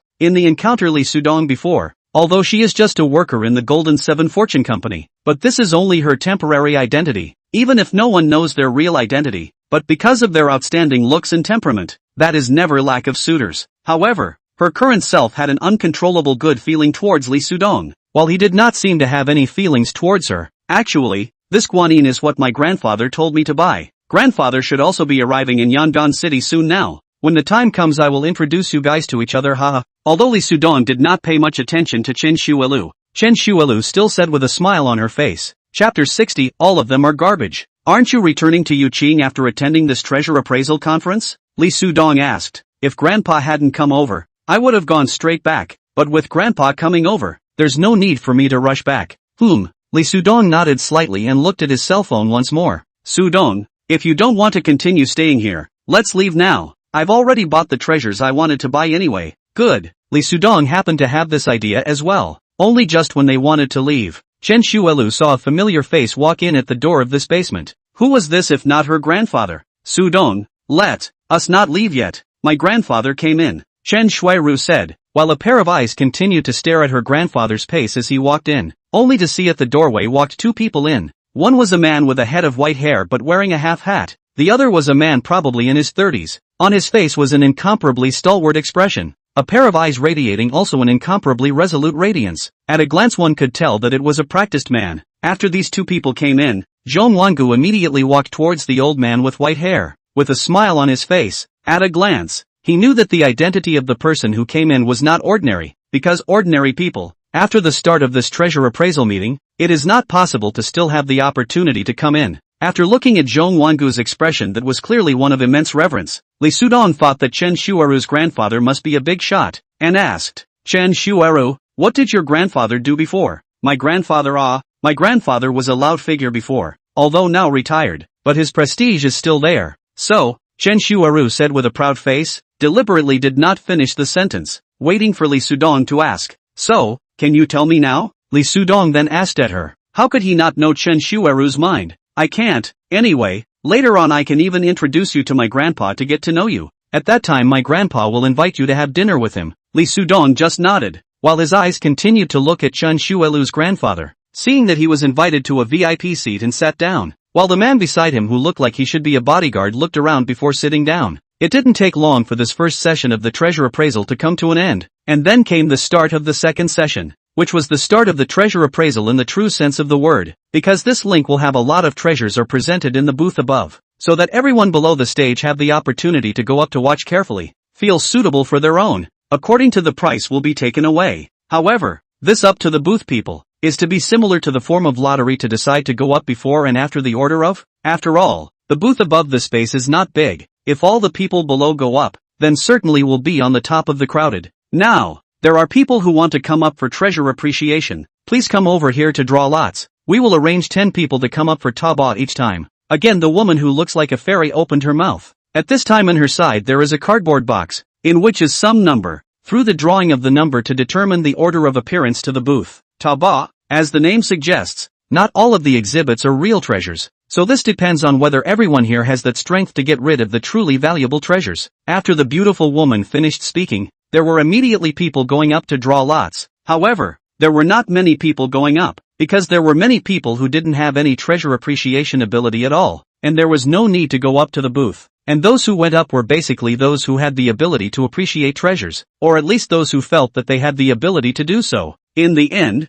a total of just 20 people went up to draw lots. Among them were Zhao Jiaqi and Su Hai-chun. The man beside Chen Shueru's grandfather also went up to draw lots, which made Li Sudong see it and couldn't help but frown. Couldn't it be possible that this bodyguard also had the ability to identify treasures? The man beside your grandfather, is he a bodyguard? Li Sudong asked to Chen Shuelu in curiosity. Well, yes, he is my grandfather's bodyguard. We all call him Brother Wei. Just how did he also go up to draw lots? But he doesn't know anything about treasure appreciation. Chen Shueru opened her mouth. Upon seeing Brother Wei go up to draw lots, she felt puzzled. Maybe he's helping your grandfather draw, but Grandpa never goes straight to treasure appraisal. Could it be that he's making an exception this time? Chen Shueru had a puzzled look on her face. In her impression, although Grandpa had the ability to appraise treasures, he seemed to be very average, and it seemed that he would never go to that kind of public occasion to appraise treasures. Just as Chen Shueru also thought that it was her grandfather who was going to go up to the booth to identify the treasure in person. Wei on the other hand gave the drawn number in his hand to the hand of a woman sitting beside her grandfather. The woman's back was turned towards Li Sudong and the others, so, for the time being, they were unable to see her appearance. It's Sister Ming. Sister Ming is also here. How come I never noticed it? Chen Shueru muttered to herself while her eyes kept looking at the woman. Among the 10 people who went up first, there was the Sister Ming in Chen Shueru's mouth, but she was wearing a mask, so even after she went up to the booth, it was impossible to see her face. The only thing that could be said for sure was that she had an awesome figure. Li Sudong's eyes had been looking at the top of the booth. From the way these people were looking at the exhibits, he felt that these people were all very ordinary. That is to say, there weren't many of them who could really tell which of the exhibits on the top of this booth were valuable. Zhao Jiaqi sent a message to Li Sudong at this time, directly. I just drew the number for you. Wait a moment. You will directly come over to me here to get the number on the line. Li Sudong smiled bitterly and responded, just let Su Lao go up. It's enough to have him. Zhao Jiaqi, this is Su Lao's intention. He said he wants to go up with you because he wants to learn from you. This caused Li Sudong to be a bit stunned. However, he did not think much about it. Instead, he immediately made a decision. Since he had all come here, let's just go up and take a look for the time being. Maybe there really are good goods up there. Because of this on the booth people, each person can only choose to go away a treasure. So this first round of people go up to each exhibit for a long time to scrutinize, only to finally make a choice. And this also precisely illustrates the high and low of their ability to identify treasures. When 9 of them went down, only the woman wearing a mask was left on top of the booth. Li Sudong frowned slightly, simply the eyes of the other party. He didn't think that the other party would have excessive treasure appreciation ability. But just at this moment, the woman opened her mouth loudly and said, all of the items on display here are garbage. Chapter 61 Treasure Appreciation Deception Will? The woman's voice may be because of the mask. Just hear a layer of thick feeling, unable to recognize whether it is good. However, this is just where Li Sudong's interest lies. As for the others, all of them stared at the woman on the booth with wide eyes, fixedly looking at the woman on the booth, feeling that the other party could not be crazy, right? Damn.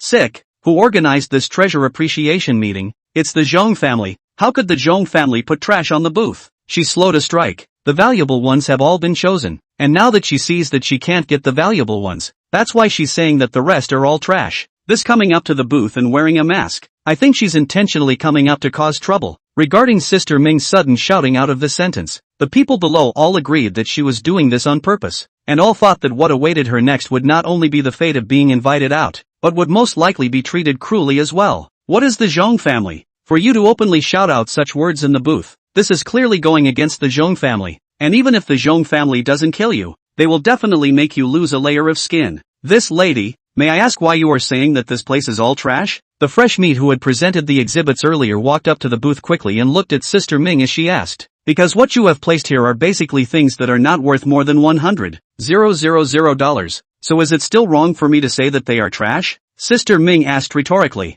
The treasures that are displayed here on the booth, the ones with a price tag of at least $500,000, yet none of them have a true value of more than $100,000. So this is tantamount to you guys cheating money by using garbage. And this kind of treasure appraisal meeting is something that only you, the Zhong clan, would dare to organize. Sister Ming continued to speak. May I ask what makes you say that all of these treasures on display are not worth more than $100,000? The little fresh meat asked at Sister Ming without changing his face. Zhong Wangu, it's time for you to come up here and give us all a statement. Are you getting old and no longer able to exert control over this treasure appraisal society? Or what? Sister Ming no longer paid any attention to the little fresh meat, but instead spoke to the underside of the booth. Her gaze already locked on Zhong Wangu who was seated below. What's wrong with her? Sister Ming? Did she? Chen Shuiru was the one who said with a panicked face. When her eyes fell onto the body of her grandfather who was sitting in the first row, it was as if she suddenly remembered something, and her expression was only slightly less tense. Drive her down for me.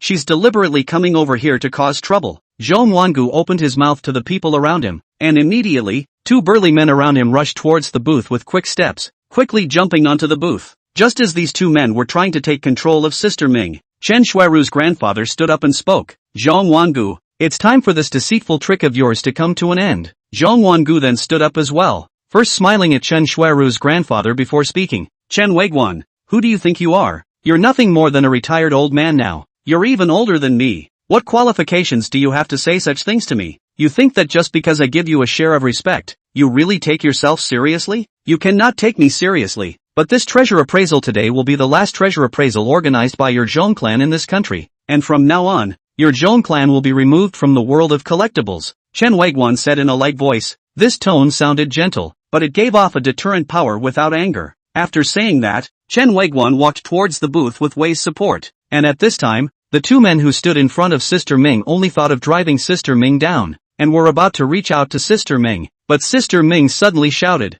"Who of you dares to touch me?" After saying that, Sister Ming had already pulled out a pistol inside her hand and pointed it directly at these 2 guys. Put the gun away. This is just a treasure appraisal meeting. Don't hurt everyone's peace, because we all came over here to seek wealth for treasure. Chen Weiguan who walked up to the booth spoke to Sister Ming. Sister Ming then nodded at Chen Weiguan and said, "Yes, Grandpa." She then put her pistol away and walked directly behind Chen Weiguan to stand. At this moment, the following was already silent. Everyone didn't know what was going on, and they were all waiting for Chen Weiguan to open his mouth. Everyone, I am now telling you in my capacity as the president of the National Jewelry Association. The things that were exhibited at this treasure appreciation meeting held in this basement, those are all things that don't live up to their name. Although there are some that still have some value, none of them are of a high value. So this can be said to be a treasure appreciation meeting that carries a deceptive nature, and as such the Zhong family's presence in the jewelry world of China will be delisted. Chen Weiguan spoke to the people below the stage, listening to him speak. Although he didn't have as good a center of breath as Zhong Wangu,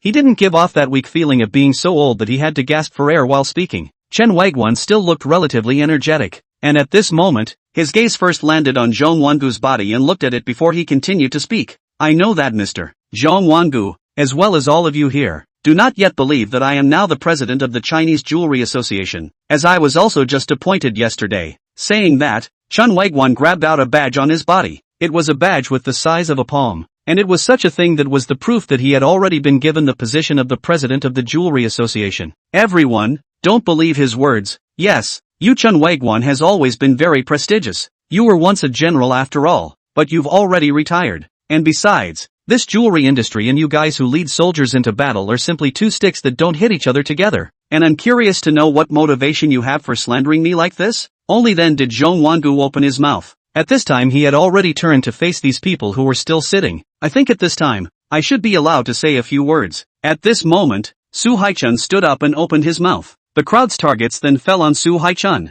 who directly walked up towards the booth, first glancing at Chen Weiguan on top of the booth, and then at Zhong Wangu, who was still standing below, before opening his mouth and saying, Ladies and gentlemen, in order to find out whether or not this treasure appraisal is deceiving us attendees, it's not a difficult thing to do, and all that is needed is to invite a treasure appraiser up to it's just a matter of making an appraisal of these things on display. Elder Su, aren't you a treasure connoisseur? You can directly appraise these exhibits to know if the Zhong family is intentionally trying to deceive us. Yes, Elder Su, you should hurry up and appraise those exhibits. Immediately, someone below spoke up. Clearly, Elder Su's fame was not a cover, and there were many people here who knew him. No, there is a person who has even more discernment than me. Elder Su smiled. Chapter 62 Liang Chonggao was abolished. What?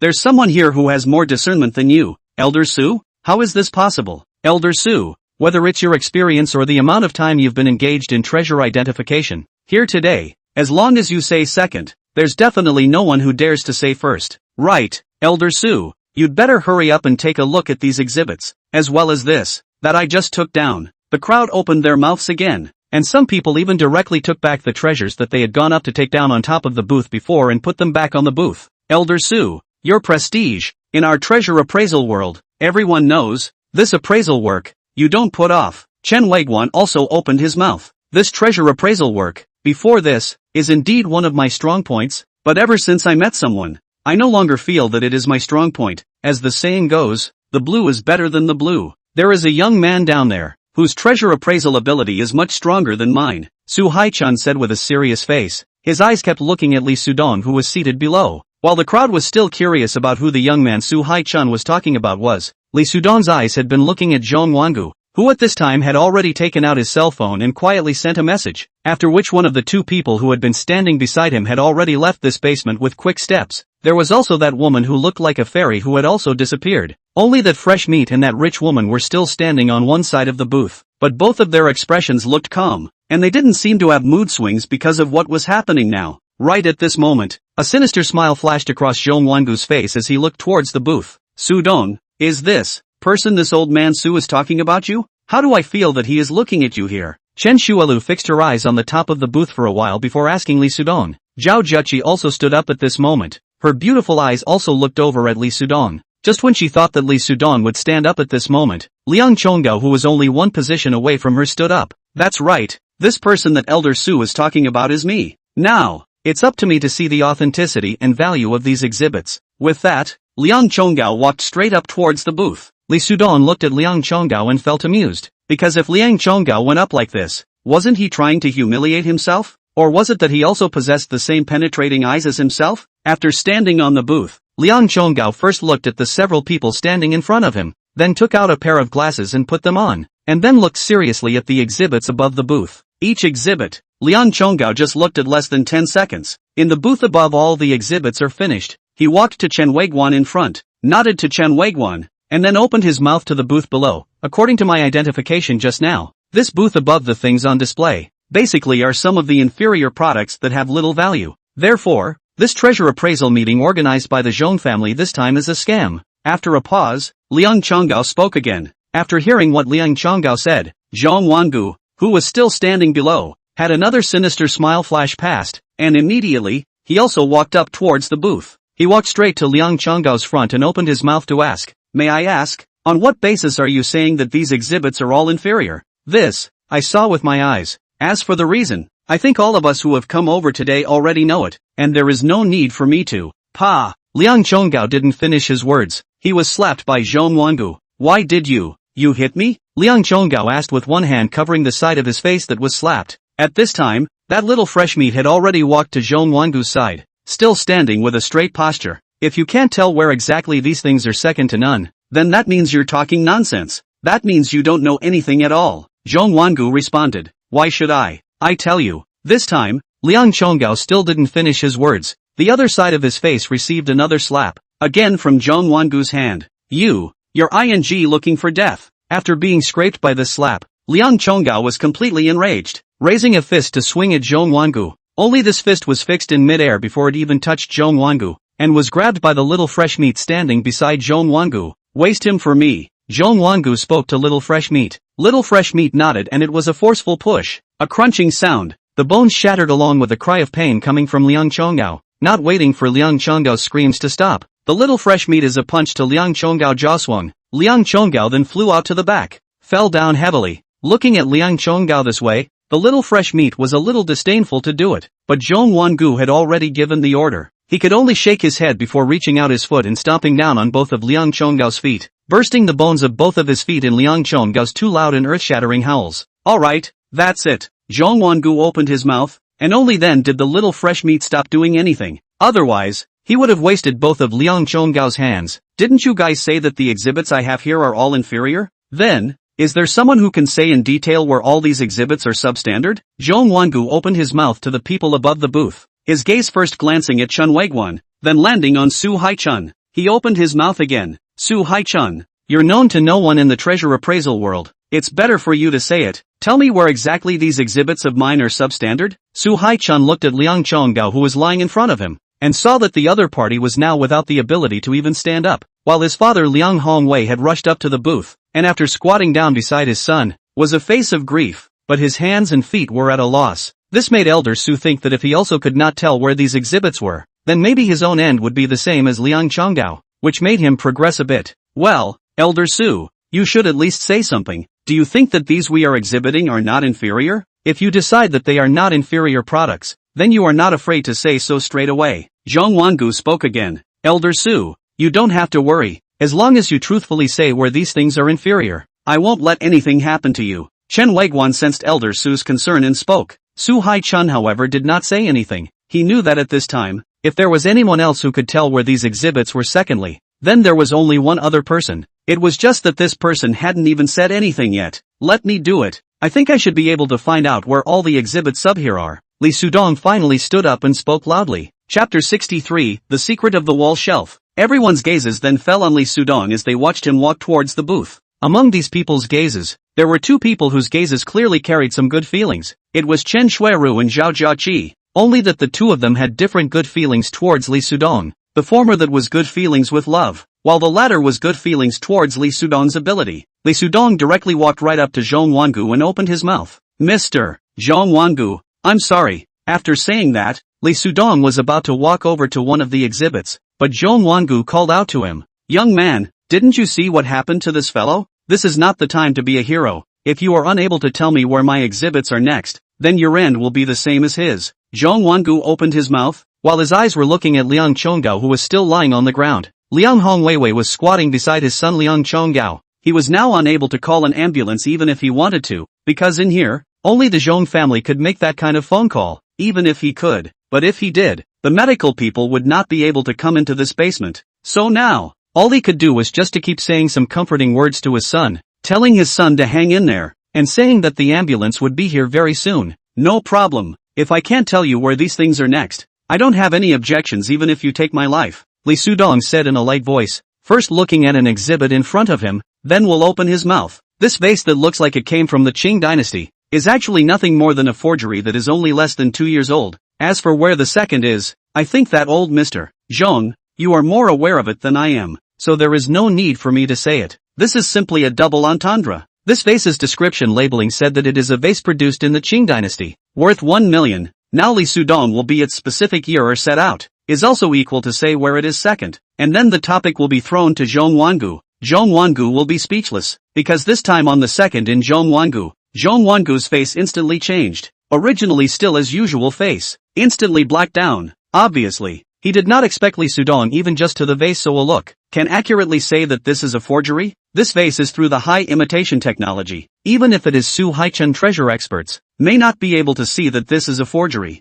including this vase, including many exhibits. Before the exhibition here, Zhong Wangu led a lot of treasure experts to identify, and they almost can't see these things through the high imitation technology processing in the end what is broken. That is, the eyes of those experts to the blind. But it did not occur to me that this kid, who was just looking at it very casually, learned the specific year of this vase. Could it be that someone from his side had revealed the information about these exhibits to this guy? But this was impossible, because the Zhong family would never do this. Seeing Zhong Wangu's face change significantly, the person who was the happiest was Su Haichun as things had started to develop in the direction he wanted. He knew that Li Sudong's appearance would definitely give all of them a surprise. Chen Weiguan at first also once thought that Li Sudong's end will be the same as Liang Chongdao, but after hearing Li Sudong say that vase times where, and then see Zhong Wangu's face become ugly, he also can't help but start to Li Sudong impressed, and at this time he still don't know. This is accompanied by his granddaughter's side of the person. Sudong was no longer looking at these things in front of him that were displayed with a platform of high stools, but instead he was looking at the wall behind the booth,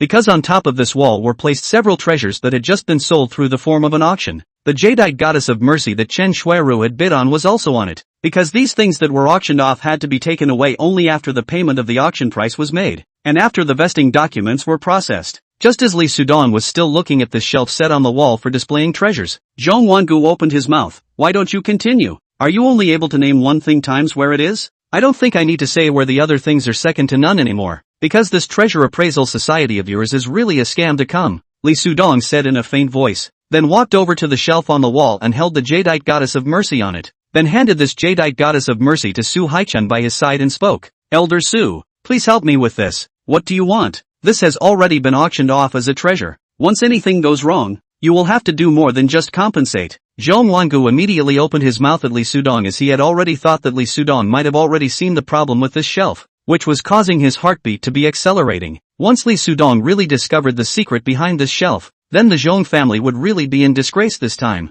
Li Sudong ignored Zhong Wangu's words, and after handing over the Emerald Goddess of Mercy to Elder Su's hands, he turned back around and looked at this grid that had been vacated by this shelf in front of him, and then reached out to look at the catching plate underneath this grid, and then passed his hand over to grab this plate and slowly exerted his force. The eyes of the crowd continued to look at Li Sudong. They were all very puzzled and could not understand what Li Sudong was doing. This kid is sick. He doesn't continue to say where these things are. What's the point of tinkering with that shelf? I think he and that wasted guy should be the same color. Do not pretend to understand, and now only make a mystery. Then he'll definitely end up like that guy with the broken foot. Even though Chen Weiguan is here, Chen Weiguan is not related to him and will definitely not bail him out. The people below the exhibition stand were also looking at Li Sudong. They were all puzzled by Li Sudong's sudden going to focus on that shelf, thinking that he should also be a guy who doesn't know what he's doing. Little friend, what are you? Elder Su finally couldn't help but open his mouth even after seeing Li Sudong fiddling with that space in front of him for a long time. Li Sudong,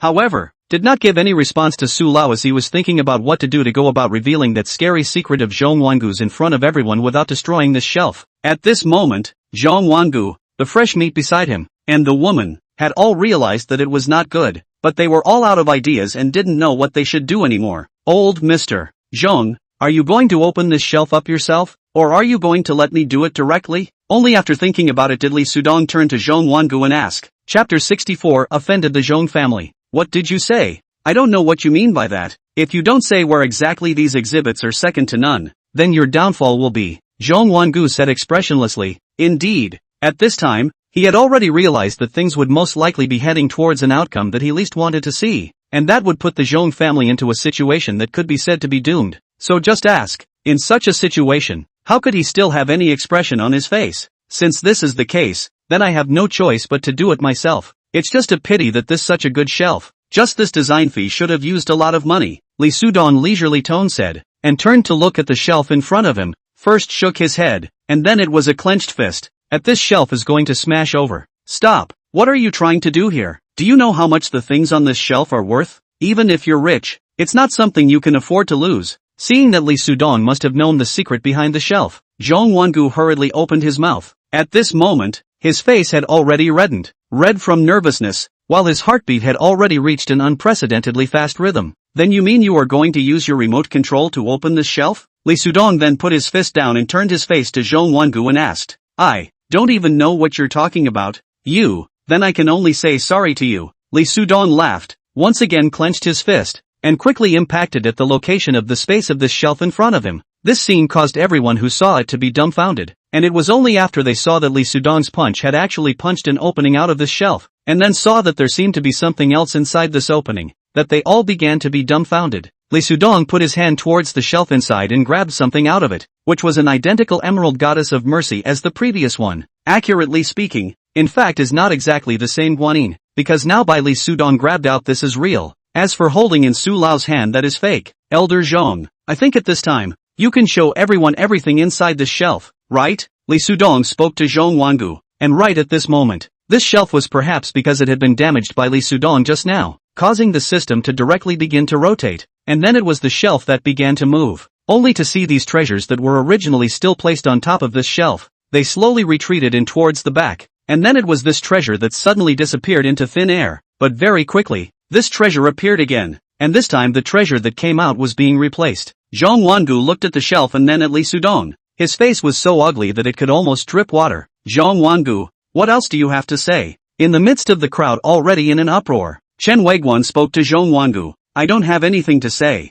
The people who came over here today, none of them have paid a single cent yet, so they have nothing to lose. Zhong Wangu was stunned for a while before speaking. No loss whatsoever? You're such a big scam that you almost had everyone fall for it, and you still have the nerve to say that everyone has no losses? You guys can leave now. If you don't leave again, don't blame me for being impolite, Zhong Wangu said with a gloomy face, then used a look at the little fresh meat beside him. Little fresh meat then immediately grabbed the microphone next to him and spoke to the people below the stage. Everyone, you can leave. If you don't leave again, you'll have to bear the consequences. When the people below the stage heard Fresh Meat's words, they all ran towards the entrance of the basement as if they were fleeing for their lives, because they all knew that the Zhong family was not something to be messed with, and if they didn't leave again, I'm afraid that they wouldn't have the chance to leave. Why aren't you guys leaving yet? Zhong Wangu saw that the other people were flocking towards the exit, so he spoke again to Chen Weiguan and the others in front of him. In this matter, you must give our Treasure Appraisal Association an explanation, Chen Weiguan said in a strong tone,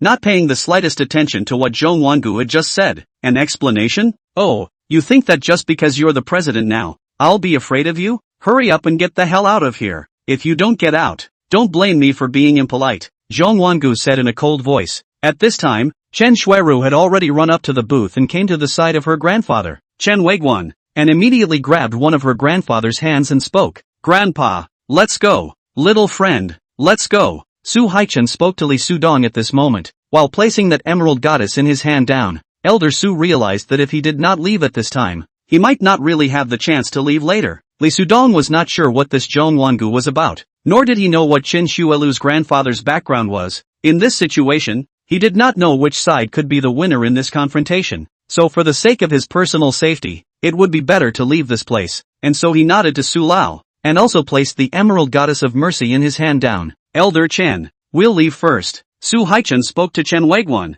and walked down towards the side of the booth. At this time, Zhao Zheqi had already stood fixedly underneath the booth waiting for him. When Chen Shuiru saw Lee Sudong walk past, she wanted to call out to him, but only did not open her mouth when she thought that her grandfather was right beside her. After leaving from the basement, Lee Sudong and his group of 3 had just walked out outside the front door of the Grand Hotel when Zhao Zheqi immediately stopped and spoke to Lee Sudong. Director Lee, we can't leave like this right now because the Zhong family's people will definitely not let you go. What do you mean? Lee Sudong deliberately asked. He also knew that after he had revealed that shocking and deceitful secret of the Zhong family, he had also become the Zhong family's enemy, so the Zhong family's people would definitely deal with him. Yet he did not seem to be worried about this at all. and he wondered if this was also because of the perspective eyes. Did you not see the way Zhong Wangu and the people around him looked at you just now? They couldn't wait to kill you right then and there. Then that's just my yes. The person they want to deal with is me. It has nothing to do with you or Elder Su, so you two don't need to care about me. You can leave. You're offending the Zhong family because of all of us. So,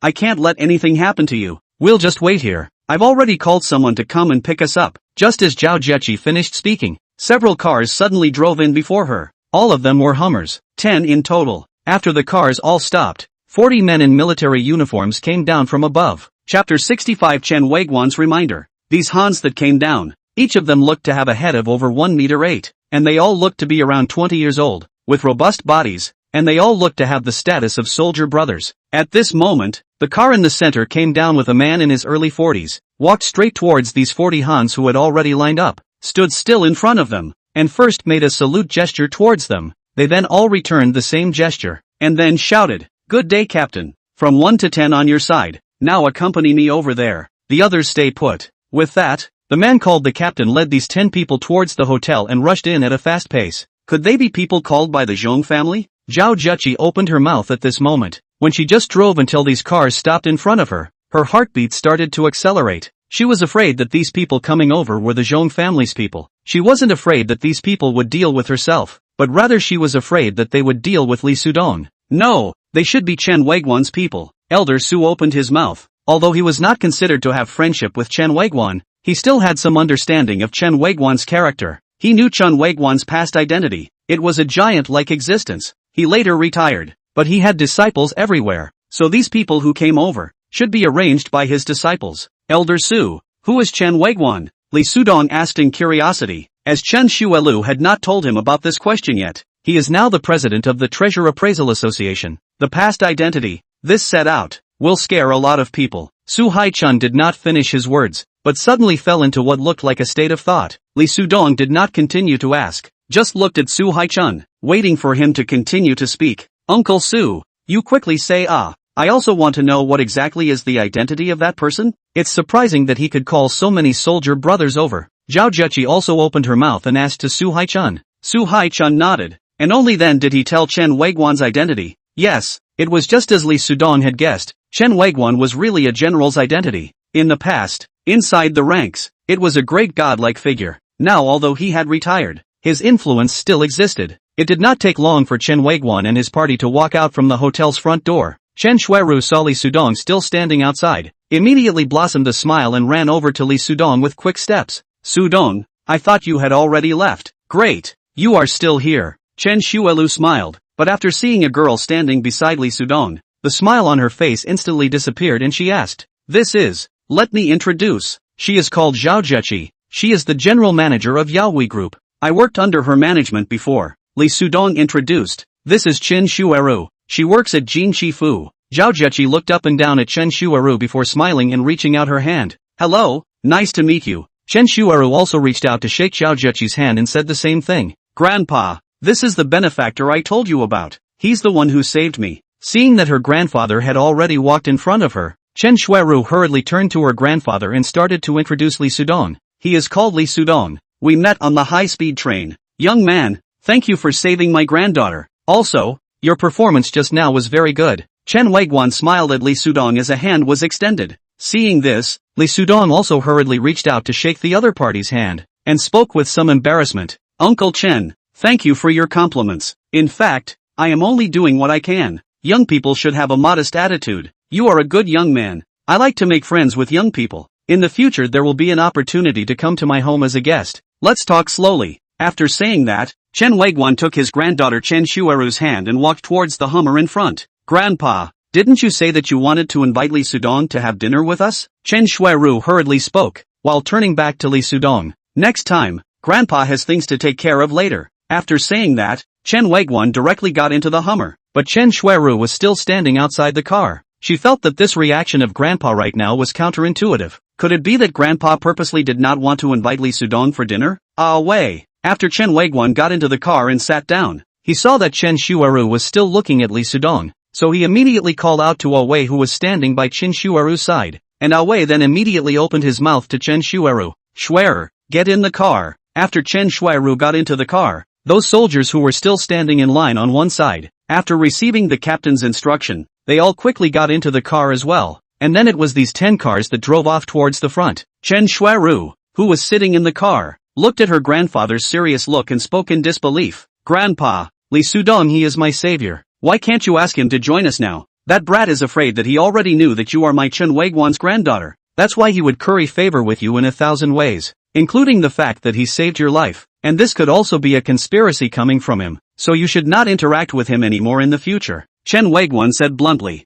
Grandpa, how can you be like this? Li Sudong, he is not that kind of person. He is not at all what you think. Chen Shuiru could not believe what her ears had heard. She had never did not think that her grandfather had thought of Li Sudong as being that kind of person. Alright, you should stop talking. Even if he is not what I think he is, then he is not qualified to interact with you anymore. Chen Weiguan coldly said. After his granddaughter Chen Shuiru sent him a message saying that it was a young man called Li Sudong who saved her, he immediately had someone check out Li Sudong's details and knew that Li Sudong was a person from an ordinary family. It could be said that he did not have any background. He might indeed have a bit of ability to identify treasures, but that was not the capital for him to be able to be friends with his granddaughter or to climb up to his granddaughter's level. It seems that on the basis of him having saved you, you can now give him a reminder and tell him that the people of the Zhong family will not let him go. However, before I have left Yangon City, the people of the Zhong family will not make a move against him. Chen Weiguan spoke again. In fact, Chen Weiguan had thought of giving the Zhong family a warning to not touch Li Sudong, but thought that even if he opened his mouth, it would be useless because Zhong Wangu was a person who was vindictive. Not to mention Li Sudong, even if it was to Chen Weiguan, Zhong Wangu would probably try to retaliate in any way he could. Chapter 66. Tell me your name first. Grandpa, what did you say? Is what you said true? The Zhong family's people really. Chen Shuiru choked before she finished her words. Although with Li Sudong only just no less than 2 days, but because Li Sudong saved her, let her heart has long been grateful to Li Sudong, coupled with the good feelings about love for Li Sudong. Let her do not want Li Sudong to have an accident, so the thought of the Zhong family people will deal with Li Sudong. She thought of the worst kind of result, that is, the Zhong family people will most likely kill Li Sudong. Alright, my good granddaughter, don't cry. Isn't Grandpa asking you to tell him to leave Yangon City as soon as possible in the next 2 days? Also, other than Xingyu City, he can go anywhere. Chen Weiguan comforted his granddaughter. Grandpa, you help him, I know you have that ability. You can make the Zhong family. Don't worry, since that kid is your savior. I'll do my best to keep him out of trouble, but don't cry anymore now. Chen Weiguan grasped his granddaughter's hand with one hand. He had already made up his mind. That is to remove the Zhong family from China. This might make the Chen family's strength a little bit damaged, but in order to eliminate the future problems, this thing must be done. At the entrance of the hotel, Li Sudong and the others were still waiting outside because the car Zhao Zheqi had called had not yet driven over. Just then, an Audi S6 stopped in front of Li Sudong and the others. Zhao Zheqi then hurriedly spoke. Elder Su, Director Li, our car is here. You can get in. Just as the three of them walked towards the Audi, a man suddenly came down from the passenger side and walked quickly towards Li Sudong, at the same time pointing a pistol at his abdomen, whispering, if you don't want to die, obediently get in the car for me. Li Sudong then obediently got into the car with the other party. Su Haichun and Zhao Zheqi were standing in place. At this time both of their heartbeats were accelerating. After seeing Li Sudong get into the car and the car sped off to the front, the two of them seemed to have suddenly woken up from a dream. Zhao Zheqi immediately took out her cell phone and wanted to call the police while Su Haichun had one hand covering his heart. His heart attack had almost come on. Hey! Zhao Zheqi had just gotten through to the police and wanted to say that Li Sudong had been taken away at gunpoint when a hand was placed on her shoulder from behind and then a low voice said, don't call the police because it won't do you or that person any good. Zhao Zheqi twisted her head to look over at the speaker. It was that little fresh meat. At this moment the other person gave her a crooked smile before walking quickly towards the front, welcoming a car that had just parked in front of her and getting into it, and after opening the window again, he smiled at Zhao Zheqi and waved his hand before the car drove off towards the front. Hello, may I ask if you're calling the police? The police officer's speech came from the cell phone before Zhao Zheqi came back to her senses and directly said that she had called the wrong number before putting the phone down from her ear. What to do about this? Zhao Zheqi looked towards the front, looking at the direction in which the small car that had carried Li Sudong away had left, and at this point, the trace of that car had long since been lost to sight. Uncle Su, are you alright? Zhao Zheqi took 2 steps over to Su Haichun and asked at him with concern. Su Haichun first took a deep breath before he looked up and spoke. This time, little friend is only going to be in danger. It's a pity. Ah, he's a genius. Li Sudong, he will be fine. He will definitely be fine. Zhao Zhiqi's eyes continued to look towards the front, but inside her head she was out of ideas. Li Sudong was brought to a building with a large garden wrapped around the villa inside, came to the second floor of the villa, saw the sofa sitting on the woman who was like a fairy. The woman at this time is looking down at the cell phone. Ah, Biao, you go down first. The woman suddenly raised her head and spoke to the man who was pointing a gun at Li Sudong. Miss, this. The man holding the gun was a little embarrassed. He was worried that once he left, Li Sudong would be unfavorable to the woman. Don't worry, he can't hurt me. The woman spoke again. Only then did Biao nod his head and warn Li Sudong again. Kid, be sensible, or there will be no good fruit for you to eat. Only then did he turn around and walk down towards the stairs. Come, sit down. I'm quite curious about you, so before my grandfather returns, I hope that you can truthfully answer a few questions for me, and if your answers satisfy me, I'll plead for you and tell my grandfather not to kill you. The woman spoke to Li Sudong. Li Sudong then walked towards the sofa and sat down right next to the woman, less than half a meter away from the other party. I didn't ask you to sit next to me. There are many more seats on this sofa. Why do you have to sit next to me? The woman looked at Li Sudong with a curious expression. From the time Li Sudong appeared here until now, his face had a very calm expression, as well as the fact that he now sat down beside himself. This all fully demonstrated that he was not an ordinary person, because an ordinary person would definitely be scared to death at this time, and when he saw himself, even if he did not kneel down and beg for forgiveness, he would definitely be saying something like regret with a sobbing voice, because I think you are very good looking, so, I want to see you up close, Li Sudong responded, and his eyes then took a serious look at the woman beside him. The woman didn't mind being looked at by Li Sudong like this,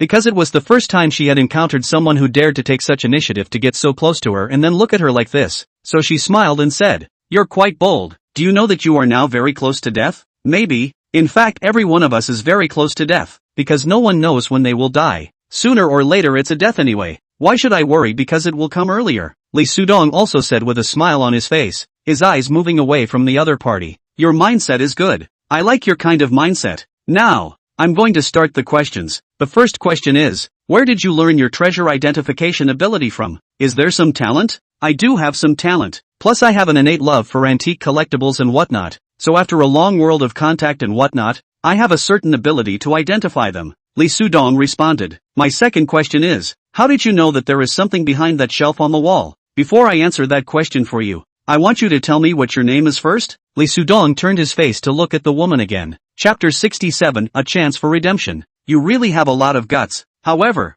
this just shows that you're different from the others. Fine, then I'll tell you my name. My name is Zhong Weiqian. Now, you can answer my question. Zhong Weiqian also turned her face to lock eyes with Li Sudong. She originally thought that if she looked at any person of the opposite sex, in the end, it would only be the other person who would want to feel embarrassed, thus blushing and then twisting her face away. But now looking at Li Sudong like this, it was her who first felt her face burning. Zhong Weiqian asked herself not to be a girl who has had a lot of love history, but she has never been a cold and proud person, which originated from her superior family background and her extraordinary looks. So any man who sees her, it is difficult not to be charmed by her, and it is precisely for this reason, so that no matter what she is to any man, it seems to have a kind of natural condescending sense of superiority. Only now, after staring at Li Sudong for a while, she realized that Li Sudong's eyes gave her a feeling of suddenly being electrocuted, and while feeling her face burning, she hurriedly twisted her face and didn't dare to look at Li Sudong anymore. "I think without me saying it,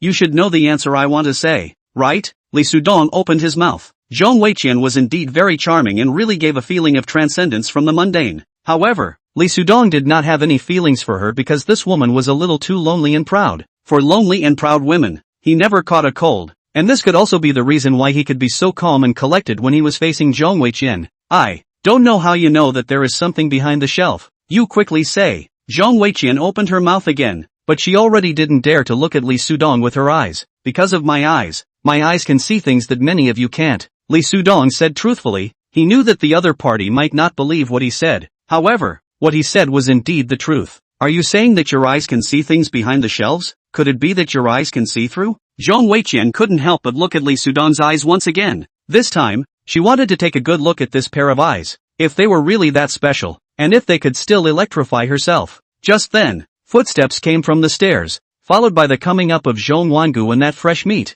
and that good-looking woman. After the three of them saw that Li Sudong was actually sitting on the sofa, and was still sitting with Zhong Weiqian, their faces were all instantly gloomy, and the fresh meat was even charging directly at Li Sudong, a fist already raised. Brother, don't make a move. Zhong Weiqian immediately spoke, while standing up. Sister, what's going on? This guy screwed up our Zhong family's good deed today, and you're still letting him sit here now. This is. The first fresh meat stopped in his tracks, but a face was still ugly. Actually, this matter doesn't care about him. If you want to blame him, blame the Chen family. The Chen family is obviously trying to embarrass our Zhong family. Zhong Weiqian opened her mouth again. She did not know why she suddenly spoke in defense of Li Sudong. Could it be because of that stare with him just now? The primary responsibility for the destruction of our treasure appraisal society is the Chen family, but this brat can't be absolved from it either. The little fresh meat spoke again. Sister, why are you putting in a good word for him? Is it possible that you guys knew each other before? No, I didn't know him before, and it was the first time I saw him at the treasure appreciation meeting. Young man, you don't have a lot of guts. Do you know what situation you are in now? At this time, Zhang Wangu finally opened his mouth. Straight to Li Sudong walked 2 steps over. Li Sudong then stood up and looked at this family. Except for the 2 women who looked at their eyes, which were relatively still calm. The eyes of these 2 grandparents and grandchildren who looked at themselves were with hatred. Zhang Lao, for what situation I am in now, I actually think it is unimportant. Since your people have brought me back here, then I am naturally at your disposal. Li Sudong said in a faint voice. If you don't want to die, tell me, how on earth did you know that there are still hidden items behind the shelves? Zhong Wangu asked in a vicious voice. I saw it with my eyes, Li Sudong said truthfully. It's this time, you still have the mood to joke with me. I see that you don't see the coffin. What I said is true, I really saw it through my eyes. As things stand now, I won't hide it from you. In fact, my ability to identify treasures, it all relies on this pair of eyes of mine. I can see things that others can't, Li Sudong explained. You mean that your eyes can see through things? Zhong Wangu asked again. This time a flash of curiosity flashed across his eyes. It can be understood like this, but to be precise, it can't be said that it is seeing through, because if you can see through things, it would be perspective eyes. I just have a very keen sense of smell for those collectibles and whatnot, and once I have this sense of smell, my eyes will be guided as well, and then I will make an accurate judgment. Li Sudong continued to explain. He could not directly tell this family that his eyes could see through, because once this secret was known to others, then he would be in trouble. You mean to say that your sense of smell told you that above the booth, apart from those collectibles that we have on display, you also sensed the presence of other collectibles and then? Yes, that's right. Li Sudong nodded his head, but I wasn't very sure that there was something behind the shelves. I just guessed that there was. I didn't expect that there really was. Good. Since your sense of smell and your eyes are so powerful, then don't say that I won't give you a chance to atone for your sins. Tonight you will go to the capital and help our Zhong family to do one thing.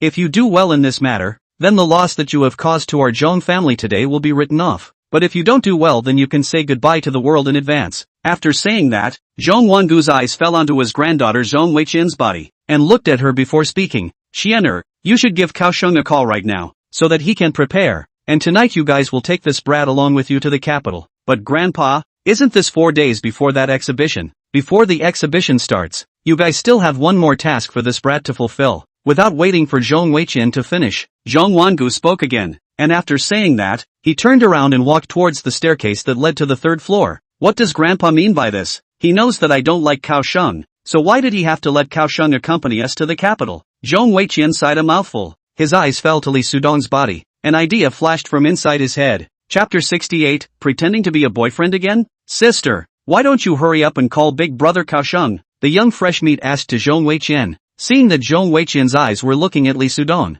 it made him can't help but have an idea. Thinking that Zhong Weiqian shouldn't be having a crush on Li Sudong, right? Zhong Tao, are you eager to meet Kaohsiung? Zhong Weiqian asked in a tone that was clearly unfriendly. Yes, big brother Kaohsiung has always been good to our Zhong family, and even better to you. I really don't understand why you have been refusing to accept him. Zhong Weiqian sneered a cold smile before speaking. Since he is so good, why don't you just accept him? Zhong Weiqian, I don't think you have a crush on this guy, right? This brat looks like the kind of weak waste, and I don't know why Grandpa would believe his words and give him a chance to redeem himself. Zhong Tao looked at Li Sudong with a contemptuous face. In his eyes, Li Sudong was nothing more than a waste like Liang Chonggao, but it was only because of luck that he knew that there was a collection inside the shelf. Who I have a crush on? It's none of your business. You'd better mind your own business first. All day long, you just know how to flirt with women outside. It seems that you really have a crush on this kid. However, this is also good, so that if you guys are together with brother Kaohsiung, you will definitely be able to fulfill the task that Grandpa has given you very well.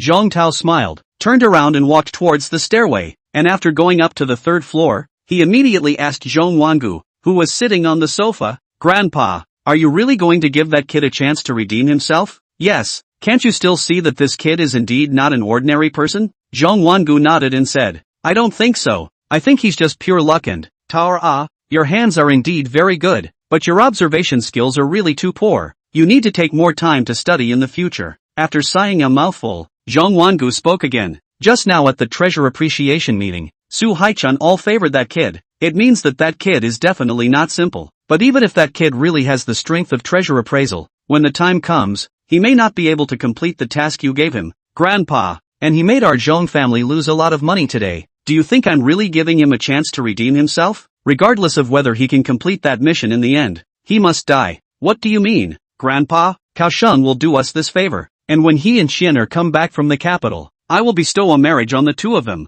"Grandpa, I also agree with your idea, because big brother Kaohsiung is really good. It's just that my sister she seems to have always disliked. It's not up to her to dislike it. The reason why the Gao family has been giving us face is because of Kaohsiung has been Xian Sake. Therefore, our Zhong family must marry the Gao family." Zhao Jiechi, who had returned to the hotel, had already called her father Zhao Yaohui 3 times, and it was only this time that Zhao Yaohui answered her call, saying that he had been in a meeting before, and that was why he hadn't answered the phone. "Dad, what kind of meeting are you having? You're the chairman of the board. What kind of meeting are you not allowed to answer the phone?" Zhao Jiechi asked, but without waiting for her father to answer, she spoke again. "Dad, think of something. Li Sudong, he's been captured." At this time just inside the office to enjoy the Zhao Yaohui, a hand on the lap of Cui Mei Kuku sitting on the desktop, for his daughter's phone call, he was busy enjoying did not answer, and now heard his daughter again mention that let Cui Mei Kuku feel tired of the person he will directly to his daughter said, was taken.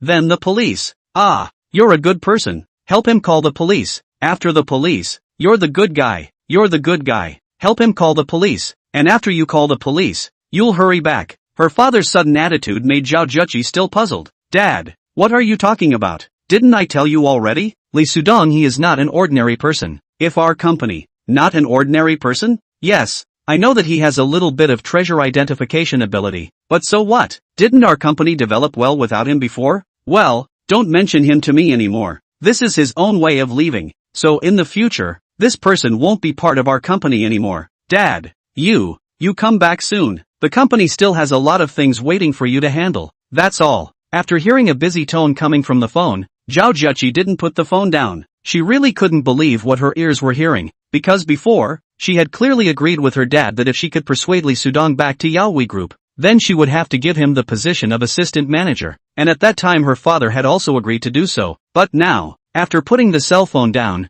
Zhao Jiechi had a feeling of being cold from the top of her head all the way to the bottom of her feet. She even thought that Li Sudong was already in danger this time, and slowly her eyes became moist. In addition to Zhao Jiechi, at this time there is another girl who is also worried about Li Sudong. It is Chen Shuelu. After she returned home, she has been dialing the phone to Li Sudong, but Li Sudong's phone has always been turned off, so that her heart has been in the uneasiness. Zhong Weiqian brought Li Sudong to the guest room and told him to take a rest in here and leave for the airport at 8 o'clock tonight to take a flight to the capital. "Do I have to go to the capital with you guys?" Li Sudong asked to Zhong Weiqian, who was still standing at the door after he walked into the guest room. "Isn't this nonsense for you? You have to remember, this is the only chance my grandfather gave you to redeem yourself. I hope you can grasp it. Otherwise, I can't help you." After saying that, Zhong Weiqian walked away. Li Sudong then lay down on the bed. After looking at the empty guest room, he closed his eyes. Now he has lost his freedom. Even his cell phone was confiscated. Fortunately, when he came back, he didn't tell his family that he wanted to come back, or else,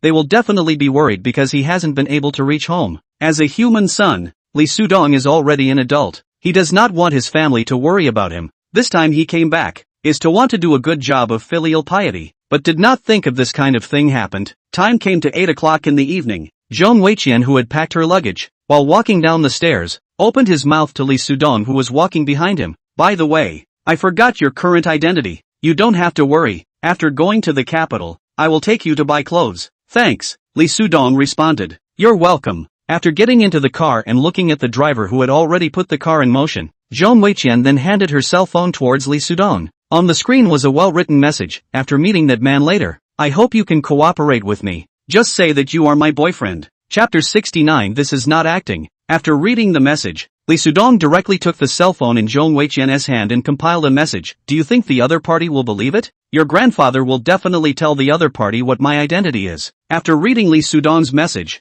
Zhong Weiqian skimmed her mouth and took the phone back again, composing a message back to Lee Sudong. I can say that I fell in love with you at first sight and you did the same to me, so that it's not possible for him to disbelieve. This time, Lee Sudong no longer took Zhong Weiqian's cell phone, just nodded slightly to her, then turned his face to the car window outside looking. He remembered his family. He wanted to go back to his family now, to see how his father is now. Do you have my cell phone on you? Lee Sudong suddenly turned back to Zhong Weiqian and asked. No, you want to make a call? Zhong Weiqian shook her head. She felt that her grandfather had asked someone to put away Lee Sudong's cell phone. This practice was a bit cruel. This was an era where humans would be uncomfortable once they left their smartphones. Maybe it didn't have a great impact on those who were older, but for young people, not to mention a day, even an hour away from their cell phones, they would feel uncomfortable. Well, I want to make a call to my family. Lee Sudong spoke. Tell me the number. I'll call for you. Okay, thanks. 137. Lee Sudong then said his father's number.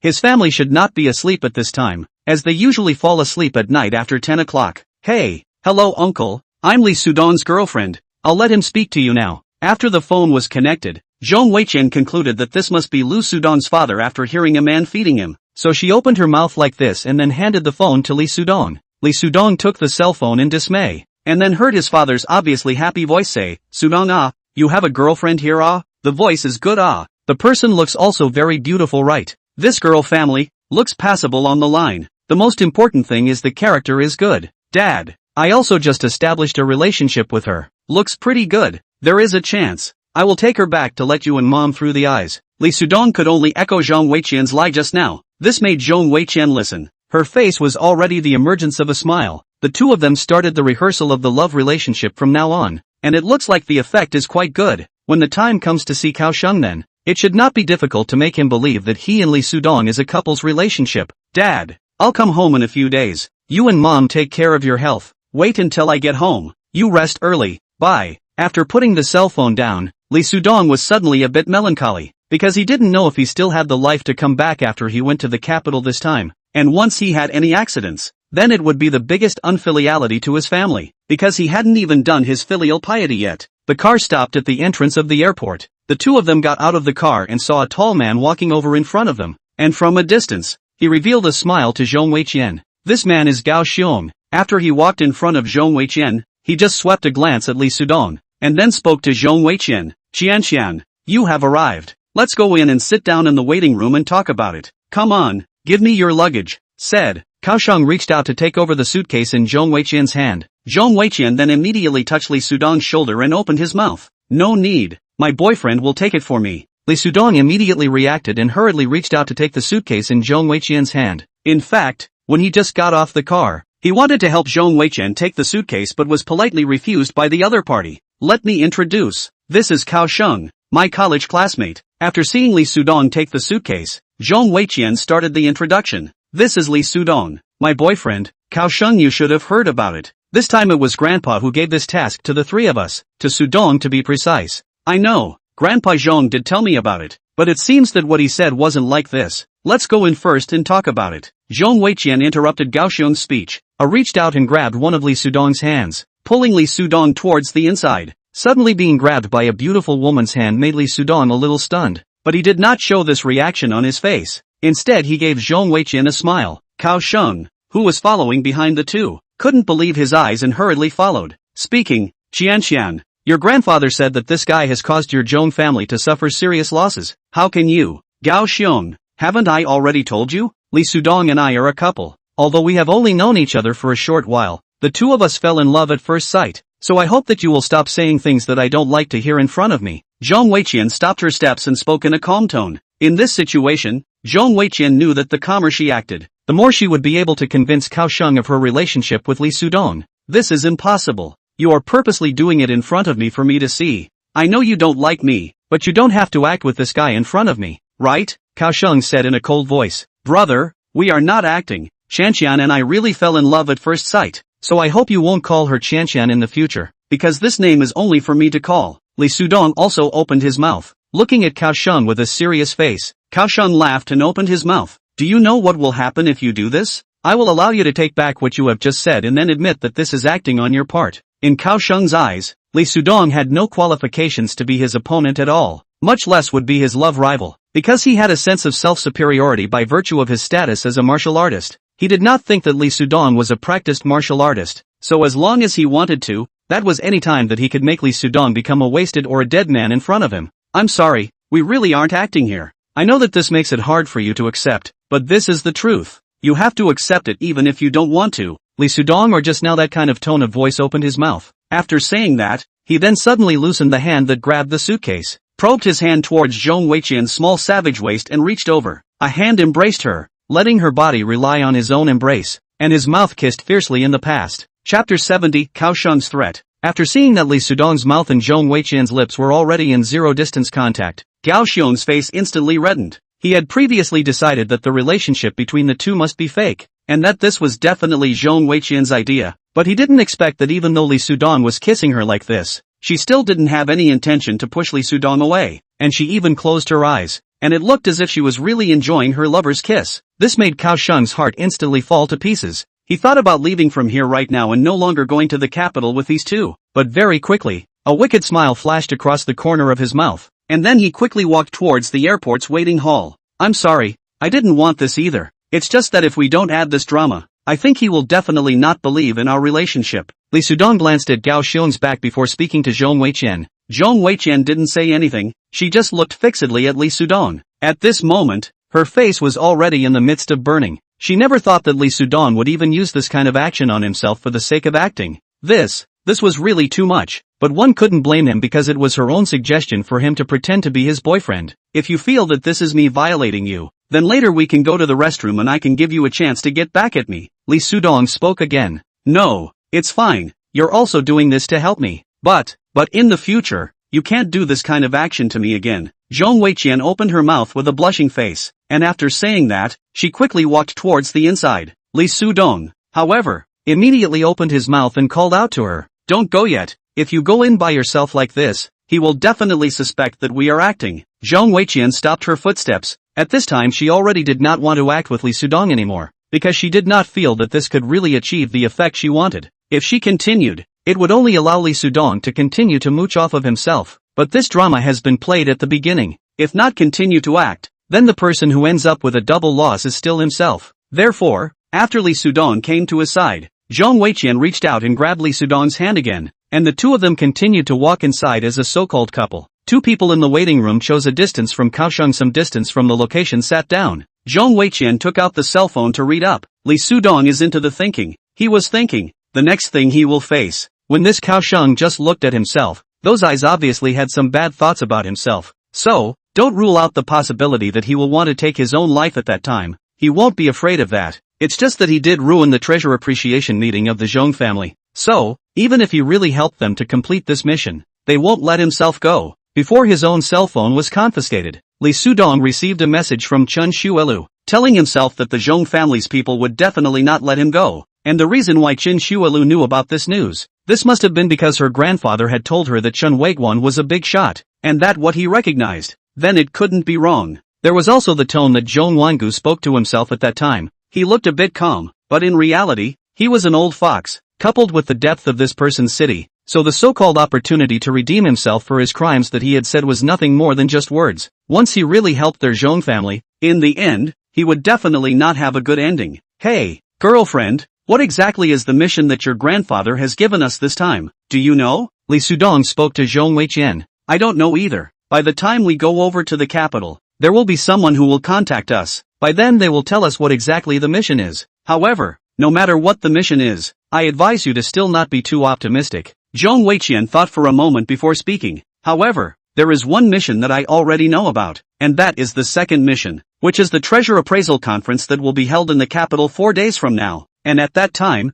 your mission will be to help us find good treasures, the kind of treasures that are truly valuable. Then is it true that if I can accomplish both tasks, your grandfather will really let me go? Li Sudong asked. Zhong Weiqian looked at Li Sudong and pondered for a while before speaking again. What do you think? I think that your grandfather will definitely not let me go. The reason why he asked Cao Sheng to go to the capital with us is to not let me have a chance to escape. And secondly, To finish me off after I complete my mission. Li Sudong directly stated his thoughts. Well, I actually think the same way, but you don't have to worry too much. As long as you can really complete the mission, I will help you. I will let you disappear in front of us alive, but in the future you will have to start the road of escape. Thanks, Li Sudong smiled. You are really different. Since you know everything, you can still be so calm. It really makes me somewhat impressed with you.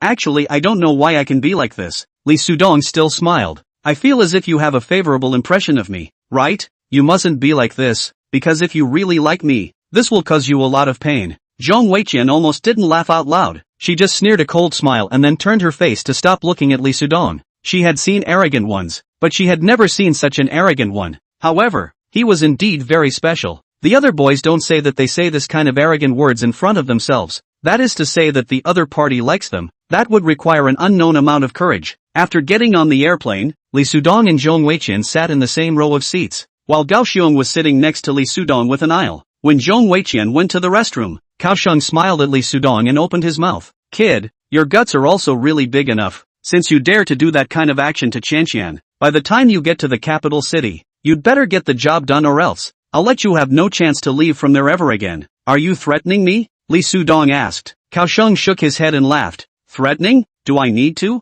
With a body like yours? Ha! In his eyes, his opinion of Li Sudong was more or less the same as Zhong Tao's, feeling that Li Sudong simply did not have the qualifications to be his opponent. People can't look like people, although you look very good and limber, but your mind is simple, Li Sudong said in a faint voice. What did you say? Say it again. Chapter 71 Preparing for a Deal. Li Sudong, however, no longer opened his mouth, but closed his eyes. For this kind of big man type of guy, he felt that the mind basically cannot help but be a little too simple. Otherwise, it would not have been doing a thing that he knew was impossible to do. Zhong Weiqian clearly on the impossibility of Gao Xiong have feelings, but Gao Xiong has been chasing her, and now even his own and her hand kissed. Gao Xiong still do not die. This is not a simple mind, and what is it? After getting off the plane and just stepping outside, there were immediately two people walking towards the three of them, and one of them, an older man, probably in his 40s, directly identified himself, saying that he and the man in his early 20s beside him had come over specifically to pick them up from the plane. The middle-aged man was called LV Guantian and the younger man was called Wu Junlin.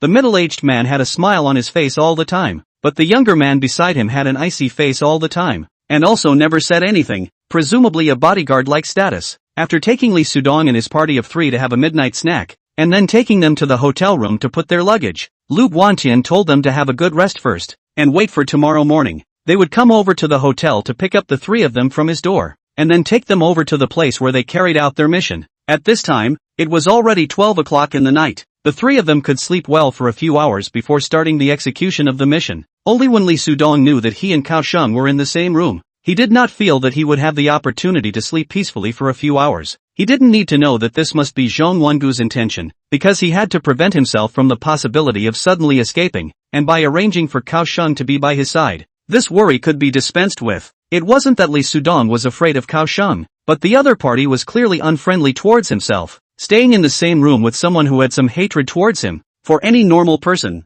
that would definitely not be pleasant. After entering inside the room, Gao Xiong immediately revealed a sinister smile at Li Sudong after closing the door behind him. Kid, now you are considered to have fallen into my hands. I will give you some color. I want you to personally admit that you and Zhong Weiqian are just acting. What do you want? I don't like men. Don't come over. To Gao Xiong, who was already walking towards him, Li Sudong hurriedly opened his mouth. Kneel down. Gao Xiong kept walking to Li Sudong's front, and was almost chest to chest with him before he opened his mouth. What do you want? You want me to help you that? Don't. I said. I'm not. I don't like. Naya. Of course I know you're not. I'm not either. Immediately kneel down for me. If you don't kneel down again, I will. Gao Xiong continued in a ferocious tone and said. His hands reached over at Li Sudong, trying to grab Li Sudong's hands. Li Sudong is at this time a step forward. Directly to Gao Xiong hit the past. Even a hand will Gao Xiong to fly out. This is what Gao Xiong was not expecting. He did not think that Li Sudong's body that looks a little thin,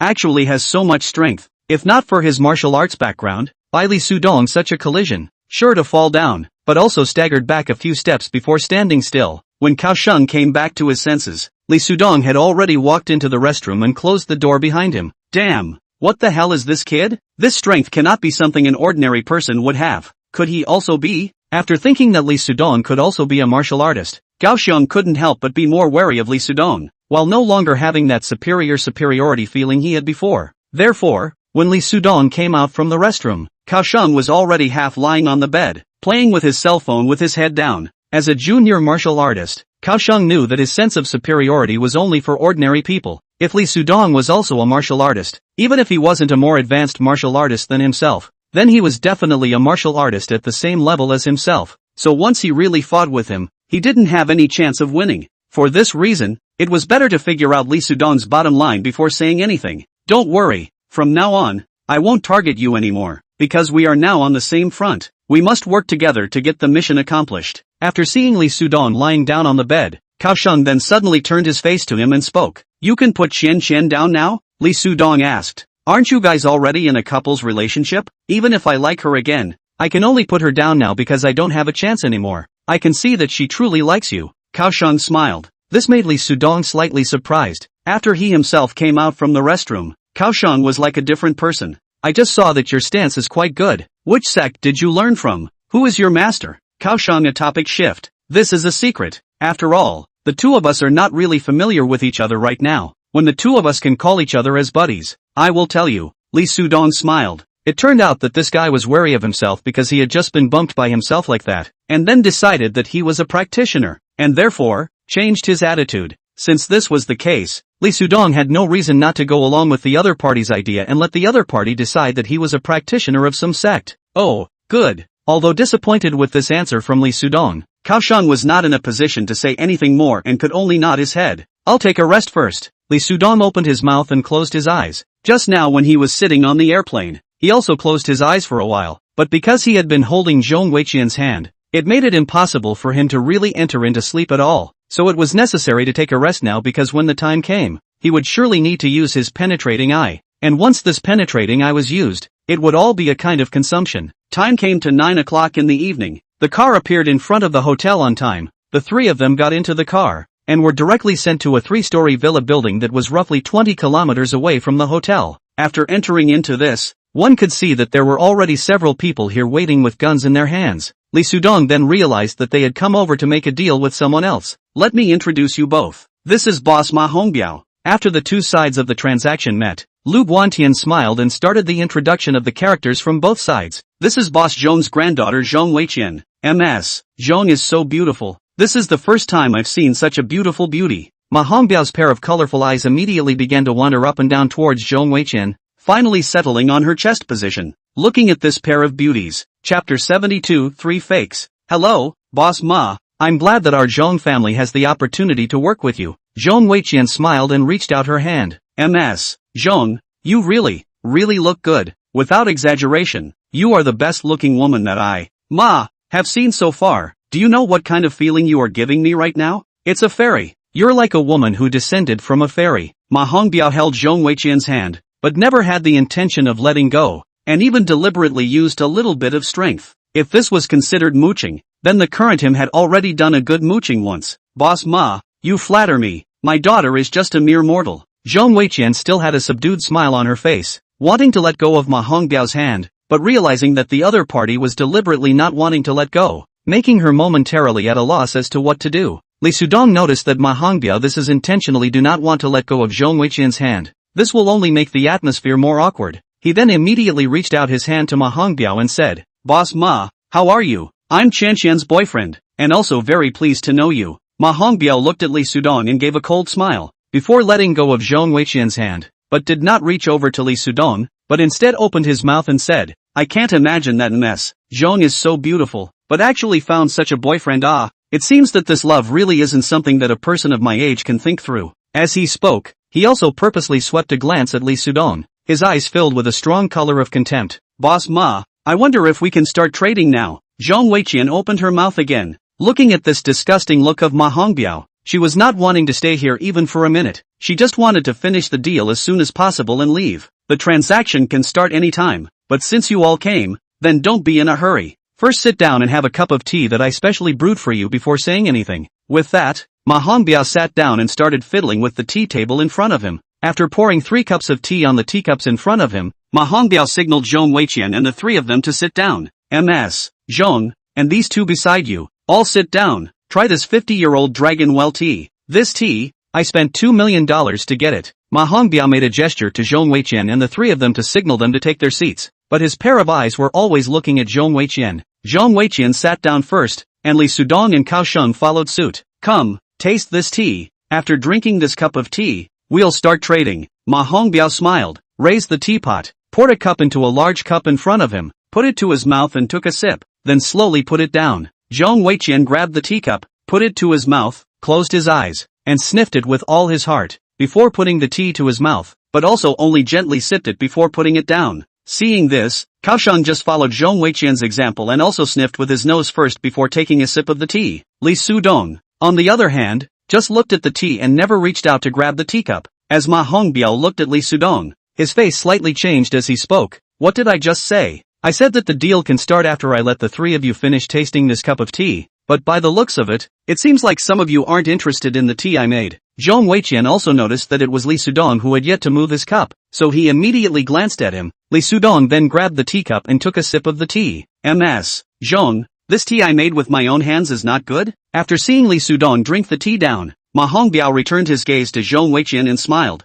Zhong Weiqian knew what Ma Hongbiao meant, only because she didn't finish the cup of tea, so, she could only grab the teacup again and drink the rest of the tea, and after putting down the teacup, she opened her mouth and said, Boss Ma, may I ask, can we start the transaction now? Of course you can. Start trading now. With that, Ma Hongbiao snapped his fingers, and one of the several people standing behind him directly walked over to the coffee table and handed a leather case to Zhong Weiqian. Zhong Weiqian then reached out and took the suitcase, looked at it, and then turned toward a table to reach over. Put the suitcase on the table. After the suitcase is opened, you can see, this is some diamonds to come. As for are all real diamonds, is unknown, and in order to know if these diamonds were all real, one only needed to have Li Sudong come over and take a look to find out. Sudong, take a serious look. Are these diamonds all real? Zhong Weiqian spoke to Li Sudong who had also stood by his side. Li Sudong then nodded his head and then looked at the diamonds inside the suitcase. After looking at them for a while, he picked out a total of 3 diamonds inside and said, these 3 aren't real, the rest are fine. At this time, Ma Hongbiao, a pair of eyes continued to Zhong Weiqian looked at her charming back, face hung with a sinister smile, seems to have seen to beat Zhong Weiqian already in front of the collapse, and then they can be wanton treatment of her. For this transaction, Ma Hongbiao felt that it will be a double harvest. 1. He can get the Zhong family to call over the transaction money, and the second is that he can get Zhong Weiqian's body, just that he did not expect. At this time, Li Sudong's sentence, so that his original face is still full of joy face instantly blackened up. Boss Ma, what do you mean by this? You went so far as to mix 3 fakes in here. Zhong Weiqian turned back to Ma Hongbiao and asked, how is this possible? It's impossible for there to be fakes. These diamonds were selected by my people after 10,000 miles. It's absolutely impossible for them to be fakes. Ma Hongbiao said with a gloomy face, and immediately called his people over to these diamonds to start a serious identification. Upon learning that 3 of these diamonds were really fakes inside, his face was simply gloomy to the extreme,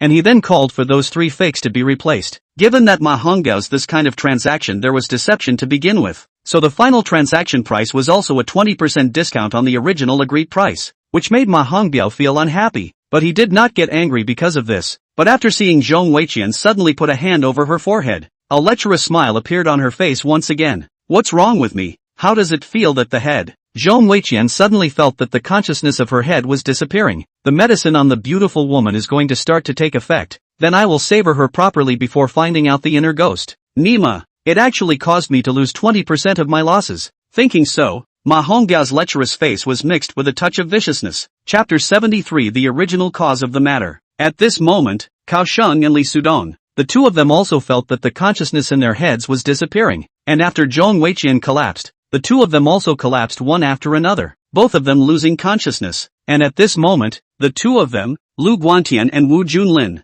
who had brought the 3 of them over, both had incomparably surprised reactions on their faces. The two of them, as the middlemen of the Zhong family's dealings over here, were the ones who had to ensure the success of this deal, or at least allow the Zhong family's side to be guaranteed personal safety. But now, LV Guantian, your mission has been completed. This next thing has nothing to do with you. You can take your people and leave. Ma Hongbiao spoke to Lu Guantian. Boss Ma, you are violating our rules. No, this is not considered breaking the rules, because the Zhong family will soon disappear in China, so I am helping them. You probably don't know it yet. Now Chun Weiguan has decided that he will end the Zhong family. So the days of the Zhong family's demise have already begun to be counted down. And after I received this news, I still made a deal with them. This is helping them. Is this news of yours true? Lu Guantian hurriedly asked. Of course it's true. Otherwise, do you think I would dare to go and stun the three of them in this kind of transaction? Ma Hongbiao laughed. LV Guantian then didn't say anything more. Since the Zhong family was about to be exterminated, it didn't matter what the outcome of this transaction would be, so he directly left with Wu Junlin by his side. When the three of them left, Ma Hongbiao then spoke to the underlings beside him. Drag those two males down, slaughter both of them for me and feed their meat to the dogs. Ma Hongbiao's side of the underlings then quickly stepped towards Li Sudong and Cao Shang walked over, while both of them directly carried towards the first floor walked down. Really didn't think that Zhong Wangu would have such a beautiful granddaughter.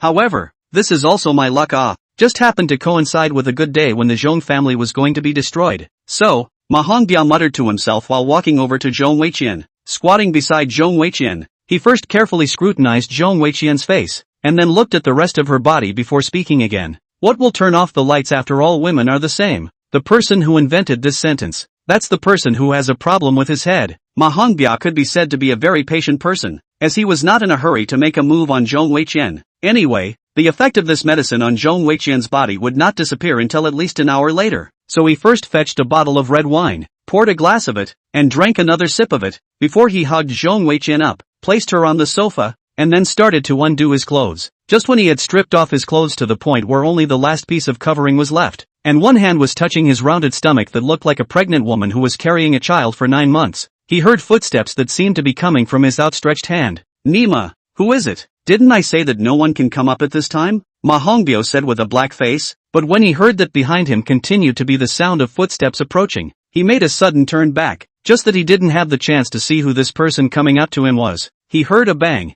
his head took a hit, and he felt his eyes covered in black lines, lost consciousness, and collapsed. Li Sudong was standing right next to Ma Hongbiao, holding a wooden stick in one hand, and it was him who gave Ma Hongbiao a blow to the head, making the other party faint. At this moment, all of Ma Hongbiao's men on the first floor had fainted, and this was naturally all due to Li Sudong, simply because the cup of tea he drank didn't really enter his stomach, and this was because he had long ago found out that the tea that Ma Hongbiao had poured for the three of them had all been drugged. That is to say, from before the transaction began, Ma Hongbiao had the idea of making the three of them faint, and this idea was most likely because Ma Hongbiao had come up with it after seeing Zhong Weiqian's beauty, and naturally, Ma Hongbiao's one and only purpose was Zhong Weiqian. Looking at the already unconscious Ma Hongbiao, only then did Li Sudong pick up Zhong Weiqian on the sofa and turn towards the stairs, down to the first floor. You can see that there are 6 people lying around. In addition to Cao Sheng, the other few are Ma Hongbiao's men. As for when they will wake up, this is not what Li Sudong needs to be concerned about, and now all he wants to do is to take Zhong Weiqian out of here. Returning to the hotel room, Li Sudong put Zhong Weiqian on the bed, then brought a hot towel and put it on her forehead, hoping that this would make the drug effect on her body disappear as soon as possible. I do not know how long it was in the past, Zhong Weiqian opened her eyes, but it was very much a feeling of some dizziness in her head. What is wrong with me? Here is. Zhong Weiqian began to recall what happened before thinking of his unconsciousness seems to be in the place where he traded with Ma Hongbiao, but why would he lose consciousness, and how would he wake up in bed? Could it be that, thinking that he may have lost his body, Zhong Weiqian hurriedly lifted the sheet covering his body. After seeing his body wearing clothes, she was relieved. Just at this moment, the door of the room was opened. Zhong Weiqian hurriedly looked at the room door square. At the same time, her heart began to accelerate. When she saw that the person who appeared was Li Sudong, she immediately asked, Li Sudong, how can you come in? You're awake? That's good. We need to hurry up and leave this place before we can do so, because Boss Ma will definitely not let me go. Li Sudong directly spoke. What the hell is going on here? Zhong Weiqian looked at Li Sudong with her 2 beautiful eyes wide open. She still didn't know exactly what had happened. Boss Ma gave us medicine inside the tea we drank. All 3 of us fainted. Fortunately I woke up in time and rushed to save you before Boss Ma violated you,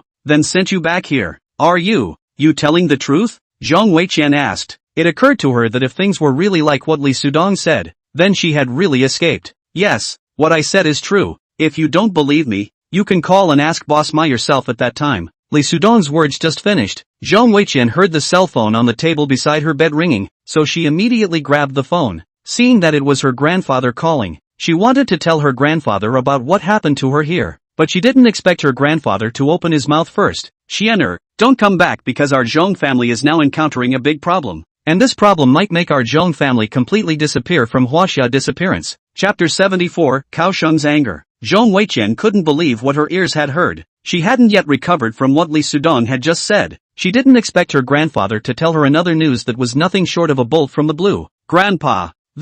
Listen to Grandpa first. Now Chun Wagwan has united several other big families to completely remove our Zhong family from China. So don't come back. If you can, you should hurry and leave China. Came Zhong Wangu's obviously helpless voice. Zhong Weiqian's tears instantly fell. This sudden blow was just too big for her, making her not know what else to say besides shedding tears. You don't have to worry about Grandpa and your brother. We'll be fine. That's all. You must protect yourself. Zhong Wangu spoke again. If you can accept Kaosheng, you don't have to leave China. But right now, Zhong Wangu's voice became smaller and smaller the more he spoke, because he now no longer had that powerful aura he had before. The reason why he didn't finish his words was because he thought that the Zhong family had fallen into this situation now, and the people of the Gao family might not still accept his granddaughter, because people were realistic. Yes, his granddaughter was naturally beautiful, but the Gao family would definitely not want to offend the Chen family and the other clans because of a woman. When she heard a busy tone coming from her cell phone, Zhong Weiqian, however, continued to hold her cell phone in her hand and put it to her ear. She then sort of understood why Ma Hongbiao dared to drug the inside of her tea and then also wanted to violate herself. And this must be because he had received a message about the Zhong family. What's wrong? Did something happen? Li Sudong asked to Zhong Weiqian, who was in tears. No, it's fine. Your mission has been completed. The second mission no longer has anything to do with you. You can go now. Zhong Weiqian suddenly reached out and wiped the tears away. Speaking to Li Sudong. Did something happen to the Zhong family? Li Sudong asked again. It's not. Zhong Weiqian shook her head and grabbed the bag next to her, grabbing his cell phone out and handing it over to Li Sudong. This is your cell phone. Take your cell phone and you can hurry up and go. Li Sudong reached out and took the cell phone, looked at it and turned it on first, then looked at Zhong Weiqian again and opened his mouth. Something must have happened to your Zhong family. No matter what it is, I think you should pull yourself together. Get up and wash your face, then go out for breakfast with me. Zhong Weiqian also looked at Li Sudong. She didn't know why Li Sudong was still saying such things to herself. She didn't think that Li Sudong could help the Zhong family. Didn't you hear me clearly? I said you can leave. Why don't you leave? I don't feel comfortable with you being here alone. So if you want to leave, leave together.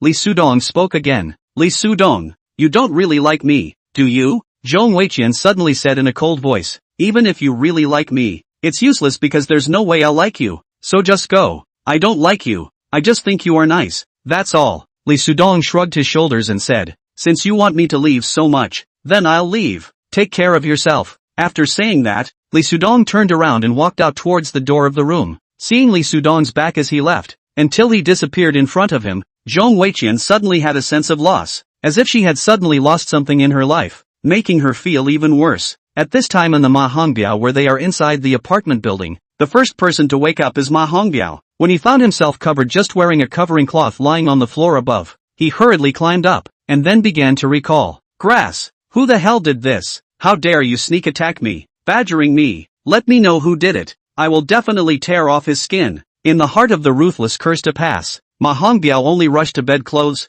and at this time, his several also have woken up underlings, has been Gaoxiong to control. The other two is directly in front of the Ma Hongbiao appeared, asked, Boss, you have no matter? We were just knocked out by someone. I am fine. Who did this? Ma Hongbiao asked, one hand touching the place where his head had been smashed, a surge of anger rising. It's the kid with MS. Zhong, the other one is already under our control. Good. I'd like to see which kid it is that's so bold, Ma Hongbiao said, and walked towards the stairs. Upon seeing that the person who was tied up in front of him was Kaosheng, he also knew that the person who knocked himself out was Li Sudong. Sure enough, it's that kid. Could it be that he knew from the beginning that there was something wrong with the tea and that's why he never drank it? But then, didn't he drink it as well? How could it be fine? Ma Hongbiao muttered to himself. He couldn't figure out that Li Sudong clearly drank the tea at that time as well, but didn't pass out. Boss Ma, I am a person from the Gao family in Xingyu City. I have no grievances with you. You'd better hurry up and release me. Otherwise, if my family knows about it, you. Gaoxiong opened his mouth at this moment. He didn't know what was going on, and since he had already been tied up, then it was definitely not something good, so he could only say his identity as soon as possible, hoping that Ma Hongbiao would release himself immediately. The Gao family of Xingyu City? I seem to have heard of it. However, this is not Xingyu City. Kid, tell me, The kid who came with you. Which hotel is he staying in? Ma Hongbiao asked. Gao Xiong thought about it, and felt that Li Sudong and himself can almost be said to be the relationship of enemies, so he will not pay attention to his death. But this is a condition to take advantage of, so he opened his mouth and said, I can tell you, but after I say it, you have to let me go. Ma Hongbiao immediately as a lifting foot to Cao Sheng's stomach kicked, and then at Cao Sheng this because of the pain and twisted look at, laughed, you think you still have what qualifications with me to talk about conditions? Hurry up and say, and then do not say, I will cut out your tongue. Cao Sheng then could only be hurrying to tell the hotel and room where Li Sudong was, and at this moment, as he was looking at Ma Hongbiao, his face was an expression of incomparable anger, because when had he, Cao Sheng, ever suffered this kind of humiliation? Ms. Zhong is also in that hotel? What's the room number? Ma Hongbiao spoke again. Hurry up and tell me. I'll have the two of them come over to reunite with you and then do Ms. Zhong in front of you and that other kid. Chapter 75. Are you sure you want me to kneel? I advise you to release me obediently. Otherwise, there will be no good fruit for you to eat. Yes, this is the capital now, but I don't believe that you can just cover the sky here. For this time Ma Hongbiao's questioning, Cao Sheng did not answer directly, but instead asked a rhetorical question at the other party. I can't imagine that you still dare to say such words to me. What? That kick just now didn't get you over the top? Ma Hongbiao laughed, a fist smashed against Cao Sheng. Cao Sheng let out a cry of pain. His face once again took on a distorted appearance. Ma Hongbiao's people inside the hotel just found Zhong Weiqian, did not see Li Sudong, then directly brought Zhong Weiqian back to the apartment. Seeing Ma Hongbiao once again, Zhong Weiqian's face was an incomparably calm expression, or one could say expressionless. At this moment, she was still thinking about what had happened to the Zhong family. As long as she thought that the Zhong family was going to disappear from Huaxia, she could not raise her spirit or interest in anything. Beautiful woman, I can't believe that we are meeting again. Last night's meeting, originally you and I could have felt very pleasant. It's just a pity that one of the people you brought here ruined our plan. Ma Hongbiao spoke to Zhong Weiqian with an evil smile on his face. Zhong Weiqian, however, did not have any thoughts of wanting to speak. She just looked in front of her, but did not have a target where she was. What's wrong? You don't want to talk to me now? That's right. I did not go through your consent last night,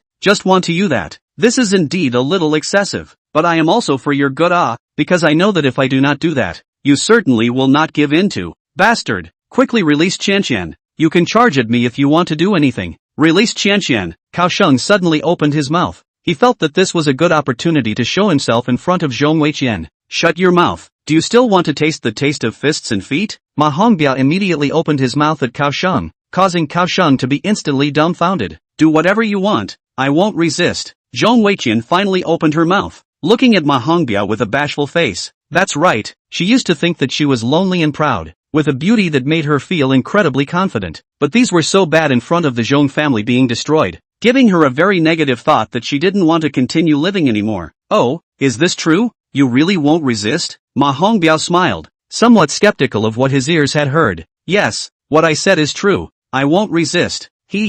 Interesting. It seems that you should also know what will happen to your Zhong family. However, you don't have to be too desperate, because as long as you obey me, I can make you my third concubines, and in the future, I will let you have the same amount of food and money to spend as you did when you were in the Zhong family. However, you still need to do one more thing right now, and that is to call that brat over to me. I want that brat to know what will happen to those who offend me. Ma Hongbiao. Speaking of Li Sudong, Ma Hongbiao's face was an incomparably ruthless expression. Compared to possessing Zhong Weiqian, the thing that he wanted to do even more right now was to trample Li Sudong under his feet, and treat Li Sudong as if he was a dog. I won't make this call. You can do whatever you want. I won't call anyway. Zhong Weiqian said with the same cold expression. Although she already had a thought of wanting to die right now, she would also still think that Li Sudong was a good person, so she did not want to harm Li Sudong. However, Gao Xiong's thoughts were different from Zhong Weiqian's as he felt that this was a good opportunity to get himself and Zhong Weiqian out of here. So he spoke. I can make this call as I know that kid's phone number.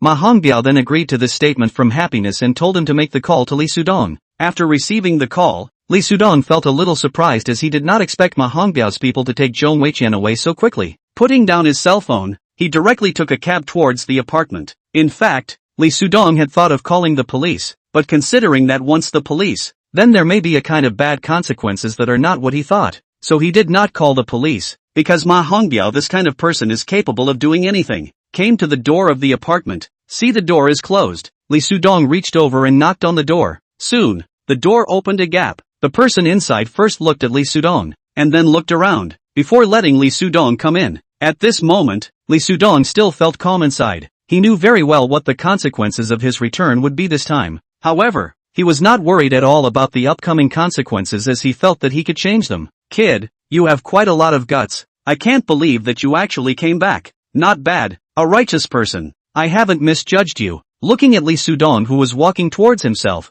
Ma Hongbiao was smiling skinlessly and opened his mouth. Boss Ma, I think what you did last night was really too much. That's why I took action against your people and you. I hope that you don't take it personally with me. For the injuries that I caused to you and your people, I can give you compensation. Lee Sudong responded. Give us compensation? This is good to say. Then tell me, how much compensation can you give us? Ma Hongbiao asked with a smile. Lee Sudong's return had surprised him, and what Lee Sudong said now made him feel even more surprised. How much do you guys want? Lee Sudong asked. Kid, I do quite admire you. Not only did you dare to come back, but you can still be so calm. Now, since I have decided to come back, then I have no reason not to be calm. Say it, how much compensation do you guys want? Say it out and listen, and see if I can fulfill your demands. You kneel down first. If you kneel down, I'll tell you how much compensation I want. Ma Hongbiao smiled crookedly. In his opinion, Lee Sudong even has come back. Then it is equal to become a turtle in a jar. How do you want to play with how to play with? Maybe this kid really has some money. Then let himself first let that bad breath out properly after. Then let him turn over the money. Are you sure you want me to kneel down before saying that? Lee Sudong asked. For this kind of formation in front of him, he felt that he was still sure of himself, because none of Ma Hongbiao's men were holding guns inside their hands. Lee Sudong, you quickly kneel down. Kaohsiung also opened his mouth. All he wanted now was for Lee Sudong to make a fool of himself in front of Zhong Weiqian. Chapter 76, I'll be the hostage. Do you take my words as bull? Seeing that Lee Sudong still had no intention of kneeling, Ma Hongbiao immediately said angrily, other than my family, I will only kneel to the dead. Do you still want me to kneel? Lee Sudong still spoke with a bland face. Looking at Lee Sudong with this look, Ma Hongbiao felt that it was a shame. Normally after hearing himself talk like this, that would already be scared to death. But this guy in front of him still had a breezy look on his face, so that he could only immediately issue an order to his men. Nyama, immediately scrap his 2 feet for me. Ma Hongbiao's 3 henchmen immediately surrounded Lee Sudong. One of them even flashed a knife and spoke. You don't know any better. Then we'll just have to help you kneel down. The other 2 guys had already grabbed both of their hands against both of Lee Sudong's shoulders and wrenched Lee Sudong's hands back, wanting to press Lee Sudong down to his knees. Just when the 2 of them thought that they could easily press Lee Sudong down to his knees, they realized that no matter how hard the 2 of them pushed, Lee Sudong's body was still standing in the same place. What are you 2 still standing there for? Seeing that his 2 companions were only holding Lee Sudong's shoulders down and not letting Lee Sudong kneel down, the man holding the knife could not help but open his mouth. The 2 guys then started to use all their strength. Because of the force, Wol's face had turned red, but found that Lee Sudong was still standing in place, before one of the 2 of them opened his mouth. Damn, why is this guy so hard? The knife man then realized that his 2 companions were not capable of holding Lee Sudong down, so he stretched his knife towards Lee Sudong's face and threatened, kneel down immediately. If you don't kneel down, I will let you open a gash on your face, and then I will let your stomach see red. Lee Sudong didn't say anything, just sneered, both hands at the same time of force. At the same time of breaking free from the hands of the 2 guys beside him, he quickly grabbed both of them by the hands, and with a force forward, these 2 guys flew over to the knife man. The knife in the knife man's hand was hit by the chest of one of the guys, and he actively ate a knife, letting out a cry of pain. As for the other guy, Lee Sudong did not wait for the other party to stand still. It was a reach out, quickly grabbing the other party's hand, a forceful, clicking sound, directly removing the other party's bones. At this time, the knife man has been stunned. 2 eyes staring blankly at the front of the companion who ate the knife. A moment do not know what to do. The other man who was standing beside Zhong Weiqian. At this moment, he was also already looking at the scene in front of him with a stunned face. Obviously, he also did not think that Lee Sudong could single-handedly break 3 people down. Lee Sudong had already walked around the step to the knife man's side, and looked at the knife man with this obviously stunned look before he opened his mouth. The knife must not be pulled out, because as soon as it is pulled out, he will bleed more than once. So for the sake of his little life, you'd better hurry up and call an ambulance with your other hand. After saying that,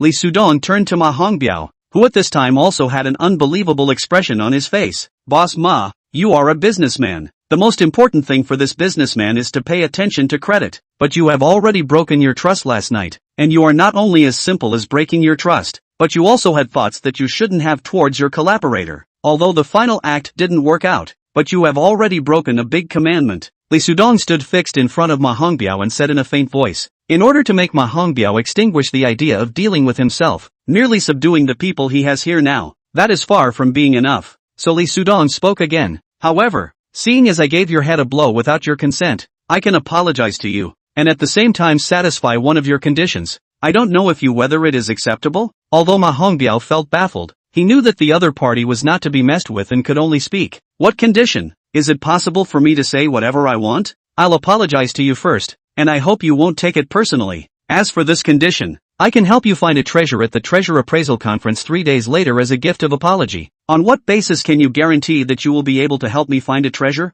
Ma Hongbiao is even more curious. For 3 days after the treasure appraisal conference, in fact, he is also very much looking forward to, because at that time in the treasure appraisal conference there will be a lot of treasures will be put up. If you are lucky enough to be able to gamble in a real product, at least you can earn a few tens of millions of dollars, or more can earn a few hundred million. I use my life to guarantee that by then the treasures I help you find will definitely satisfy you. If the treasures I find you are not satisfied, my little life you can take away at any time. But I have a condition. What condition? The condition is very simple. It is that you let the 3 of us go now, and you can't have that kind of bad thoughts about us in the future. Release the 3 of you? If I let the 3 of you go now, then will I still have a chance to see you at the treasure appraisal conference when the time comes? If Boss Ma is not at ease, I can always follow Boss Ma around. Wherever Boss Ma goes, I will follow. How about it? Li Sudong suggested. Good, then it's a deal. Anyway, I'm also seeking wealth. Only if you can really help me find something satisfactory at that time,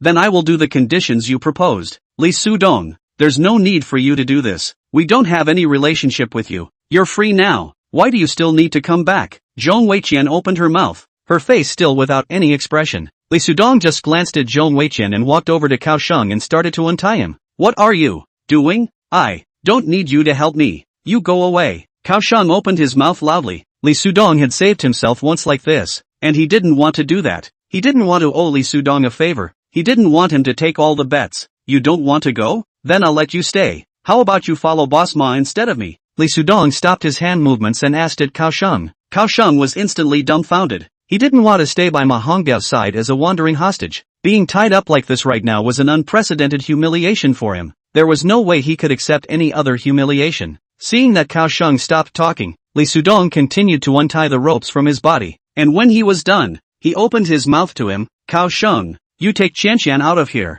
After saying that, Li Sudong turned his face to look at Zhong Weiqian again, and was about to open his mouth, but Zhong Weiqian opened his mouth first. You guys go, I'll stay as a hostage. Chapter 77, Ma Hongbiao's home. Li Sudong then spoke once more to Gao Xiong. Gao Xiong, take her away and protect her. If anything happens to her, I won't let you off the hook. Cao Sheng was first stunned and seeing that Li Sudong was using his eyes on himself, he hurriedly walked over to Zhong Weiqian, grabbed her hand and spoke. Qianqian, let's go. With that, Cao Sheng pulled Zhong Weiqian towards the front door. Zhong Weiqian did not resist in any way. She just let Cao Sheng pull her along. At the moment she looked like she had lost her soul. Li Sudong wanted to comfort her a few times, but now this situation is obviously impossible. Besides, he does not think that his comfort will play a role in the other party. Cao Sheng had just pulled Zhong Weiqian away when Li Sudong's cell phone received a call from Chen Shuelu and asked in a worried tone, Sudong, where are you now? How are you doing? Are you alright? I'm fine. I'm in a very safe place now.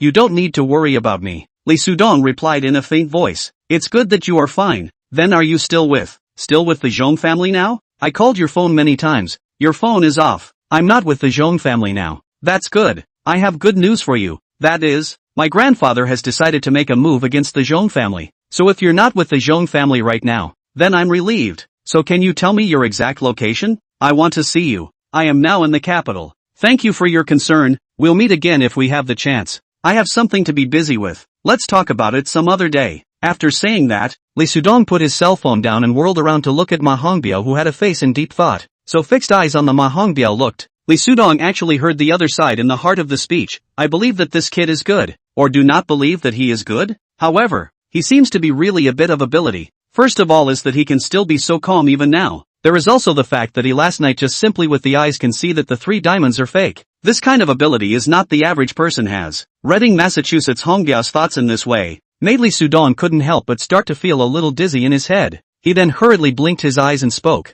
Boss Ma, don't think so much. Don't worry, at that time in the Treasure Appraisal Society, I will definitely be able to find a treasure that will satisfy you. Alright, then I'll give you 3 days. You can't run away now anyway. Ma Hongbiao responded. Let's go. Come with me to my house. Stay at my house for the next few days. But remember this for me, don't have any thoughts that you shouldn't have, or I'll make you suffer. Ma Hongbiao opened his mouth again and then walked towards the gate. Walking to the gate, only then did Ma Hongbiao turn back around and opened his mouth to the few guys inside. You few losers, don't hurry to call an ambulance. Remember, only call an ambulance, don't call the police. There were 3 luxury cars parked in front of the apartment. Ma Hongbiao opened the passenger seat of the one parked in the front position. After thinking about it, he closed the door again and walked to the driver's seat to sit down. After Li Sudong opened the passenger door, he did not sit down immediately, but asked Ma Hongbiao, Boss Ma, do you want me to help you drive? No need. You don't know how to get to my house. Get in the car. Li Sudong then got into the car and sat down.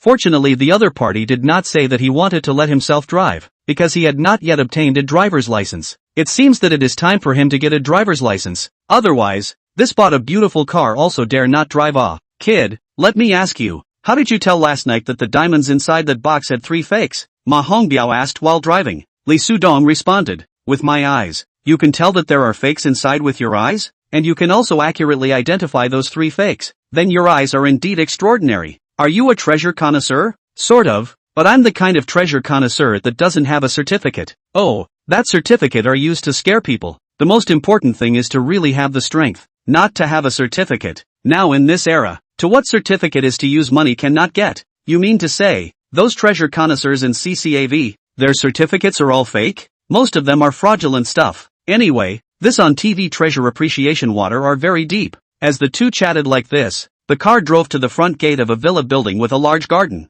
Looking in from the gate, one could see that it possessed a lot of space, and in front of the villa building was a circular garden with fake mountains and water, as well as a swimming pool. This was the first time that Li Sudong had entered such a luxurious villa, giving him a feeling of being shocked to the core. And once again, he realized that it was really good to be a rich person because you could make your home as you like it according to your own wishes. This is my home now. Do you know why I brought you over to my house? The two of them got out of the car in front of the first floor door of the villa. Ma Hongbiao then asked Li Sudong, because you're starting to believe in me. Li Sudong responded, you are quite confident, but you guessed correctly. I am indeed starting to trust you a little. Ma Hongbiao nodded and gave Li Sudong a serious look before taking a step inside. Li Sudong then followed behind him and also walked inside. After the two of them went up to the second floor, Li Sudong saw 2 beautiful women sitting on the sofa in the hall. These 2 women looked like 2 actresses. These 2 women had fair white skin. Both of them were wearing red lipstick. As soon as they saw Ma Hongbiao coming up,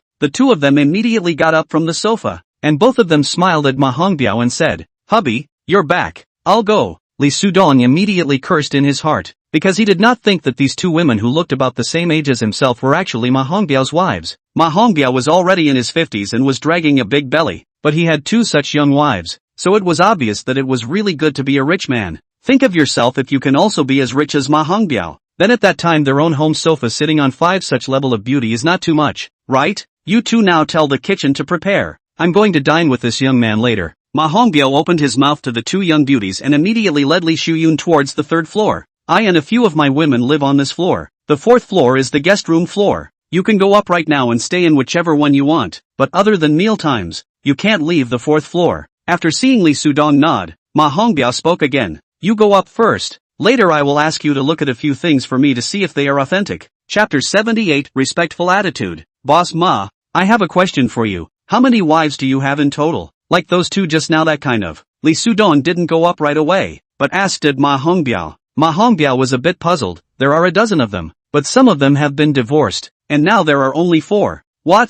You also want to be like me? No, I'm just curious. Your wives are all so beautiful. Why do you still have that kind of thoughts about other women? That's right, Zhang Weiqian is indeed prettier than those 2 women just now. It's just that Ma Hongbiao can't see a pretty one and take it for himself, right?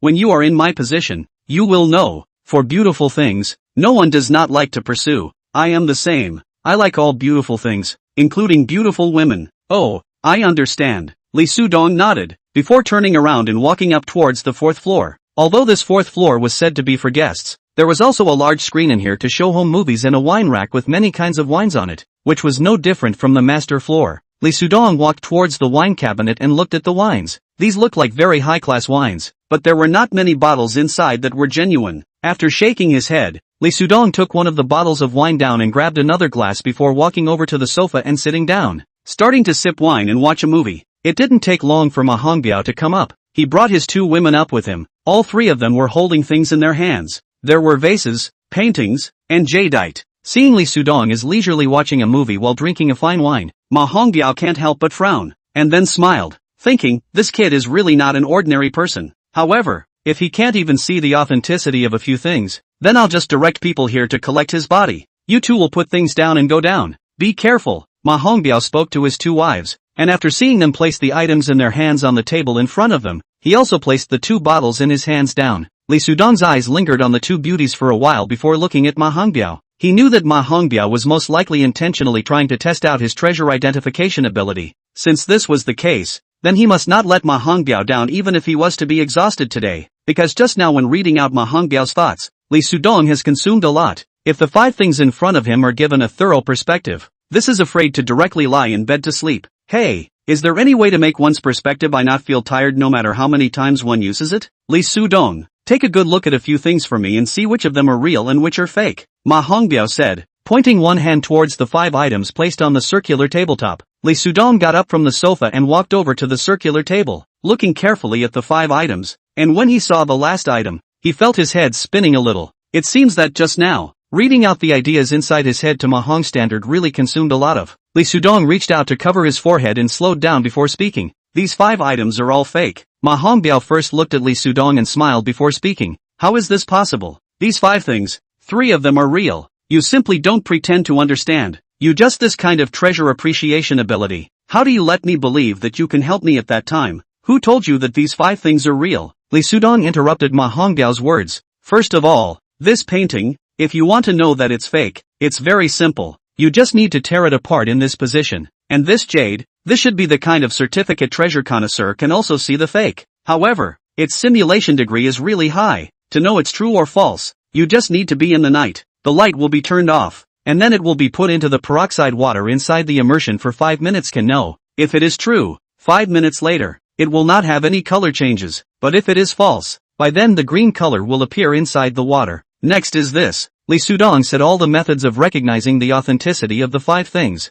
and when he finished, he asked Ma Hongbiao, who seemed to have not reacted yet, Boss Ma, did you hear it all clearly? These methods you mentioned can really prove that they are fake? Ma Hongbiao asked, looking at Lee Sudong with a half-hearted look. Well, you cannot believe me, but I suggest that you try the methods I mentioned. Alright, I won't say more to you. Also, I won't eat the meal later. I'll eat it tonight. I'm tired. I want to have a good rest. After saying that, Lee Sudong no longer paid attention to Ma Hongbiao's reaction and walked towards one of the rooms. After entering the room, he first turned his cell phone to silent, then lay down on the bed, and soon, he entered the dream world. After waking up, it was already 6 o'clock in the evening. When Lee Sudong opened the door to his room, he saw a woman standing outside the door. This woman was trying to knock on the door, and was still startled when she saw Lee Sudong suddenly open the door. You woke up. I'm the daughter of Ma Hongbiao. I'm called Ma Xiaoyan. It's my father who told me to come up and call you to go down for dinner. The girl stared blankly at Lee Sudong for a moment before speaking. Hello, my name is Lee Sudong. Lee Sudong smiled and said, his eyes sized up the other party from top to bottom. It was unexpected that Ma Hongbiao, who was so obscene, had such a beautiful daughter. Hello, Ma Xiaoyan also smiled a smile at Lee Sudong, but it was slightly awkward. That, you can go down to eat now? I'll go down after washing my face. You go down first. After saying that, Lee Sudong walked towards the restroom. When he came down to the dining hall on the 2nd floor, he saw that there were already 10 people sitting around a long dining table. Among them there were 7 women, and these 7 women were all about the same age. Ma Xiaoyan was also among them. Could it be that out of Ma Xiaoyan being Ma Hongbiao's daughter, the other 6 were all his women? Come, Mr. Lee, quickly come over and take your seat. We are all waiting for you. Ma Hongbiao saw Lee Sudong walking over and immediately stood up with a smile on his face. Seeing this, the others also stood up and were also looking at Lee Sudong. When they saw Lee Sudong was so young, they were all puzzled and did not understand why Ma Hongbiao was so respectful to this kid. Chapter 79 Identifying Stature. It was impossible for Lee Sudong to be indifferent to such a respectful attitude from Ma Hongbiao, only to see him give Ma Hongbiao a smile before he took a seat at the position that Ma Hongbiao was pointing at with his finger. Everyone, let me introduce to you, This young man is called Li Sudong. He is my Ma Hongbiao's honored person, so you must be as rude when you see him as you are when you see me. Ma Hongbiao introduced himself to his family. Everyone's gazes then shifted from Ma Hongbiao's body to Li Sudong's body, although they were puzzled by this family's head of the family's attitude towards Li Sudong. After Ma Hongbiao opened his mouth like this, they wouldn't dare to give Li Sudong a face even if they wanted to. Boss Ma, you are too kind. How can I be your honored person? This is just a promise to do you a favor. For Ma Hongbiao to be so complimentary, Li Sudong felt a bit awkward. He knew that Ma Hongbiao's such attitude towards himself must be because of those methods he had given him earlier to identify the authenticity of those 5 items. No, you are my honorable man. If you don't mind, I want you to stay with me all the time. I can give you the shares of my company. In order to keep Li Sudong, Ma Hongbiao was not hesitant to lure him through his company's shares, because after he learned that those 5 items were really all fakes through the method that Li Sudong had said, he was completely conquered by Li Sudong's ability to identify treasures. If Li Sudong could stay by his side all the time, then it would not be a problem for him to find all the treasures in the world. Boss Ma, it's dinner time now. Look, everyone is hungry. Let's eat first. Li Sudong looked at the people across this round table and somewhat embarrassedly opened his mouth to Ma Hongbiao. Because Ma Hongbiao had been talking to himself, the other people had been looking at him and themselves, and no one dared to pick up their chopsticks to eat. Good, then everyone start your chopsticks. Ma Hongbiao nodded at Li Sudong before speaking to the entire table. Only after having this command from him did everyone grab their chopsticks and start to clip their food. Mr. Li, what kind of wine do you like to drink? Shall I open a bottle of 20-year-old Matai and taste it with you? Ma Hongbiao opened his mouth again to Li Sudong. Everyone had already started their chopsticks. He was the only one who had not yet grabbed them up. All of Ma Hongbiao's attention had now fallen on Li Sudong's body, because he felt that Li Sudong knew that he would help himself to find good treasures at the treasure appraisal meeting in 3 days' time. So he wanted to start pulling Li Sudong in now, so that Li Sudong could join his company, and in order to move him, he had to try his best to ingratiate himself with him now. Alright, I haven't had a drink for a long time as well. Since Boss Ma is so gracious, then I'm sorry to push back. Li Sudong smiled. Because of his family, Li Sudong usually did not have much chance to taste fine wines, while the national wine Maotai, he had never tasted it, so this was a good opportunity to properly taste this fine wine. Ma Hongbiao then let the maid bring over the bottle of Maotai that had not been opened, and after holding the bottle in his hands and looking at the bottle, he smiled and said, in fact, the fake wine of this wine is almost everywhere, and sometimes you may not be able to buy the real wine even if you have the money. However, I know the boss of their company, so it's not a problem to want to have a collection for how many years. After saying that, only then did Ma Hongbiao twist the lid of the wine bottle open, and then poured 2 cups into the 2 tiny cups in front of him, and 1 cup was placed in front of Li Sudong. Come on, Mr. Li, this cup is my toast to you, and at the same time, it is also to express my apologies to you, because I really shouldn't have treated you like that before. However, this can be considered as a no-holds-barred situation. After grabbing the glass of wine in front of him, Ma Hongbiao spoke to Li Sudong. Boss Ma, this past thing, let him pass. Just like you said, we are really not fighting. Come on, cheers. Li Sudong clinked glasses with Ma Hongbiao, and then sipped the wine from this small cup. Seeing people speak human words, seeing ghosts speak ghost words, Li Sudong is not the first day to mix in this world. Since Ma Hongbiao has put down his posture, there is no reason why he himself should not concur with him and say a few words to his liking. Big brother, this 20 years of Maotai wine, you have not even taken it out to drink with me. This guy we all see for the first time. What in the end what can he do to make big brother you treat him so well? Finally, someone said something different. This was the man sitting on Ma Hongbiao's right-hand side, in his 30s,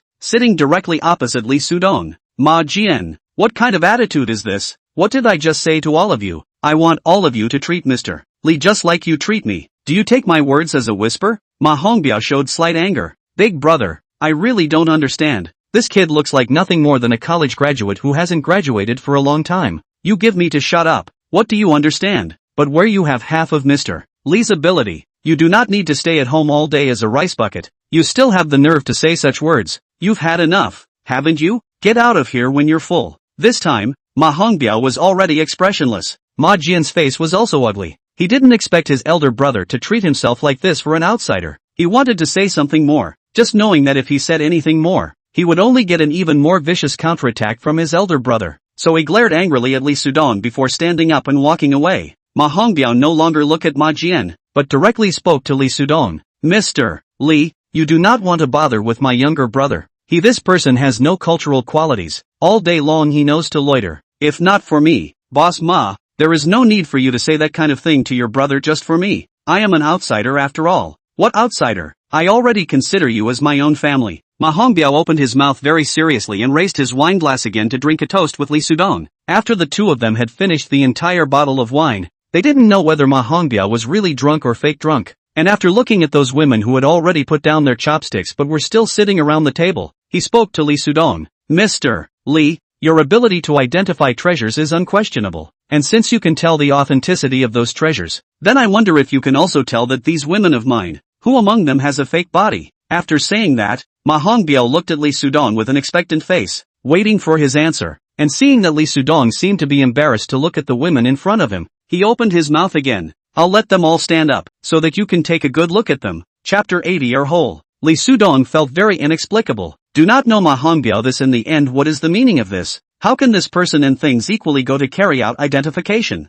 Ma boss, you this is. I know you can, you do not be embarrassed. These women, the reason they are willing to follow me, are because of my money. I know they are not really like me. So, you just casually look, if there is your favorite, said Ma Hongbiao purposely put his mouth to Li Sudong's ear and leaned over, whispering, you can pick one at will. Their kung fu in that area are all very good. Boss Ma, you are drunk. Li Sudong was a bit speechless. These women might just be greedy for Ma Hongbiao's money to be with him, but as the saying goes, one night husband and wife. How could he have this kind of thought? I'm not drunk, my drinking is good. Ma Hongbiao laughed and looked at the women sitting on either side of him, then said in a commanding tone, all of you stand up for me. Walk over to Mr. Li, come in front of him, and turn around one more time. Dad, what are you doing? These are all your wives. How can you be like this? Ma Xiaoyan also finally couldn't help herself, stood up and opened her mouth to her father. Ma Hongwei, she couldn't understand this idea of her father's. Xiaoyan, go up when you're full. There's nothing for you here. Ma Hongwei softly spoke to his daughter. Ma Xiaoyan, however, still had a displeased face. She directly walked over to Li Sudong, stood fixed in front of Li Sudong and spoke. I don't believe that you're really that capable. You can even tell if a person's figure is real or fake. Right now, you're looking at me properly. Look at my figure. Since the other party had said so, Li Sudong felt that he couldn't refuse this request from the other party. So he looked at her and measured her from top to bottom. And at this time, Ma Xiaoyan even made a special effort to turn around in front of him. And after standing still, she opened her mouth again and said, how is it? Is my figure natural, or is it processed? Your figure is natural, but there are also processed components. Li Sudong responded. What do you mean? How dare you say that my figure has processed ingredients? Ma Xiaoyan was stunned. Ma Hongbiao was also stunned, although she was a little disgusted by this behavior of her daughter, but she did not open her mouth to stop it. Anyway, she had already stood in front of Li Sudong, so there was no harm in listening to what Li Sudong would have to say. She just did not think that Li Sudong would say this about her daughter. You are not an artificial beauty. Your face is all natural. As for your figure, when I say processed components, I don't mean that you have stuffed medical silicone in certain positions, but that you are a woman who likes to play sports, and your sports have given you a good figure. Li Sudong did not explain quickly or slowly. He knew that the other party would definitely react this way after hearing what he had just said. You are simply a liar. Saying that, Ma Xiaoyan turned her face to look at her father again and spoke. Dad, this person is definitely a liar. He must have used some trick to get you fooled. He's not a treasure connoisseur at all. Alright, you stop messing around. Hurry up and go upstairs. Ma Hongbiao said with some impatience. Whether Li Sudong was a fraud or not, he knew better than anyone else, so he couldn't let his daughter continue to talk about Li Sudong like this. Ma Xiaoyan wanted to say something more, but after hearing her father's tone, she knew that her father's trust in Li Sudong was not a general trust, and that saying anything more herself would not change her father's trust in Li Sudong, so she glared fiercely at Li Sudong before turning around and walking towards the stairs. Now it's your turn. All of you come over and give Mr. Li a good look at your faces. After seeing his daughter walk away, Ma Hongbiao then spoke to these women of his again. The women then followed what Ma Hongbiao said and all walked over towards Li Sudong, each one of them standing still in front of Li Sudong for about 10 seconds before walking away. These 6 women all had very good figures, and their looks were all very attractive. Each one of them did not have to be inferior to those popular first-tier female stars. The 6 of you now line up in a single file line. Let Mr. Li take another good look at you and see whose face amongst you has actually been plastic surgery. Ma Hongbiao spoke to the 6 wives again. They then looked like fashion models, standing in front of Li Sudong in a best-looking posture, making Li Sudong look at them and laugh and cry a little. In fact, after he sat down at the beginning in front of this dining table and took a glance at these 6 women, He already knew which of them were artificial beauties. Well, Mr. Lee, now you can tell me, among the 6 of them, whose pretty face is actually made up? Ma Hongbiao asked to Lee Sudong, his eyes full of anticipation. In fact, he himself had asked these 6 women if they had gotten plastic surgery, but all 6 of them said that they hadn't. All 6 of their faces have been plasticized to varying degrees, Lee Sudong said in a faint voice, his eyes no longer looking at these 6 females. For artificial beauties, he had never been interested. What?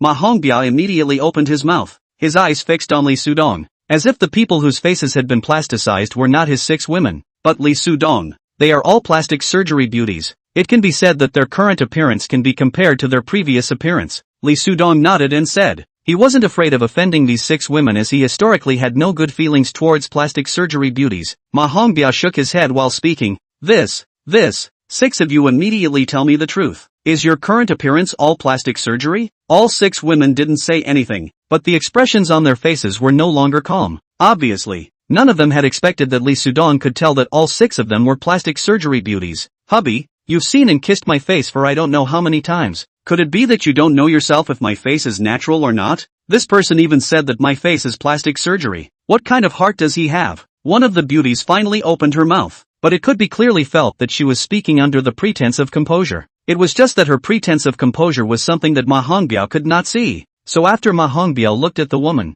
his eyes returned to Lee Sudong and asked, if you want to say that 1 or 2 of them have had plastic surgery, then I may still believe you, but why do you want to say that the 6 of them have had plastic surgery? What exactly do you mean by that? If Boss Ma doesn't believe me, you can ask them to show you the photos from 3 years ago, Lee Sudong said in a faint voice. Chapter 81, The Background of a Beautiful Woman. When Lee Sudong opened his mouth like this, those 6 women who had all looked at Lee Sudong with angry eyes, all of them were dumbfounded. Their faces finally showed a panicked look. Obviously, they had already been told by Lee Sudong that they were all plastic surgery beauties, and all of them had undergone plastic surgery within these 3 years. Letting them take out their 3-year-old photos was to show their previous ugly appearance to Ma Hongbiao, which was something that they dared not, an unacceptable thing. Why don't you guys say anything? Is it that none of you dare to take out the 3 years ago photos to me? Ma Hongbiao's face suddenly became incomparably grim. Looking at these 6 women, he again had a feeling that he was being played as a monkey, because the thing he hated the most in his life was plastic surgery beauties.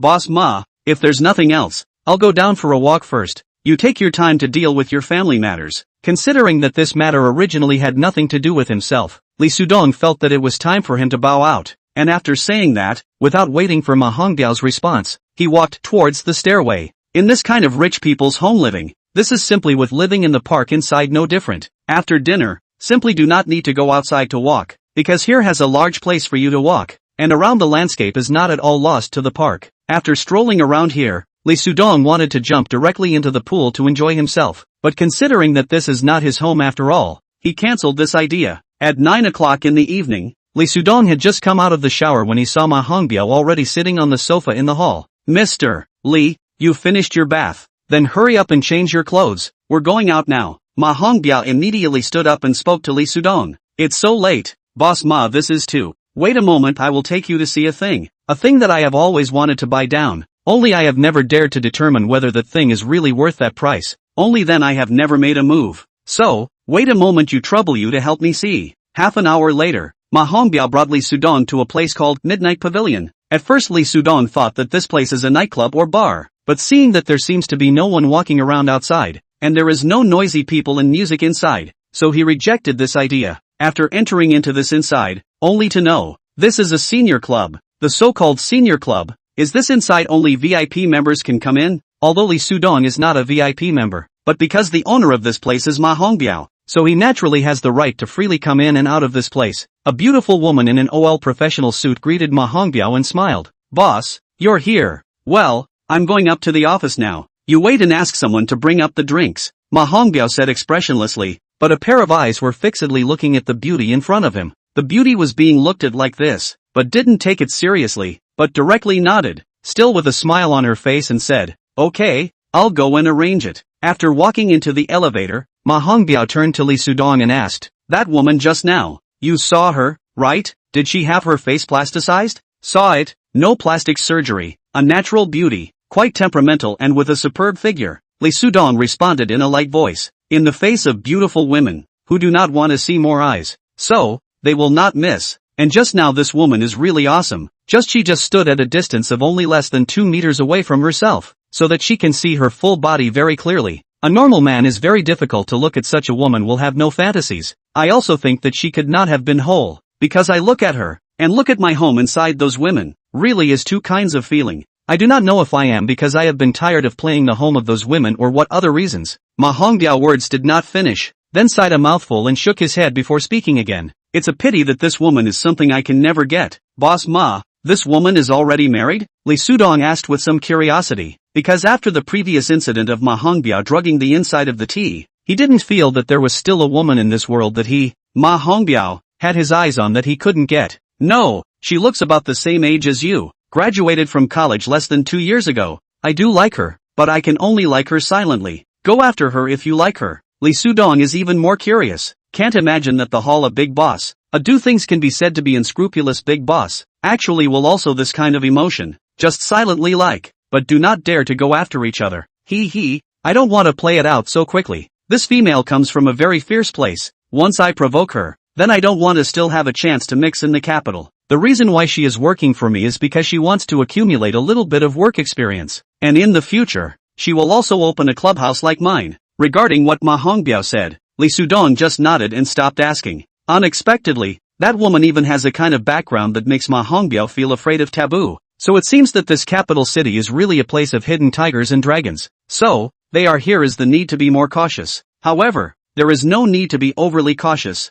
As long as they keep a low profile, do not go to do some overly high profile things can be. Just sometimes is not their own want to be low profile can be low profile. As the saying goes, people in the world cannot help it, or see a step by step. Entered into the Ma Hongbiao, the decoration looks incomparable luxury office. Li Sudong's eyes once again have a kind of bright blind feeling, because this where is the size of the office this is simply a presidential suite size. Only see this almost 100 square meters of the office of the right side of the wall position placed a table. In the desk above a few stone lions, a little bit inside the table, is a refrigerator. In the center of the office was a round desk, and behind a transparent screen behind the desk, there was a large round bed. Come, let's sit down over here and wait for the other party to come over. Ma Hongbiao opened his mouth and walked towards the sofa on the left. In front of the sofa was a coffee table. After Ma Hongbiao sat down, he immediately started to make tea. 5 minutes later, there was someone outside knocking on the door. Ma Hongbiao then reached out and pressed a remote control on top of the coffee table, and then a screen came out on the wall in front of him,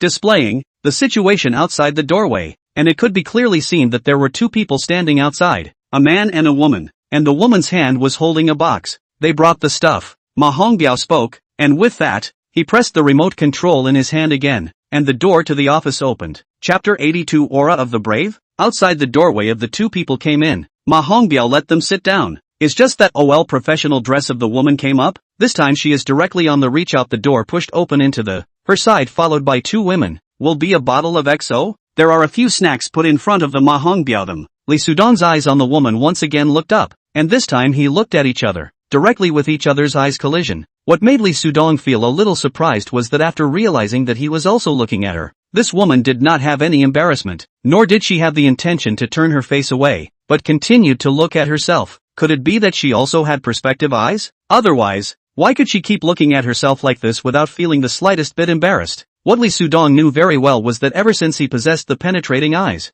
his eyes would no longer be shy. That is, no matter what person he was looking at, no matter what kind of beauty the other person was, and no matter how long he looked at the other person steadily, he would not feel embarrassed because of it. Therefore, when this female was looking at herself with her deep eyes and still had an incomparably calm expression on her face, Li Sudong was sparking a deep curiosity towards her. Zian, you can go out now. Ma Hongbiao suddenly spoke to the woman who was still looking at Li Sudong. The beautiful woman called Zian then immediately pulled her gaze away from Li Sudong's body and nodded at Ma Hongbiao before turning around and walking away. Li Sudong's eyes continued to look at her. At her charming back began to scrutinize, a kind of some shameful ideas even on the mind of the emergence. Just Zian walked to the door, but suddenly stopped. A twist of the head, once again looked at Li Sudong, so that Li Sudong's body suddenly trembled. See, Li Sudong trembled a little bit. Zian laughed, and only then walked out to the outside. Humph, want to play with my eyes? You are still too tender. I've asked myself that I can kill with my eyes. At this time,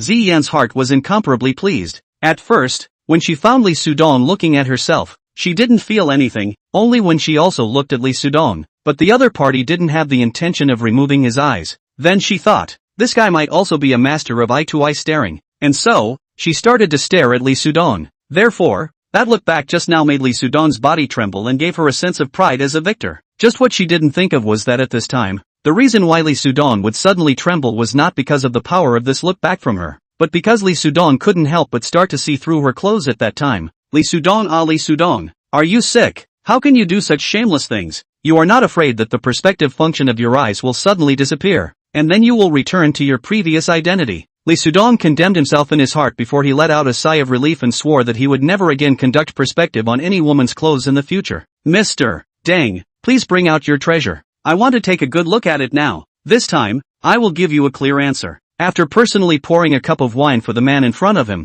and seeing the other party drink from the cup, Ma Hongbiao spoke. The woman standing behind Deng Jianxian then immediately placed the box in her hand in front of Deng Guojian, who then opened the box and took out a bravery inside. A bravery that was the size of a hand. Lee Sudong just swept a glance at the brave and stopped looking at it, as he did not want to use his perspective on this thing just yet. Come on, Mr. Ma, take your time to look at it, and give me a clear answer once you've seen it clearly, because this time is the last time I'm going to show it to you, Deng Jiangwo said, and then slowly extended the brave in his hand over to Ma Hongbiao. Ma Hongbiao took the brave, and while looking at it, he opened his mouth and said, well, this thing looks really good. If it really has those functions that you said, Mr. Deng, the price is a little bit higher. I can accept it. It's just, Mr. Ma, I've told you many times before, this PC really won't have any problems with you. It will only bring you blessings and luck, because it complements your temperament. Deng Jiangmo didn't wait for Ma Hongbiao to finish before he opened his mouth. Come on, Mr. Li, take a look for me. Ma Hongbiao handed over the bravado in his hand towards Lee Sudong. But Deng Jiangmo immediately opened his voice to stop it. No, he can't touch this brave. Why? Ma Hongbiao immediately asked. Because if he touches it, half of the brave's aura will disappear. Mr. Tung, I say you're joking, but you never told me before that if this PC is touched by other people, the aura will disappear. Ma Hongbiao laughed, but his face had changed slightly. Deng Guojian did not immediately give a response to Ma Hongbiao's words, but instead, he carefully scrutinized Lee Sudong for a while before speaking. Mr. Ma, what kind of person is this to you? He is my friend, a good friend. Ma Hongbiao responded. If he's just your friend and doesn't have any blood relationship with you, then he can't touch this Pishi, because once he does, the Pishi's aura will definitely be affected. If it's someone else, it might not be affected, but for him it just won't work. Deng Guojian's tone was very strong. That is, he determined that once Lee Sudong touched this Pishi, it would definitely cause the Pishi's aura to be damaged. Ma Hongbiao looked at Deng Guojian with both eyes fixedly, and asked in a tone that was clearly no longer polite. Since you feel that my friend touching this Pishi will definitely affect its aura, can you tell us the reason? This Pishi is a treasure that has absorbed the weather aura and the essence of the sun and moon. It possesses spirituality. If it wasn't for the fact that my body is already overwhelmed with this Pishi's aura, I would never think of selling it to anyone, Deng Guojian said with emotion. The reason why I took it over every time you wanted to see the Pishi, Mr. Ma, is because I see that Mr. Ma, your body can accept the blessings that the Pishi will bring to you. Lee Sudong was very curious at this guy called Deng Guojian looked at. This person's body looks normal, not like a person with a problem, is slightly worse. As for what he said, the body is not good enough to accept the aura of the brave. What is going on? Ma Hongbiao is also very curious. He also looked at Deng Guojian carefully before asking, what's wrong with your body? Chapter 83, The Pixie of Yin Fury. I have cancer, although it's only in the middle stage now, but after I started to receive treatment, I won't be able to touch this Pishi many times again. This time, I also brought the Pishi over once again because it's you, Mr. Ma. At this time, Lee Sudong had already looked at this brave that was still in Ma Hongbiao's hand. He wanted to take a good look at it, whether this brave was really the same as what Deng Guojian had said, possessing an aura that would bring good fortune to people. Mr. Li, then you don't touch this brave, just look directly at it like this, and after looking at it, tell me if it's worth buying in the end. Ma Hongbiao did not have any interest in the disease that Deng Guojian had mentioned, but instead directly presented the brave in his hand to Lee Sudong. Lee Sudong then directly leaned into Ma Hongbiao's ear and whispered, this brave is not worth buying. Not worth buying? Then tell me why it's not worth it. Ma Hongbiao, however, ignored why Lee Sudong was talking to himself in such a low voice. He didn't feel that by directly stating that it wasn't worth buying, Deng Guojian would dare to have any excessive reaction, because this pixie is a poisonous pixie. What it possesses is not spiritual qi, but Yin Fury qi, Lee Sudong said bluntly. He just started to think of telling Ma Hongbiao not to buy the pishi in front of Deng Wujian for fear that he would offend Deng Wujian,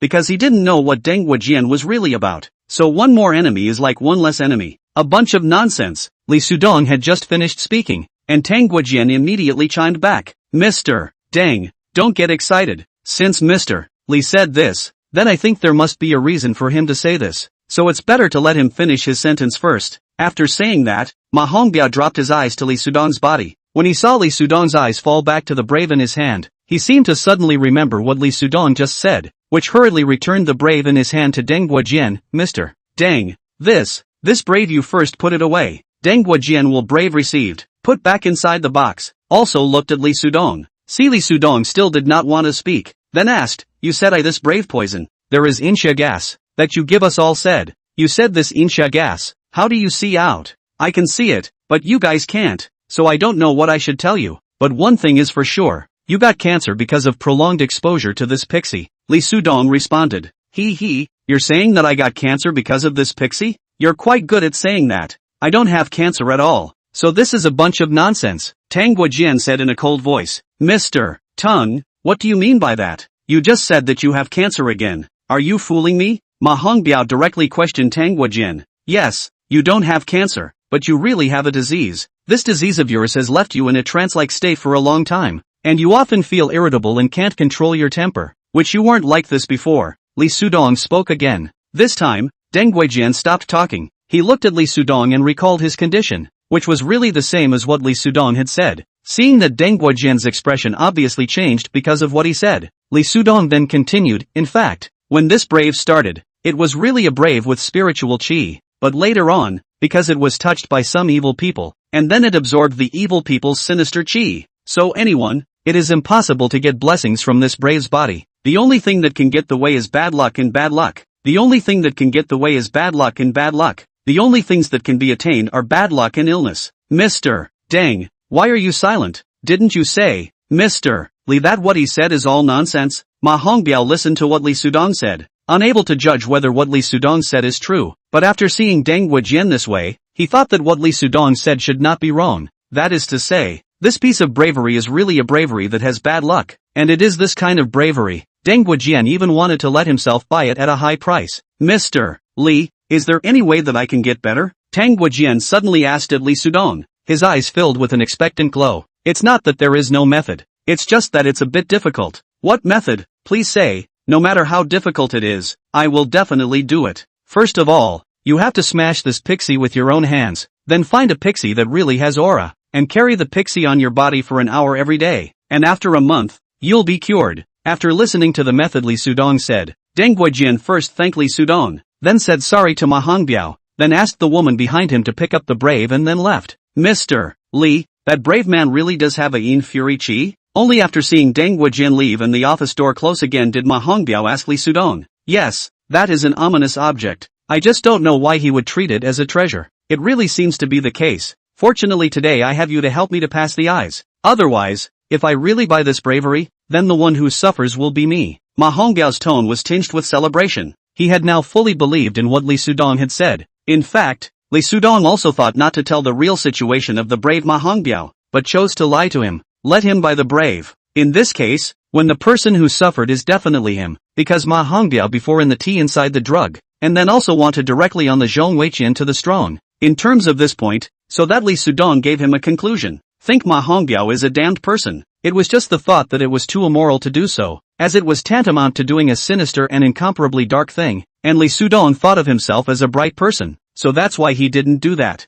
You are really too good. I really honestly want to ask you to join my company. If you agree, I can give you 10% of the company's shares, so that you can become the biggest shareholder inside the company besides me. How about it? After this incident, Ma Hongbiao was once again convinced by Li Sudong's strength and wanted to make him someone by his side. I need some time to think it over. Li Sudong did not give Ma Hongbiao an answer right away. Looking at the coffee table in front of him, he was thinking about some things about this pair of perspective eyes.